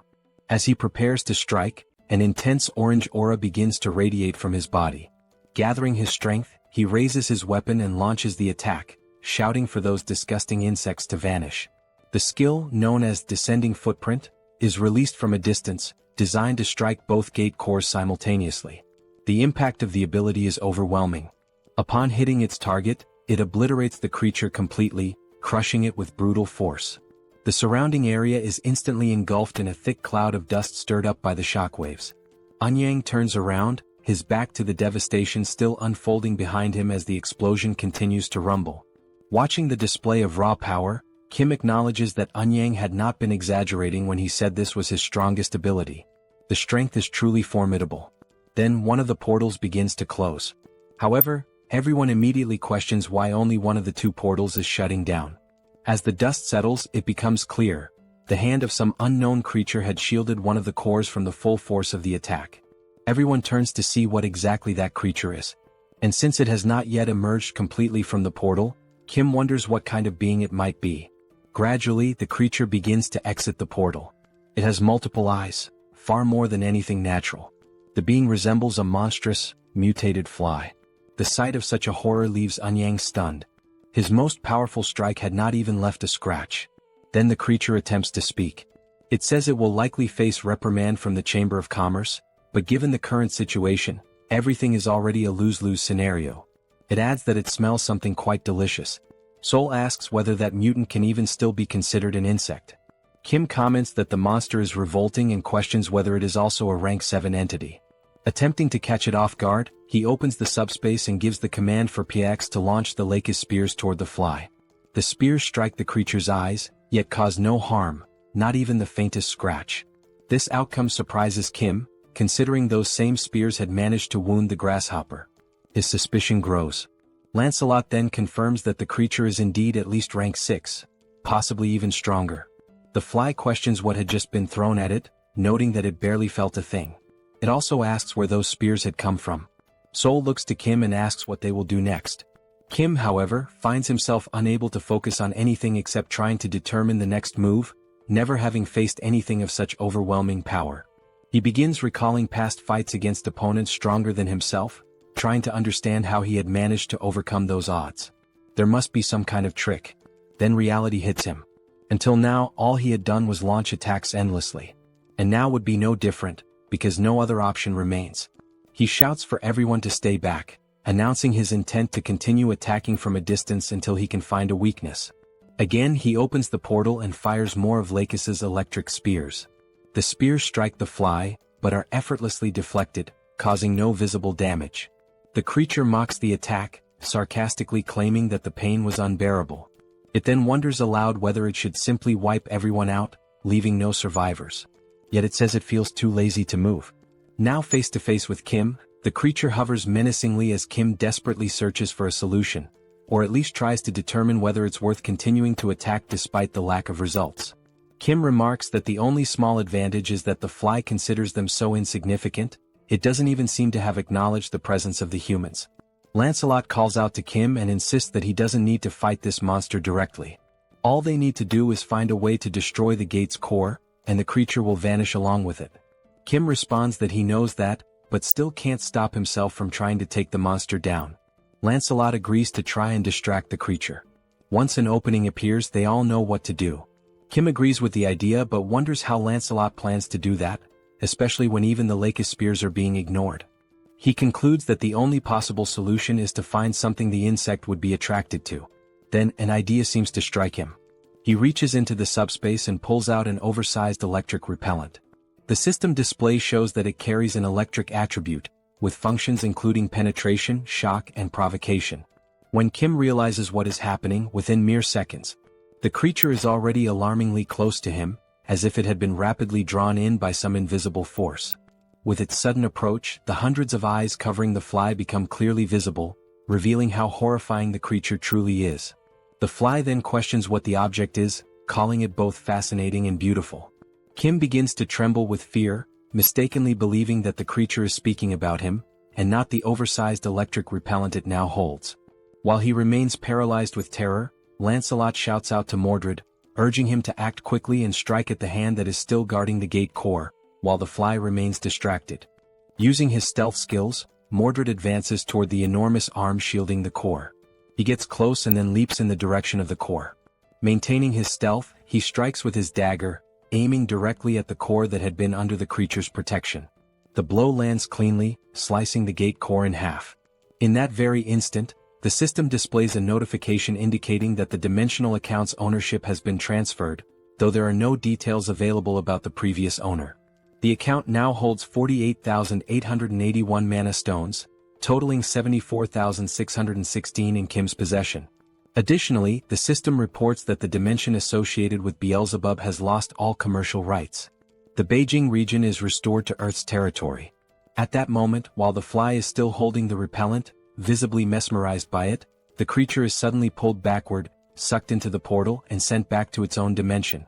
Following this, the dark and oppressive atmosphere that had enveloped the area begins to fade, and daylight returns. One of the Chinese men, noticing that everything appears to have returned to normal, asks if it's really over.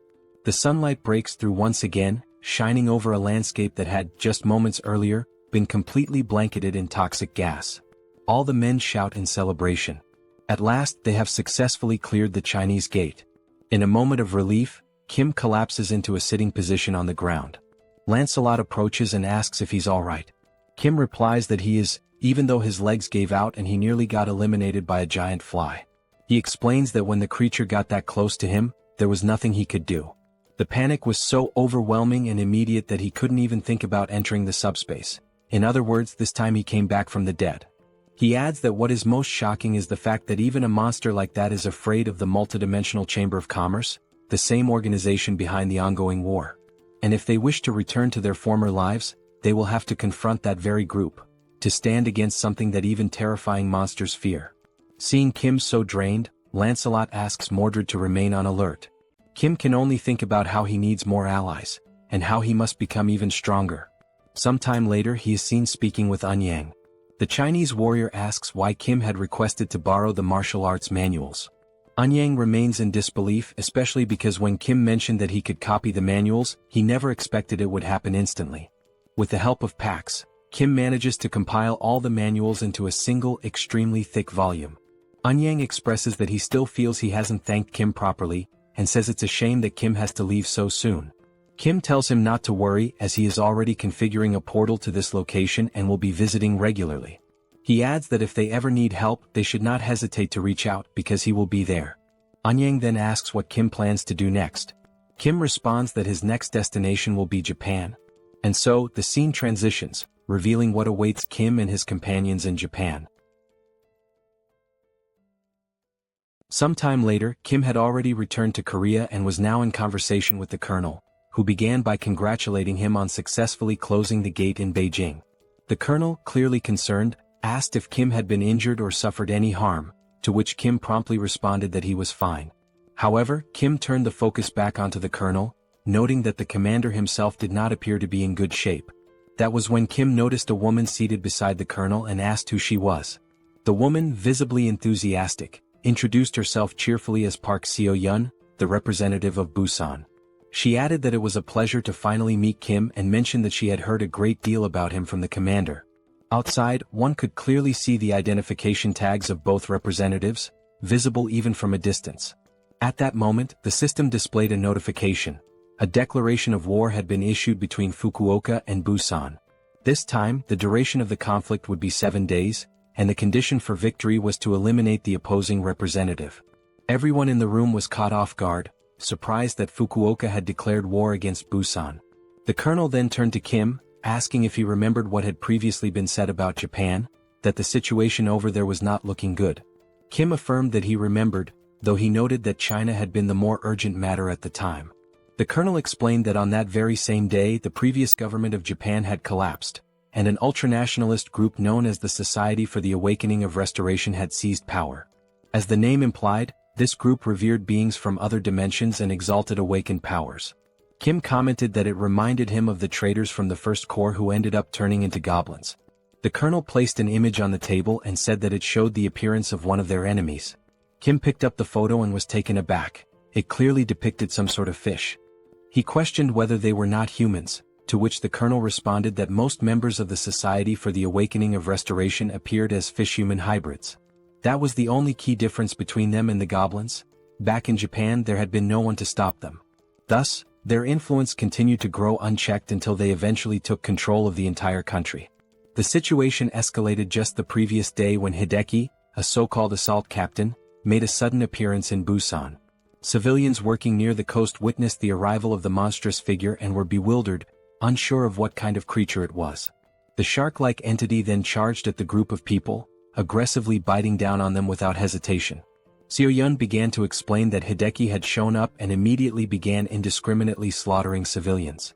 Now, it appeared the group's ambitions extended beyond Japan, with plans to invade other countries as well. And right after these brutal attacks, they issued the very declaration of war that Kim had just seen. Kim felt overwhelmed, struggling to understand how the situation had devolved into such chaos so quickly. Seo-yun explained that no one knew anything about the true nature of the enemy, only that they were fishmen. No one knew their numbers, nor the extent of their powers. What was known, however, was that in only 6 days the fish would reach Busan. The colonel added that attempts had been made to contact military units to recruit awakened individuals, but the turnout had been shockingly low. Kim joked that he finally understood why the colonel looked so unwell. As he thought further, he realized that these humans had also aligned themselves with beings from another dimension. At first glance, they resembled the goblins of the First Corps. However, back then, the most powerful enemies had still been limited to rank 8. Now, it seemed that nearly every enemy was at least rank 7 or perhaps even stronger. Beyond that, they had no intelligence on their enemies, no information about which beings they had formed alliances with. And relying solely on Mordred to gather intelligence was no longer sufficient. Given all this uncertainty, the only rational approach was to assume the worst and begin preparations accordingly. The colonel acknowledged that Kim had just returned from China and was likely exhausted, but he asked nonetheless if Kim would be willing to help with this new threat as well. Without hesitation, Kim responded affirmatively, surprising the colonel with his speed and resolve. Kim then stated firmly that he would do everything he could to stop the enemies. His first question was how many awakened individuals were currently present in their ranks.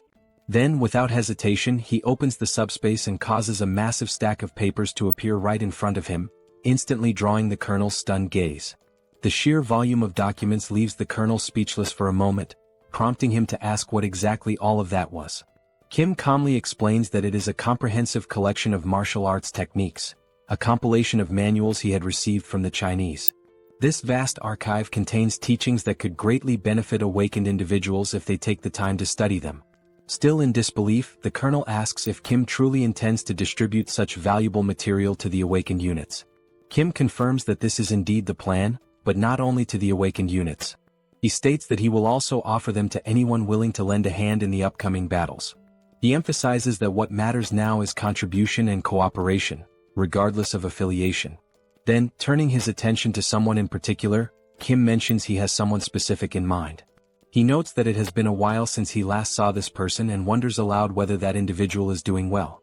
He's referring to Mr. Song, the large man who had previously been under mind control. Appearing slightly embarrassed, Song responds that he's doing fine, especially since his unique ability lies in being incredibly durable. Kim, looking serious, mentions that he has a difficult request to make. He asks whether Song would be willing to do him a favor, specifically, something important that will take place in Busan within 6 days. The scene transitions swiftly to the international airport, where James stands facing Kim. James tells him not to worry and assures him that this upcoming task will be easy for someone like him. He also mentions that he had been waiting for Kim. Curious, Kim asks him why he had been waiting. James replies that he once said he would only help if it involved going to the United States. But after witnessing Kim's capabilities, James realized he had been mistaken about him all along. James then admits that he had never truly understood the nature of Kim's ability and, intrigued, asks just how many machines Kim currently has connected to it. Sometime later, Kim finds himself walking through the area, deep in thought. He reflects on how the earlier misunderstanding with James had been resolved and shifts his attention toward evaluating their current combat strength. At the moment, their forces consist of 200 awakened troops and 20 awakened fighters, in addition to James himself. Kim wonders if the people of Murim are still occupied with clearing out Beijing and notes that he intends to reach out to them soon. He considers that he might need additional help in order to move forward with his current strategy. His thoughts drift toward the Camelot facility, a base he had constructed to house the knights. Realizing that it has been quite some time since he last used a strengthening stone, he checks the system and sees that a considerable number of enhancement stones have now accumulated. Unable to recall the last time he used any of them, Kim decides it's the perfect moment to put them to use and allocate them wisely to increase his force's capabilities. He immediately uses the stones and initiates the summoning of the other Knights of Camelot. The system promptly displays a notification that all 12 knights are being summoned. And then, almost instantly, the knights begin to emerge one by one, each appearing with purpose and presence. They gather slowly, walking with quiet strength as they come together to regroup. Witnessing this, Kim feels a surge of excitement. It truly feels as though he is reuniting with family after a long time apart. Now, at long last, as everyone has waited for, all 12 knights of the Round Table have been named, assembled, and are fully prepared for the approaching confrontation. After that, on D5 in Busan, a thorough and detailed meeting took place to discuss the approaching battle.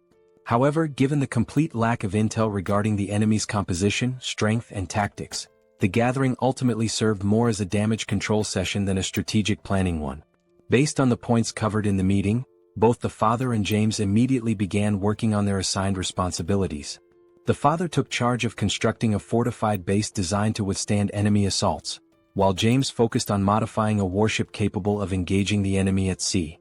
In particular, James's role proved to be of extraordinary importance in this operation.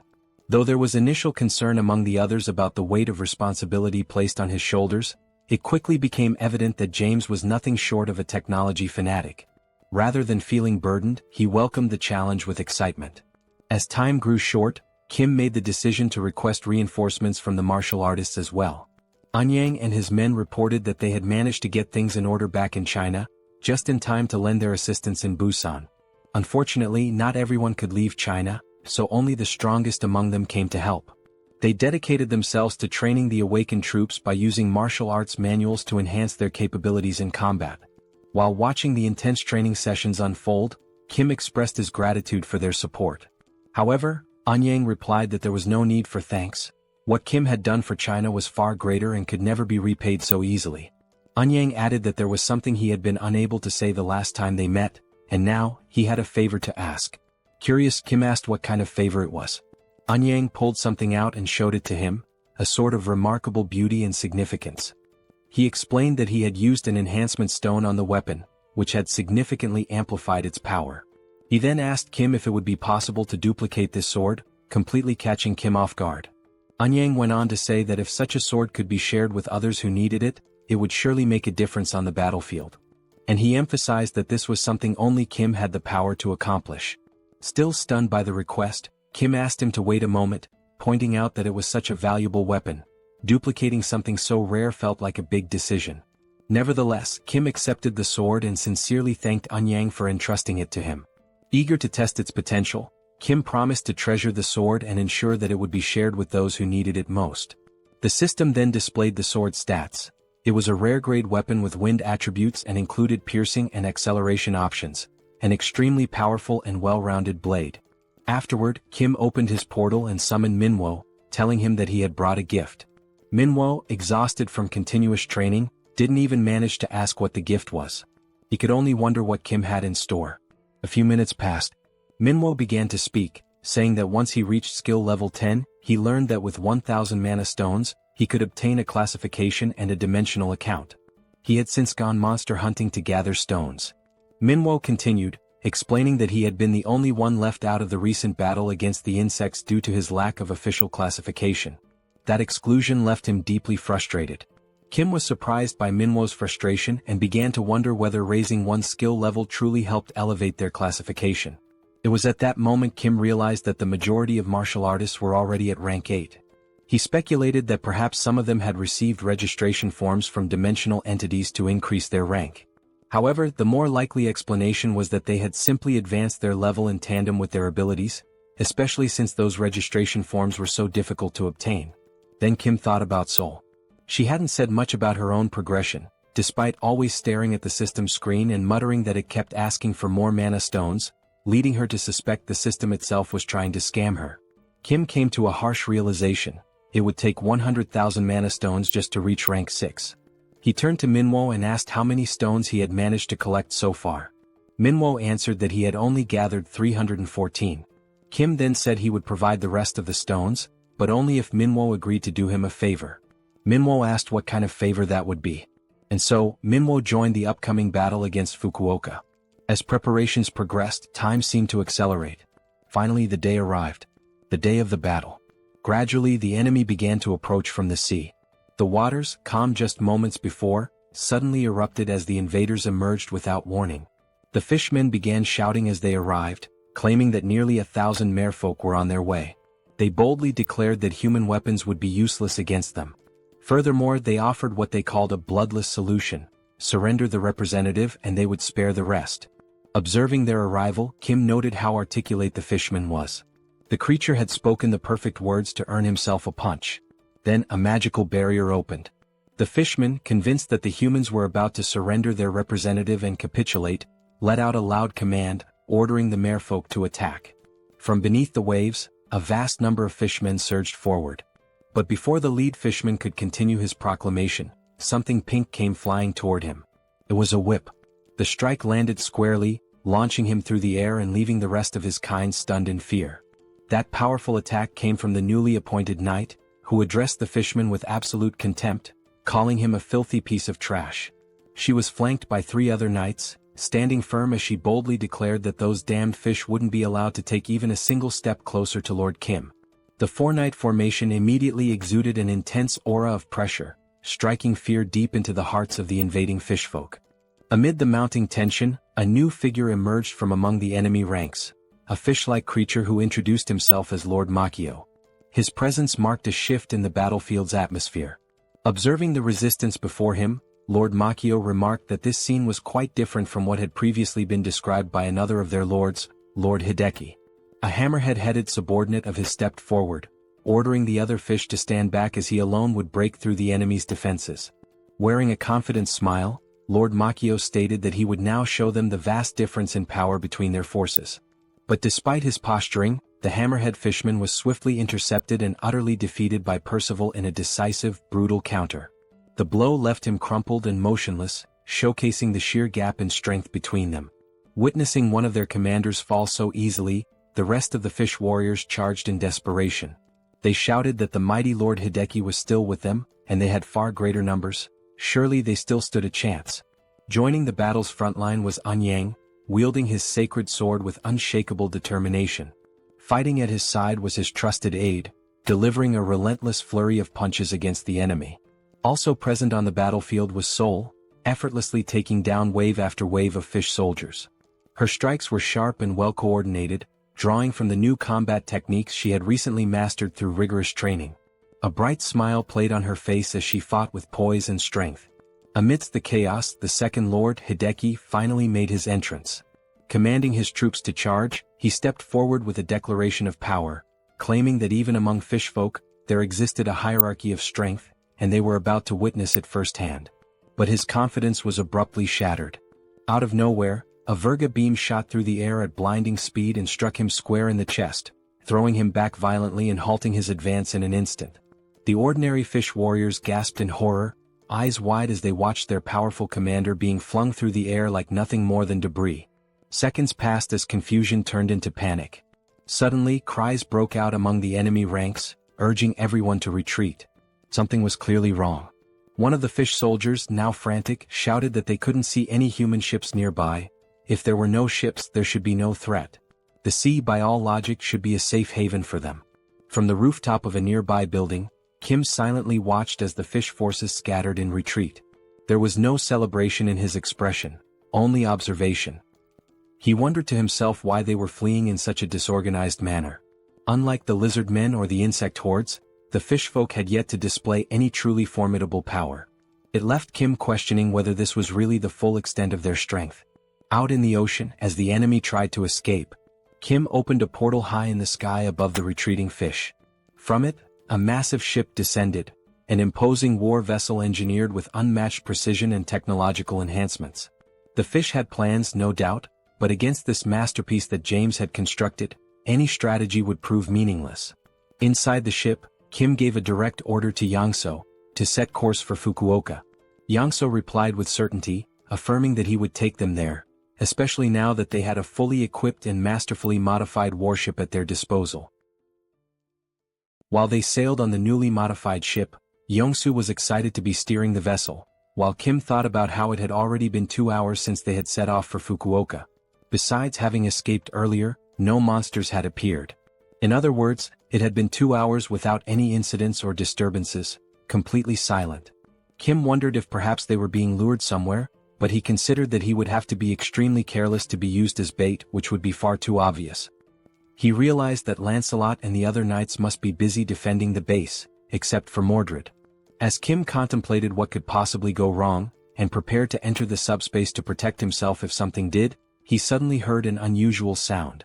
Quickly, he shouted that it was the noise of a strange monster and continued yelling that he had known it was a trap from the very beginning. Outside, on the sea, a giant whale emerged from the water. Kim said that, at first glance, this whale was at least of the same class as the locust, and if it reached Busan, it would cause total devastation, putting Kim on high alert. He then stated that he would try to stop it right there, even though he had no idea how strong it might be. Kim opened the subspace and launched the Eames dimension beams toward the whale. The beams struck the whale, piercing it easily. Then all the other beams also hit, severely injuring the whale. Seeing this, Kim commented that, as expected, the strength of that whale did not even come close to the power of the locust. As the whale sank into the sea, the system appeared, showing that the ownership of the whale's dimensional account had been transferred to Kim, making his current balance 54,827 magic stones. Looking at the system, Kim wondered if it was normal for such a weak enemy to possess a dimensional account and questioned whether this was also part of a bait strategy. Suspicious, he thought about how strong the rank 7 enemies that would appear next might be, but he was ready for whatever came his way, if the enemy had the courage. Or so he thought. About 10 minutes later, Yongsu announced that they had arrived in Fukuoka. Kim was surprised at how quickly they had gotten there. Kim remained cautious since they had crossed the sea without any problems. He had expected to fight the merfolk in the water, but that had not happened. Regardless, he was glad they arrived safely. However, from that point onward, it was completely enemy territory, and he knew he could not lower his guard. Looking up, he saw the giant sign marking the representative of Fukuoka hovering above the heads of the representatives. Seeing that, Kim said that the target, the representative, was more exposed than he had expected, but he did not know what traps or monsters were waiting for him. Kim opened the subspace and said he knew someone who specialized in infiltrating enemy lines. He called Mordred and said it was his turn now, assigning him the mission to infiltrate and gather information about the enemies. Mordred replied that he would carry out the order as commanded by Lord Kim. Then the stealthy knight proceeded to enter the enemy lines without being seen. While infiltrating an enemy facility, he saw 2 monsters arguing with each other. Mordred stopped, intending to listen more carefully. One of the enemies called the other frustrating. The angry enemy said that they had sent 1,000 soldiers but still failed to break through the weak defense in Busan and eliminate the Busan representative. The one reprimanding them was a fat fish wearing clothes, scolding one of the fish who had fled. The fat fish asked why they had failed to complete the mission. Still furious, the fat fish asked where the hell Hideki was and what he had been doing. The fleeing fish said that Hideki had been struck by some gigantic structure and had simply been eliminated easily. The fat fish said that made no sense at all. While the fleeing fish apologized, someone was quietly listening in the background. A man said that apparently they had underestimated the strength of Korea, which had come to help Japan. A large fish security guard said that, in this bidding war, Korea's score had been very high and not without reason. The big fish apologized and told the man not to worry, assuring him that even if they lost Fukuoka, he would ensure there were no losses on their investment. The man then called the big fish's attention, addressing him as chairman, and asked who had given permission to lose Fukuoka. The chairman said that the situation in Busan was not going as expected, but the man responded that, indeed, they had not been able to simply eliminate the Busan representative, but that did not necessarily mean defeat. The director then said that if it was very difficult to confront Busan, they still needed to plan better for the future. Then the director said he would delete the hologram of the regional representative at his own discretion. He gave the command for the president to lock him in the basement. The large man, who was the president, continued walking toward the fat fish and said that, as expected from the director, he had thought of everything and would imprison the representative immediately. The fat fish was the representative, who became frightened and begged the president to wait a little, saying that he was just a rank 8 regular and that the basement was only for monsters like Madagui. At that very moment, the representative was grabbed by the head by the president, who said he didn't know how long this would take, but he promised. Meanwhile, the representative struggled to free himself but eventually fainted from lack of air. The president then continued, saying he promised that once they eliminated the Busan representative, he would be freed. Secretly, Mordred watched all of this without the enemies noticing. Then Mordred returned and reported everything he had witnessed to Kim, who responded that it was all very insane. Kim then reflected that maybe it wasn't really a trap but rather their firepower. He thought that, besides that, the merman called the president had locked the Fukuoka representative in prison and, moreover, the being from another dimension called the director was the one who ordered it. Lost in his thoughts for a moment, Kim realized that the director's hierarchy was above that of the president, which seemed like a confusing structure, a director giving orders to a president. Mordred would not be the type to confuse information. But anyway, Kim said he came to deal with the Fukuoka representative, and regardless of whether it was the director or president, it was none of his business. However, one thing still worried Kim, as the being from another dimension called the director had managed to make the floating text of the representative disappear from the sky. Kim thought that perhaps this director was an exiled mage like the bald Sozen, and he also wondered what kind of creature this Madagui who was imprisoned underground might be. Kim then realized it didn't matter. What was important was that he should be figuring out how to reach the underground prison at this moment, and that he needed to focus on Fukuoka, not Japan right now. Mordred interrupted Kim's thoughts and said he had brought something from there. He then showed several keys he had managed to take without anyone noticing. From a distance, Kim asked if those were keys and why there were so many. Sometime later they were already unlocking a padlock using the keys. Looking at the gate full of locks, Kim said he now understood why there were so many keys. Before entering, Kim asked Mordred if there were any troublesome monsters locked inside, and Mordred replied that if he had to guess, yes. Because even the representative had mentioned a monster called Madagui and seemed terrified of being sent to the same place as it. Kim mentioned that even the name Madagui sounded ominous, but he warned that they wouldn't take any reckless actions. They would only find the Fukuoka representative quickly and leave. Then they entered the underground prison. Kim said it looked like an abandoned hospital or a prison, but it was emptier than he had expected. Mordred made a hand signal indicating for Kim to wait. Kim then asked Mordred what was wrong. But when he looked to the side, he saw a human silhouette emanating a lot of energy trapped inside a cage. Indeed, it was a human chained up inside. Kim was surprised that there was a person imprisoned there. He asked if that person had been tortured and if he was alright, but knowing he didn't know how the man had ended up there and that he was not an aquatic being, it was better to try to talk first. The prisoner had his eyes and mouth covered. So Mordred removed the tape covering his mouth. The prisoner said he had never heard that voice before and asked who was there, and if he was part of the Divine Awakening sect. Kim replied that he was part of no sect but cautiously said he wouldn't reveal who he was. Only if the prisoner introduced himself first would Kim say who he was. The prisoner then said that he had ended up fighting against the sect, and since Kim didn't know who he was, then he really wasn't part of the sect and had no reason to be eliminated. Kim said the man didn't seem like an enemy and mentioned that those he was fighting against were also part of the Divine Awakening sect. Kim then ordered Mordred to release the man from his chains. While Mordred was freeing him, the man thanked them for saving him even though he didn't know who they were. Kim said that humans needed to help each other survive, and the man replied that Kim was a rare soul in times like these of apocalypse and war. Still intrigued, Kim asked if the man was fighting the sect allied with the government. The man answered no, saying that the cult had taken over the government and unaware of this, he had ended up imprisoned. The man then removed the blindfold from his eyes and said his name was Saito Daichi, just an ordinary citizen. Smiling, he also said that he was the one called the Madagui monster by the cult scoundrels. Kim is left shocked by the revelation and immediately asks if Saito Daichi is truly the Madagui. In response, Saito Daichi asks whether Kim has ever heard that name before and, if so, what exactly he has heard.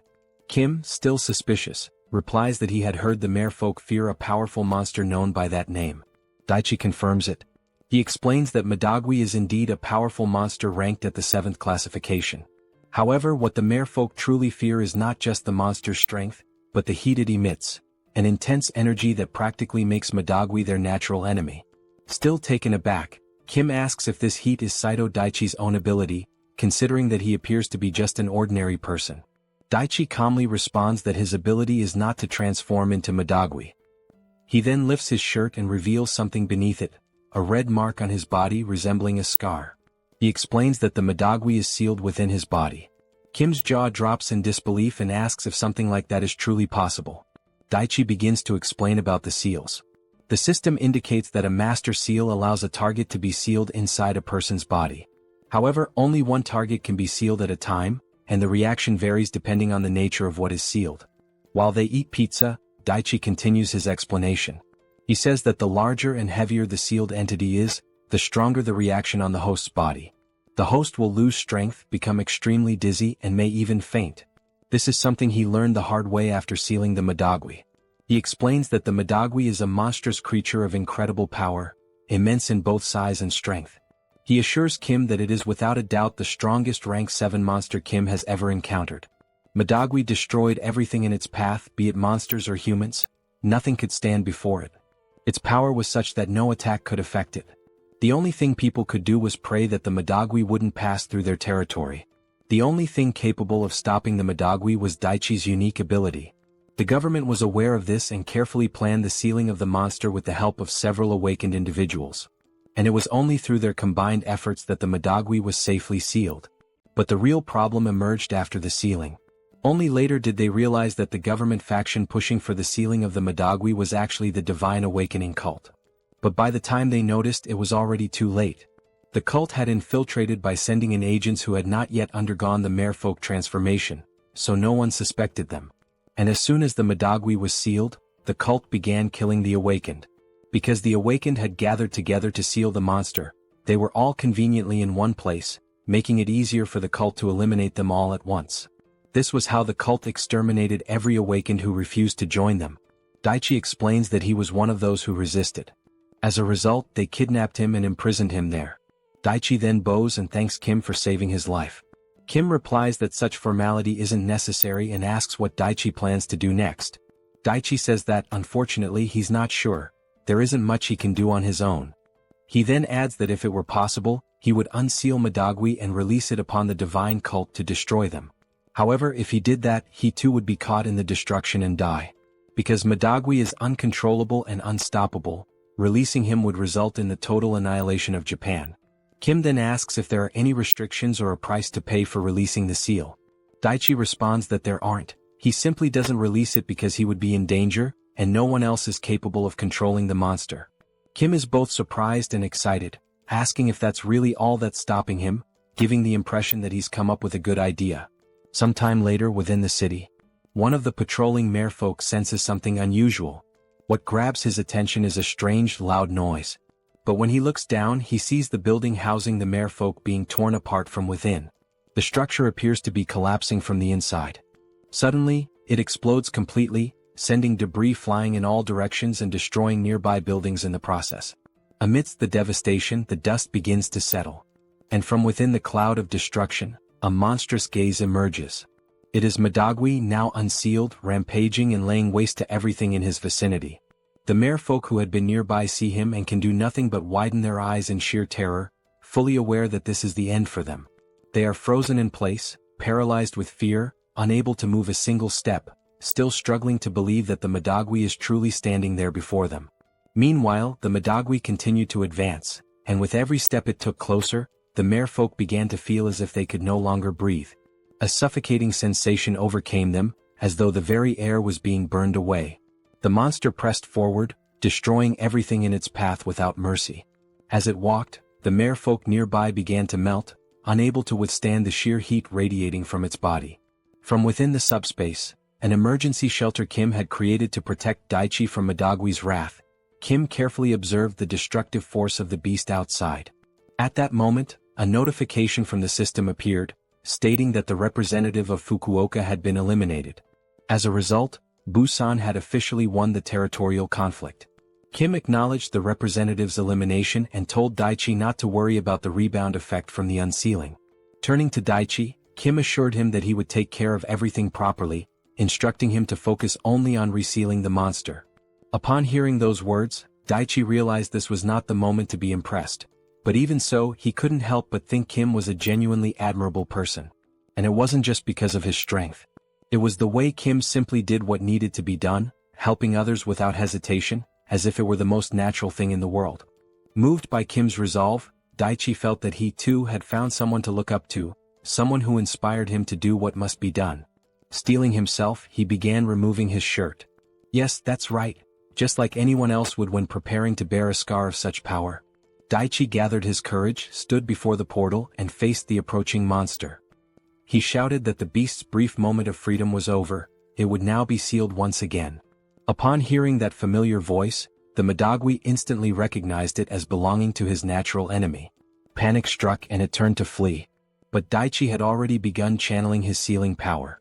In desperation, the monster grabbed onto a nearby building in an attempt to resist. But the structure was no match for its strength and crumbled entirely beneath its grasp. Soon after, the sealing process was complete. The Madagui was drawn back into Daichi's body, once again forming the distinctive scar-like seal upon his skin. Daichi, now drained of strength, collapsed backward. But Kim caught him just in time, preventing his head from hitting the ground. He calmly told Daichi that he had done a great job. Daichi, barely conscious, looked at Kim and thought that he had indeed done what needed to be done. With the last bit of strength he had, he gave Kim a thumbs up. At that moment, Yongsu came running over and asked who the man was. Kim explained that the man was from Japan and was suffering heavily from the aftereffects of his ability. For now, it would be best to move him somewhere safe. As Kim carried Daichi, he told Yongsu not to be surprised if more people appeared in the subspace, since this likely wouldn't be the last time. Suddenly, something caught Kim's attention. When he looked, he saw a new system message. The message congratulated him on his victory and instructed him to head to the Japan branch of the multidimensional Chamber of Commerce for further instructions. Kim recalled the intel Mordred had provided, about a certain manager who held more authority than a president. Something about it seemed like a bug in the system, and Kim began to suspect what might truly be going on. However, before he could finish his train of thought, Yongsu interrupted, reporting that something was ahead of them. Kim looked up and saw two monsters peering intently into the subspace. What surprised him even more was the fact that, despite the widespread destruction in the city, the area where they stood remained completely untouched, as if protected by some strange field. Kim realized with a jolt that this place was none other than the accursed multidimensional Chamber of Commerce, the Japanese branch. Yongsu, recognizing the monsters as enemies, said he would take care of Daichi and told Kim to handle the remaining business. Kim expressed his thanks. Outside, the two monsters conversed. They noted that the Madagui had been unexpectedly released, and that the Fukuoka representative had been eliminated, likely the reason for the chaos.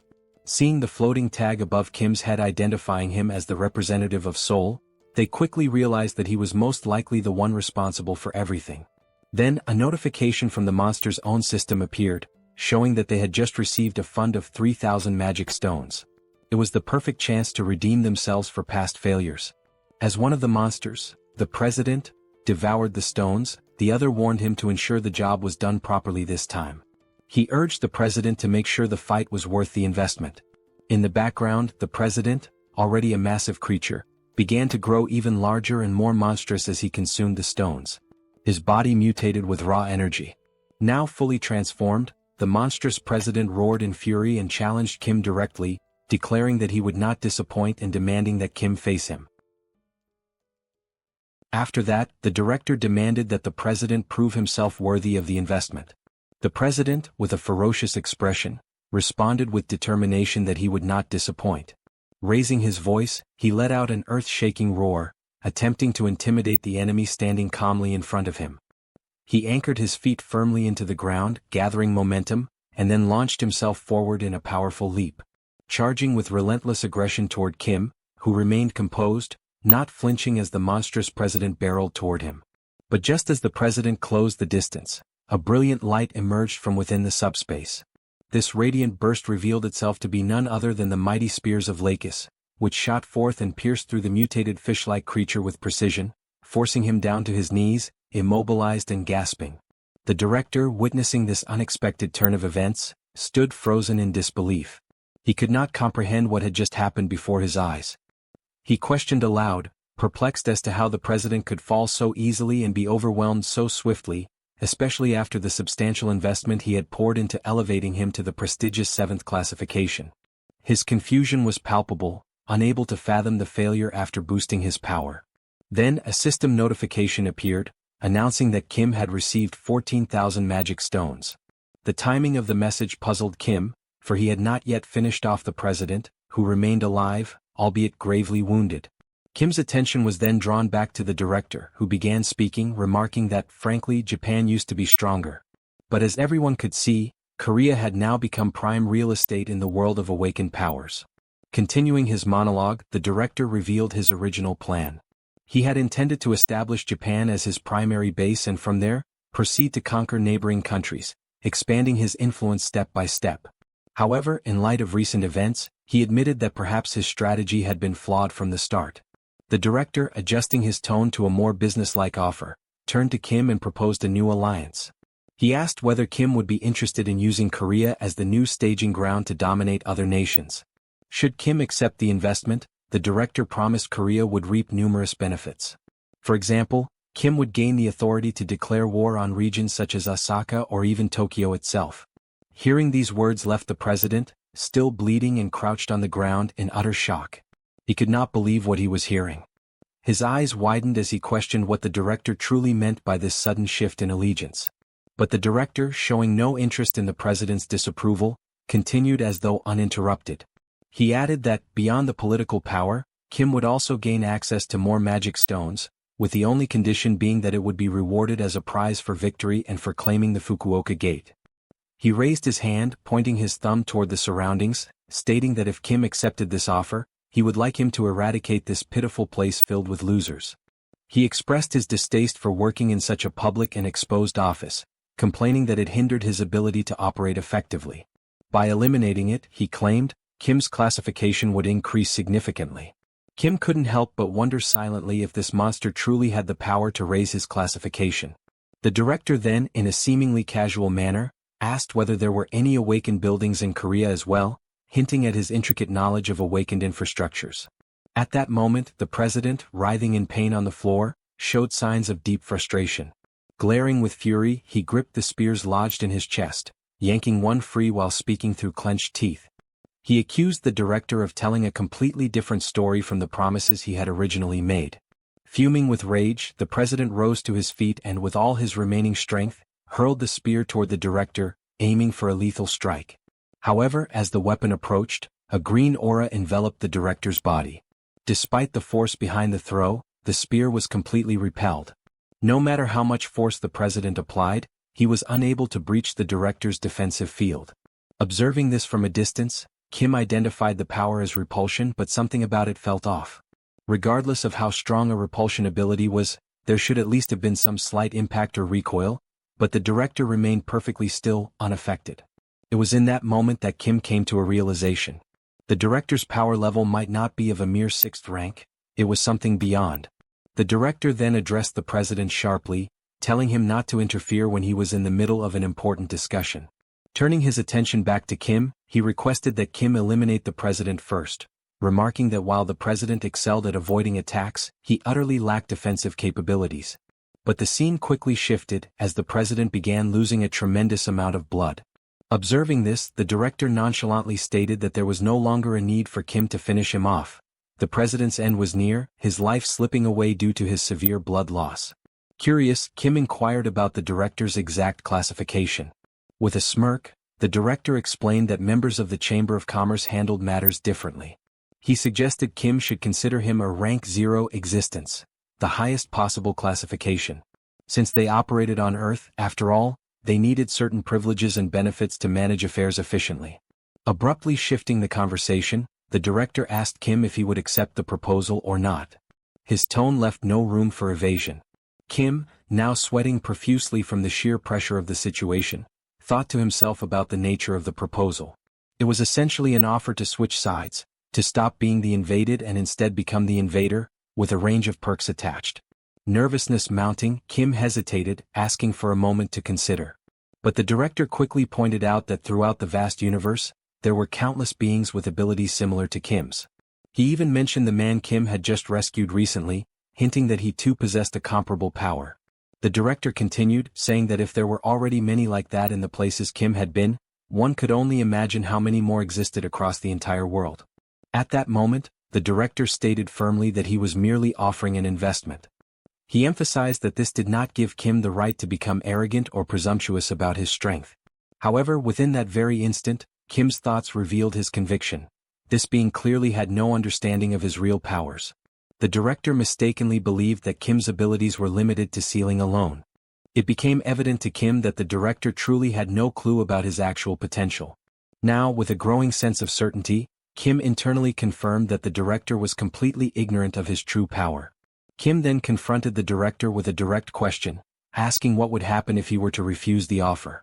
The director, without hesitation, responded that if Kim refused, it would simply be over. In the very next breath, without a moment of doubt, Kim declared his refusal. The abruptness of this answer sent a shockwave through the director, who questioned in disbelief whether Kim was truly being serious. Kim, with a composed demeanor, confirmed once again that his refusal was absolute and unwavering. The director, now visibly frustrated, remarked that he had no idea what Kim was relying on. He urged Kim to reconsider, warning him to think carefully as there were no other options available to him.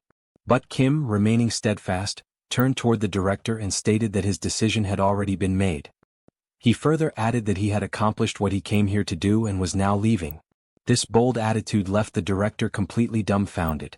He had just been blatantly rejected, despite being a high-ranking member of the multidimensional Chamber of Commerce. The director, bound by the organization's strict policies of neutrality, knew that making direct investments was absolutely forbidden. And yet, there he stood, so brazenly discussing an illegal investment, only to be outright refused. His initial plan was to keep everything hidden. No one was ever supposed to find out about this, which was precisely why he resorted to subtle coercion and manipulation, intending to corner Kim into accepting the investment. It was practically blackmail masked as a business deal. But as Kim began to walk away, the director's thoughts raced, questioning whether that man was truly doing this. Was he really just walking away from an offer of this magnitude? Perhaps Kim was a fool, or maybe he had a hidden strategy up his sleeve.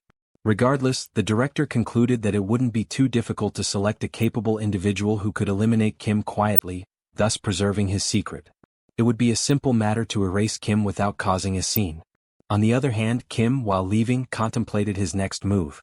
Given how the Chamber of Commerce had harassed them relentlessly, he was determined to retaliate in some way. However, the director's repulsion ability was overwhelmingly powerful. Not knowing the full extent of the director's strength and understanding that having an enemy within the Chamber of Commerce who could wield such potent repulsion would be unwise, Kim decided that for the time being, the best course of action was to retreat discreetly, or at least pretend to. Kim whispered quietly, issuing a command to PX to begin storing the office.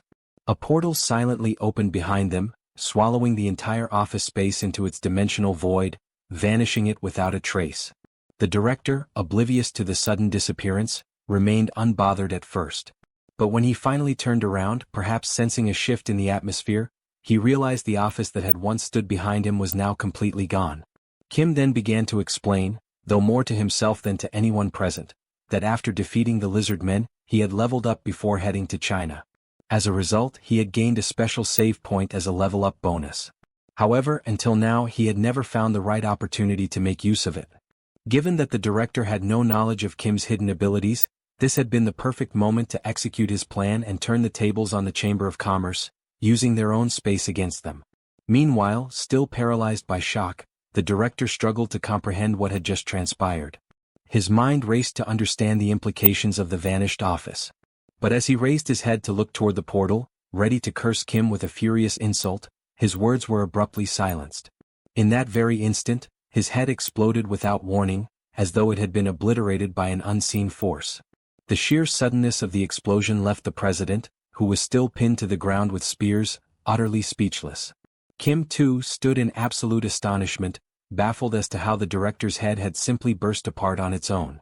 Now, lying on the ground before them, was the lifeless body of the president, his chest riddled with spears, and beside him, the headless corpse of the director sprawled motionless.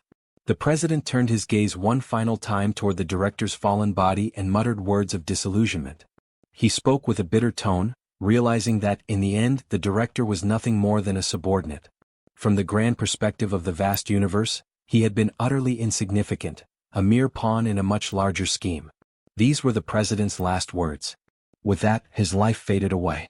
The system interface appeared once more, informing Kim that a new dimensional account had been transferred. The accumulated total of magic stones now reached nearly 72,000.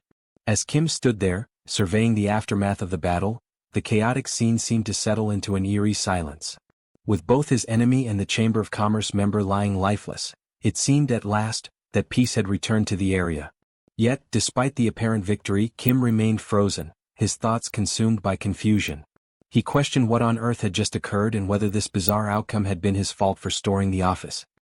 He wondered anxiously whether his own head might also explode at random, a chilling possibility that left him with a slight sense of regret for having made the decision to store the office in the first place.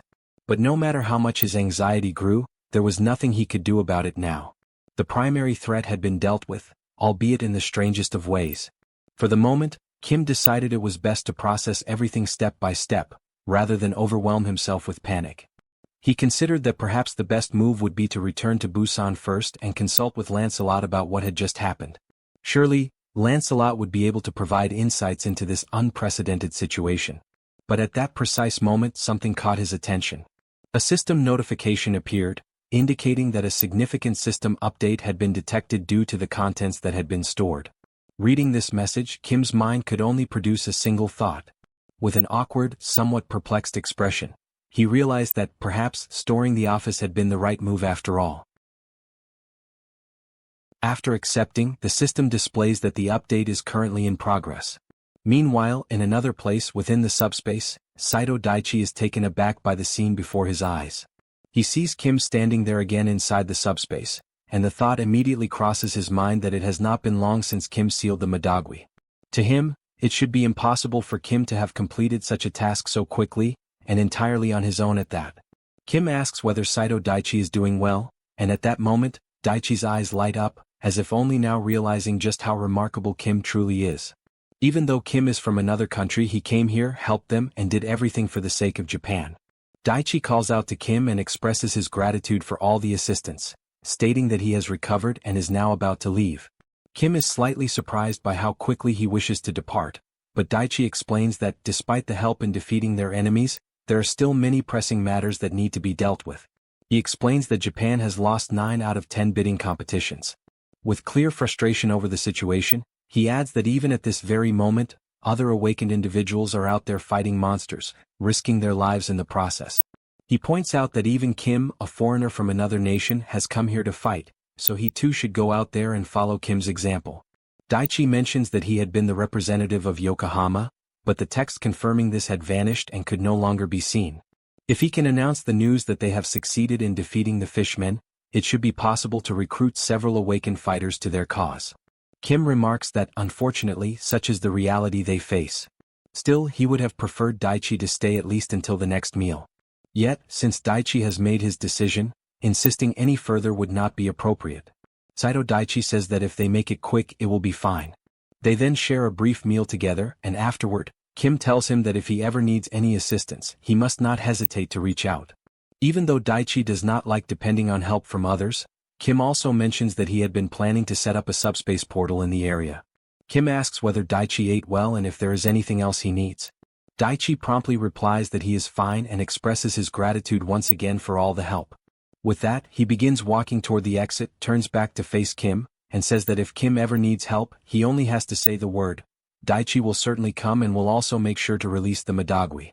Watching his new ally leave, Kim feels pleased to have learned more about the regional representative, especially since Mordred had previously mentioned that the branch leader holds the authority to sign off on the title of regional representative. Looking at the system display, Kim notes that it is good that this new feature has arrived. The system then confirms that the update is complete. Inside the newly updated room within the subspace, Kim walks forward, remarking that everything seems so ordinary, with no documents or unusual objects in sight. Suddenly, something appears and announces that it has been waiting for him. The entity has the form of a cube, with small propellers that allow it to hover in the air. Recognizing the voice, Kim is taken aback and asks if this is now Pax. With his updated appearance, Pax confirms that it is indeed him. Kim asks what has happened to his appearance, noting that he looks somewhat different.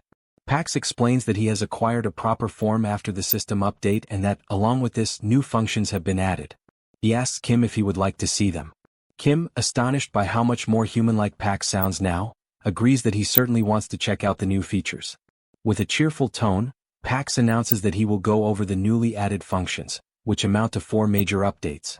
The first is the message transmission system, which can only send messages to targets within a designated area, with certain limitations on the formats that can be used.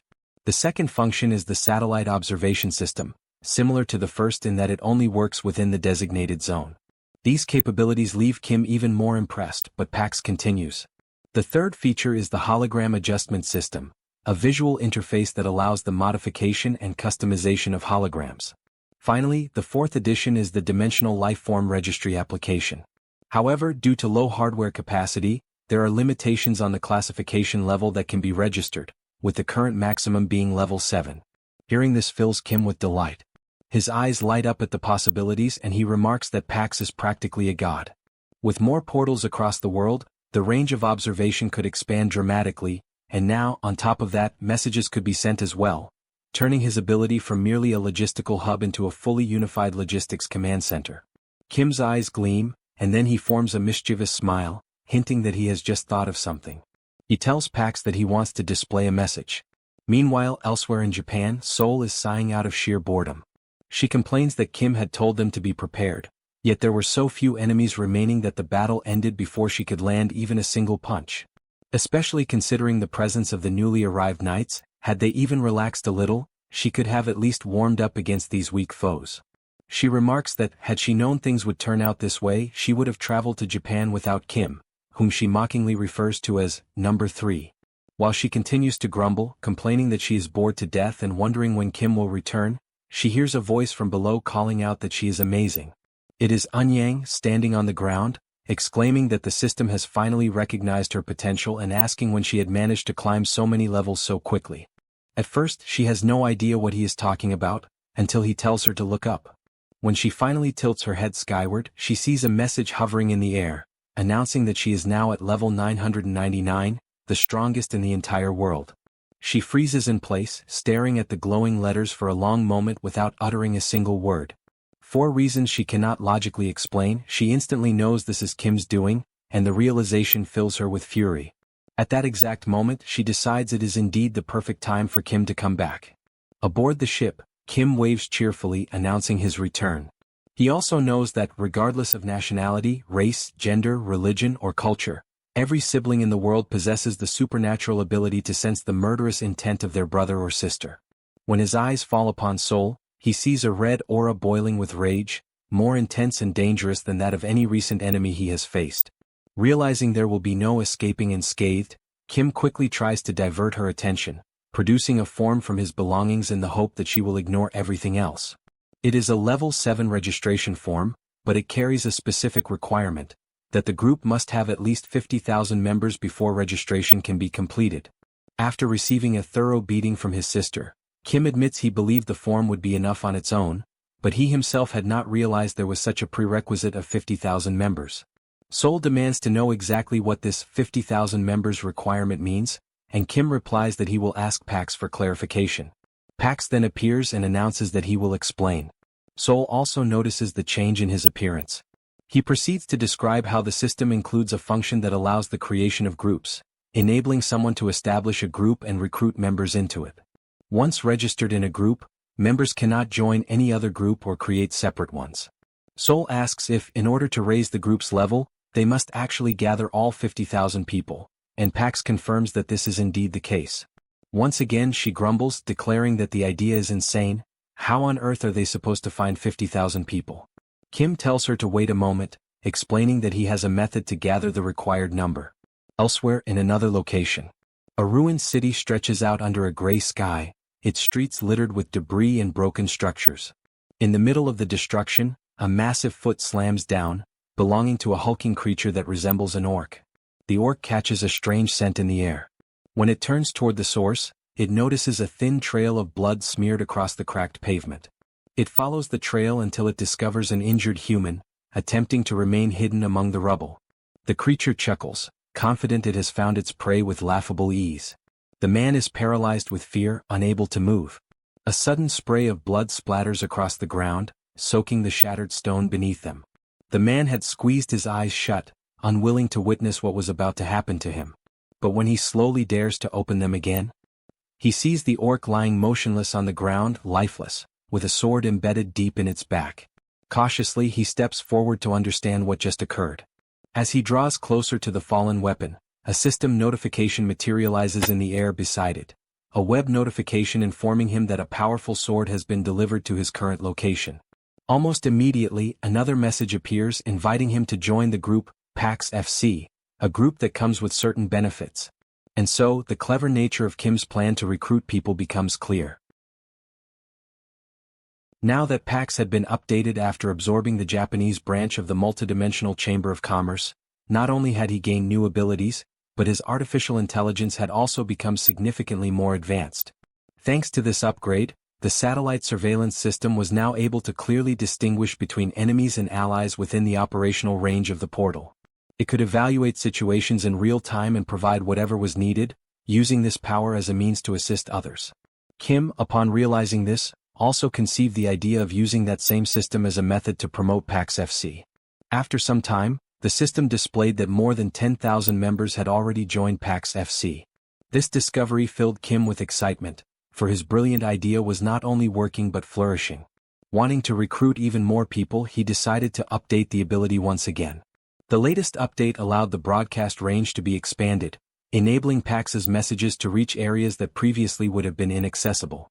The system reported that 8,000 magical stones had been consumed during the upgrade and that both the communication range and the transmission speed had increased fivefold.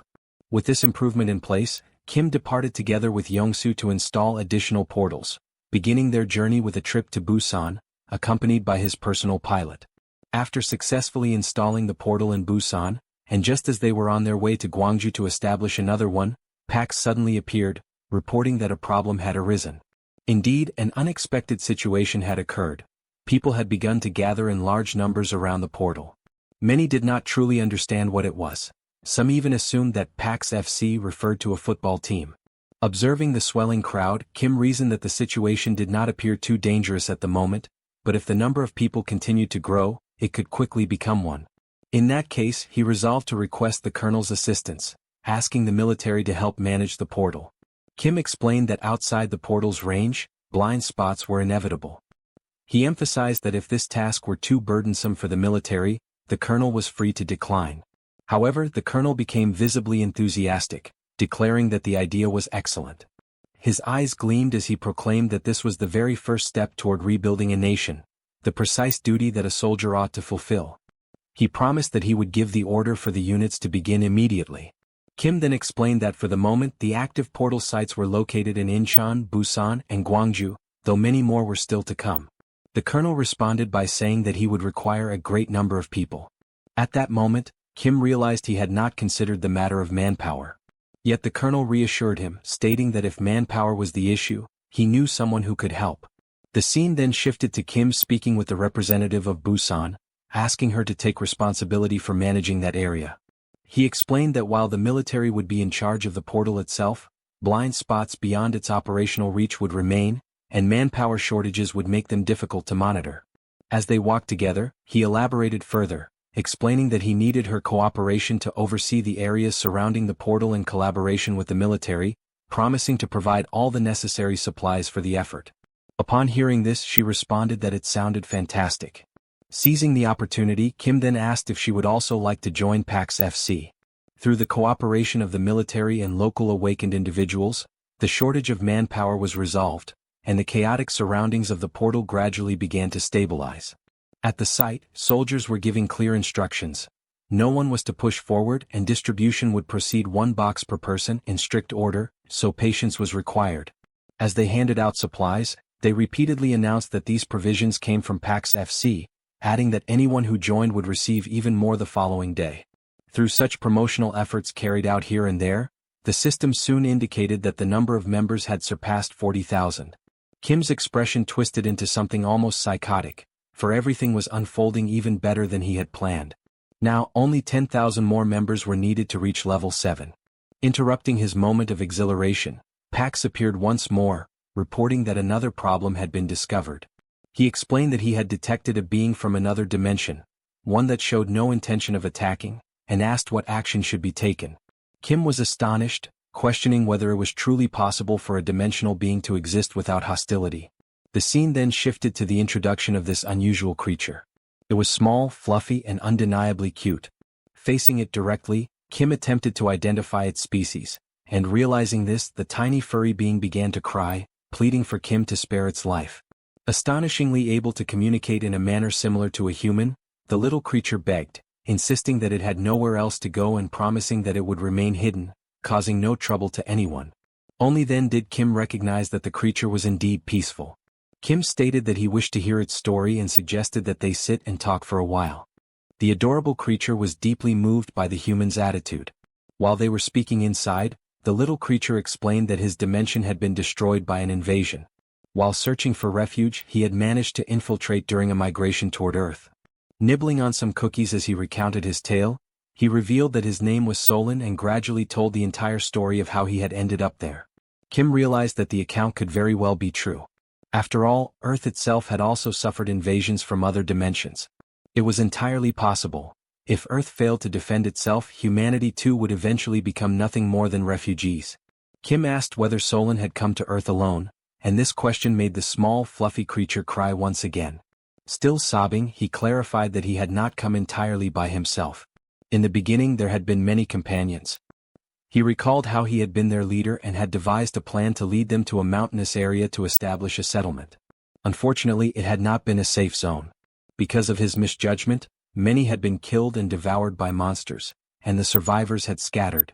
He explained that they were probably still hiding somewhere, but emphasized that they all possessed a heightened sense of smell. This detail piqued Kim's curiosity. The little one confirmed it, explaining that their keen olfactory ability allowed them to evade detection by monsters. To demonstrate, Solon sniffed the air and declared that there was the scent of a goblin coming from the third floor of the building next door. Kim was left stunned by such a remarkable ability. To be absolutely certain, Kim asked if he might verify the claim. He opened a portal and summoned Mordred, instructing him to investigate the building for goblins. Whether or not to kill them would be Mordred's decision. Only a few seconds later, Mordred returned, carrying the severed head of a goblin. He reported that the goblins had attacked him the moment he appeared, which was why they had been eliminated. Impressed by the speed and precision of the execution, Kim reflected that this was exactly how Mordred operated, efficient, direct, and swift as expected. Kim then considered that, while the result was not entirely surprising, it was still perplexing. Nevertheless, this new companion was astonishing in his own right, for he could identify goblins solely by scent. As Kim glanced back, he noticed the small creature now crying because the cookies had run out. It struck Kim that this ability was essentially a kind of wall hack, but at the same time dangerously exposed, since it left them vulnerable to sudden attacks from other monsters. Kim extended his hand and acknowledged that he could not pretend to fully understand the pain of losing so many companions. However, he reminded Solon that humans too had suffered greatly from invasions, which made both of them victims of similar tragedies. Therefore, Kim asked whether he might like to live with him, proposing a mutual arrangement. Kim would help him find his missing friends and in return, Solon would lend his assistance. The system then displayed that an invitation had been sent to join PAX FC. Looking at the notification, the furry creature saw that Kim was the leader of the group and asked if he might pose a question. He identified himself as Manong and explained that, throughout his entire life, he had never once eaten so well. Filled with gratitude, he submitted a request for his entire Manong tribe, more than 10,000 members, to join PAX FC. For a brief moment, Kim was rendered speechless by the sheer number. Then his eyes gleamed with astonishment and delight. He had never anticipated so many Manongs, and with their addition, the total instantly reached 50,000 members, enough to achieve level 7 immediately. He considered it a stroke of luck that might never be repeated and gladly joined forces with the Manongs. The system confirmed that together they now possessed 50,000 members. At that time, everything seemed marvelous. Yet Kim had not realized that this also meant he would now have to locate the 10,000 scattered Manongs. And thus began Solan's journey to reunite with his lost comrades. As they walked, Kim remarked that the initial search would begin in the mountain where Solan had first attempted to establish a settlement. Riding on Kim's shoulders, Solan admitted that he would only truly recognize the place when he saw it again. After some time, they arrived before a mountain, and Solan affirmed that this was indeed the very location. Kim recognized it as Mount Sirak, well known for its treacherous and difficult terrain. But this would not be an obstacle, for he had access to a helicopter and intended to survey the area from above. Kim asked whether Solan could detect the scent of any of his companions. At that moment, Yongsu explained that the steep, jagged rocks made landing impossible. Moreover, the strong winds from the rotor blades scattered the aromas, making it impossible for Solan to smell anything accurately. Thus, they were forced to return to square one, but now with greater preparation. Equipped and ready to climb the mountain, Kim commented that the journey would likely be dull and that it was the perfect time to have a partner for conversation. He opened a subspace portal and summoned their old acquaintance, Lancelot. The very first question he posed was whether Lancelot enjoyed hiking. Lancelot confirmed that he did, while inwardly reflecting that this was what humans called socialization. Already anticipating such a response, Kim continued to ask Lancelot various questions as they ascended, seeking to learn more about his life and his past. Lancelot eventually admitted that he could tell his story, though it was not, by any means, a happy one. From vast plains to dense forests, from hidden mountain ranges to the depths of the ocean. This dimension, home to a vibrant ecosystem, is known as Avalon. It is a world where countless creatures coexist, and where the inhabitants of Avalon have learned to endure and survive in the constant presence of monstrous threats. The fundamental skills required for survival were hunting and gathering. Even children barely learning how to speak already carried rudimentary hunting tools, and naturally the people of Avalon evolved into a warrior race.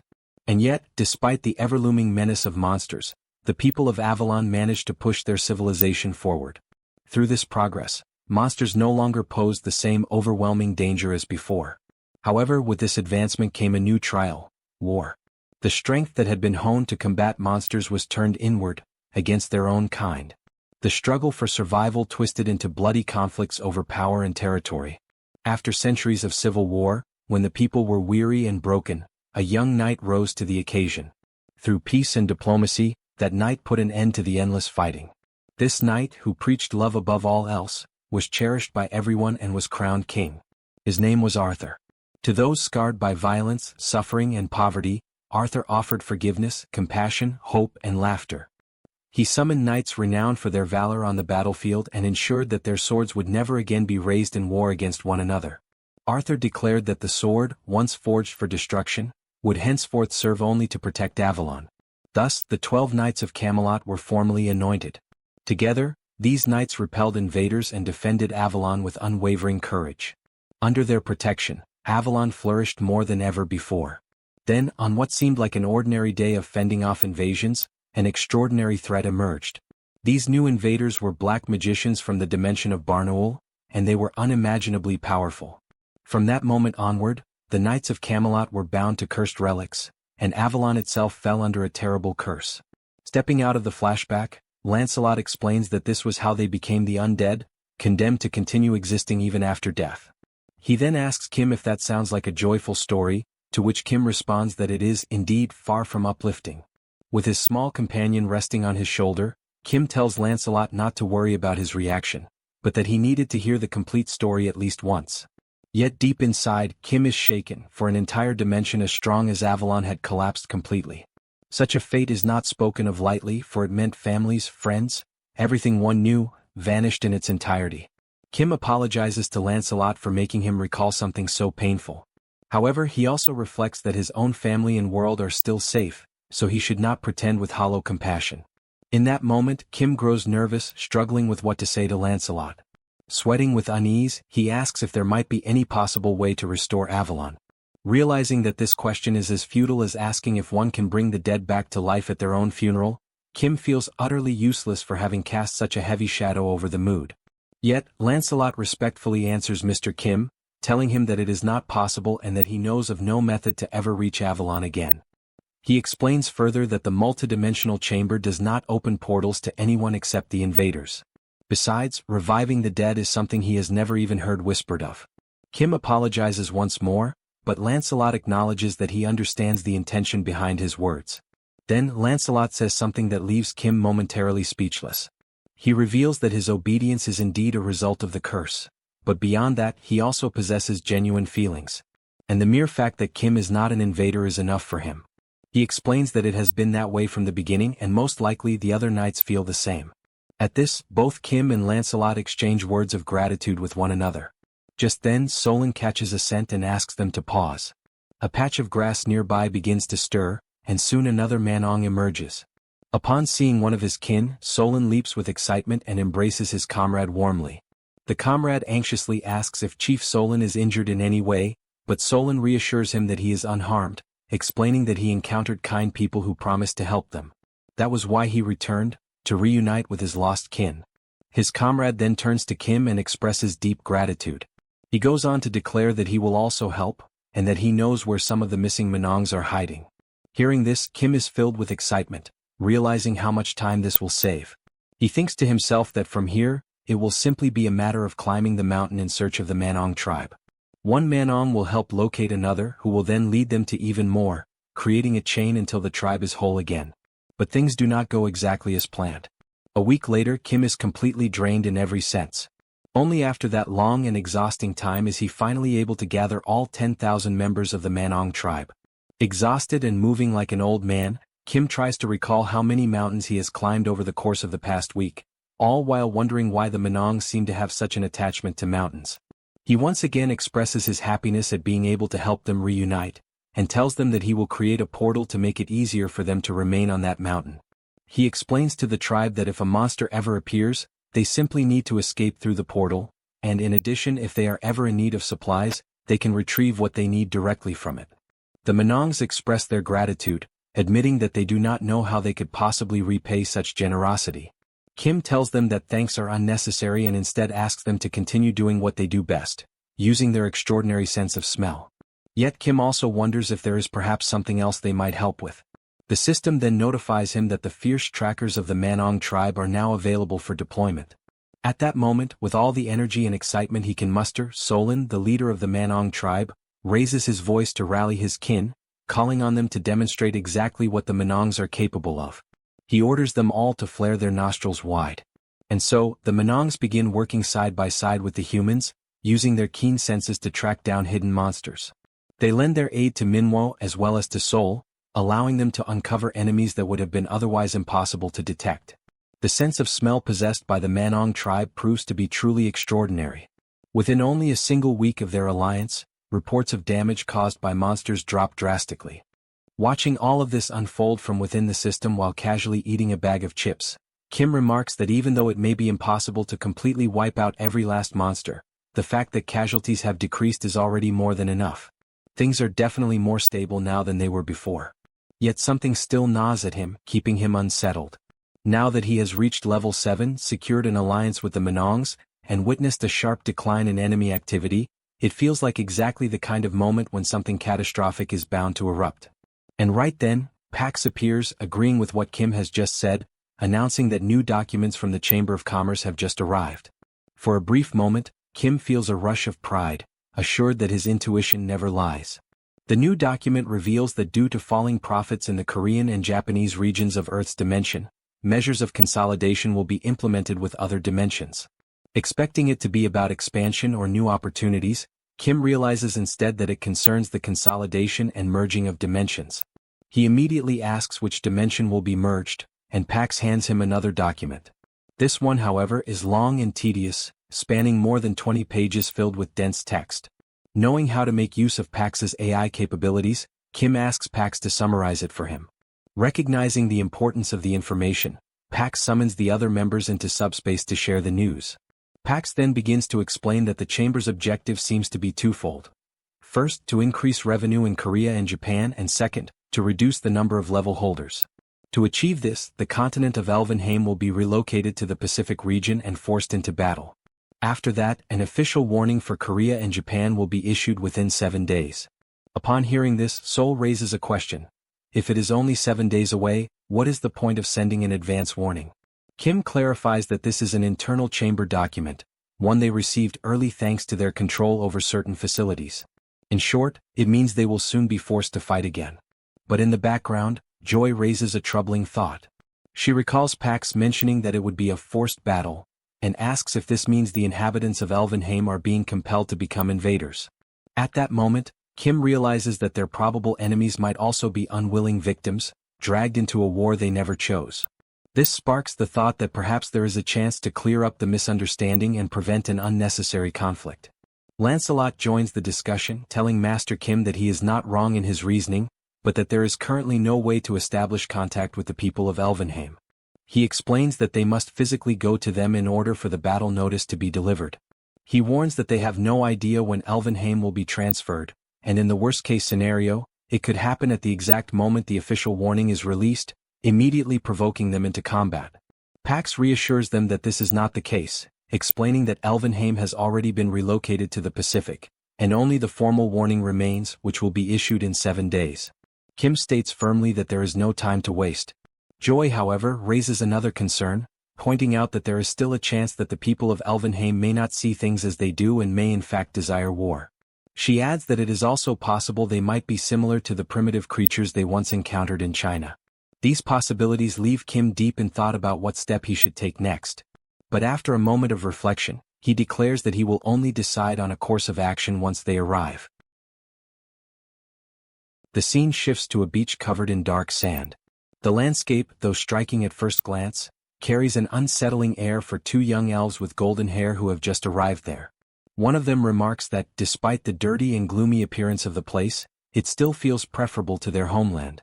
As they walk along the water's edge, the young female elf comments once more on how filthy the place looks, yet admits that even so, it is not as unbearable as returning home. Her companion nods in agreement, reflecting that perhaps there are even filthier and more unpleasant places scattered across the vast universe.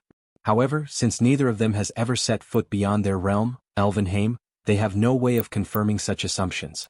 Curiosity eventually takes over the boy, and he crouches down, reaching out to touch the water. As his fingers skim its surface, a faint, luminous blue glow radiates from his hand, a sign that immediately attracts attention. An older elf notices the display, approaches with disapproval etched across his face, and sternly demands to know what the boy thinks he is doing. He reminds them in a sharp tone of the supervisor's strict orders: nothing is to be done on Earth. Startled, the young elf stammers in response, insisting it was nothing, that he was merely playing around. The elder, unconvinced, reprimands them firmly, stressing that they had been clearly instructed to be cautious in every single action. Even the act of purification, he warns, requires express prior permission. Intimidated, the 2 children fall silent under his reproach. From a distance, another elven figure keeps watch, ensuring the rules are upheld and no further mistakes occur. Hidden further away, Kim observes the entire scene unfold with careful attention. Inside a command room, Kim discusses the situation with Lancelot. Together, they observe that although these beings are elves, the environment around them still looks appallingly dirty. Lancelot adds that it appears the young boy has just purified the ocean itself. Intrigued by the term, Kim asks what exactly purified means. Lancelot explains that purification is a natural and unique magical ability belonging to elves, used to restore balance and vitality to nature. He points out that while elves are famous for their combat prowess, this ability is what truly sets them apart. Hearing this, Kim concludes that although elves may look fragile and unreliable, their powers also reveal that they might not be inclined to fight when approached without hostility. Back on the beach, the elder elf suddenly notices something unusual and wonders what it could be. The leader of the group, quietly reflecting, considers the nature of the humans around them. Without warning, she senses a presence drawing near and questions whether enemies have arrived, perhaps after detecting the surge of their mana. A dazzling blue energy manifests before their eyes, condensing into a large glowing cube. The cube slowly opens, unveiling a basket overflowing with fresh vegetables. A notification from the system clarifies that a welcome gift has been modified into this offering. The elves stare at it, completely astonished and uncertain of how to react. It is at this moment that an elf steps forward, acknowledging that he does not know what manner of being stands before them, but that it is undeniably remarkable. With a composed smile and a firm handshake, Kim introduces himself by his true name and declares his origin as Korea. The elf responds by introducing himself as Ethan, and offers greetings in the dignified manner of the noble elves, who, in their belief, live under the blessings of God. The tone of the meeting soon shifts into seriousness. The female elf's expression changes to one of surprise, her eyes widening at the sound of the word Korea, as though the name carries weight and familiarity.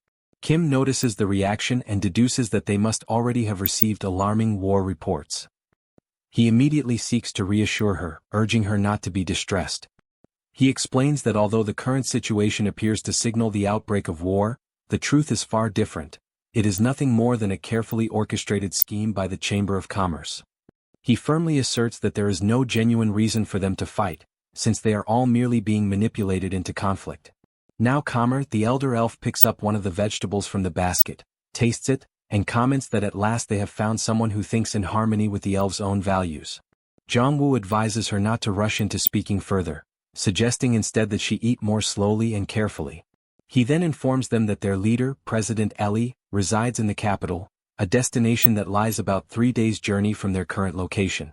Given the urgency, the elf apologizes for the delay, but Kim cuts him off, declaring that there is no time to waste.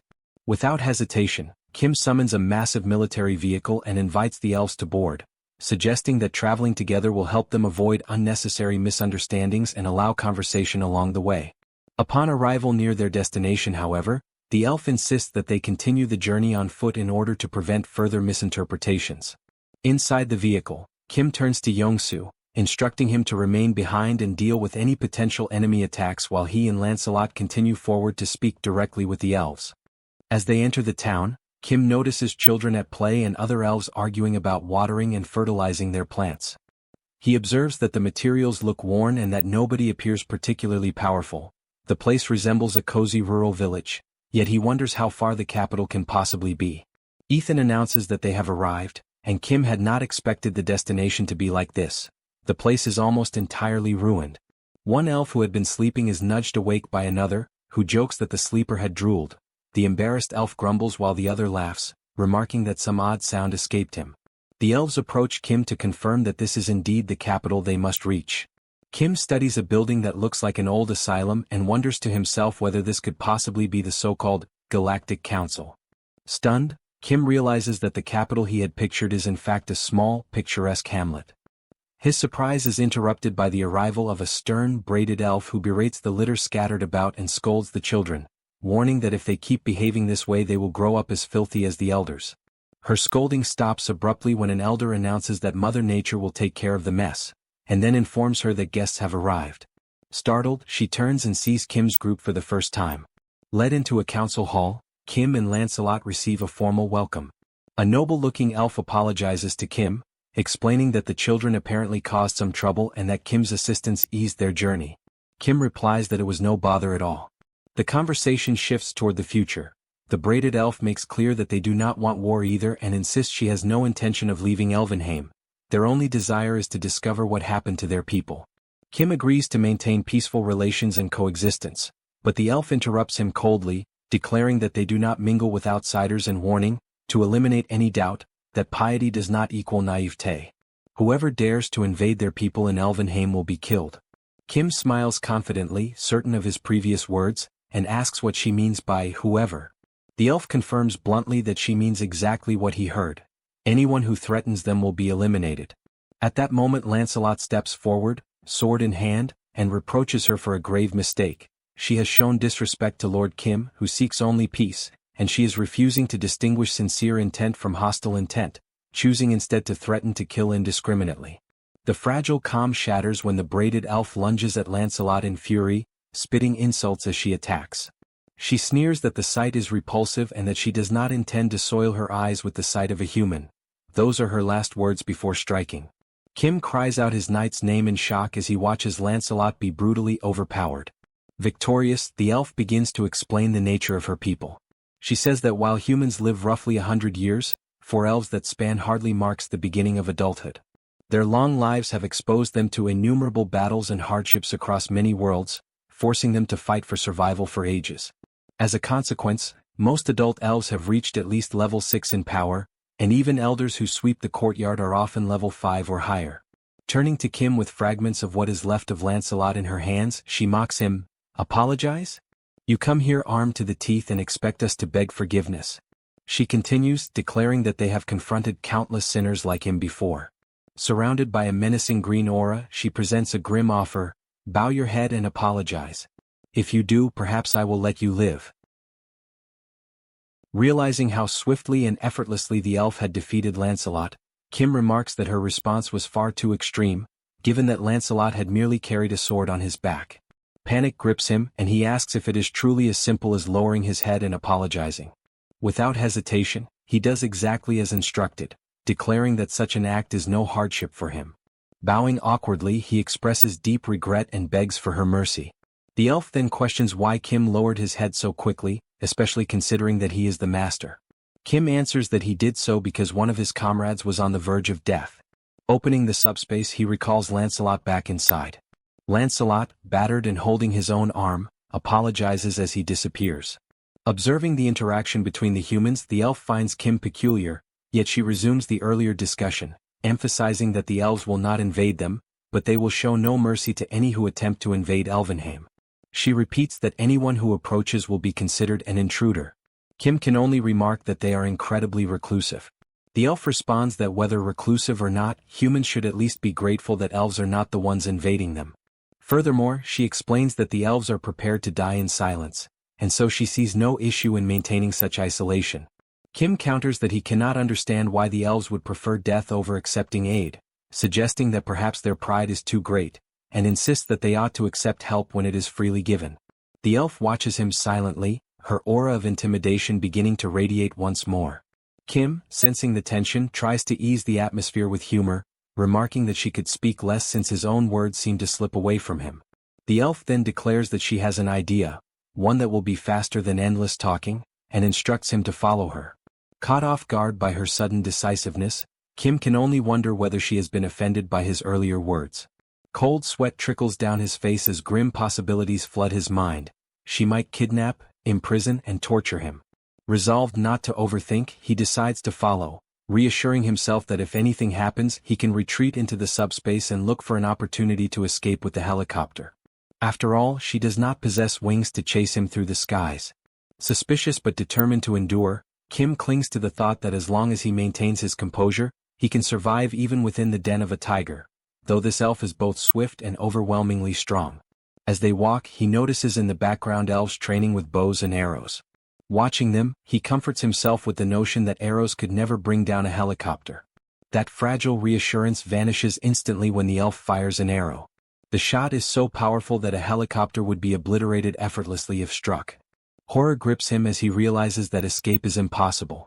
The elf explains that the child who fired the shot possesses little skill, which is why she trains separately. Her power cannot compare to that of her peers and she lacks composure, but even so, she must prepare for the possibility of war. If this is the strength of a weak elf, Kim cannot begin to imagine the might of a strong one. Trying to mask his fear, he jokes that he finally understands the saying, "When one tries to keep composure in the tiger's den, one simply dies with a clear mind." The elf turns and declares that they have arrived. Already resigned, Kim asks where exactly the den is in which he is expected to lie. But instead of danger, he is met with an unusual sight. A small tree enveloped in a glowing aura. The elf identifies it as the World Tree. She explains that within Elvenheim, a land steeped in curse, the tree has endured until now, allowing them to survive. Kim asks if it truly is a curse and she confirms it. She recalls how the tree was once unimaginably vast, radiating a brilliance so bright it could overwhelm the eyes. But after the elves were defeated in a battle against a particular dimension, the World Tree began to shrink. Not only were the elves cursed, but the entire continent of Elvenheim as well. Since then, the tree has resisted the curse, though it has been slowly dying all this time. Thanks to its resistance, the elves are still able to harvest a small amount of crops. Yet the elf warns that it will not last much longer. At last, Kim understands what she meant earlier about dying in silence. She falls silent once more, prompting Kim to ask who cast the curse. She questions his sudden curiosity, and he responds that perhaps he can help. The elf insists that his level is far below that of the elves, but he counters that he might help in other ways. She dismisses the notion, telling him that he cannot comprehend the scope of the problem, as Earth's dimension was only open to the multiverse less than a year ago. Finally, she reveals the truth. This curse was the work of the black mages of Barnaul. Kim's expression changed instantly as he remembered that Barnaul were the same ones Lancelot had mentioned, and he began to question who exactly these dark mages were, spreading destruction wherever they went. The elf gathered energy in her hand and declared that this was natural power. She explained that Barnaul had been careless with the natural energy radiating from the World Tree, a power belonging to the elves. She further explained that even among elves, there are those born with the talent to wield natural power, and they are marked by horns on their heads, beings known as superior elves. Distracted, Kim remarked that perhaps he had seen a few earlier. The elf quickly responded, telling him that most of them had already been killed by the dark mages. She confirmed that only a few superior elves were still alive, but they had disappeared when transported to Earth. Then she asked if he had seen any horned elves on Earth. At that moment, Kim realized he should have kept silent and hastily said that he must have been mistaken. She then requested that if he ever did encounter one, he should inform her immediately. Kim understood that he had nearly walked into his own grave by pretending to know something. The elf concluded that she had nothing more to say to him and suggested that perhaps it was time for him to return to Earth. She said she would accompany him to the plaza, and that Ethan would guide him to the exit. Kim thanked her and followed along. As he gazed at the World Tree, he wondered if the tree was constantly struggling against the curse, and whether he might be able to resolve the situation by replicating it. The system interrupted, informing him that the corresponding category did not exist. Kim realized then that, although it was indeed a tree, it belonged to a category different from ordinary trees. This left only one possibility: the special storage spaces available at each level of the subspace. Since the current subspace was at level 5, and he had already managed to store the branch of the Chamber of Commerce within it, perhaps the World Tree could only be stored at level 6. He checked the requirement. The cost for level 6 was 100,000 magic stones, yet he had only 68,000. At that moment, the elf announced that they had arrived at the plaza. She asked him to wait while she went to call Ethan, and she added that although their time together had been brief, she was glad to have spoken with him for the first time. Kim then said that before leaving he wanted to give her a gift. He opened the subspace and summoned forth a massive pile of crops and food for the elves. He clarified in advance that he was not asking for anything in return. It was simply a gift, and they could eat as much as they wanted, promising that he would return soon. At that instant, someone emerged from the subspace. It was Saito Daichi, stating that he wanted to speak with Kim. Kim asked whether there were still fish left and whether Saito needed help. Saito confirmed that there were, explaining that only one location remained, but the enemies had seized the core and escaped into the sea, now guarded by a giant kraken along with the fishmen. The elf listened to their conversation, still in disbelief, and recalled what Kim had said earlier about offering help. She thought to herself that even though he was not particularly friendly, he had still given them a great amount of food, which made her wonder if he would eventually demand something in return, perhaps a contract or even a trap. And if not that, then maybe this human named Kim simply had some sort of intellectual deficiency. The scene shifted back to Kim, who confirmed that there was indeed a massive kraken spraying acidic ink that made it nearly impossible to approach. No one had the range to deal with such a creature, since its attack radius was 800 meters. Kim's own ability only reached 500 meters, which meant it would be difficult for him as well. He realized then that they needed a long-range, powerful attack, and the only one capable of this was the elf. Kim declared that since she had already received his gift, he wanted to ask her for a favor, thereby confirming the elf's suspicions. The elf said she had already guessed his plan, since it had always seemed strange to her, and she questioned whether it was not shameless of him, given that he had previously insisted he wanted nothing in return. Kim then countered that if she accepted he would give her double. The scene shifted again, showing the kraken spraying its acidic ink in several directions. From a distance the elf observed everything. Slowly she began to gather her hair and tie it back. Kim handed her a bow, jesting lightly and asking her to take good care of it. The elf then focused her energy, preparing to unleash an overwhelming attack powerful enough to defeat the kraken at a range of 800 meters. The elf released her shot toward the octopus, and the arrow struck the kraken with such overwhelming force that it defeated the creature in a single blow. The beast exploded into countless fragments, scattering pieces in every direction, while, in the background, the humans erupted into celebration. That single arrow, fired by the elven leader and imbued with the pure force of nature, not only destroyed the kraken but also shattered the portal core it was protecting. This meant that both the monster's magic stones and the portal's core would soon be recovered. Depending on the value Kim received, two possibilities emerged. If the total amount of magic stones, those he already possessed combined with the new ones, reached 100,000, he would be able to upgrade the subspace level, store and reapply the world tree, and thus save Elvenheim. However, the entire process would have to remain secret, for the elves would never accept such an act. They would believe he was trying to exploit the world tree, and if they ever found out, they might misunderstand his intentions and kill him in a cruel way. The second possibility would arise if the total number of stones failed to reach 100,000. In that case, he would need to act as though nothing had happened, plan again, gather more stones, and gradually increase his level before visiting the elves once more.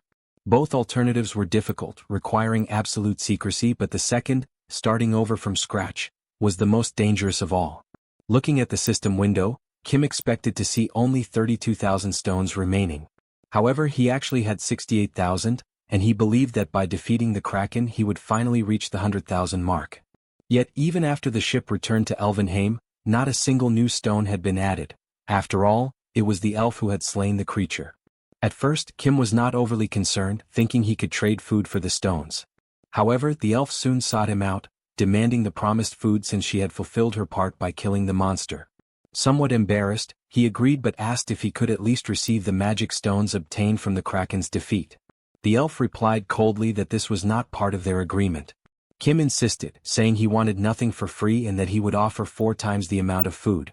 The elf was surprised by the proposal but refused. Kim asked why, reminding her that she herself had said her people were in need of food. She admitted that was true but found it suspicious that he would offer so much more than what had been agreed upon, especially when the original offer was already generous. Her distrust grew. She suspected an ulterior motive, perhaps a hidden plan. She asked why he needed those magic stones so desperately.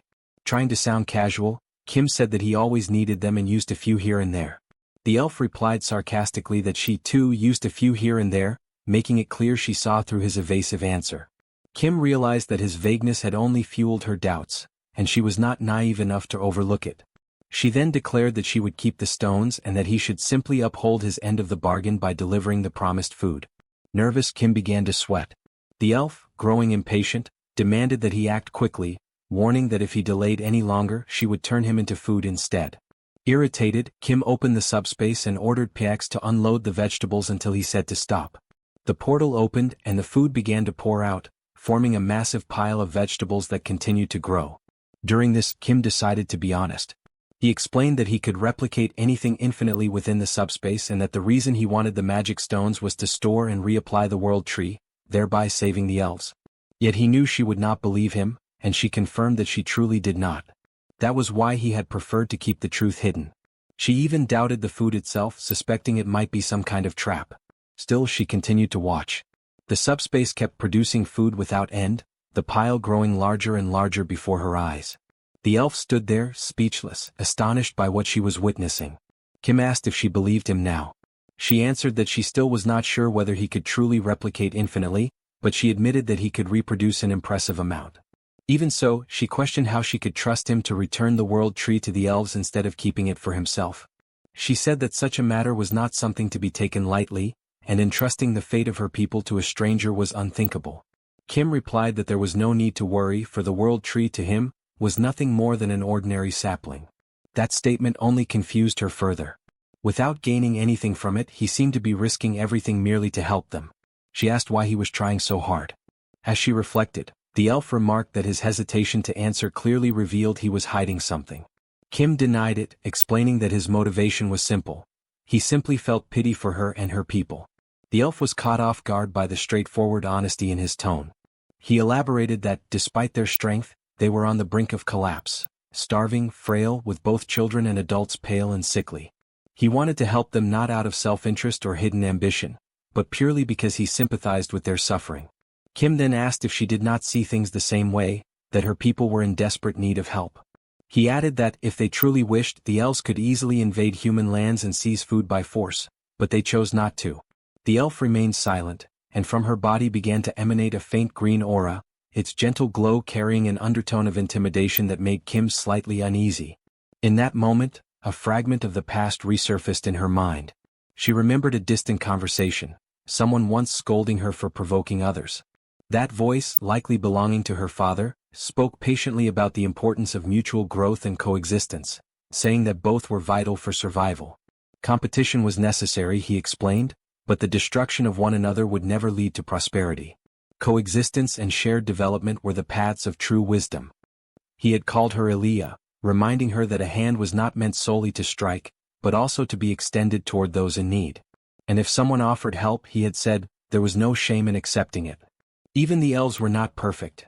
They had much to learn, not only how to fight but also how to receive assistance when it was offered in goodwill. Returning from her memories, Elia looked at Kim and remarked that she did not even know his name yet.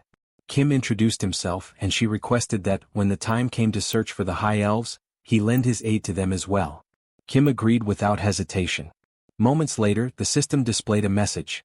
Kim had received 46,000 additional magic stones, bringing his total to 115,000. A notification followed, announcing that the level upgrade was complete. Kim immediately summoned Pax again and commanded him not to stop until ordered. He then requested that the world tree be sent out. Back in Elvenheim, the elders watched the sky, struggling to comprehend what was unfolding before their eyes. One of them began to cry, overcome by emotion and shame that Feindrich, a former elder, was no longer alive to witness that moment.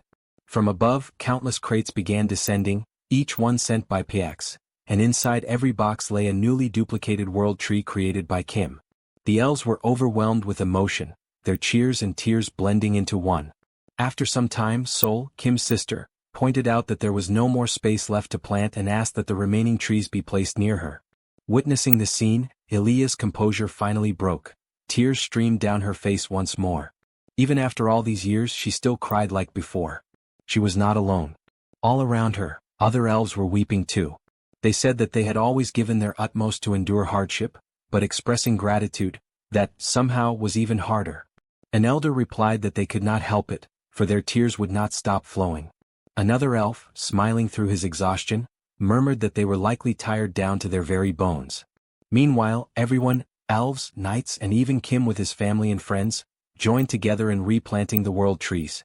In the midst of the work, one of the knights suddenly began trembling, scratching himself uncontrollably, confused and alarmed by the strange itching spreading rapidly through his body. As Kim observes the growing forest before him, he realizes there are now far too many world trees and not nearly enough people to plant them. Faced with this, he orders Pax to halt the transmission of the trees for the time being. Then, turning to the system, he requests that messages be sent across the realms, summoning anyone willing to come to Alverheim and assist in the planting effort. Before long, countless responses begin to arrive. Among the volunteers are Colonel Myo, an old friend of Kim, and the Chinese man he once helped in the past. Both assure him that they came to lend their strength, insisting that Kim need not worry. Moved by their enthusiasm, Kim decides to explain to everyone exactly what is happening. With a spirited grin, Colonel Myo declares that he trusts his own skill with a shovel and that this is the perfect time to prove the strength of an experienced worker. Kim smiles faintly and instructs everyone to think of the mission as a grand divine reforestation campaign, a sacred effort to plant the world trees throughout the continent of Alverheim. Each volunteer is to take one tree, plant it at a safe distance from the others, and ensure that its roots are firmly set in the soil. As he speaks, a voice calls out urgently from behind. It is Seoul, his sister, who pleads for him to come quickly, saying that something is wrong with the knights. Concerned, Kim rushes toward the location she indicates. Meanwhile, the elves remain cheerful, invigorated by the presence of the world trees. Their hearts and bodies brim with vitality, a feeling they have not experienced in ages. Yet, upon reaching the knights, Kim is met with a disturbing sight. Every one of them is trembling and scratching at their skin, their bodies appearing gaunt and skeletal. Lancelot, visibly shaken, struggles to explain that his entire body itches, the same sensation he once felt when trapped within the subspace. Observing closely, Kim suspects that the power of the world tree might be attempting to heal them, though he cannot understand why the reaction is so intense. Without hesitation, he decides to send them back to Camelot immediately. But before he can act, one of the elven elders raises a hand and asks him to wait. The elder calmly explains that the natural energy radiating from the world tree is never a force of harm.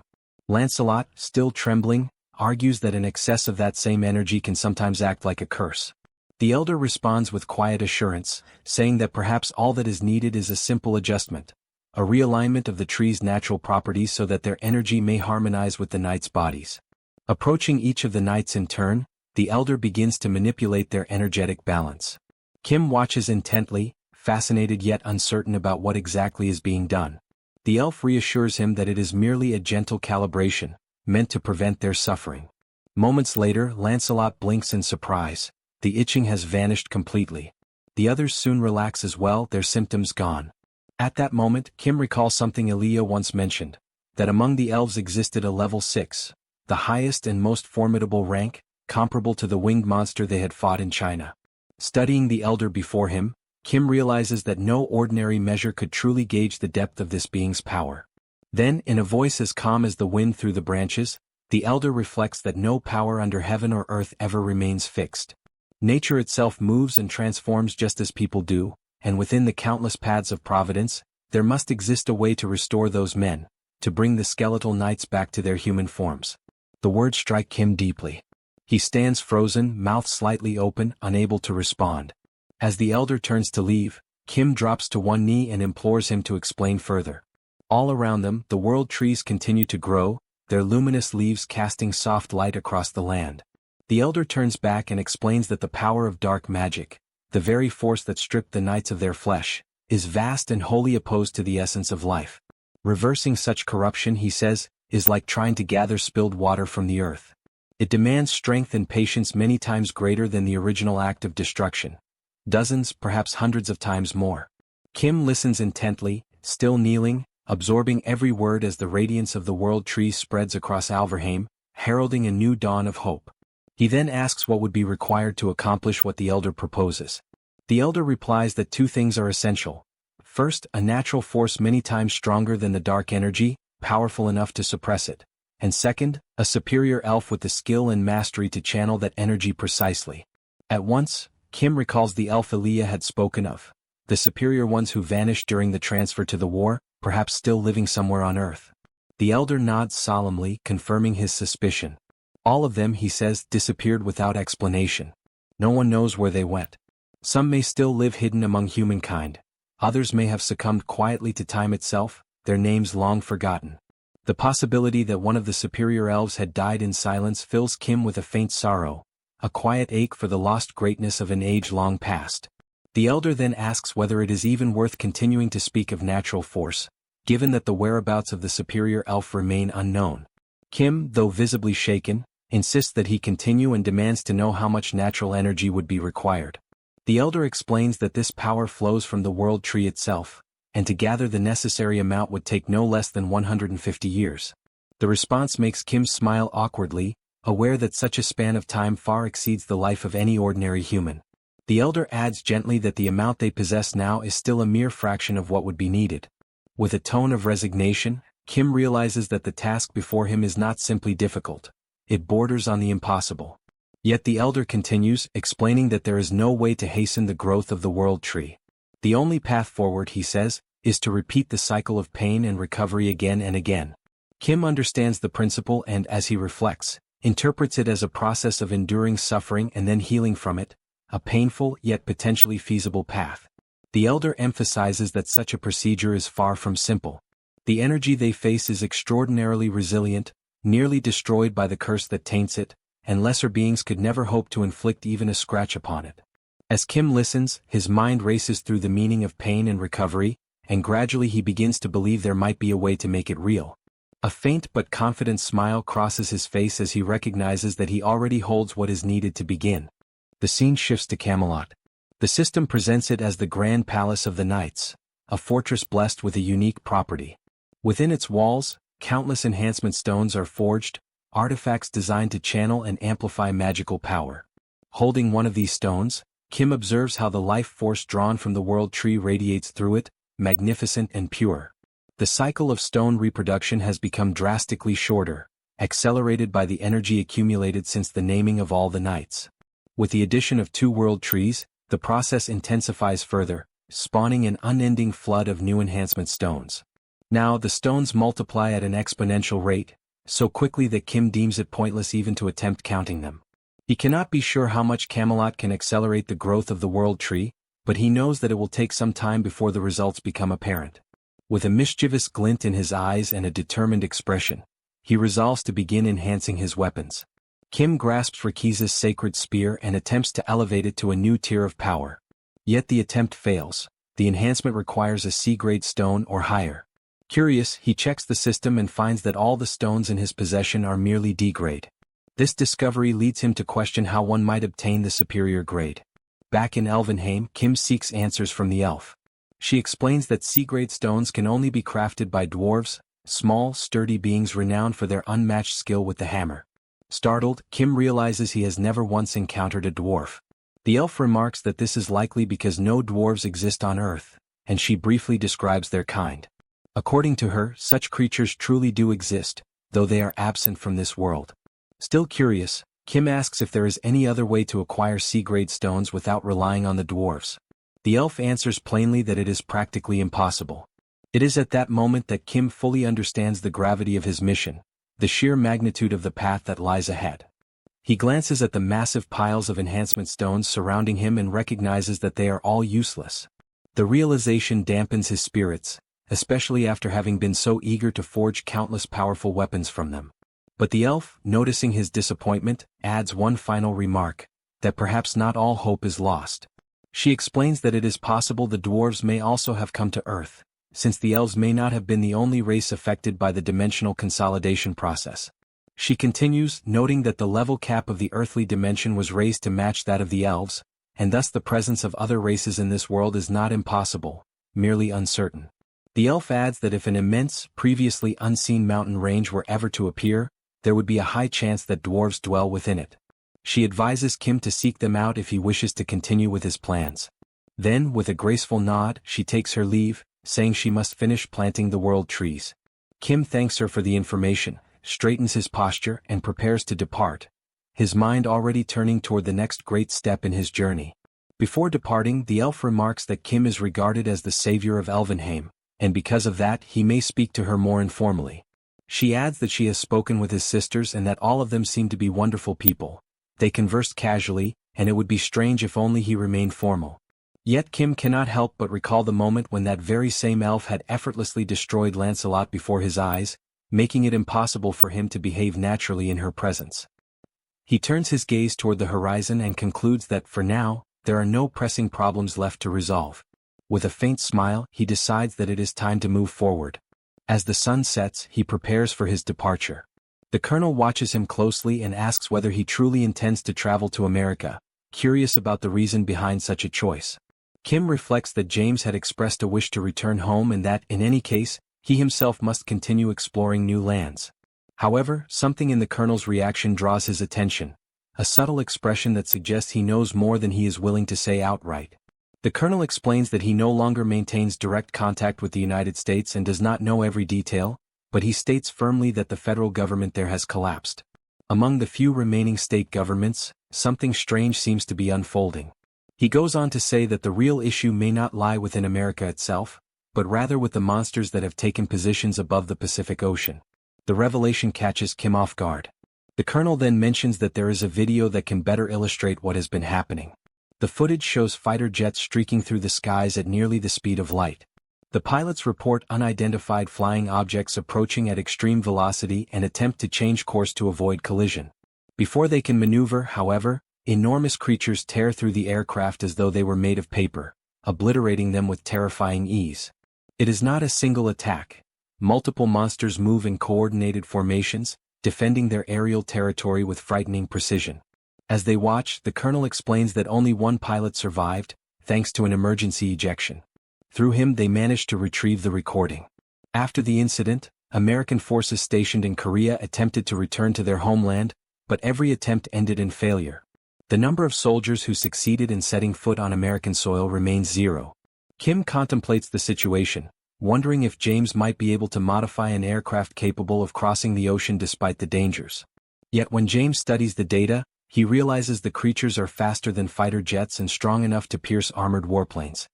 He concludes that flying over the ocean for more than 13 hours amidst such beasts would be nothing short of suicidal. For a brief moment, James's eyes glimmer with the spark of invention, and Kim expects him to propose some brilliant modification. But, to his astonishment, James simply decides to remain in Korea, calmly concluding that he will live happily there instead. Kim is left speechless by the unexpected decision, silently wondering what he will do if James truly chooses to abandon the journey. After hearing everything, Kim questions James, reminding him that he himself had claimed he wanted to go to America. James still wishes to go, but admits that the plan is impossible under the current circumstances. He explains that the threat level is so high that he would not be able to simply modify the existing plane. He would need to build an entirely new one from scratch. Kim insists, asking whether such a task is truly beyond James's special ability. Even so, James states that he is not a god and that there are limits to his modifications. There are challenges modern technology cannot overcome, and even if he were somehow able to miraculously resolve each one and create a machine capable of surviving that environment, the time needed to complete it would exceed the time it would take to swim across the Pacific. Given that, James suggests a more realistic alternative, securing a better boat and traveling by sea, which might be safer than confronting airborne monsters. Kim thinks it over for a moment, finds the idea reasonable, and agrees, saying they might indeed try crossing by ship. Meanwhile, he silently reflects on the casual way James speaks with him. It does not feel disrespectful, perhaps it is simply James's friendly manner. Kim wonders whether he should start behaving casually as well. The colonel, who has been listening to the conversation, comments that traveling by boat means crossing the entire Pacific Ocean. If that is truly the plan, it might be more prudent to travel by air, even if it takes longer. Kim asks whether there is anything in the Pacific that would prevent a sea journey. The colonel admits he does not know, and that this is precisely the issue. Ever since the world changed, the climate has transformed completely, and no one knows what the oceanic conditions are like now or what kinds of monsters might exist in the sea. Kim smiles, saying that with his current level it might turn out fine. And if things go wrong he can simply hide inside SUBSPACE. He then adds that if the colonel is so worried he can always hire a reliable bodyguard. The colonel asks what kind of bodyguard he has in mind. The next scene shifts to the elf and to Seoul as they receive the travel plan. Seoul becomes immediately excited, asking when they will depart. She is already bored from planting so many world trees. The elf is enthusiastic as well, as the journey is a chance to search for clues about the missing upper elves. She cannot refuse the opportunity, it has been a long time since she last left Elvenheim. When Kim appears through the hatch, he says he is glad to have them accompanying the voyage, but he asks whether they will truly be fine, since they mention the weather could be terrible. He offers them a place inside the aircraft so they can travel comfortably. Seoul reacts with surprise and amusement, wondering to herself what must be going through his mind, since the chaotic weather is precisely what makes her want to remain outside. To her, it makes everything even more entertaining. The elf, on the other hand, asks whether Kim is underestimating her abilities. She thanks him for his concern, but reminds him that she is an elf, and that she hopes the destination of the journey is not a meaningless place. Still, she acknowledges that she is unlikely to find anything comparable to Elvenheim. Kim, observing the two of them, can only think that common sense simply does not work with either of them. In the end, he accepts their decision and allows them to do as they please. The journey begins by ship, heading toward America. The sea is far from calm, storms build in every direction. Even so, Seoul and the elf remain enthusiastic. The elf considers the weather surprisingly mild compared to Elvenheim and notes that Seoul is handling everything better than expected. Kim appears, questioning the endurance of the two, but they insist on staying outside. He begins wondering why they push themselves so hard to face something that, for him, is suffering. Realizing that there is nothing he can do, he returns inside the ship, concluding that, at this point, it might not even be suffering for them. Perhaps they enjoy the experience just as Yong-soo seems to enjoy it. Outside, Yong-soo, the pilot, steers the ship with almost excessive excitement, even in the middle of the storm. The sight makes Kim realize it is already late, and he decides it is best to try sleeping and leave his thoughts for later. The storm intensifies with lightning and violent waves. The sea becomes so agitated that even the elf grows alert. She admits to herself that she is surprised, for she had underestimated Earth.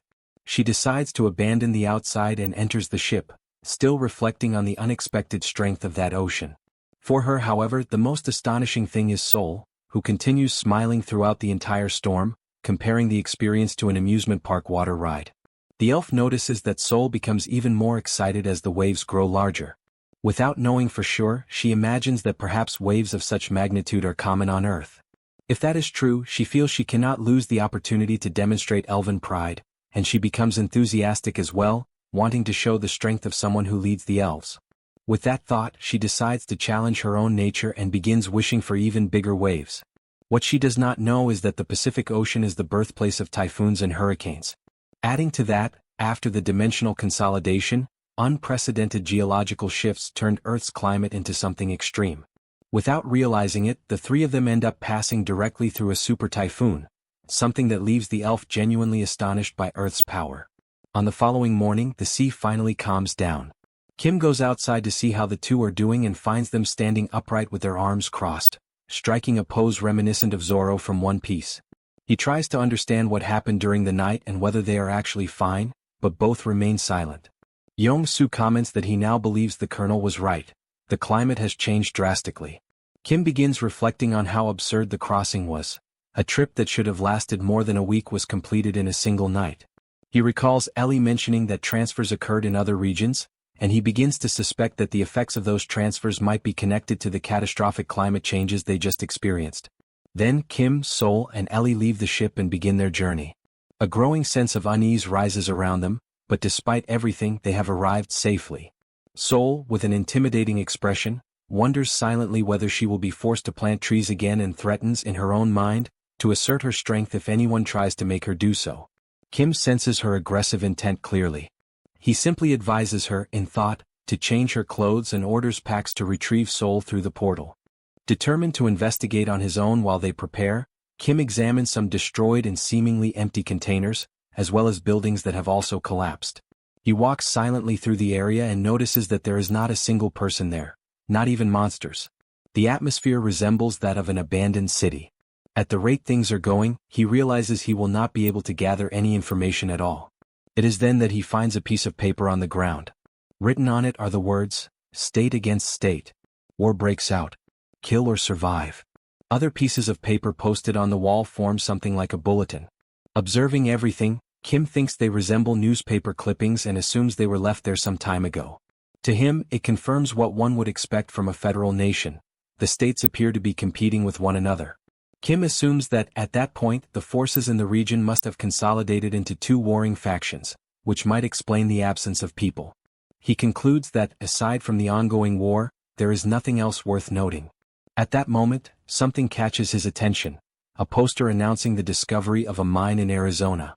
Kim tears the paper from the wall and tries to remember where Arizona was located. He checks the map and realizes that the state is near California, and therefore close to where he is now. While he analyzes this information, the subspace portal opens and Seoul and the elf appear, asking what he has found.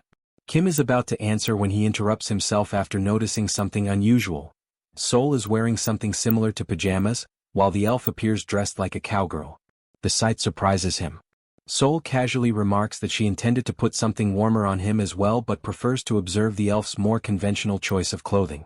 The elf, however, thinks the hat is uncomfortable, though there is nothing she can do about it. Kim notes that the outfit ends up drawing attention and, in a way, suits her. Seoul, impatient, considers it exhausting to change clothes again and simply urges Kim to hurry up. She asks what information he discovered. With that, the group heads toward Village 49 in an army vehicle. During the ride, someone complains about the abrupt braking, feeling worse than they did on the ship and blaming the situation on the fact that someone with an expired driver's license is behind the wheel. The amount of sand and dust around them also draws attention, prompting the person to wonder about the cause. When they exit the vehicle, someone asks for silence and orders everyone to stop complaining for a moment, stating that their first destination will be a store. Seoul questions whether the place was not supposed to be abandoned, but the group agrees that it is far too clean for that, suggesting that someone has been taking care of it. Kim considers the possibility and prepares to open the door. He pushes the entrance aside and announces their arrival. To his surprise, the interior reveals a bar, and several people turn to look at him with visible confusion. Seoul confirms that there are indeed people inside, while Kim forces an awkward smile, recognizing the unexpected presence of so many individuals. The elf remains silent, simply observing from behind. The people in the bar keep staring at the group, clearly judging their presence there. Seoul immediately hardens her expression, showing irritation, and wonders to herself why they are receiving such sharp looks. Upon noticing Seoul's hostile expression, one of the men in the bar reaches for his waist, unbuttons his holster and grips his revolver, fully prepared to react. However, a cowboy interrupts him by asking whether the group is Korean, causing the armed man to hesitate. The cowboy considers it a pleasant surprise to meet Koreans there in the United States and introduces himself as Park Dong-gyeon, shaking Kim's hand with enthusiastic energy. Kim responds somewhat awkwardly, states his own name, and follows the man to a table along with his two companions. Excited, the cowboy declares that this must be fate and enthusiastically announces that he will buy everyone a round of drinks. He calls the waiter and orders 4 beers. As the group settles in, the cowboy leans forward and lowers his voice, explaining that he acted that way because of Seoul's aggressive stance. He believes she had been moments away from provoking trouble with the people in the bar and warns that any sudden movement like that could result in death, especially because, according to him, the reinforced bullets used in the region are powerful enough to pierce through protective layers. Hearing this, Kim quietly reflects on how even in that place ammunition is apparently enhanced. The cowboy continues whispering and comments that, exaggerated as it may sound, the 2 women should wear less conspicuous clothing, since there are too many dangerous people in the world for anyone to walk around dressed like that.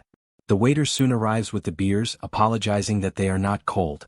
The cowboy thanks him, and Kim watches with curiosity as the man pays for the drinks using magical stones. The cowboy then explains that, in that town, everything needs to be handled as discreetly as possible, and asks where Kim came from to know so little about such basics. Kim answers that he came from Korea, but the man insists, wanting to know from which part of the United States he had traveled. Kim surprises him by stating that the group truly came from Korea, by boat, and arrived about an hour earlier.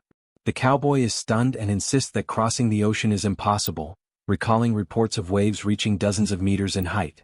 Seoul and the elf, amused, consider that exact danger what made the journey so thrilling, leaving the cowboy even more confused and suspecting it might be some kind of Korean joke. Kim silently concludes that trying to explain the behavior of the 2 would not be worth the effort. He changes the subject and asks whether the cowboy knows the location of the Liseon mine. The sudden question catches the man off guard, and the entire bar shifts its attention toward them. Kim immediately notices that he has touched on a sensitive topic. The cowboy confirms that he does, explaining that awakened individuals from several places have gathered there to attempt to explore the mine. Kim apologizes for bringing up such a delicate matter, especially after having been told not to draw attention. Even so, the cowboy concludes that if Kim wants to know the mine's location, he is likely also after the reinforcement stones. He sighs and informs him that the group will not be allowed to enter. The elf intervenes, stating that they are not there for the stones because they have business with the dwarves. The cowboy becomes even more surprised and asks why they would not be seeking the stones, but she repeats her claim. She also asks why they are forbidden from entering the mine.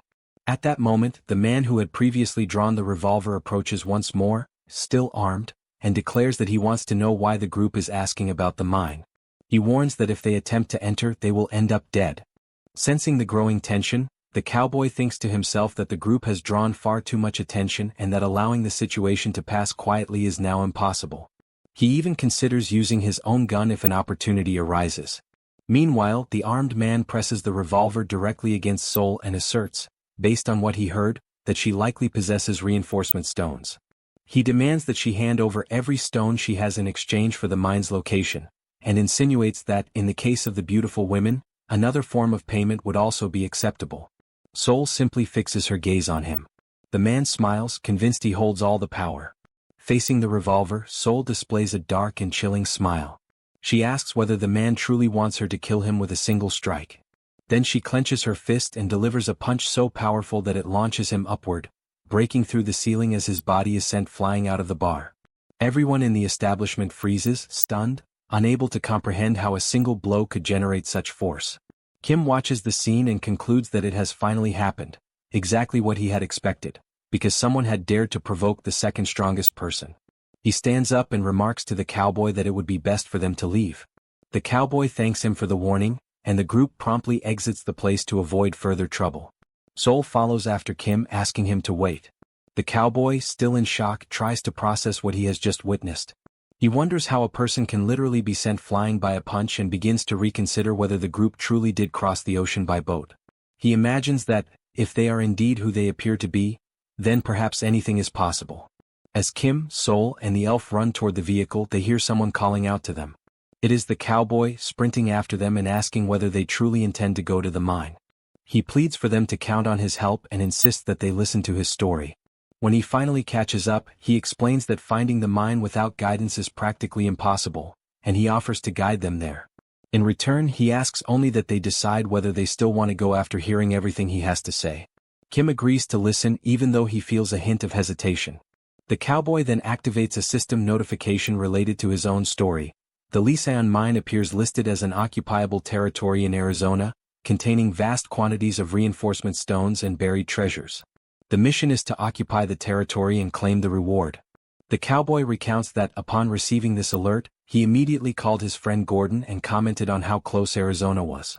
Gordon questioned whether pursuing that opportunity was truly wise, but the cowboy insisted, certain that many others were already heading there as well, and confident that with enough reinforcement stones, there would be no reason to conserve bullets.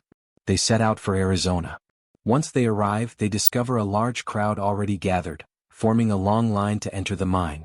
Inside, they hear people saying that the environment is extremely complex, so intricate, in fact, that even a low-intelligence monster could easily get lost and starve. Then, unexpectedly, they notice small men moving about the area, dwarves who apparently reside inside the mine. The group tries to understand who these beings are. After a brief exchange, the dwarves realize they are in the human world, the dimension of Earth, and explain that they primarily live inside mines, constantly searching for reinforcement stones.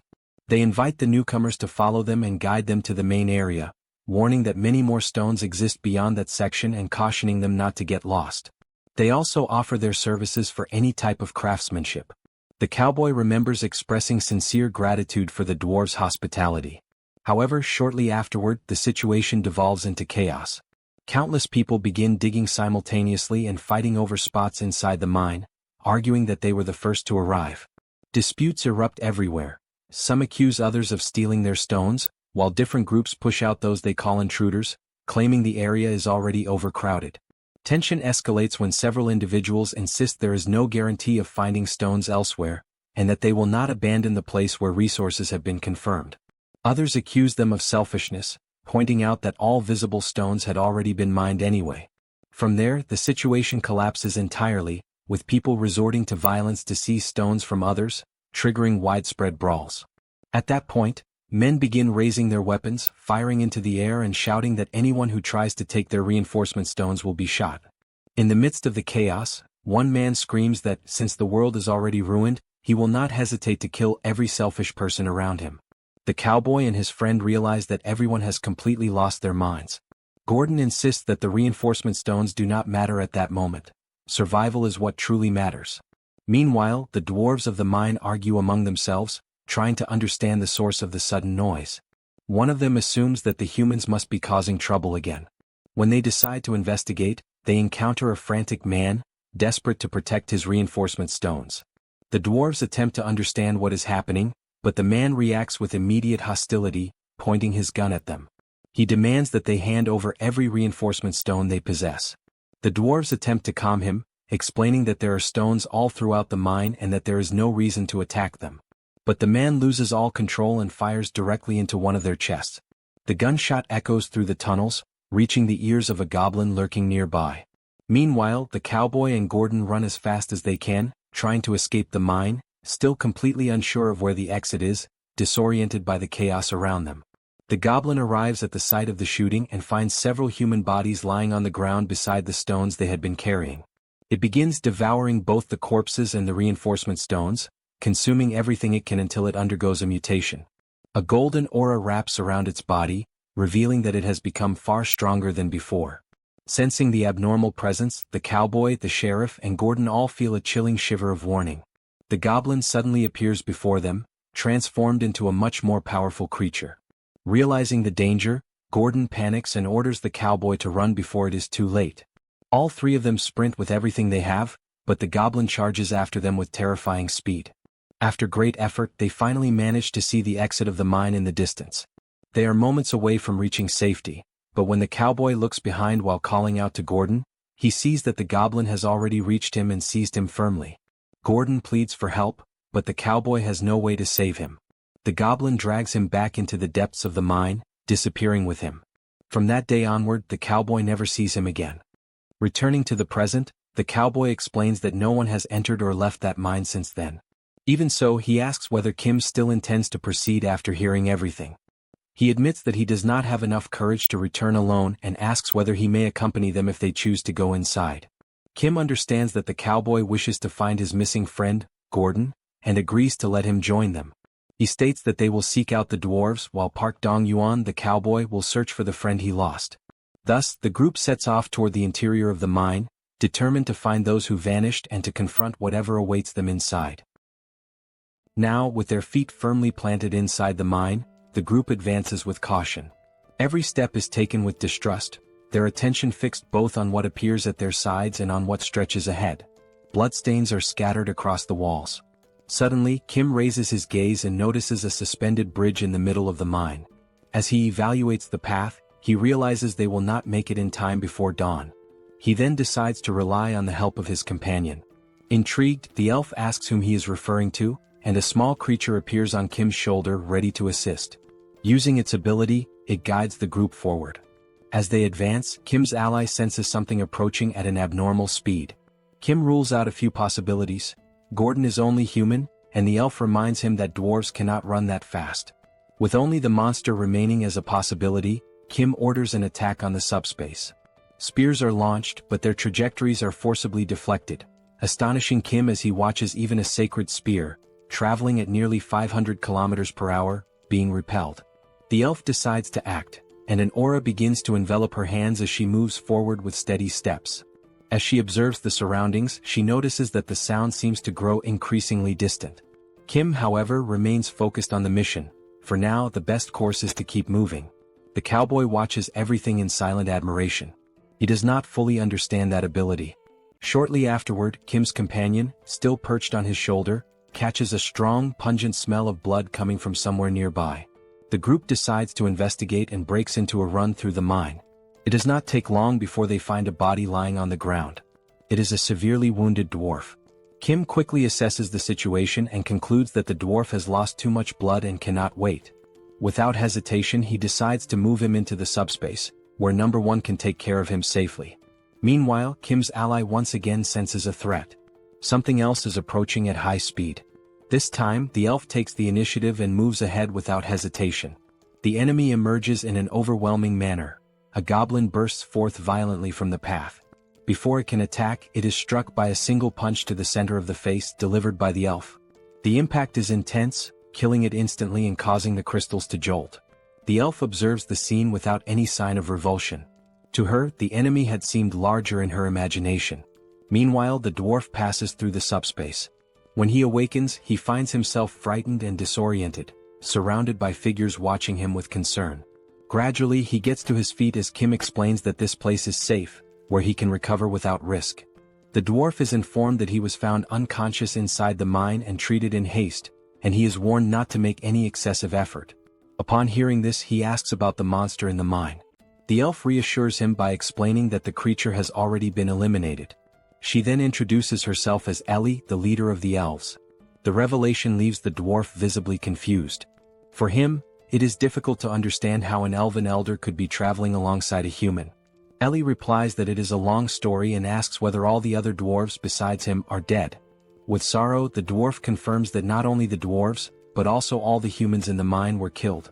The cowboy intervenes, worried, asking whether he saw someone named Gordon, a close friend. Before answering directly, the dwarf asks whether only one monster was killed, which the elf confirms. The dwarf states that there is another creature, similar to the first, called Gordon. The cowboy reacts in shock, unable to comprehend what that means. He recalls the last moment with Gordon, being dragged into the depths of the mine by a goblin that held him tightly and slammed him violently to the ground. Just as it is about to devour him, the creature is suddenly distracted by crystals scattered across the floor. The goblin temporarily abandons Gordon and begins feeding on those crystals. Seizing the moment, the dwarf approaches Gordon and tries to help him.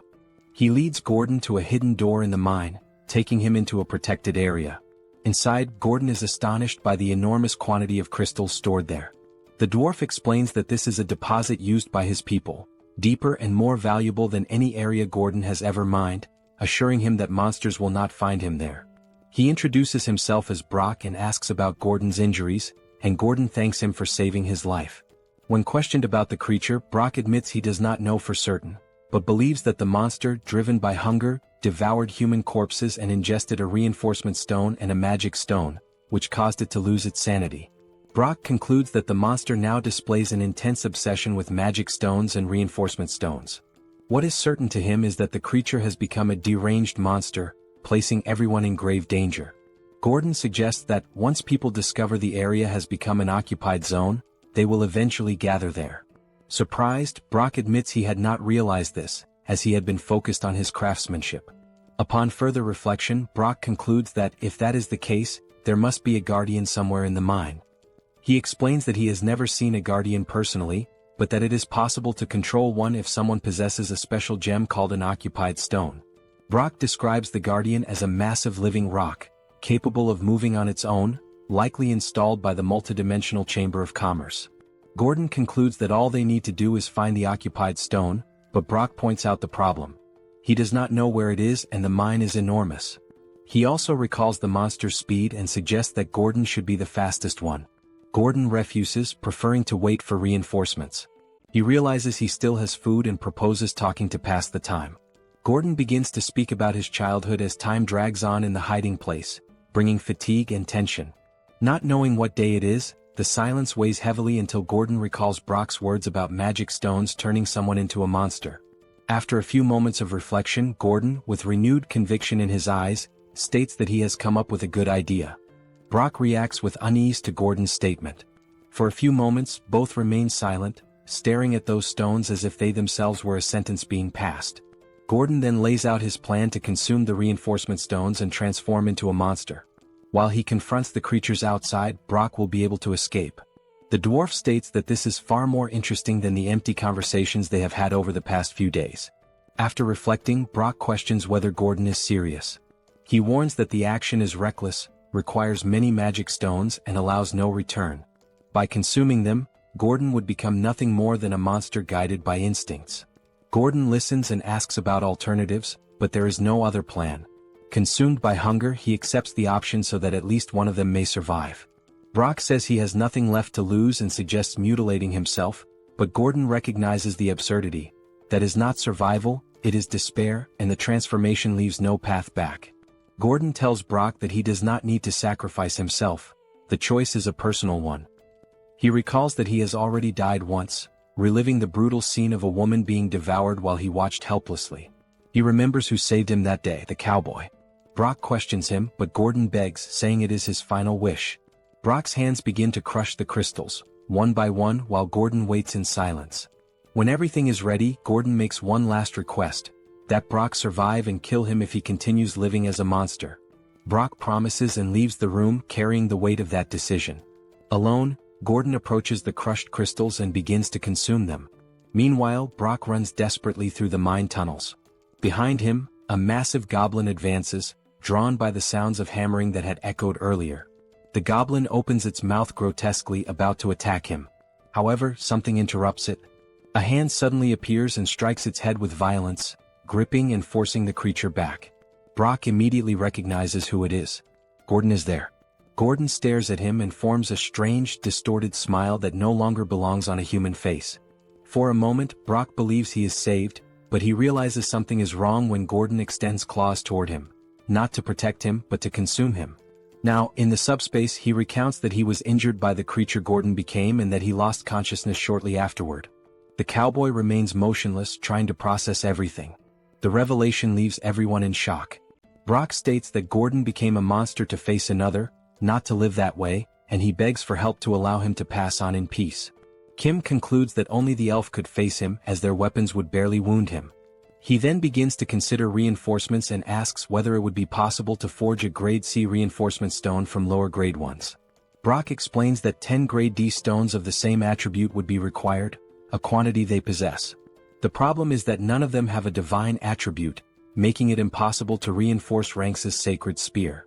Kim quickly evaluates the options and decides to reinforce the pistol, which, although less powerful than a rifle, stands out for its portability. He reinforces the pistol without hesitation, and when he opens the system interface he is surprised. There are few resistance stones, rare enough to allow only 3 more reinforcements on the pistol, which still supports an additional bullet enhancement. The decision is made. The group responds in unison, accepting the order, aware that the confrontation awaiting them will not be ordinary. At that exact moment, someone asks Kim for permission. It is the cowboy. He states that this will be the last moment of his friend's life and that he wishes to accompany them to the mine's exit. Kim considers and explains that the situation is extremely complicated and dangerous. Even so, the cowboy insists, pleading to go along. Kim reflects for a few moments before agreeing. He accepts but imposes a condition. With that decided, the group returns to the interior of the mine. As they advance through the tunnels, the cowboy walks in silence, with a small companion perched on his neck, sniffing the air with focus. Along the way, the cowboy wonders whether Gordon would still be alive if he had not called him, and whether everything might have been different had they not returned to the mine together. Suddenly, Kim's ally senses something. His keen sense of smell detects an intense presence ahead, and he points toward a dark area. It is from there that something emerges. Gordon steps out of the shadows and advances relentlessly. His appearance is no longer human. His presence sends an immediate shock through the group. The cowboy reacts instinctively, raising the pistol with resolve. The shot echoes through the mine. The bullet strikes Gordon directly in the center of his body. Upon impact, crystals scatter across the ground. Deep within, the cowboy bids farewell, wishing that at last Gordon may rest in peace.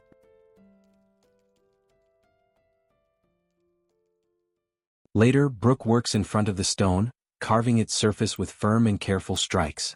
He engraves a name with patience, repeating the same gesture for long hours. Daybreak arrives, and on the face of the stone, Gordon's death is recorded on the gravestone. Standing before the stone, the cowboy remains silent, bidding farewell to his friend. Brooke steps closer and places a hand on his shoulder, a simple gesture of support as if asking him to find strength. Then the dwarf steps away, leaving him alone. Shortly after, Brooke reappears holding a special stone, informing them that it is an occupied stone. That he explains that the gem allows control over a guardian and remarks that it is the first time he has ever seen one in person. After wiping the dust from its circuits, he attempts to activate it. While the group discusses what a guardian is, the elf describes it in simple terms as a gigantic golem that protects an occupied zone. Then the stone begins to glow intensely, drawing everyone's attention. The elf notices the movement and suggests they head toward the mine to investigate. Rain begins to fall, and an intense light starts shining on the ground. From that light, enormous stone figures emerge, true immobile colossi. The sight is absurd, even for those who were expecting something large. Observing the area, the cowboy notices the impressive amount of magical stones accumulated there and concludes that the place was designed to generate conflict, drawing people in to compete against one another. The elf confirms that inciting disputes is exactly the kind of thing the Chamber of Commerce does, creating occupied zones to force competition from the very beginning. She explains that it is clear everything there was planned with that purpose, most likely to create intruders. Brooke then points out that there are only 5 warriors present and offers the occupied stone to Kim, considering him worthy of holding it. Even though he feels insecure, Kim accepts. Brooke explains that there is no secret. One simply has to hold the stone and think of the command. Kim does so, and one of the guardians activates. Facing the colossal creature, he tries to order it to leave the mine and attack the monsters that are harming people. Nothing happens and the guardians return to their immobile state. Brooke concludes that the command fails because the guardians can only act within the occupied zone of the mine. With that, Kim understands that the true prize there is not the guardians, but the magical stones. The cowboy then decides to give up any reward to him. Everything in that place represents regret and tragedy, and accepting anything from there would dishonor Gordon's sacrifice. That he insists that Kim keep all the stones and use them for a noble cause, making his friend's sacrifice even more meaningful. After hesitating, Kim accepts. Kim accesses the PX and opens the interface before him. When examining the notification window, he sees the record that 100,391 magical stones have been requisitioned and that the total now amounts to 115,443. The number frightens him. It is far more than he expected, something that, until recently, seemed impossible and far too distant to even consider. While he observes the data, the cowboy turns to the elf, remembering what she said earlier about the creation of intruders. That he wants to better understand what that truly means. The elf explains that the Chamber of Commerce offers people the primitive thrill of competition, the satisfaction of victory, and attractive rewards. By repeating this cycle, the awakened grow stronger and end up being trained to become invading groups. The cowboy reflects on the country's current situation, divided between two major factions at war, with several occupied zones spread across the United States. That he realizes that if one of these factions claims all the rewards, the next step will be to invade other territories. The elf confirms that this is exactly what will happen and reminds him that tens of thousands have already died. Kim interrupts the reflection and states that this cannot continue, as he believes it is time for people to unite to overcome the crisis. Soon after, he declares that he will go to war. The cowboy reacts with surprise and tries to treat the statement as a joke, but Kim makes it clear that he is serious. Even while acknowledging Kim's power, the cowboy points out the absurdity of a group of only 5 people facing armies made up of hundreds of thousands.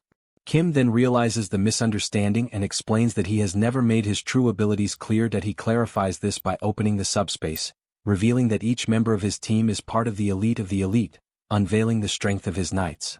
The demonstration leaves the cowboy deeply frightened. Faced with what he sees, he asks what exactly is happening. Kim then changes the subject and comments that he needs someone to manage that occupied zone. After reflecting, he concludes that the only person suitable for the role is the cowboy himself.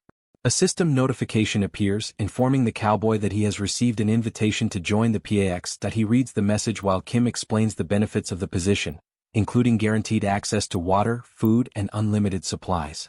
Confused by the speed of events, the cowboy questions everything that is happening. In response, Kim demonstrates how the system works, making the scenery change, and the two of them find themselves in a room equipped with a table filled with food. Still in shock, the cowboy looks at the food in front of him. Kim asks him to help himself and suggests that he take some time to think about the offer while he eats. The cowboy lowers his head and begins to eat. While he eats, tears fall silently, the result of the unexpected and painful direction his life has taken. Now, elsewhere, a man stands with a serious and rigid expression. Before him is Kim, maintaining a firm posture. The man summarizes the situation in a straightforward manner, confirming whether Kim is truly saying that the ongoing war in the United States needs to be stopped. Kim confirms and explains that, between the two factions in conflict, there can be no winner. Before he continues, the elf intervenes. The Chamber of Commerce encourages conflict with promises of reward, shaping winners into invaders. If the war ends in the United States, the rest of the world will follow. The man listens attentively and admits the need to intervene, but he does not see a concrete plan to achieve this. Kim then explains that this is exactly why he is standing there before him, speaking directly to the head of operations. The head of operations admits that he has not been closely following the situation in the United States, which makes any definitive decision difficult. Even so, he points out what is essential: identifying the two factions and strengthening their own forces until they are able to match them. Kim agrees and summarizes the proposal, stating that investigation and strengthening must occur simultaneously. He observes that the head of operations is saying exactly the same thing Lancelot had already mentioned. He then adds that Lancelot has a request to make. Lancelot takes a step forward and faces the head of operations with seriousness. He declares his desire to learn directly from him. Upon hearing this, the head of operations is left speechless. He then questions why Lancelot wishes to learn from him and what kind of abilities he could truly offer. Lancelot replies that it is not merely about individual skills, but about the position the chief holds. He explains that, recently, the knights have been reflecting on their own levels of power. When their attacks cease to be effective, they begin to question whether they are still capable of protecting their lord. According to him, Kim had already anticipated this issue and created items to compensate for this limitation, such as a weapon. Upon observing the weapon, the head of operations concludes that they are referring to the use of firearms, but Lancelot states that the knights have already learned how to use them. That being said, the chief questions what remains for him to teach, to which Lancelot replies that he seeks tactics and strategies. Kim intervenes, confirming the intention. He makes it clear that he wishes to forge the Knights of Camelot into a true special operations unit. The head of operations lowers his head for a moment and acknowledges that he does indeed have something to offer. He makes it clear, however, that the training will be extremely rigorous. Meanwhile, the elf watches in silence, reflecting on the unwavering confidence of the head of operations. The group then decides on the direction of the training and the measures necessary to strengthen their forces. Lancelot leaves the room and Kim watches him depart, reflecting that this is good for the knights, since they were likely frustrated by not being able to act more actively. Even so, he feels a certain melancholy at the thought that the reliable Lancelot will not be by his side for a while. Kim also stands and suggests that the elf rest. Soon after, he decides to check his own abilities. He opens the system window and realizes that he has not reviewed them since reaching subspace level SIX. As he analyzes the information, he notices only a slight increase in the subspatial healing rate, with no significant changes. While examining the interface, a long notification suddenly appears, drawing his attention due to its unusual size. He reads it carefully and discovers new unlockable abilities, some with high costs. Among them are portal-to-portal transportation and an automatic system for product ordering and dispatch, but nothing that aids in combat, which disappoints him. Even so, he accepts the situation, reminding himself that he already has enough people to handle firepower. Later, Kim meets another man. Without lifting his gaze much, the man reacts curtly, as if expecting yet another absurd request. Kim greets him and says that he does not wish to impose anything, only to know whether the subspace is satisfactory. The man remarks that it is late for that, but appears relieved to see that Kim is well. Kim notices the drawing and asks what he is currently working on. The man replies that he is designing an automatic machine to roast food on rollers. Kim's curiosity grows and he asks whether James knows how to build robots. The answer comes cautiously: it depends on the type of robot. Kim mentions the robots from films and comics, large and armed. James frowns and makes it clear that the ability does not create things out of nothing. Kim summarizes the point, understanding that the current level still does not allow for robots of that kind. James confirms with a restrained gesture. Kim walks away, irritating James, who shouts that it is not impossible, just difficult and time-consuming. Kim leaves the area and crosses the subspace, moving to another location. During the journey, the small companion draws his attention, warning him that the cowboy has not yet finished his meal. Under the moonlight, Brock remains in the cemetery. Noticing Kim's approach, he turns around. Kim comments that he finally found him and admits that he spent hours wandering through the mine without knowing he was there. Brock asks whether Kim was looking for him because of craftsmanship. Kim replies that it is not about that and says that there was something he wanted to ask, but he feels that perhaps it is not the right moment. Brock explains that he is past the age of being paralyzed by the pain of losing companions, that he is upset and disappointed, but states that while he is creating something, those feelings quickly fade. That if there is anything to be made, he is willing to do it, and he asks what the request is. Thus, Kim asks directly whether he wants to live and create within the subspace. Brock reacts with surprise, trying to understand what he has just heard. Elsewhere, James continues drawing when Broly suddenly appears, catching his attention. The two stare at each other for a few moments, confused, without fully understanding what is happening. Meanwhile, a man mentions the war in the United States. Kim asks whether it will be difficult to obtain support. The answer comes firmly: no. If the request comes from Kim, there is no reason to refuse help. Even so, the man asks whether Kim will speak with other awakened individuals and regional leaders. Kim confirms that this was always the plan and that he started there. The man then expresses doubt, saying that many will likely not offer help. He explains that, despite the stability brought by Kim, monsters still appear, and that near the portals the system responds, but outside them there are blind spots that depend on the awakened. He questions what these people would do if they were forced to choose between protecting their own regions or helping the United States. The answer seems obvious. Kim absorbs the logic and, with a hint of bitter irony, wonders if this means he is in trouble. The man says that only a few, including himself, will be able to help. Kim thanks him and promises to inform him once there is a plan and a schedule. Kim returns to the subspace, reflecting deeply. He realizes that he naively assumed everyone would help him without hesitation. He analyzes the current situation in Korea. Within a radius of 500 meters from the portals, the system automatically identifies and eliminates enemies. Outside this area, security depends on patrols carried out by regional representatives and military awakened individuals. He concludes that he himself would not leave his region under such conditions. To support the United States, local problems must be resolved first. Kim considers asking James to build automatic defense drones, but dismisses the idea upon remembering that he has already pushed him too far. He then decides to analyze everything calmly, evaluating his own abilities more carefully. Kim looks at the system window and reflects that expanding range is possible, but dispatch remains limited, and he does not have a subspatial laboratory. While assessing the options, a specific notification draws his attention. The system displays the order function, capable of receiving requests and automatically dispatching items from the subspace, with configurable criteria, costs, and evaluations. Kim lingers on this point and wonders whether he can personally designate this channel. The PAX responds affirmatively, confirming that he must designate a channel to receive evaluations and asking whether he wishes to do so now. Before he makes a decision, the scene changes.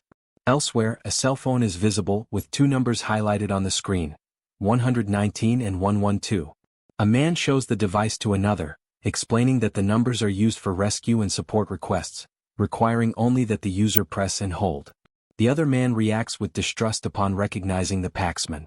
He says that nothing connected to Pax is free and sees it merely as a strategy to charge later. The man holding the cell phone partially agrees, saying that it is still better than dying, which prompts the woman to question whether pressing the button truly brings sufficient help. The man explains that support is no longer limited to areas near the portals and can now reach more distant locations much more quickly. The woman shows surprise and doubt, but admits that if this is true she may need to consider acquiring a Pax. At that moment she suddenly screams, overtaken by panic. She warns of the presence of a gigantic monster, but the attack happens in a brutal instant.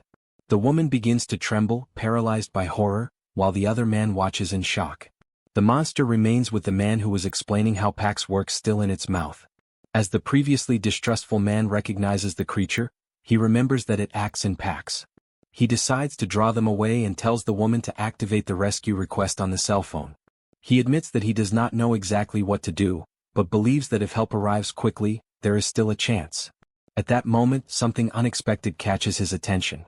Even trapped in the monster's mouth, the injured man is still holding the cell phone. The screen lights up repeatedly, and with one last desperate movement, his finger manages to press the help request button. Almost immediately, something begins to happen. The couple watches, confused, as presences suddenly appear around them. Seoul moves with precise motion, advancing against the monster without mercy. She strikes it, causing the creature's blood to spray.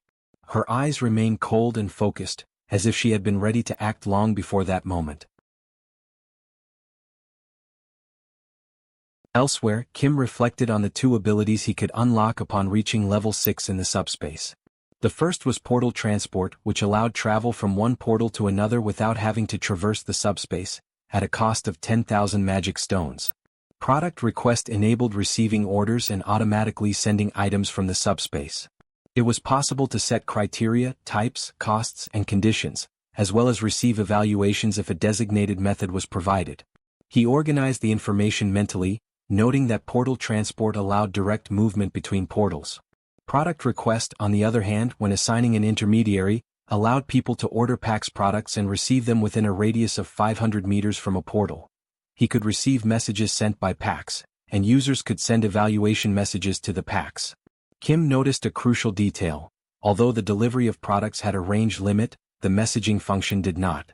He asked the PAX where the medium was. The system responded that whenever an evaluation was received, the sender's location data came along with it. Kim immediately understood. He reflected that he could use this function as an emergency call system. Thus, he created the 112 and 119 buttons, which, when pressed, sent a predefined message to the PAX. The system analyzed the content and, based on the received location data, forwarded the information to the nearest PAXman. The agent receiving the data was then dispatched to the indicated location. In one instance, PAX sent an emergency rescue notification with detailed location instructions. The PAXman simply read the message and ran immediately to the indicated destination, determined to complete the mission.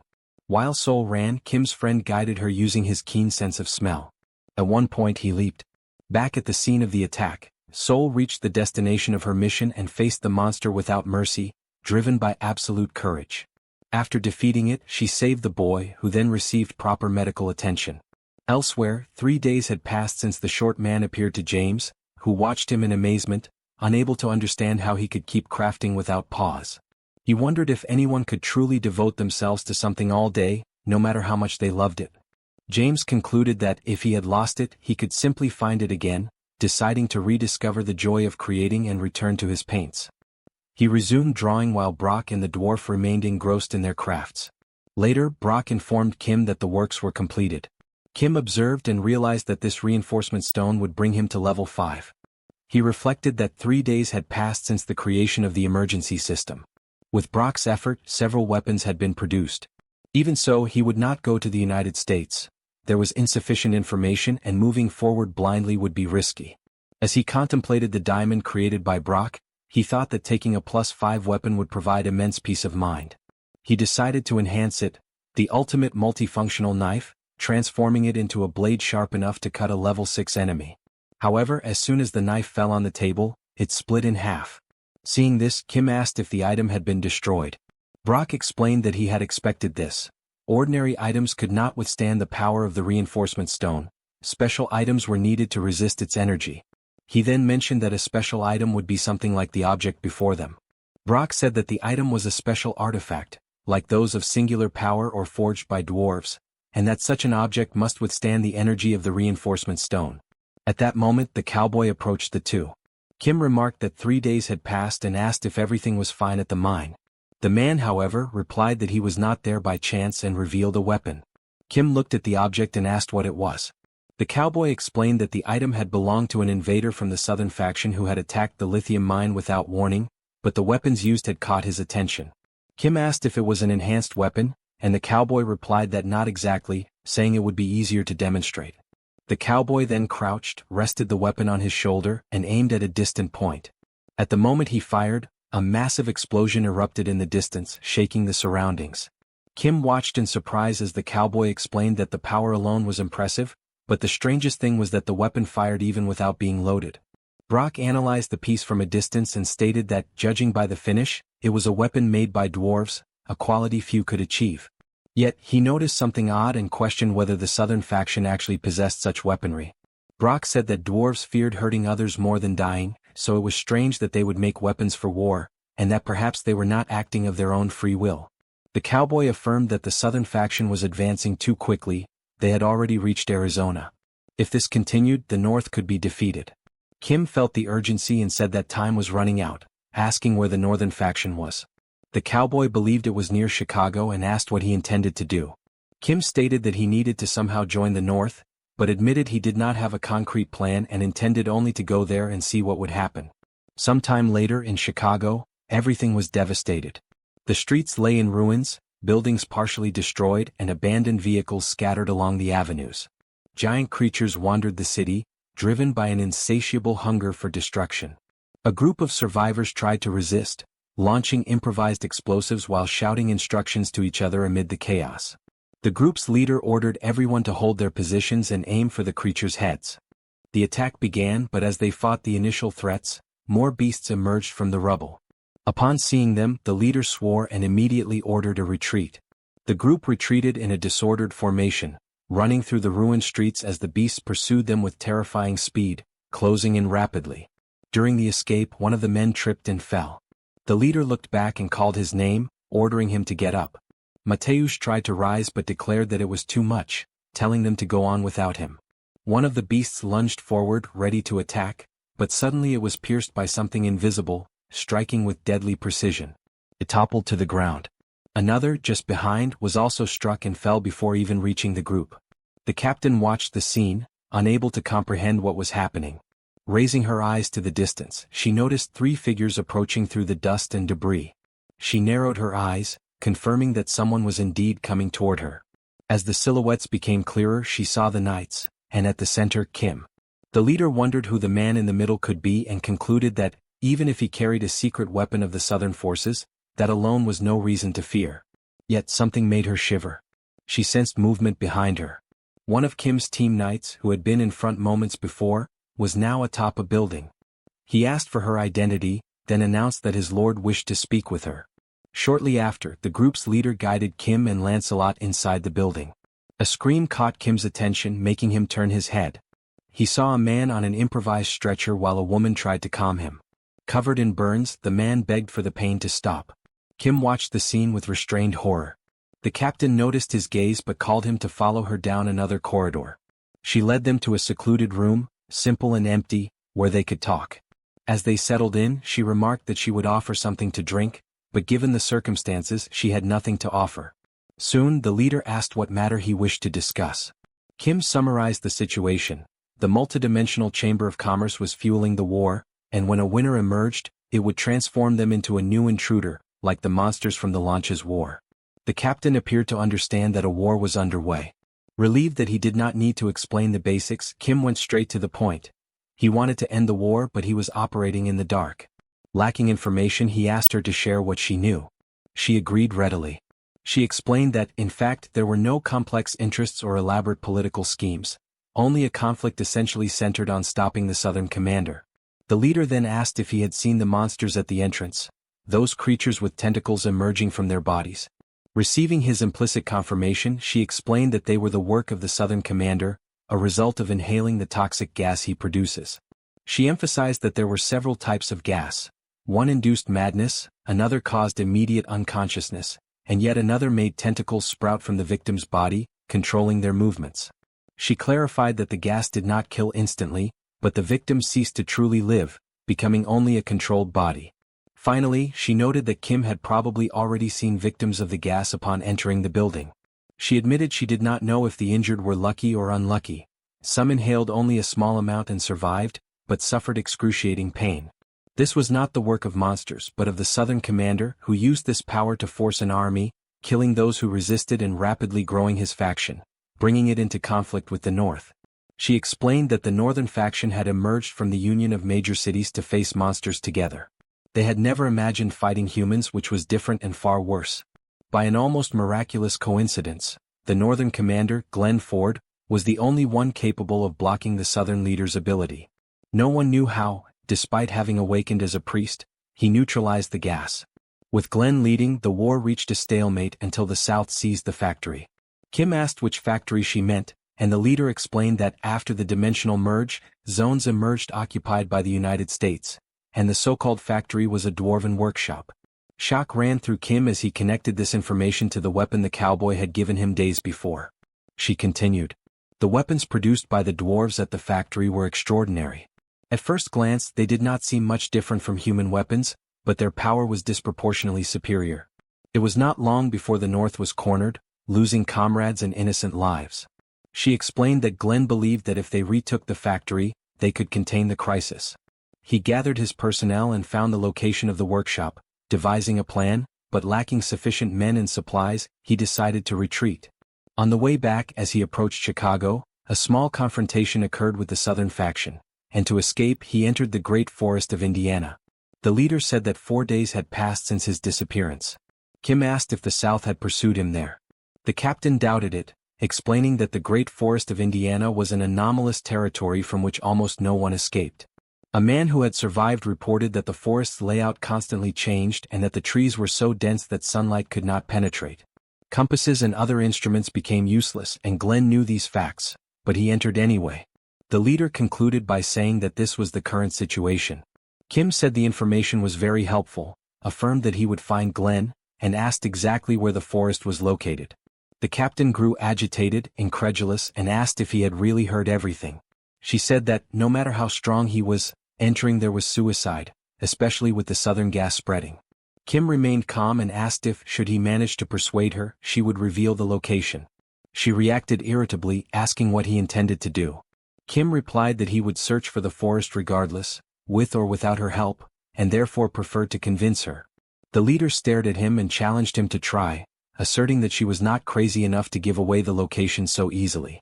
After a while, the leader remained silent following Kim's departure. For a few moments, she reflected alone, wondering if he would return safely and if she should have given more instructions. Elsewhere, a motorcycle stopped at the entrance of the great forest of Indiana. Kim observed the forest ahead, remarking that he had always known forests could be dense, but this one exceeded all expectations. Ellie stated that they would have to proceed on foot. Kim, with a gas mask covering his face, commented that the accessory impaired his vision. She reminded him that Ellie could purify the gas with her nature powers and did not need a mask, suggesting that she take the lead. Ellie agreed readily and asked him to follow closely. The two advanced through the forest. Suddenly, Kim sensed something strange and asked what was happening. Ellie replied that something was approaching. He pressed, asking what exactly was coming and if it was something even she could not face, which Ellie confirmed. The answer shocked him, and he immediately suggested that they retreat and hide in the subspace. Before they could act, a tree toppled beside them. Kim watched, alarmed, as the fallen tree began to move, while the elf recognized the sensation of that power as eerily familiar. Ellie lifted her eyes upward. Perched on a high branch, an elf watched them. He stated that, as he had suspected, it was Ellie who had entered the forest. Kim watched him with curiosity, partially hiding behind the elf. He murmured that this individual definitely did not seem ordinary. Ellie explained that this was the superior elf she had mentioned before, like an older brother she had always played with. When she had said she could not handle the situation, she had been referring to him. She could face him if necessary, but out of respect, she did not want to. Kim noted that she should have said that from the start. The superior elf mentioned that Elder Frennick was also safe and then offered to take her, ordering her to climb up. Ellie ran to him, relieved, saying she had much to tell, and asked Kim to climb first, explaining that the superior elves controlled the trees and would use this power to traverse the forest. Kim began to follow but was stopped. The elf said that the human could not accompany them, and from what he had seen, humans destroy nature. Someone like Kim deserved to die there. Ellie defended him, insisting that not all humans were the same and that Kim was a benefactor of the elves, reminding the elf that her brother could not even leave the forest on his own. He noticed a change in her and asked if she was being deceived, stating that he had seen humans attempt to destroy the forest before. Before he could finish, Ellie stuffed food into his mouth to silence him, pulled Kim toward the tree, and moved along the branches, smiling, saying that he did not recognize the benefactor before them. Perched on a branch, they were guided through the forest. One of the small elves noticed something in the distance and remarked that it seemed Uncle Obstin was arriving. Her companion confirmed that he had said he would come. Elder Feindrick, who accompanied the children, observed their approach and announced that Ellie was indeed coming, and that she was bringing a guest from afar. They could see the three approaching, while Ellie's brother, with his mouth full of food, waited with a stern expression. As they neared, they quickly descended from the tree branch. Ellie's brother asked if anything inconvenient had happened on the way, and Kim replied that he would make the path darker. Kim introduced himself to Elder Feindrick and remarked that there was much to discuss, but suggested everyone eat first. After the meal, the elves lay down for a brief nap. Feindrick, impressed by the kindness shown, commented that he did not know how they could ever repay such consideration. Kim, however, stated that there was no need for thanks as it was a natural ability. Feindrick expressed interest in hearing more from Kim, who then explained that 4 days earlier, a man with a robust physique had crossed the forest. Feindrick reflected and confirmed that the man had been found wandering, suffering from severe injuries but with eyes full of an intense will to live. Although a stranger, they could not ignore him, and he used his powers to tend to the wounds, even though the man had not yet fully regained consciousness. Kim explained that this man was exactly the person they were looking for, Glenn Ford. Kim recounted that the war between invaders and resistant forces was ongoing. The elf confirmed that, since the man's arrival, human attacks had worsened. Initially small groups tried to invade the forest, but recently they had begun spreading toxic substances. Although they could not neutralize all the attacks, a thin layer of these substances now covered the forest. Feindrick noted that the mask Kim wore seemed to protect him from these effects, explaining that it was a result of the elves' natural abilities, as they were born with the power to purify the environment. In Glenn Ford's case, special measures protected him using the processed leaf of the world tree, which purified the air and enhanced healing properties, physical performance, concentration, and focus. Feindrick handed a leaf to Kim, saying it could be kept in the mouth or attached to him, providing effective protection against attacks. Kim tried the leaf and felt a natural, refreshing sensation. The elf emphasized that, compared to the kindness shown, this was insignificant, but requested that they accept it. When asked if there was more, Friendly explained that, unfortunately, there was not. That he explained that raw materials were scarce, and the world tree, weakened by the curse, was not healthy. But Kim denied this, stating that the world tree was not only healthy but seemed to be spreading everywhere. At that moment, the elf looked up, astonished by what he had just heard. Kim stressed that there was much to discuss. But he was not alone. Others also had important messages to convey, showing genuine concern for the situation. Through a portal, 2 elves could be seen, surprised to find Elder Feindrick alongside Kim. Inside the environment, the trees described by Kim were there, countless in number, leaving Feindrick in complete shock. A leaf was removed from one of the trees and handed to Feindrick, who handled it swiftly and passed it to Kim. Friendly confirmed that the leaf was ready but questioned the necessity as the process was complex. Kim explained that, for him, it was like having access to an infinite stock. The magical system registered the processed world leaf, under the world tree category, costing 1,000 magic stones, now available for use and capable of being kept in the mouth to improve physical condition. Seoul held the world tree leaf along with one of Kim's friends. They prepared to enter the new area, holding on tightly. Joy, meanwhile, was amazed and asked about the leaf, learning that it could aid in alchemy. She remarked that it would be very helpful, especially since her sister-in-law had requested she prepare some analgesics. Meanwhile, James tried holding a leaf in his mouth that he reflected on the work done, recognizing the masterpiece, yet noticing small points that still required improvement. The scene shifted to Kim, who spoke with joy about the Manhwa tribe, capable of identifying cancer by the smell of external wounds. She dreamed of the possibility of treating internal lesions invisible to the naked eye. Kim then suggested creating a specialized medical curriculum for the tribe. Suddenly, someone called for Kim, informing him that Glenn Ford had awakened. Still disoriented, Glenn Ford asked who the pointy-eared people were. Kim explained that they were elves who had saved his life and that he was merely trying to stop the soloist faction. He informed that Glenn had been attacked while returning from the factory and had hidden in the Great Forest for 4 days. Alarmed, Glenn realized they were still in the forest and that there was no time to lose, as the South faction could attack at any moment.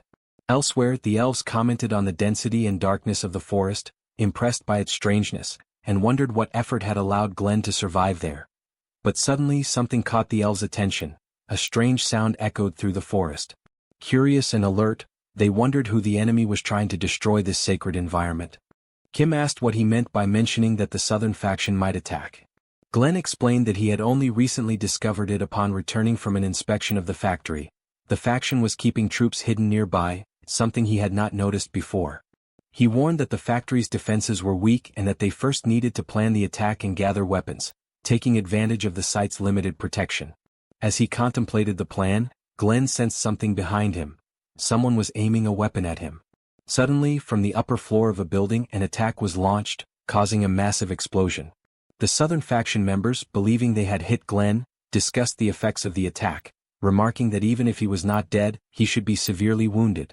They also mentioned that the dolls brought by General Ferrix were not simple toys but dangerous weapons. They assumed the invaders probably did not know who Glenn Ford was and decided to merely confirm the body.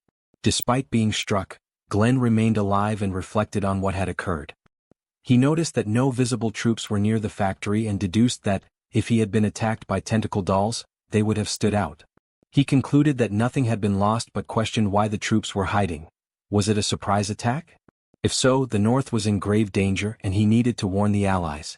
At that moment, a door opened and a man, frightened, had a knife pressed to his neck and was eliminated by Glenn. The southern faction reacted quickly, but Glenn managed to flee into the Great Forest. Upon waking, he realized his injuries had improved and that 4 days had passed. He understood that the faction, having failed to confirm his death, had attempted to destroy the entire forest. Kim grasped the severity of the situation, and Glenn emphasized that there was no time to lose. Action had to be taken swiftly. The sounds of explosions drew their attention, and Glenn reflected on the number of troops the enemies had brought, realizing that they intended to destroy the entire forest. He warned that, at the very least, they needed to move away from the area. Someone questioned Kim about the situation, noting that he normally did not remain still. Kim explained that the elders had just inspected the forest, which left Glenn confused. The nearby elves, surprised by the events, commented on the sequence of attacks and destruction. First the smoke, now the attempt to devastate the forest. Feindrick observed that intervening was the least they could do to repay Kim, although the other elves argued that they were too old to move. Feindrick countered that, when repaying a kindness, one should not distinguish between large or small actions. Sincere help should be offered whenever possible. He explained that if he could manifest the powers of nature, he would have done so long ago, but as he was not a high elf, he was doing his best to help. One of the elves present, the bald one, surrounded by fire, commented that they did not need help and that Kim should handle the situation alone. Yet, contrary to his words, he decided to act and took a step forward. Spotting the rivals, he declared that a great challenge lay ahead. Determined, he promised that he would return soon. Meanwhile, elsewhere in the forest, goblins fired relentlessly, causing massive explosions. General Ferrix commented strangely that, before the explosions reached the Great Forest, the trees seemed to stretch to absorb the impact. He then suggested that perhaps it was time to release the children present. At that moment, something caught his attention. Amid the explosions, the elf ran with complete focus on his objective. The general, confused, wondered who this lunatic was traversing the occupied forest zone without a mask, ignoring the dangers. Ferrix ordered the children to move and advance from there, instructing a ceasefire until the Titans reached the forest. The Titans, receiving the orders, began moving toward the forest with unwavering determination, following their mission. The bald elf, however, remained vigilant. As he approached, he realized that the Titans were in front of him and muttered in surprise that they had not only come to shoot from afar but had almost approached to greet him. Laughing, he asked how he could even thank them for that. Without mercy, the elf began attacking the Titans in front of him, one by one, slicing through the wave of enemies and advancing toward those further ahead. General Ferrix, watching the scene, was shocked, thinking to himself as he observed. The elf was slicing elite level 7 trolls as if they were tofu. Alarmed, he concluded that he needed to retreat.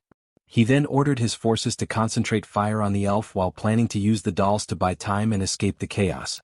The general called Carter, asking where the vehicle was, and received the answer that it was ready for the withdrawal. At that moment, the factory lost its importance to them. Escape was the priority. But when he turned his head, General Ferrix realized that the elf had already arrived there. The elf, nostalgic, remarked about the old times. At the height of his career, he dealt with arrogant types like those. His temperament was calm and he did not seek unnecessary conflict. He merely drove the enemies away quickly. The observers, stunned by his efficiency, recognized the gravity of the situation and felt helpless. At that moment, the system notified, Glenn Ford was recovering well. The southern faction forces near the factory had been annihilated. The factory had been discovered and would be occupied by the Pax. Kate, perplexed, reflected on what the man had been doing, trying to comprehend the magnitude of his actions. The scene shifts to a conversation in which they mention the Earth dimension, while another argues that it is not a deserted place, but rather a growing dimension that needs them. Excited, one of them comments on the reaction of the inhabitants to their items, citing creations such as the Sword of the Arrogant Ego and the Mana Vampire Blade. During the exchange, one of them provokes Grant, recalling the time his confidence led to the destruction of his work by Jorana's fire. Irritated, he snaps back that it happened decades ago and accepts a challenge to create the best item without using that fire. Shortly after, a group arrives requesting a long-range high-power weapon, even if it is disposable. Grant disapproves, stating that items should carry history and meaning, not be made for temporary use. When he questions the purpose of the weapon, he is suddenly taken by surprise as the man in front of him grabs him by the face. Cooper tries to react, but is left in shock as he sees the man tightening his grip on his colleague's head. The aggressor asserts his authority, declaring that they are not there to question anything, only to obey, and orders the immediate start of the work. The group begins a brutal assault, knocking the dwarves down and spreading violence. Blood spills as the force of the blows strikes their bodies. With time, they are forced to work under constant surveillance, producing without rest. Supervisors demand greater speed, threatening punishment and forbidding complaints, while the weakest end up overburdening the others. Exhausted, they continue working, sustained by a dark liquid that keeps them awake despite the discomfort. Cooper, worn down, questions how long they have been living like that, but another replies bitterly that it no longer matters. He suggests taking a substance provided to them, a dark water that causes discomfort but keeps everyone awake. Amid this oppressive routine, something draws the attention of all the dwarves. One of them notices unusual movement, and a dwarf woman, looking outside, confirms that something unexpected has happened. The oppressors appear to have been defeated. The news brings hope, but not everyone believes in change, fearing new masters who may be just as cruel, or even worse. Looking at his own reflection, one of the dwarves states that it does not matter who won, as new rulers will continue to exploit them until they are discarded, possibly with even greater cruelty. In response, he proposes observing and judging the newcomers. If they prove to be the same as the previous ones, he suggests destroying the reactor to prevent any further production. The proposal shocks the others, who consider him insane, fearing that such an act would reduce them to useless bodies, to be immediately discarded. Even so, he questions whether that can truly be called living and decides to speak with the newcomers. Soon after, the new group enters the facility, the very ones responsible for defeating the former oppressors. The atmosphere fills with tension as the dwarves watch in silence. Faced with this uncertain encounter, an elf steps forward and directly addresses the dwarves, questioning whether they are the new masters of that factory.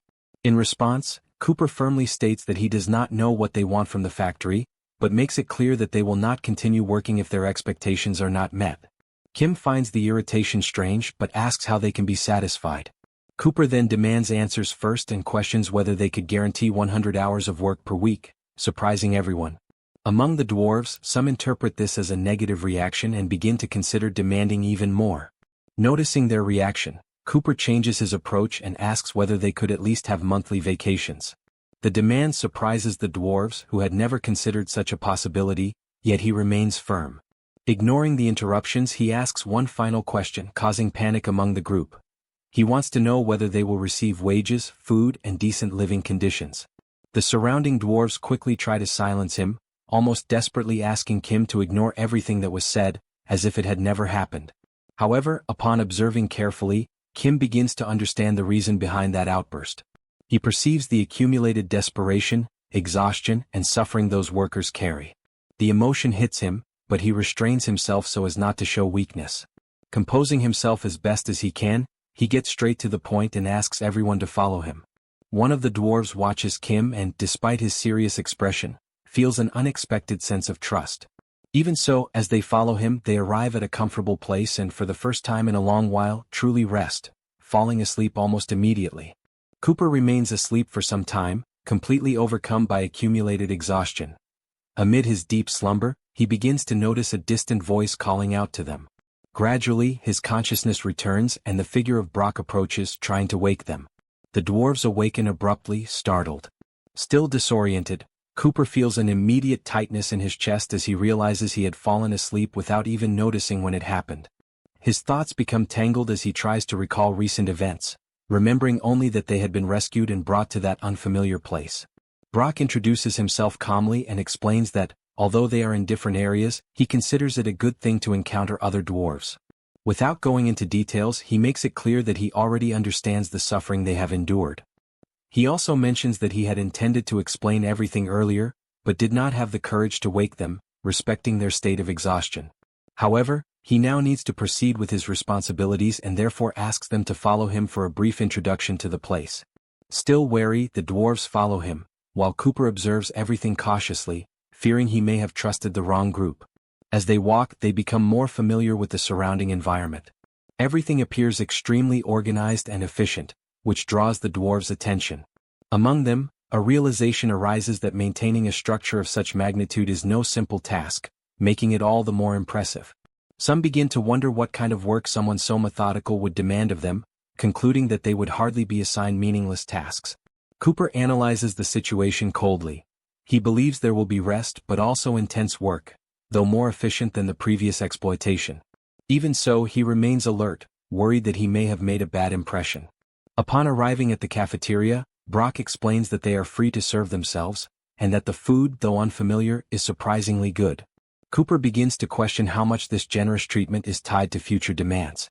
After some time, Brock returns and informs them that the explanation has concluded, thanking them for their attention and acknowledging that they must still be tired. Cooper interrupts, demanding to know what work they will be given.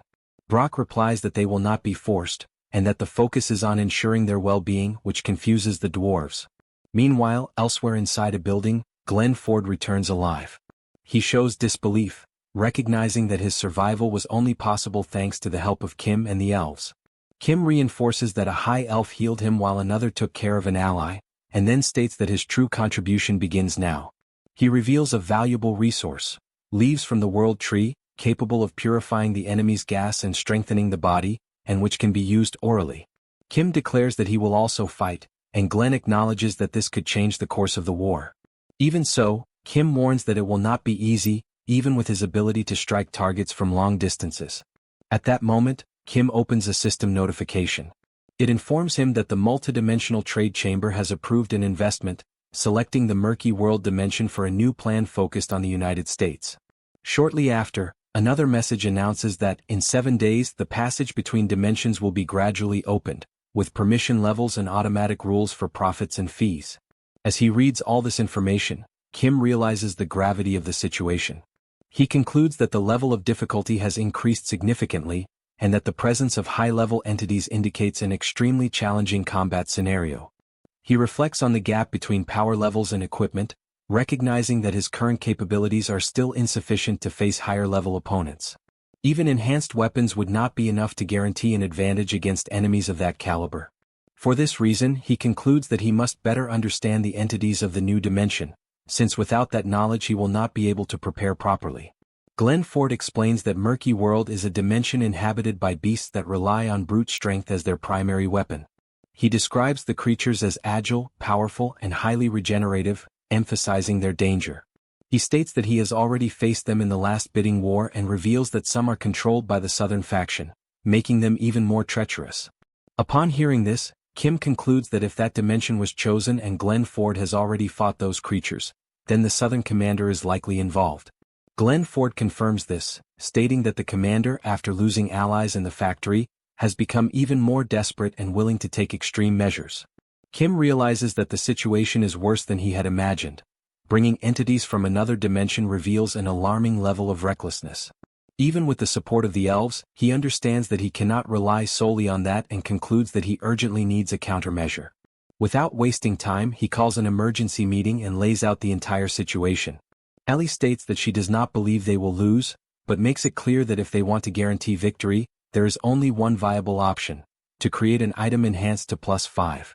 Brock explains that such a level of enhancement requires a special item, capable of withstanding the extreme power of a reinforcement stone. Kim states that the solution lies with the dwarves in the factory, and Brock reminds him that they are still resting, but leads him to the room. On the way, Kim hesitates to ask them to return to work, but realizes there is no choice. Upon entering, he finds Cooper already standing, saying that he was about to go look for him. Kim finds the situation strange and asks if something is wrong or uncomfortable. Cooper responds directly, making it clear that the situation is indeed uncomfortable. He recalls the conditions he had imposed, admits that he exaggerated, and states that they had only asked for reasonable work, not a complete absence of it. Restless, he adds that his hands are almost itching from the lack of activity. The reaction catches Kim completely off guard, leaving him momentarily speechless. Meanwhile, in another location, the scene shifts to one of the individuals responsible for the enemy faction's entire operation. He observes the surroundings and, although he does not expect much from the trade chamber, acknowledges that those selected are suitable. Around him, large and menacing creatures wait. One of the creatures remarks that it analyzed the location before the general's arrival and concluded that, aside from that one man, everyone else there is nothing but scum. Another creature points out that only 1 week remains until the massacre of the Northern Army, while a different one suggests using the useless ones as sacrifices. The man allows them to do as they please and asks about the arrival of the level 6 general. He is reprimanded for his lack of respect, but is informed that the general will arrive soon. Faced with any doubt, the creatures dismiss the possibility of defeat, asserting that they do not need strategy, as the sheer power involved guarantees a swift victory. Even aware of the risks, the man accepts it. The scene then returns to Cooper, who hears everything and understands that Kim needs a +5 weapon, and that it would require creating an item capable of withstanding a reinforcement stone of that level. Kim immediately confirms, adding that, if possible, he would also like the weapon's design to be striking. Cooper responds directly that it will not be possible. Surprised, Kim asks whether the problem lies in the design. Cooper dismisses that idea and states that the issue is not the design, but the impossibility of creating such an item under the current conditions. The answer weighs heavily and Kim, in silence, realizes that without the weapon, his chances drop drastically.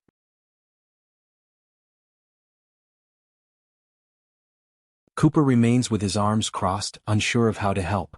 He explains that a mana reactor would be required to create the item, but the only one in existence cannot be used there. Building a new one would take 10 days, time they do not have, since in 7 days a portal will open in Washington, releasing the monsters from the murky world. Amid this urgency, an emergency meeting is called. During the discussion, the situation is laid out. Most of the enemies will be level 7 or B, yet there are no weapons capable of dealing with level 6 creatures. James reflects that if the stones fail, nothing else will matter, while others question why the elves would lose or disappear. It is clarified that this is not the point. The objective is preparation, and the meeting is not meant to produce a magical solution, but to bring ideas together in search of new approaches. At the table, Cooper proposes creating an item capable of storing the power of a +5 stone. However, he warns that without a mana furnace, the process would be unstable and dangerous. The object would ultimately explode with force comparable to a +5 bomb. If it is not designed specifically for that purpose, the intensity would be unpredictable. Faced with this, James asks whether such an explosion could be controlled. Cooper states that it could, at least to a certain extent, leading James to conclude that it might be possible to adjust its scale and power. Wasting no time, James grabs his notebook and begins to draw. He then shows the sketch to Cooper, asking if he recognizes the structure. Upon examining the drawing, Cooper's eyes light up. He takes the sketch and quickly understands the idea: to use the force of the explosion as propulsion. He finds the proposal interesting but questions its efficiency, noting that 45 gears would generate only vertical movement. James counters by stating that there is no inefficiency in Kim's abilities, as his products are limitless, something that surprises Cooper. Focusing on what matters, Cooper shifts his attention to understanding the engine in order to develop the concept of using an explosion as propulsion, taking into account size, weight, and gearing. As Kim tries to grasp the proposal, Cooper questions whether such a thing is truly possible and who would be capable of piloting it. The answer is unanimous: Jun-soo, the best pilot among them. Cooper admits that it is the first time he has seen something like this, and although he is unsure what to say, he shows clear curiosity. James reassures Kim, explaining that it is not as complicated as it seems, and that he and Cooper have decided to build it, emphasizing that time is the most critical factor. When questioned further, he states that the project will be completed quickly, as the circuits will not take long, and the greatest challenge will be getting Young-gu to adapt to piloting the creation. In the week leading up to the battle, one of the knights positions himself strategically to observe the situation on the other side of the barrier. Meanwhile, Kim's team carefully organizes a plan to face what is coming, even making use of valuable resources such as the leaves of the Tree of Life to strengthen their chances. As time passes in Washington, signs of destruction are already visible in the streets and avenues. The barrier separating the two universes remains firm. On one side, humans stand armed and prepared for war. On the other, the creatures wait for the moment to advance. When the decisive day finally arrives, the day of the battle, the atmosphere is one of absolute tension. Among the creatures, one addresses a figure responsible for the entire situation, asking whether there is anything he desires or wishes to consider before the beginning. The man, maintaining a firm posture, shows no demands other than a swift victory. The creature accepts the response and orders the rest of the group to identify and eliminate enemies without hesitation. As soon as the command is given, the creatures surge forward at high speed, moving in a coordinated and relentless manner. On the opposite side, Seoul prepares for combat and immediately strikes, hitting the first creature that appears before her. However, the others continue advancing, fully focused on their objectives. In the midst of the clash, one of them lands a powerful blow on Seoul, knocking her down. Seeing this, a knight reacts instantly, calling out to her. Without hesitation, he aims directly at the center of the creature's head and fires. Even so, the creature's advance does not stop. Gunfire continues in succession from the army, attempting to contain the relentless assault. Amid the chaos, Seoul rises again, demonstrating resilience, while the creatures press forward against Kim's forces, maintaining an aggressive pace and constantly pressuring human defenses. In the midst of the battlefield's chaos, Lancelot grips his sword with determination. Without mercy, he delivers a precise strike and decapitates one of the creatures, eliminating it instantly. However, the victory lasts only a moment. Another creature quickly emerges in his direction, ready to attack. Before it can reach him, a shot strikes it. The bullet comes from a weapon wielded by Ancelotti, who intervenes at the exact moment to halt the advance. Even so, the situation escalates rapidly. Unexpectedly, a third creature appears and strikes Ancelotti with a brutal blow. The impact is so powerful that it sends him flying, hurling him a great distance. The creature watches closely as he falls, tracking every second of the impact as if certain of its victory. But against all expectations, Ancelotti rises again and, even while injured, lifts his sword and resumes his combat stance. The creature advances toward him confidently. As he attempts to raise his arm to fire, the severity of his condition becomes clear. Ancelotti has lost one of his arms. Even so, he does not retreat. In response, the creature declares that he should be surprised, emphasizing that no dimension has ever been able to withstand their strength. At that critical moment, something unexpected happens. Suddenly, the prototype appears on the battlefield, piloted by Jun-soo, and with a sudden movement, it slams the creature into the ground, completely shifting the rhythm of the fight. With the turn of events, the provocation is reversed. The word, surprise, echoes once more, now carrying an entirely new meaning.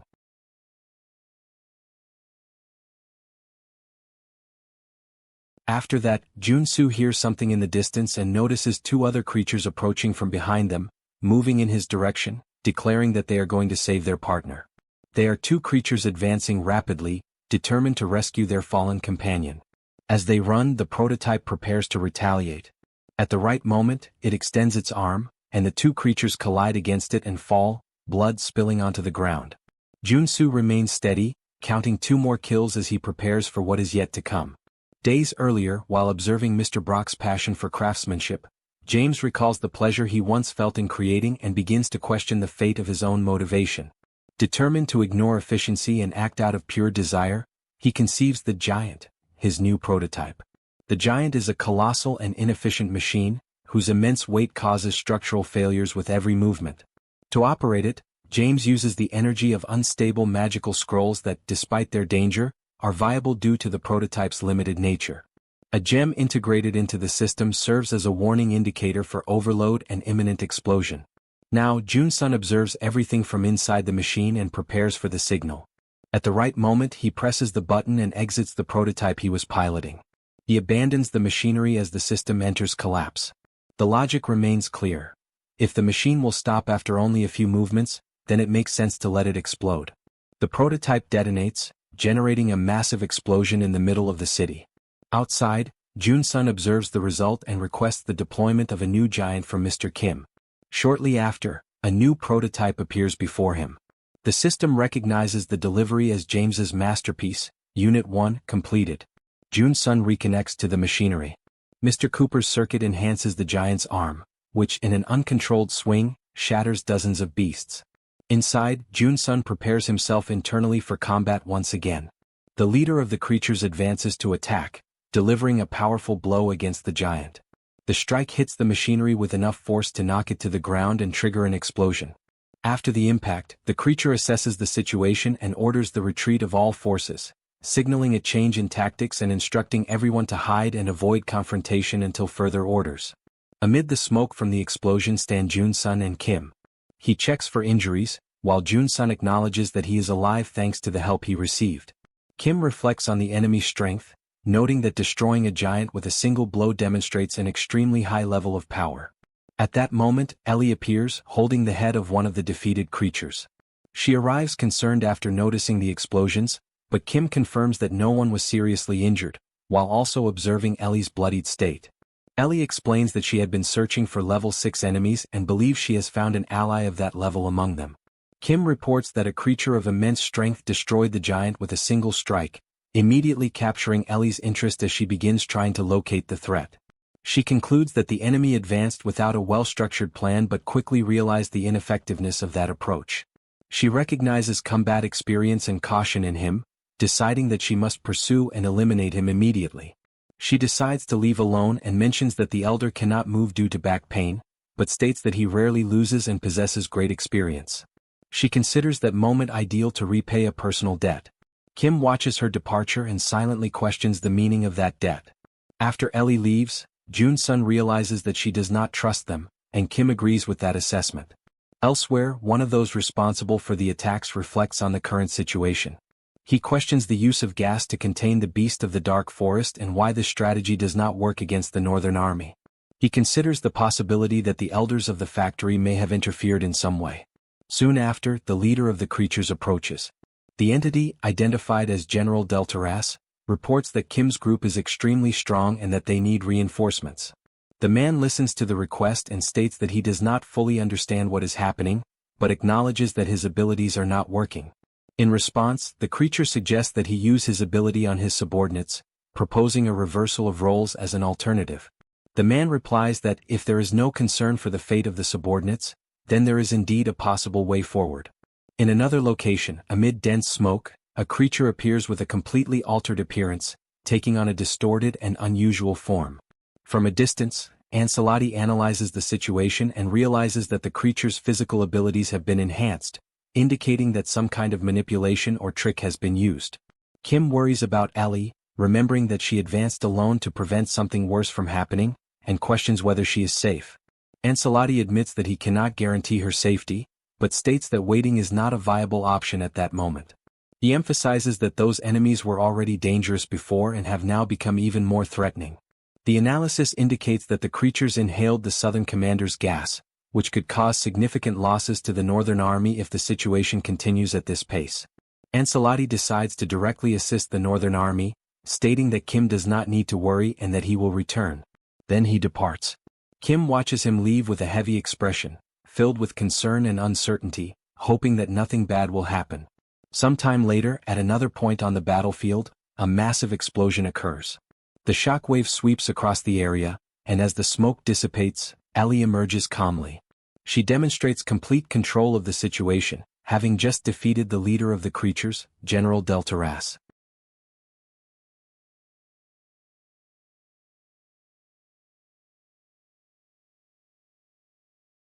Elsewhere, a creature let out a scream. A powerful strike headed straight toward it, delivered by Glenford directly to the center of its body. The impact sent the creature flying far away, launching it an enormous distance. However, moments later, Glenford noticed another creature advancing and realized that one of them had escaped. The beast sprinted toward the edge of the barrier while being hit by countless gunshots. Even under the barrage of bullets, it showed no sign of fatigue and continued charging at high speed, completely ignoring the projectiles. The soldiers firing at it eventually ran out of ammunition. In desperation, they watched as the creature drew closer and closer at an alarming pace. Then, it stretched out one of its arms to grab one of the men. The chosen soldier panicked and screamed in fear. Before the creature could reach him, Lancelot suddenly appeared and, with a single strike, sliced through the beast, causing blood to spray in every direction. Immediately afterward, he delivered another tremendously powerful attack, sending the creature flying away. Turning toward the soldiers, Lancelot declared that he had come to replace the knights. He ordered them to reorganize their equipment and prepare to face the beasts while he held the defensive line. As he spoke to the men, the creature he had previously knocked down quietly approached from behind. Before the attack could happen, Glenford appeared once again and landed a powerful blow directly in the center of the creature's face. The impact protected Lancelot and sent the beast crashing violently into the ground. Without wasting any time, Glenford rushed toward the fallen enemy. Clenching his teeth, he concentrated all his strength into a single fist and unleashed another devastating strike. The creature completely lost its strength and died. Even so, Glenford continued staring at the body, carefully evaluating whether another blow would be necessary or if the beast had truly been eliminated. He then looked back and warned Lancelot that those creatures possessed an extremely high regenerative ability. He explained that even when they appeared dead, they could recover before anyone noticed. Upon hearing that, Lancelot was surprised. The possibility reminded him of another warrior, and he immediately feared that the same thing might have happened to him. The scene then shifted to Kim. Standing before a PAC system screen, he desperately tried to come up with a plan. Kim reflected that Ellie had gone to confront the monkey chief of the Mirkwood forest beasts. However, shortly after her departure, the forest creatures inhaled the gas and became far stronger.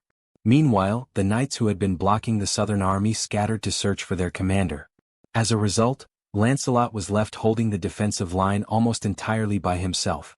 Kim realized that he was helping through the PAC system, but he began to question whether that was truly the best he could do.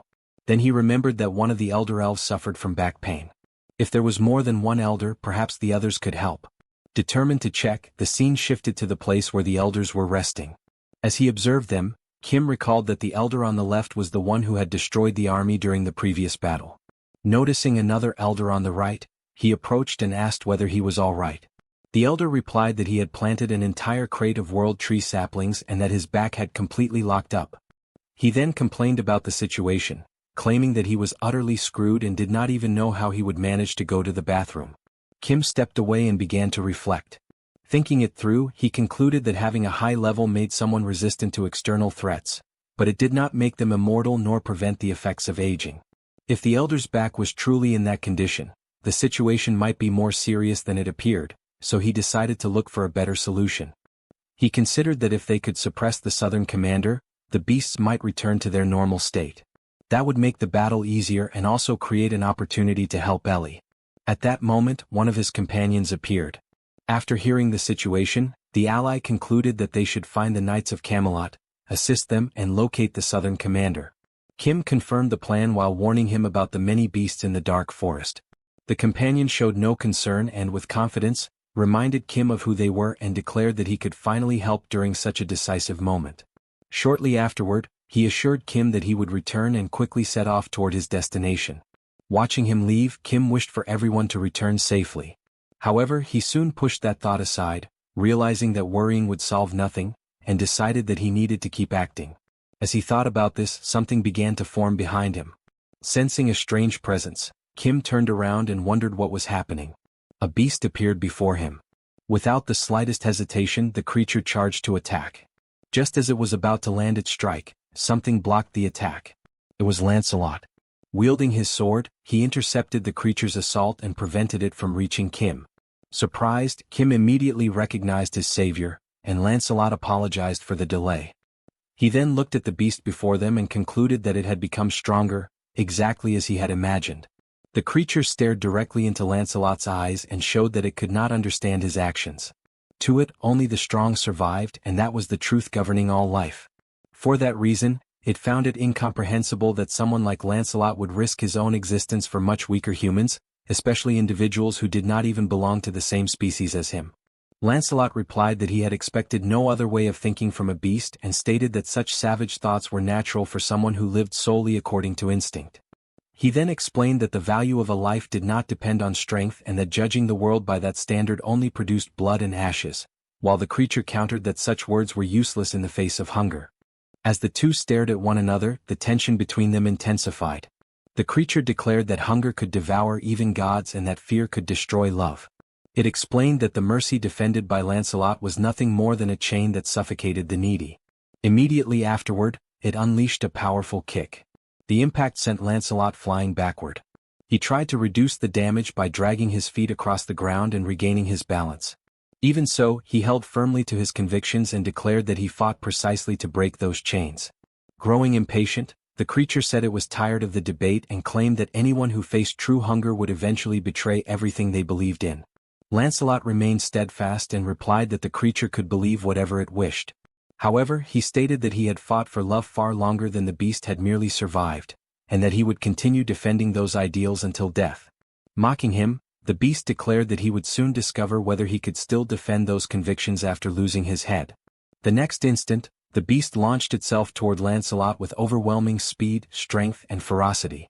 From a distance, Kim watched the confrontation and realized that he could not use the pack system in a battle unfolding so quickly. Suddenly, something caught his attention.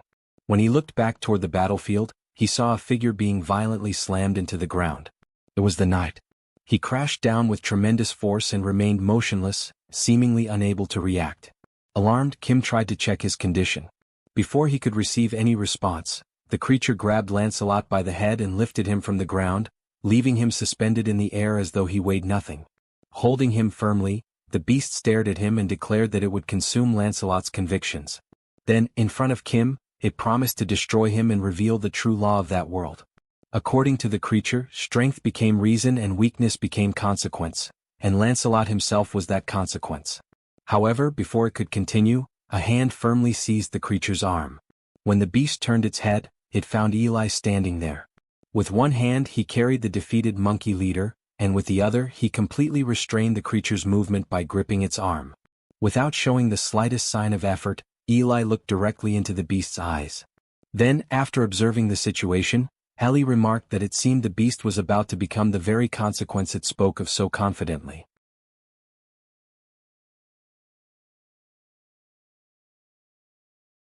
Elsewhere, the creatures observed the city filled with abandoned cars and devastated streets. Nearby, hidden behind one of the vehicles, was one of Kim's companions. Thanks to his excellent sense of smell, he was able to track the creatures throughout the area. After analyzing his surroundings, he concluded that he could not detect the scent of any beasts nearby. Believing that this was the ideal moment, he quickly dashed toward his objective. As he ran, he searched for the scent of the Knights of Camelot and followed the trails they had left behind. Suddenly, something caught his attention. A creature was watching him from the rooftop of a building. He immediately stopped running and wondered whether the beast had truly managed to notice him from that distance. His doubt lasted only an instant. In the blink of an eye, the creature vanished from the rooftop and appeared directly in front of him. Before he could react, the beast grabbed him firmly and demanded to know who he was and what he was searching for, claiming that his movements had seemed suspicious for quite some time. However, before it could obtain an answer, a weapon appeared aimed at its head. A knight emerged and fired without the slightest hesitation, causing the beast to crash heavily onto the ground.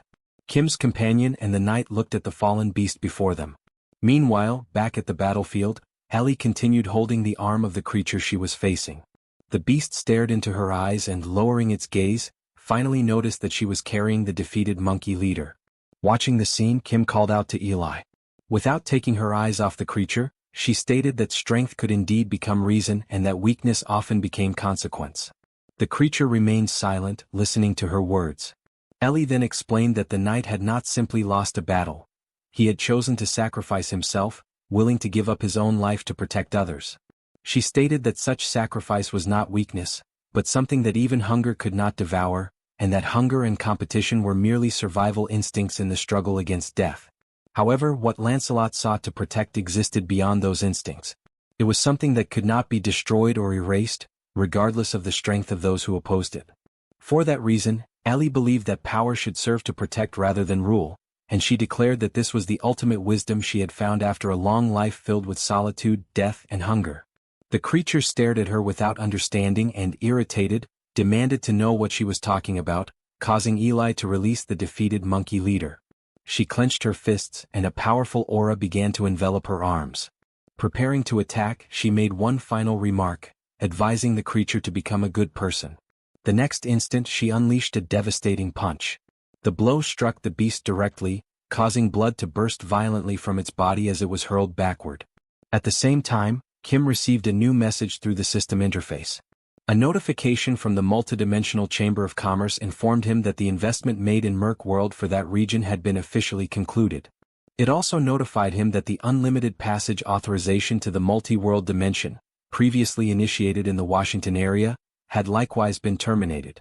The system further informed him that the distribution of investment profits and the payment of brokerage fees had been processed and completed. Shortly afterward, another notification appeared, thanking all participants in the investment. Elsewhere, the situation finally began to stabilize.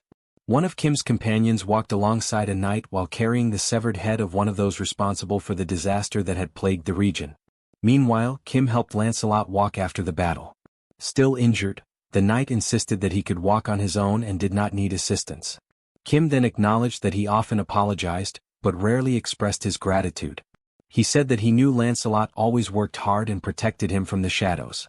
A short time later, in another area of the city, Kim's friend spotted someone who was injured. Upon noticing the situation, he immediately pointed toward the victim and alerted the others. He explained that the patient was in critical condition and ordered them to hurry over and provide assistance. Elsewhere in the city, while receiving treatment for her injuries, Ellie thanked those caring for her and admitted that the battle had been difficult. Even so, she stated that she had emerged victorious. Meanwhile, rescue teams continued moving through the streets, directing everyone to move quickly and informing them that there was another patient in the next block. Later, with the situation finally under control, Glenford and Kim shook hands. The leader sincerely thanked him for all the help he had received and stated that he would finally be able to sleep peacefully. Kim looked around and admitted that his greatest concern had been the possibility that the Southern Commander's ability would remain active even after his defeat. Fortunately, that problem also appeared to have been resolved. In addition, the High Elves had already promised to provide assistance, greatly reducing the reasons for concern.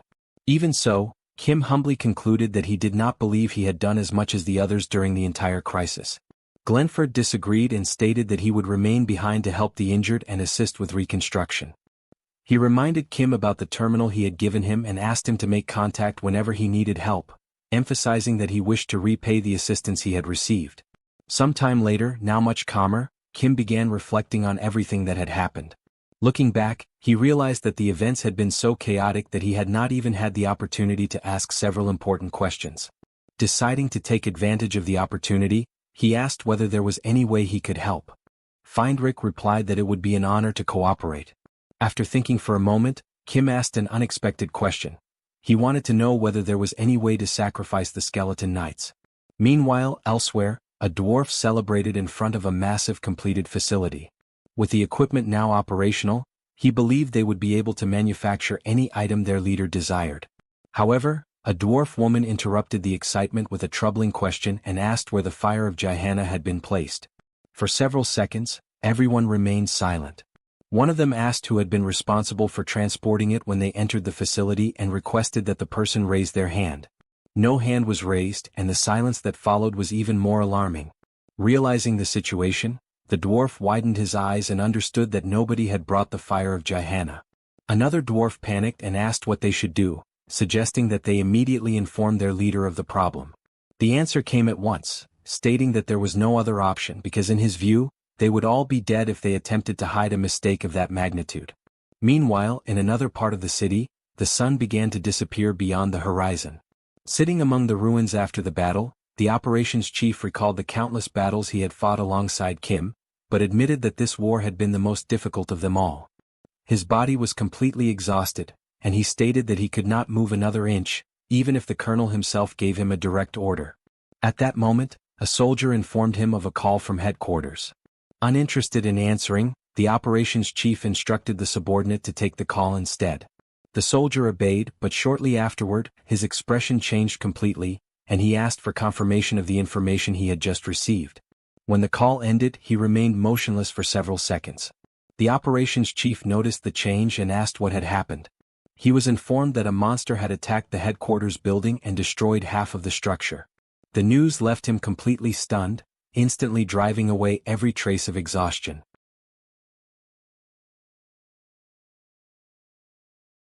After hearing the question about the possibility of bringing the skeletal knights back to life, Feindrich replies that he has already heard something similar from the elven elders. According to them, the knights suffer because their wounds continuously regenerate through the power of the world tree, while the elders' currents control this natural energy. Before stating whether this is possible or not, Feindrich asks a question. He questions whether the regeneration of bodies through the power of nature can truly be considered resurrection. He then clarifies that it is not true resurrection, but merely a transformation occurring in a body that still harbored a soul. For him, real resurrection goes beyond healing wounds. It requires freeing the knights from the curse, transforming both the items to which they are bound and their own connections. Upon hearing this explanation, a dwarf shows surprise. Both Feindrich and Kim turn their attention to him. The dwarf then comments that he had already intended to speak with them and has a favor to ask of Lord Kim. Shortly afterward, the three begin analyzing the project developed by the dwarves. Although he finds it strange to praise such a sinister creation, the dwarf acknowledges the good work and concludes that the first stage of restoring the knights is possible. However, he explains that the process is extremely complex and difficult to understand without knowledge of the concept of a mana reactor. To simplify, he compares the mechanism to words or intentions transmitted to an object, explaining that when certain conditions are established for an item, craftsmen engrave a corresponding mana circuit. When these conditions are met, the object receives a random attribute or effect. He compares the process to a bet made with the object, which awaits the outcome of the promise. However, he emphasizes that useless conditions are impossible, as a grand soul requires something of value. Without fully understanding all the details, he concludes that the process resembles a conversation between someone and an object. The dwarf confirms this and states that this method allows the alteration of the items bound to the knights. The real problem is the colossal amount of energy required for this transformation, forcing him to measure the power of nature contained in the world tree in order to obtain at least an approximate estimate. Since the process will take some time, he asks everyone to continue attending to their own matters while he performs the calculations. Upon hearing this, Kim reflects in silence. He does not know how much natural energy will be required, but he possesses an almost infinite supply. Because of this, he believes there is nothing that cannot be restored. Although he feels like immediately telling the knights, he decides to keep everything secret in order to surprise them later. The mere idea fills him with pride and happiness, as he promises himself that he will give them a great surprise. At that very moment, someone calls his name. It is the operations chief, who arrives running and announces that there is a major problem. He reveals that the building of the Joint Chiefs of Staff headquarters has just been attacked. When he arrives at the scene to assess the situation, Kim realizes that the damage is not as limited as he had imagined. Shocked by the destruction, he asks what kind of monster is capable of causing something of that magnitude. The operations chief replies that it is a creature never seen before, a monster resembling a demon with enormous bat-like wings and classified as level 7. The soldier adds that even after facing multiple awakened individuals, the creature continued to carefully observe its surroundings before heading toward the coast, which, in his opinion, suggests a reconnaissance mission. Faced with this possibility, the suspicion arises that the creature came from a distant country, a hypothesis that the operations chief confirms as the most likely. The news leaves Kim somewhat upset, as everyone had just gone through major conflicts and now another problem had arisen. At that moment, through the portal, Kim asks Pax if he has received anything as well. He reports that an official document contains concerning information. The demon dimension of Permigon, which emerged through the licensing, has unified the entire European region and designated Korea as its next target for occupation. In addition, Kim has been named the representative of Korea. The soldier comments that the situation resembles the cases of the Yusen Awakened Association. However, Pax emphasizes an important difference. As a benefit of Europe's unification, a free passage portal between the two regions will be installed in 14 days, with a general warning being sent to Korea in 7 days. Upon hearing this, Kim shows disbelief. To him, the situation is already a complete chaos, and the opening of a portal even before the battles begin only makes everything worse. The operations chief then states that there is no more time to waste and that it is necessary to reorganize the forces, prepare for battle, and gather as much combat power as possible. Kim agrees and promises to do everything within his power to prepare, but he cannot avoid a reflection. It feels strange to return so soon after having just said goodbye to everyone, although the circumstances leave him no choice. After some time, Glenford intervenes and declares that it is fine. He knows that Kim helped his people when they needed it, and now it is their turn to return the favor. Then Glenford asks what kind of monsters they are facing. Kim explains that the creatures are as dangerous as Mookward, having destroyed the headquarters without taking damage, and mentions a demon dimension whose name he cannot recall. Upon hearing this, Glenford is surprised. He has already faced demons before and knows they usually resemble giant gargoyles, with massive bodies and stone-hard skin. He recalls being quite disturbed when one of these creatures advanced toward him without warning. Despite this, he managed to defeat it with a single punch. According to his experience, divine power is the true kryptonite of these demons. Glenford also mentions reports of similar appearances in various regions and that, according to this information, even reinforced bullets can barely scratch the gargoyle's resistant skin. Since they all easily fall before divine power, he concludes that this is undoubtedly the main weakness of those creatures. The scene shifts to Kim holding his sacred spear, carefully observing the weapon. In silence, Kim recalls that his weapon has been stuck at +3 due to a lack of materials. Noticing his expression, the cowboy asks if he still needs them, but Kim replies that he does not.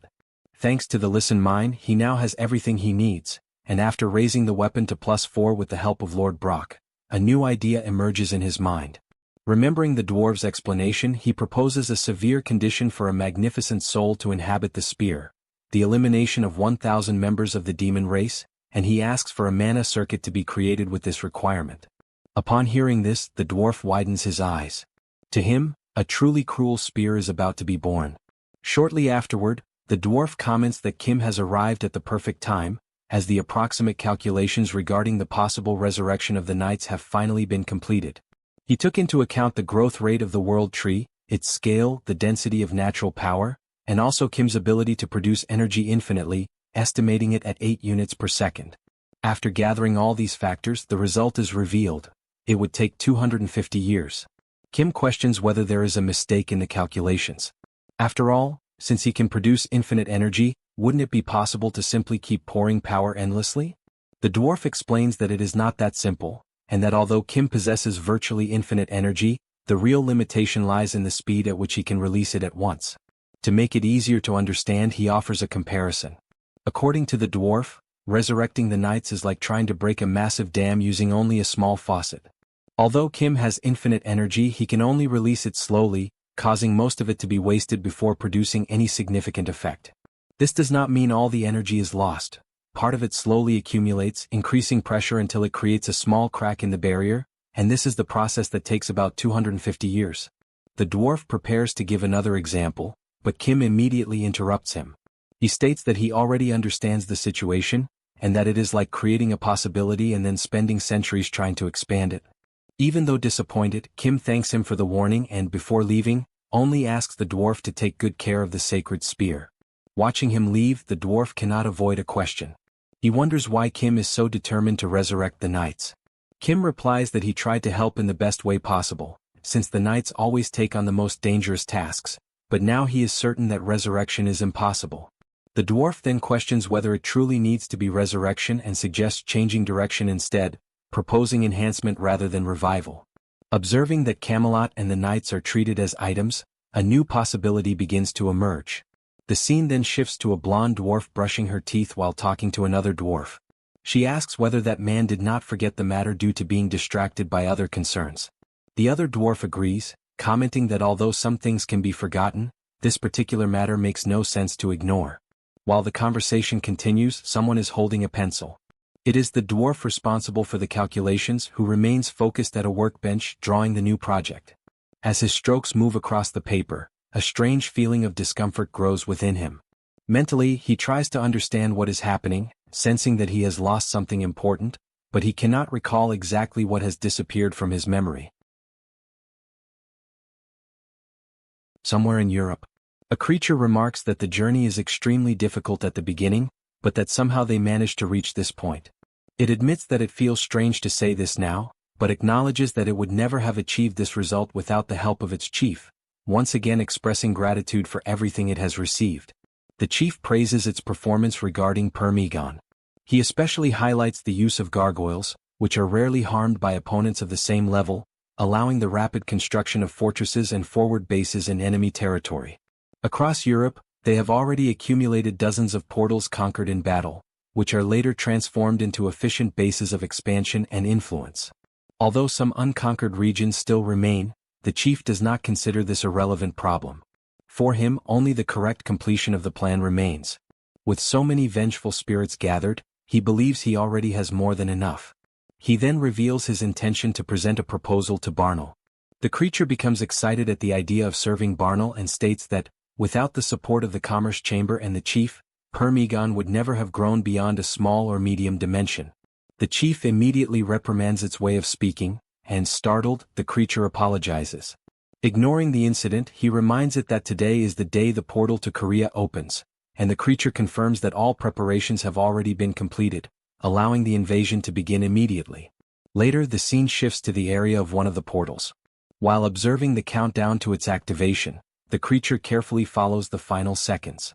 It recalls that the gargoyles will pass through the portal, build a fortress and establish a forward base, making the conquest of the region only a matter of time. Observing the operation calmly, the chief remembers the record of Luxembourg, conquered in just 1 hour and 19 minutes, and wonders how long it will take for Korea to fall. However, something unexpected happens. A sudden movement on the other side of the portal immediately draws everyone's attention. As soon as the portal fully opens, Lancelot and his entire team are already positioned on the opposite side, waiting. Upon seeing the immense number of gargoyles gathered beyond the portal, the knights remain steadfast. Then the battle begins. The gargoyles surge forward in mass, crossing the portal toward Lancelot's forces. The knights respond without hesitation and immediately engage in combat. In the very first moments, one of the knights delivers a powerful strike, scattering a large amount of blood across the battlefield.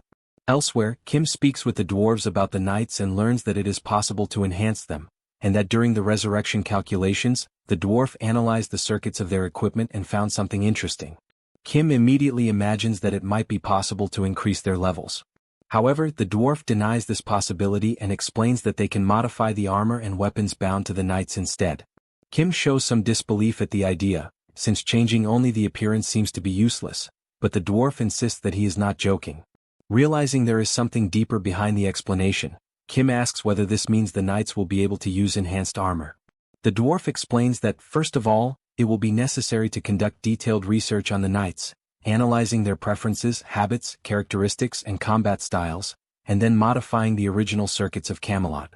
Holding several documents, the dwarf explains that there will be no need to create new equipment, only to modify the existing circuits, and guarantees that the work will be completed within the same day. Another dwarf agrees and begins preparations. Reinforcement stones are melted and applied to the modified circuits, causing gradual changes in Camelot. During the process, a hypothesis arises that by turning the knights into spirits, inserting them into the modified Camelot, and materializing them again, the changes may be directly incorporated into their bodies and equipment. While the dwarves work, the battle continues on the other side. A simple analysis is made. If their bodies are weak due to their level, their armor must be strengthened. If their weapons are insufficient, then the weapons themselves must be enhanced. Around them, severed monster heads are scattered across the battlefield.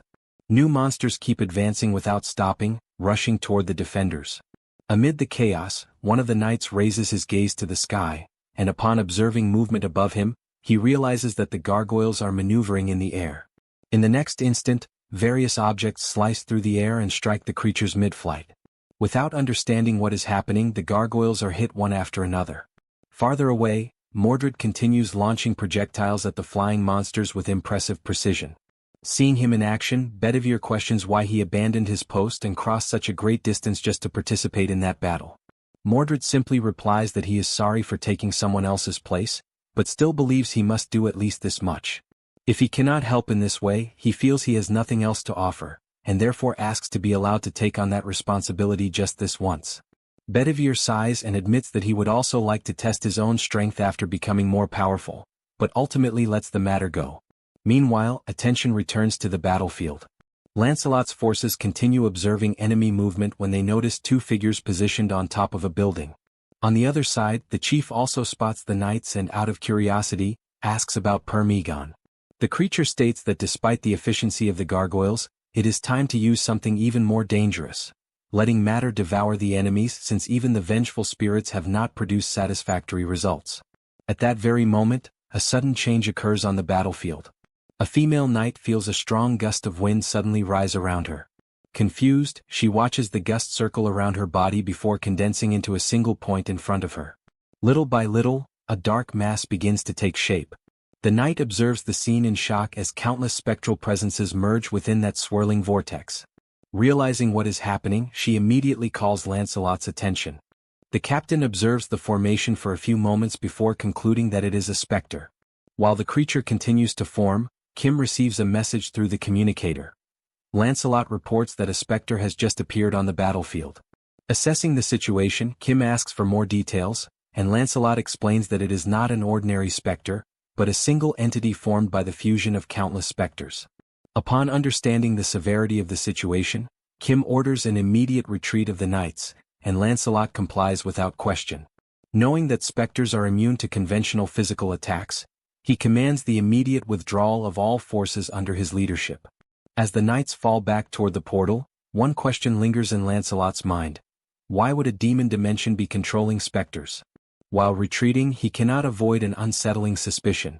Perhaps there is some connection between those enemies and Barnel. Before Lancelot can think further, a voice interrupts his thoughts.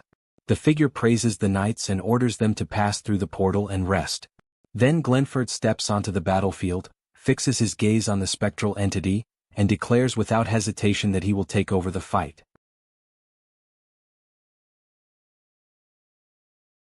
The scene shifts to Cooper, who is holding a spear and announces that the work on the requested holy spear has been completed. He explains that once the spear claims the souls of 1,000 demons, the holy spear will react.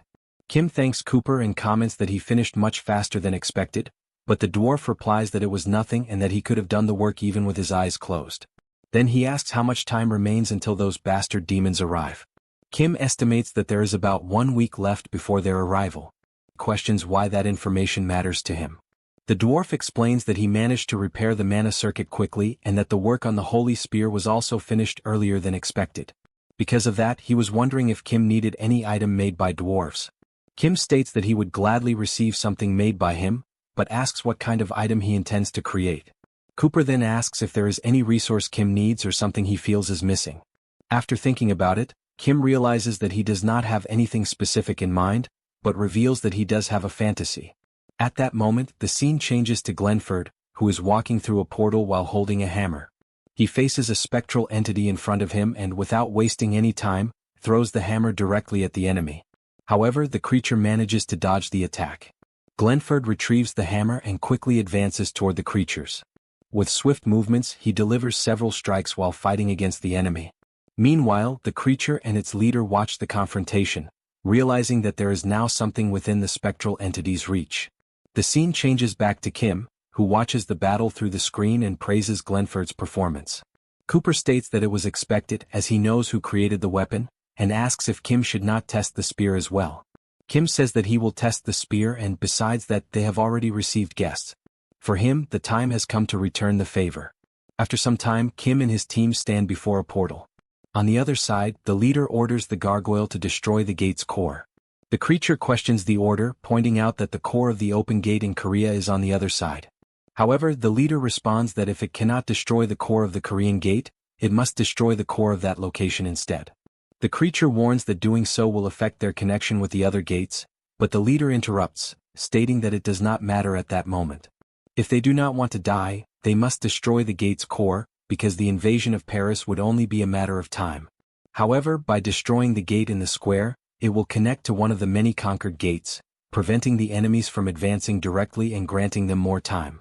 He also emphasizes that since the creature does not have the confidence to defeat the Korean representative, securing more time is the best alternative. The creature understands the order and begins to act. It places a strange object on the ground and remains standing beside the leader. On the other side of the portal, Kim and his team continue watching the two enemies. Meanwhile, the object placed on the ground remains there, and on the other side, Lancelot takes his position, preparing for what is about to happen. However, moments later, the group suddenly appears in a different location under a sunny sky. Kim and Glenford appear confused, unable to understand what is happening. Kim questions where they are and asks where those demons went. At that moment, an alarmed shout echoes, warning them not to be pushed back. The voice declares that they need to hold on a little longer because if they retreat this time, everything will be over. The source of the shout comes from a group of people fighting against demonic creatures. A woman orders the wounded to be taken to the back while the rest maintain the defensive line. She states that they can win because those are only W-class demons. The group advances toward the creatures and begins fighting the demons. During the battle, a man celebrates after realizing that the enemies are being pushed back and orders everyone to continue applying pressure. He claims that those bastard demons are nothing. At that moment, a strange shadow begins to cover the area, and a much greater presence emerges, revealing a massive gargoyle. When they notice the creature, the people panic and cries echo throughout the battlefield, emphasizing that they thought all the gargoyles had gone to Korea. The group begins desperately retreating while explaining that they had been attacking the other demons because they never expected to encounter a gargoyle there. They reinforce that everyone must retreat and avoid approaching the creature, as that gargoyle is on a completely different level from the other demons. While everyone flees, the woman notices that someone is still advancing and shouts, asking if he did not hear the retreat order. She warns that a gargoyle is coming toward him and asks if he wants to die. She is referring to Lancelot, who, without showing any effort, strikes the gargoyle, causing its head to fall to the ground. The other smaller demons stare in shock at the fallen head of the gargoyle. The woman who had ordered Lancelot to retreat looks back, completely surprised. Unable to understand what just happened, she realizes that he has defeated the gargoyle. As she looks around, she notices the presence of another knight and finally pays attention to the battlefield. Then she realizes that there are countless knights scattered throughout the area, all fighting against the demons. Kim approaches her and explains that there is no reason to be so surprised, as he and his group also came to hunt demons. He explains that they arrived after seeing those demons, but the creatures disappeared, causing them to end up in that place. Because of that, he asks where they are now. The woman replies that the place is Prague in the Czech Republic and asks who they are. Kim introduces himself, saying that his name is Kim Jeong and that he is the representative of Korea.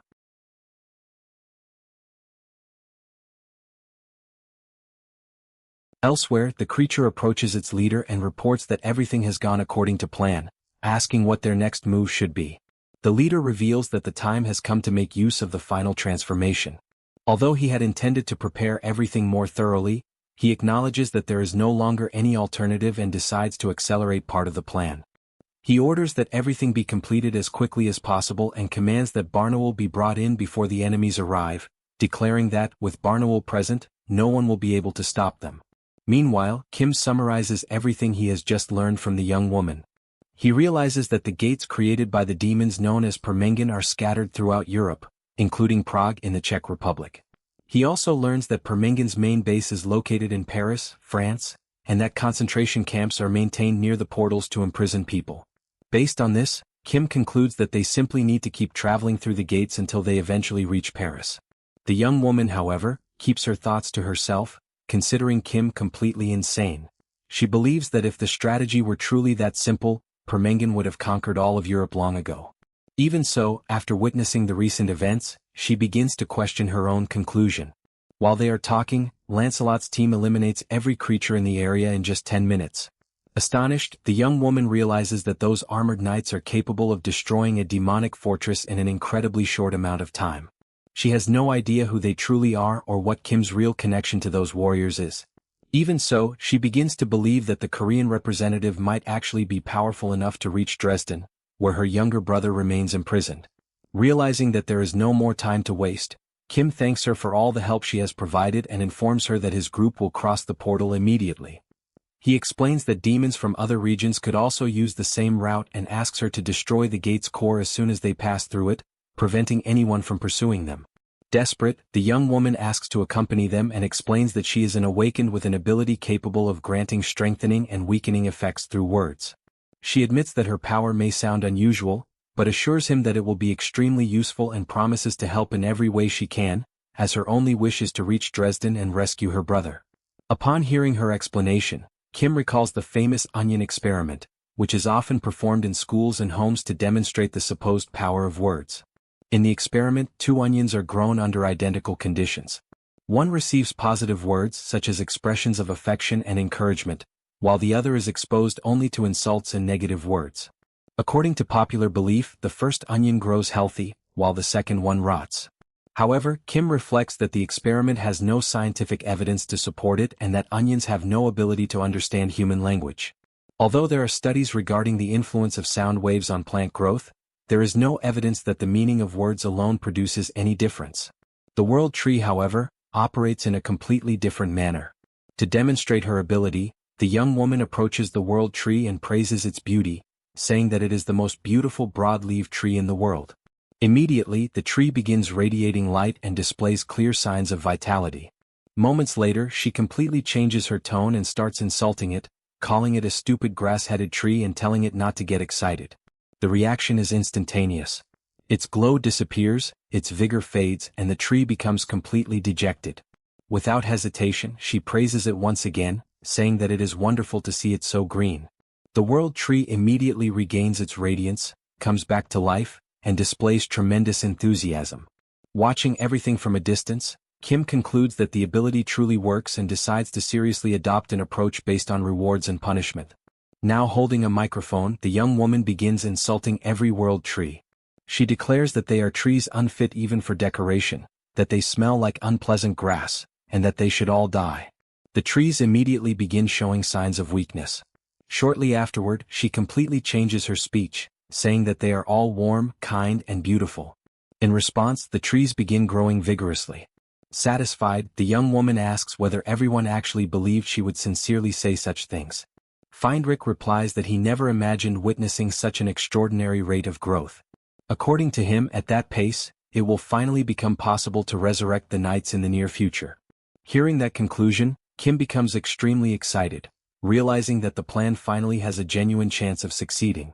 Shortly afterward, a spear intended for operations against the demons is prepared for use in the upcoming battles. Meanwhile, Seoul looks at Kim and asks what he intends to do. He explains that he had originally planned to travel alongside the knights, but an important matter requiring his presence has arisen. Because of that, he asks the 2 elves to continue advancing across Europe, eliminate the demons and rescue as many survivors as possible. Still suspicious, the elf asks whether he is simply leaving all the work to them. Kim replies that the matter is directly related to the resurrection of the knights and therefore cannot be postponed. Upon hearing that explanation, the 2 elves immediately understand the importance of the situation, assure him that they will take care of the demons, and ask only that he trust them. Later, Kim gathers around a table with Lancelot and a dwarf, asking the dwarf to explain every detail of the new plan. The dwarf reveals that a new condition will be added to Camelot's items, with the goal of allowing the knights to be resurrected while simultaneously freeing them from their connection to those very items. To accomplish this, the vengeful spirits will continue serving as knights while their physical bodies are completely regenerated. He explains that an enormous amount of natural power will have to be poured into the bodies during the reconstruction process. In addition, the black magic imprint embedded in the items must be redrawn in reverse order to complete the resurrection. After hearing the dwarf's explanation, both Kim and Lancelot remain visibly confused, unable to fully understand what he means. Noticing their confusion, the dwarf explains that some remnants of the original structure will remain within Camelot's items. However, he cannot guarantee what new effects may emerge and, as a precaution, recommends unlocking access to the subspace in advance. Kim asks whether such an extreme measure is really necessary.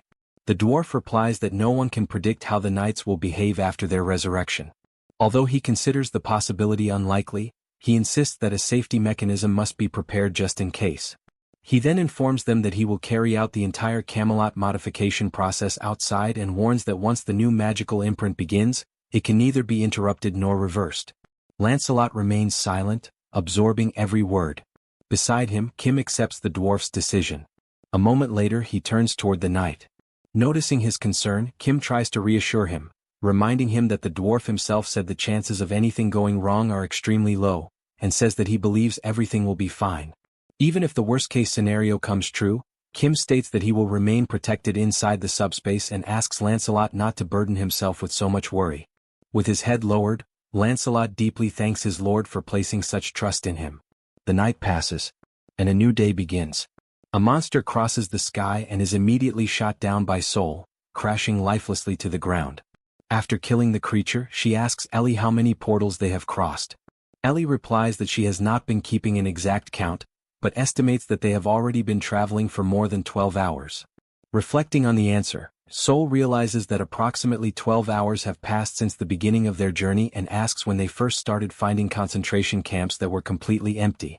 Ellie answers that it began about 5 hours earlier, when the number of demons also started decreasing.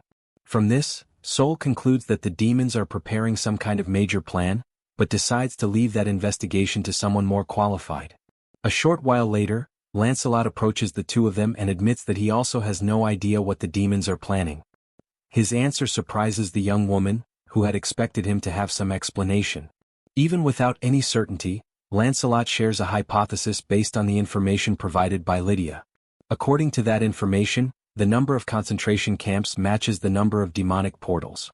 Although he does not know how many humans are being held in each camp, he believes the total is enormous and concludes that they are all being kept alive to be transformed into specters. Upon hearing that conclusion, Kim is completely alarmed by the mere mention of specters and immediately realizes the gravity of the situation. Without wasting another second, Kim declares that they can no longer continue advancing one portal at a time and orders the group to head straight to Paris. The scene shifts to a helicopter flying over Germany. The pilot, Yong-soo, transmits a report over the radio as he enters Dresden's airspace. He reports that he has identified a massive demon army advancing from the 12 o'clock direction and confirms that numerous civilians are being dragged along as hostages.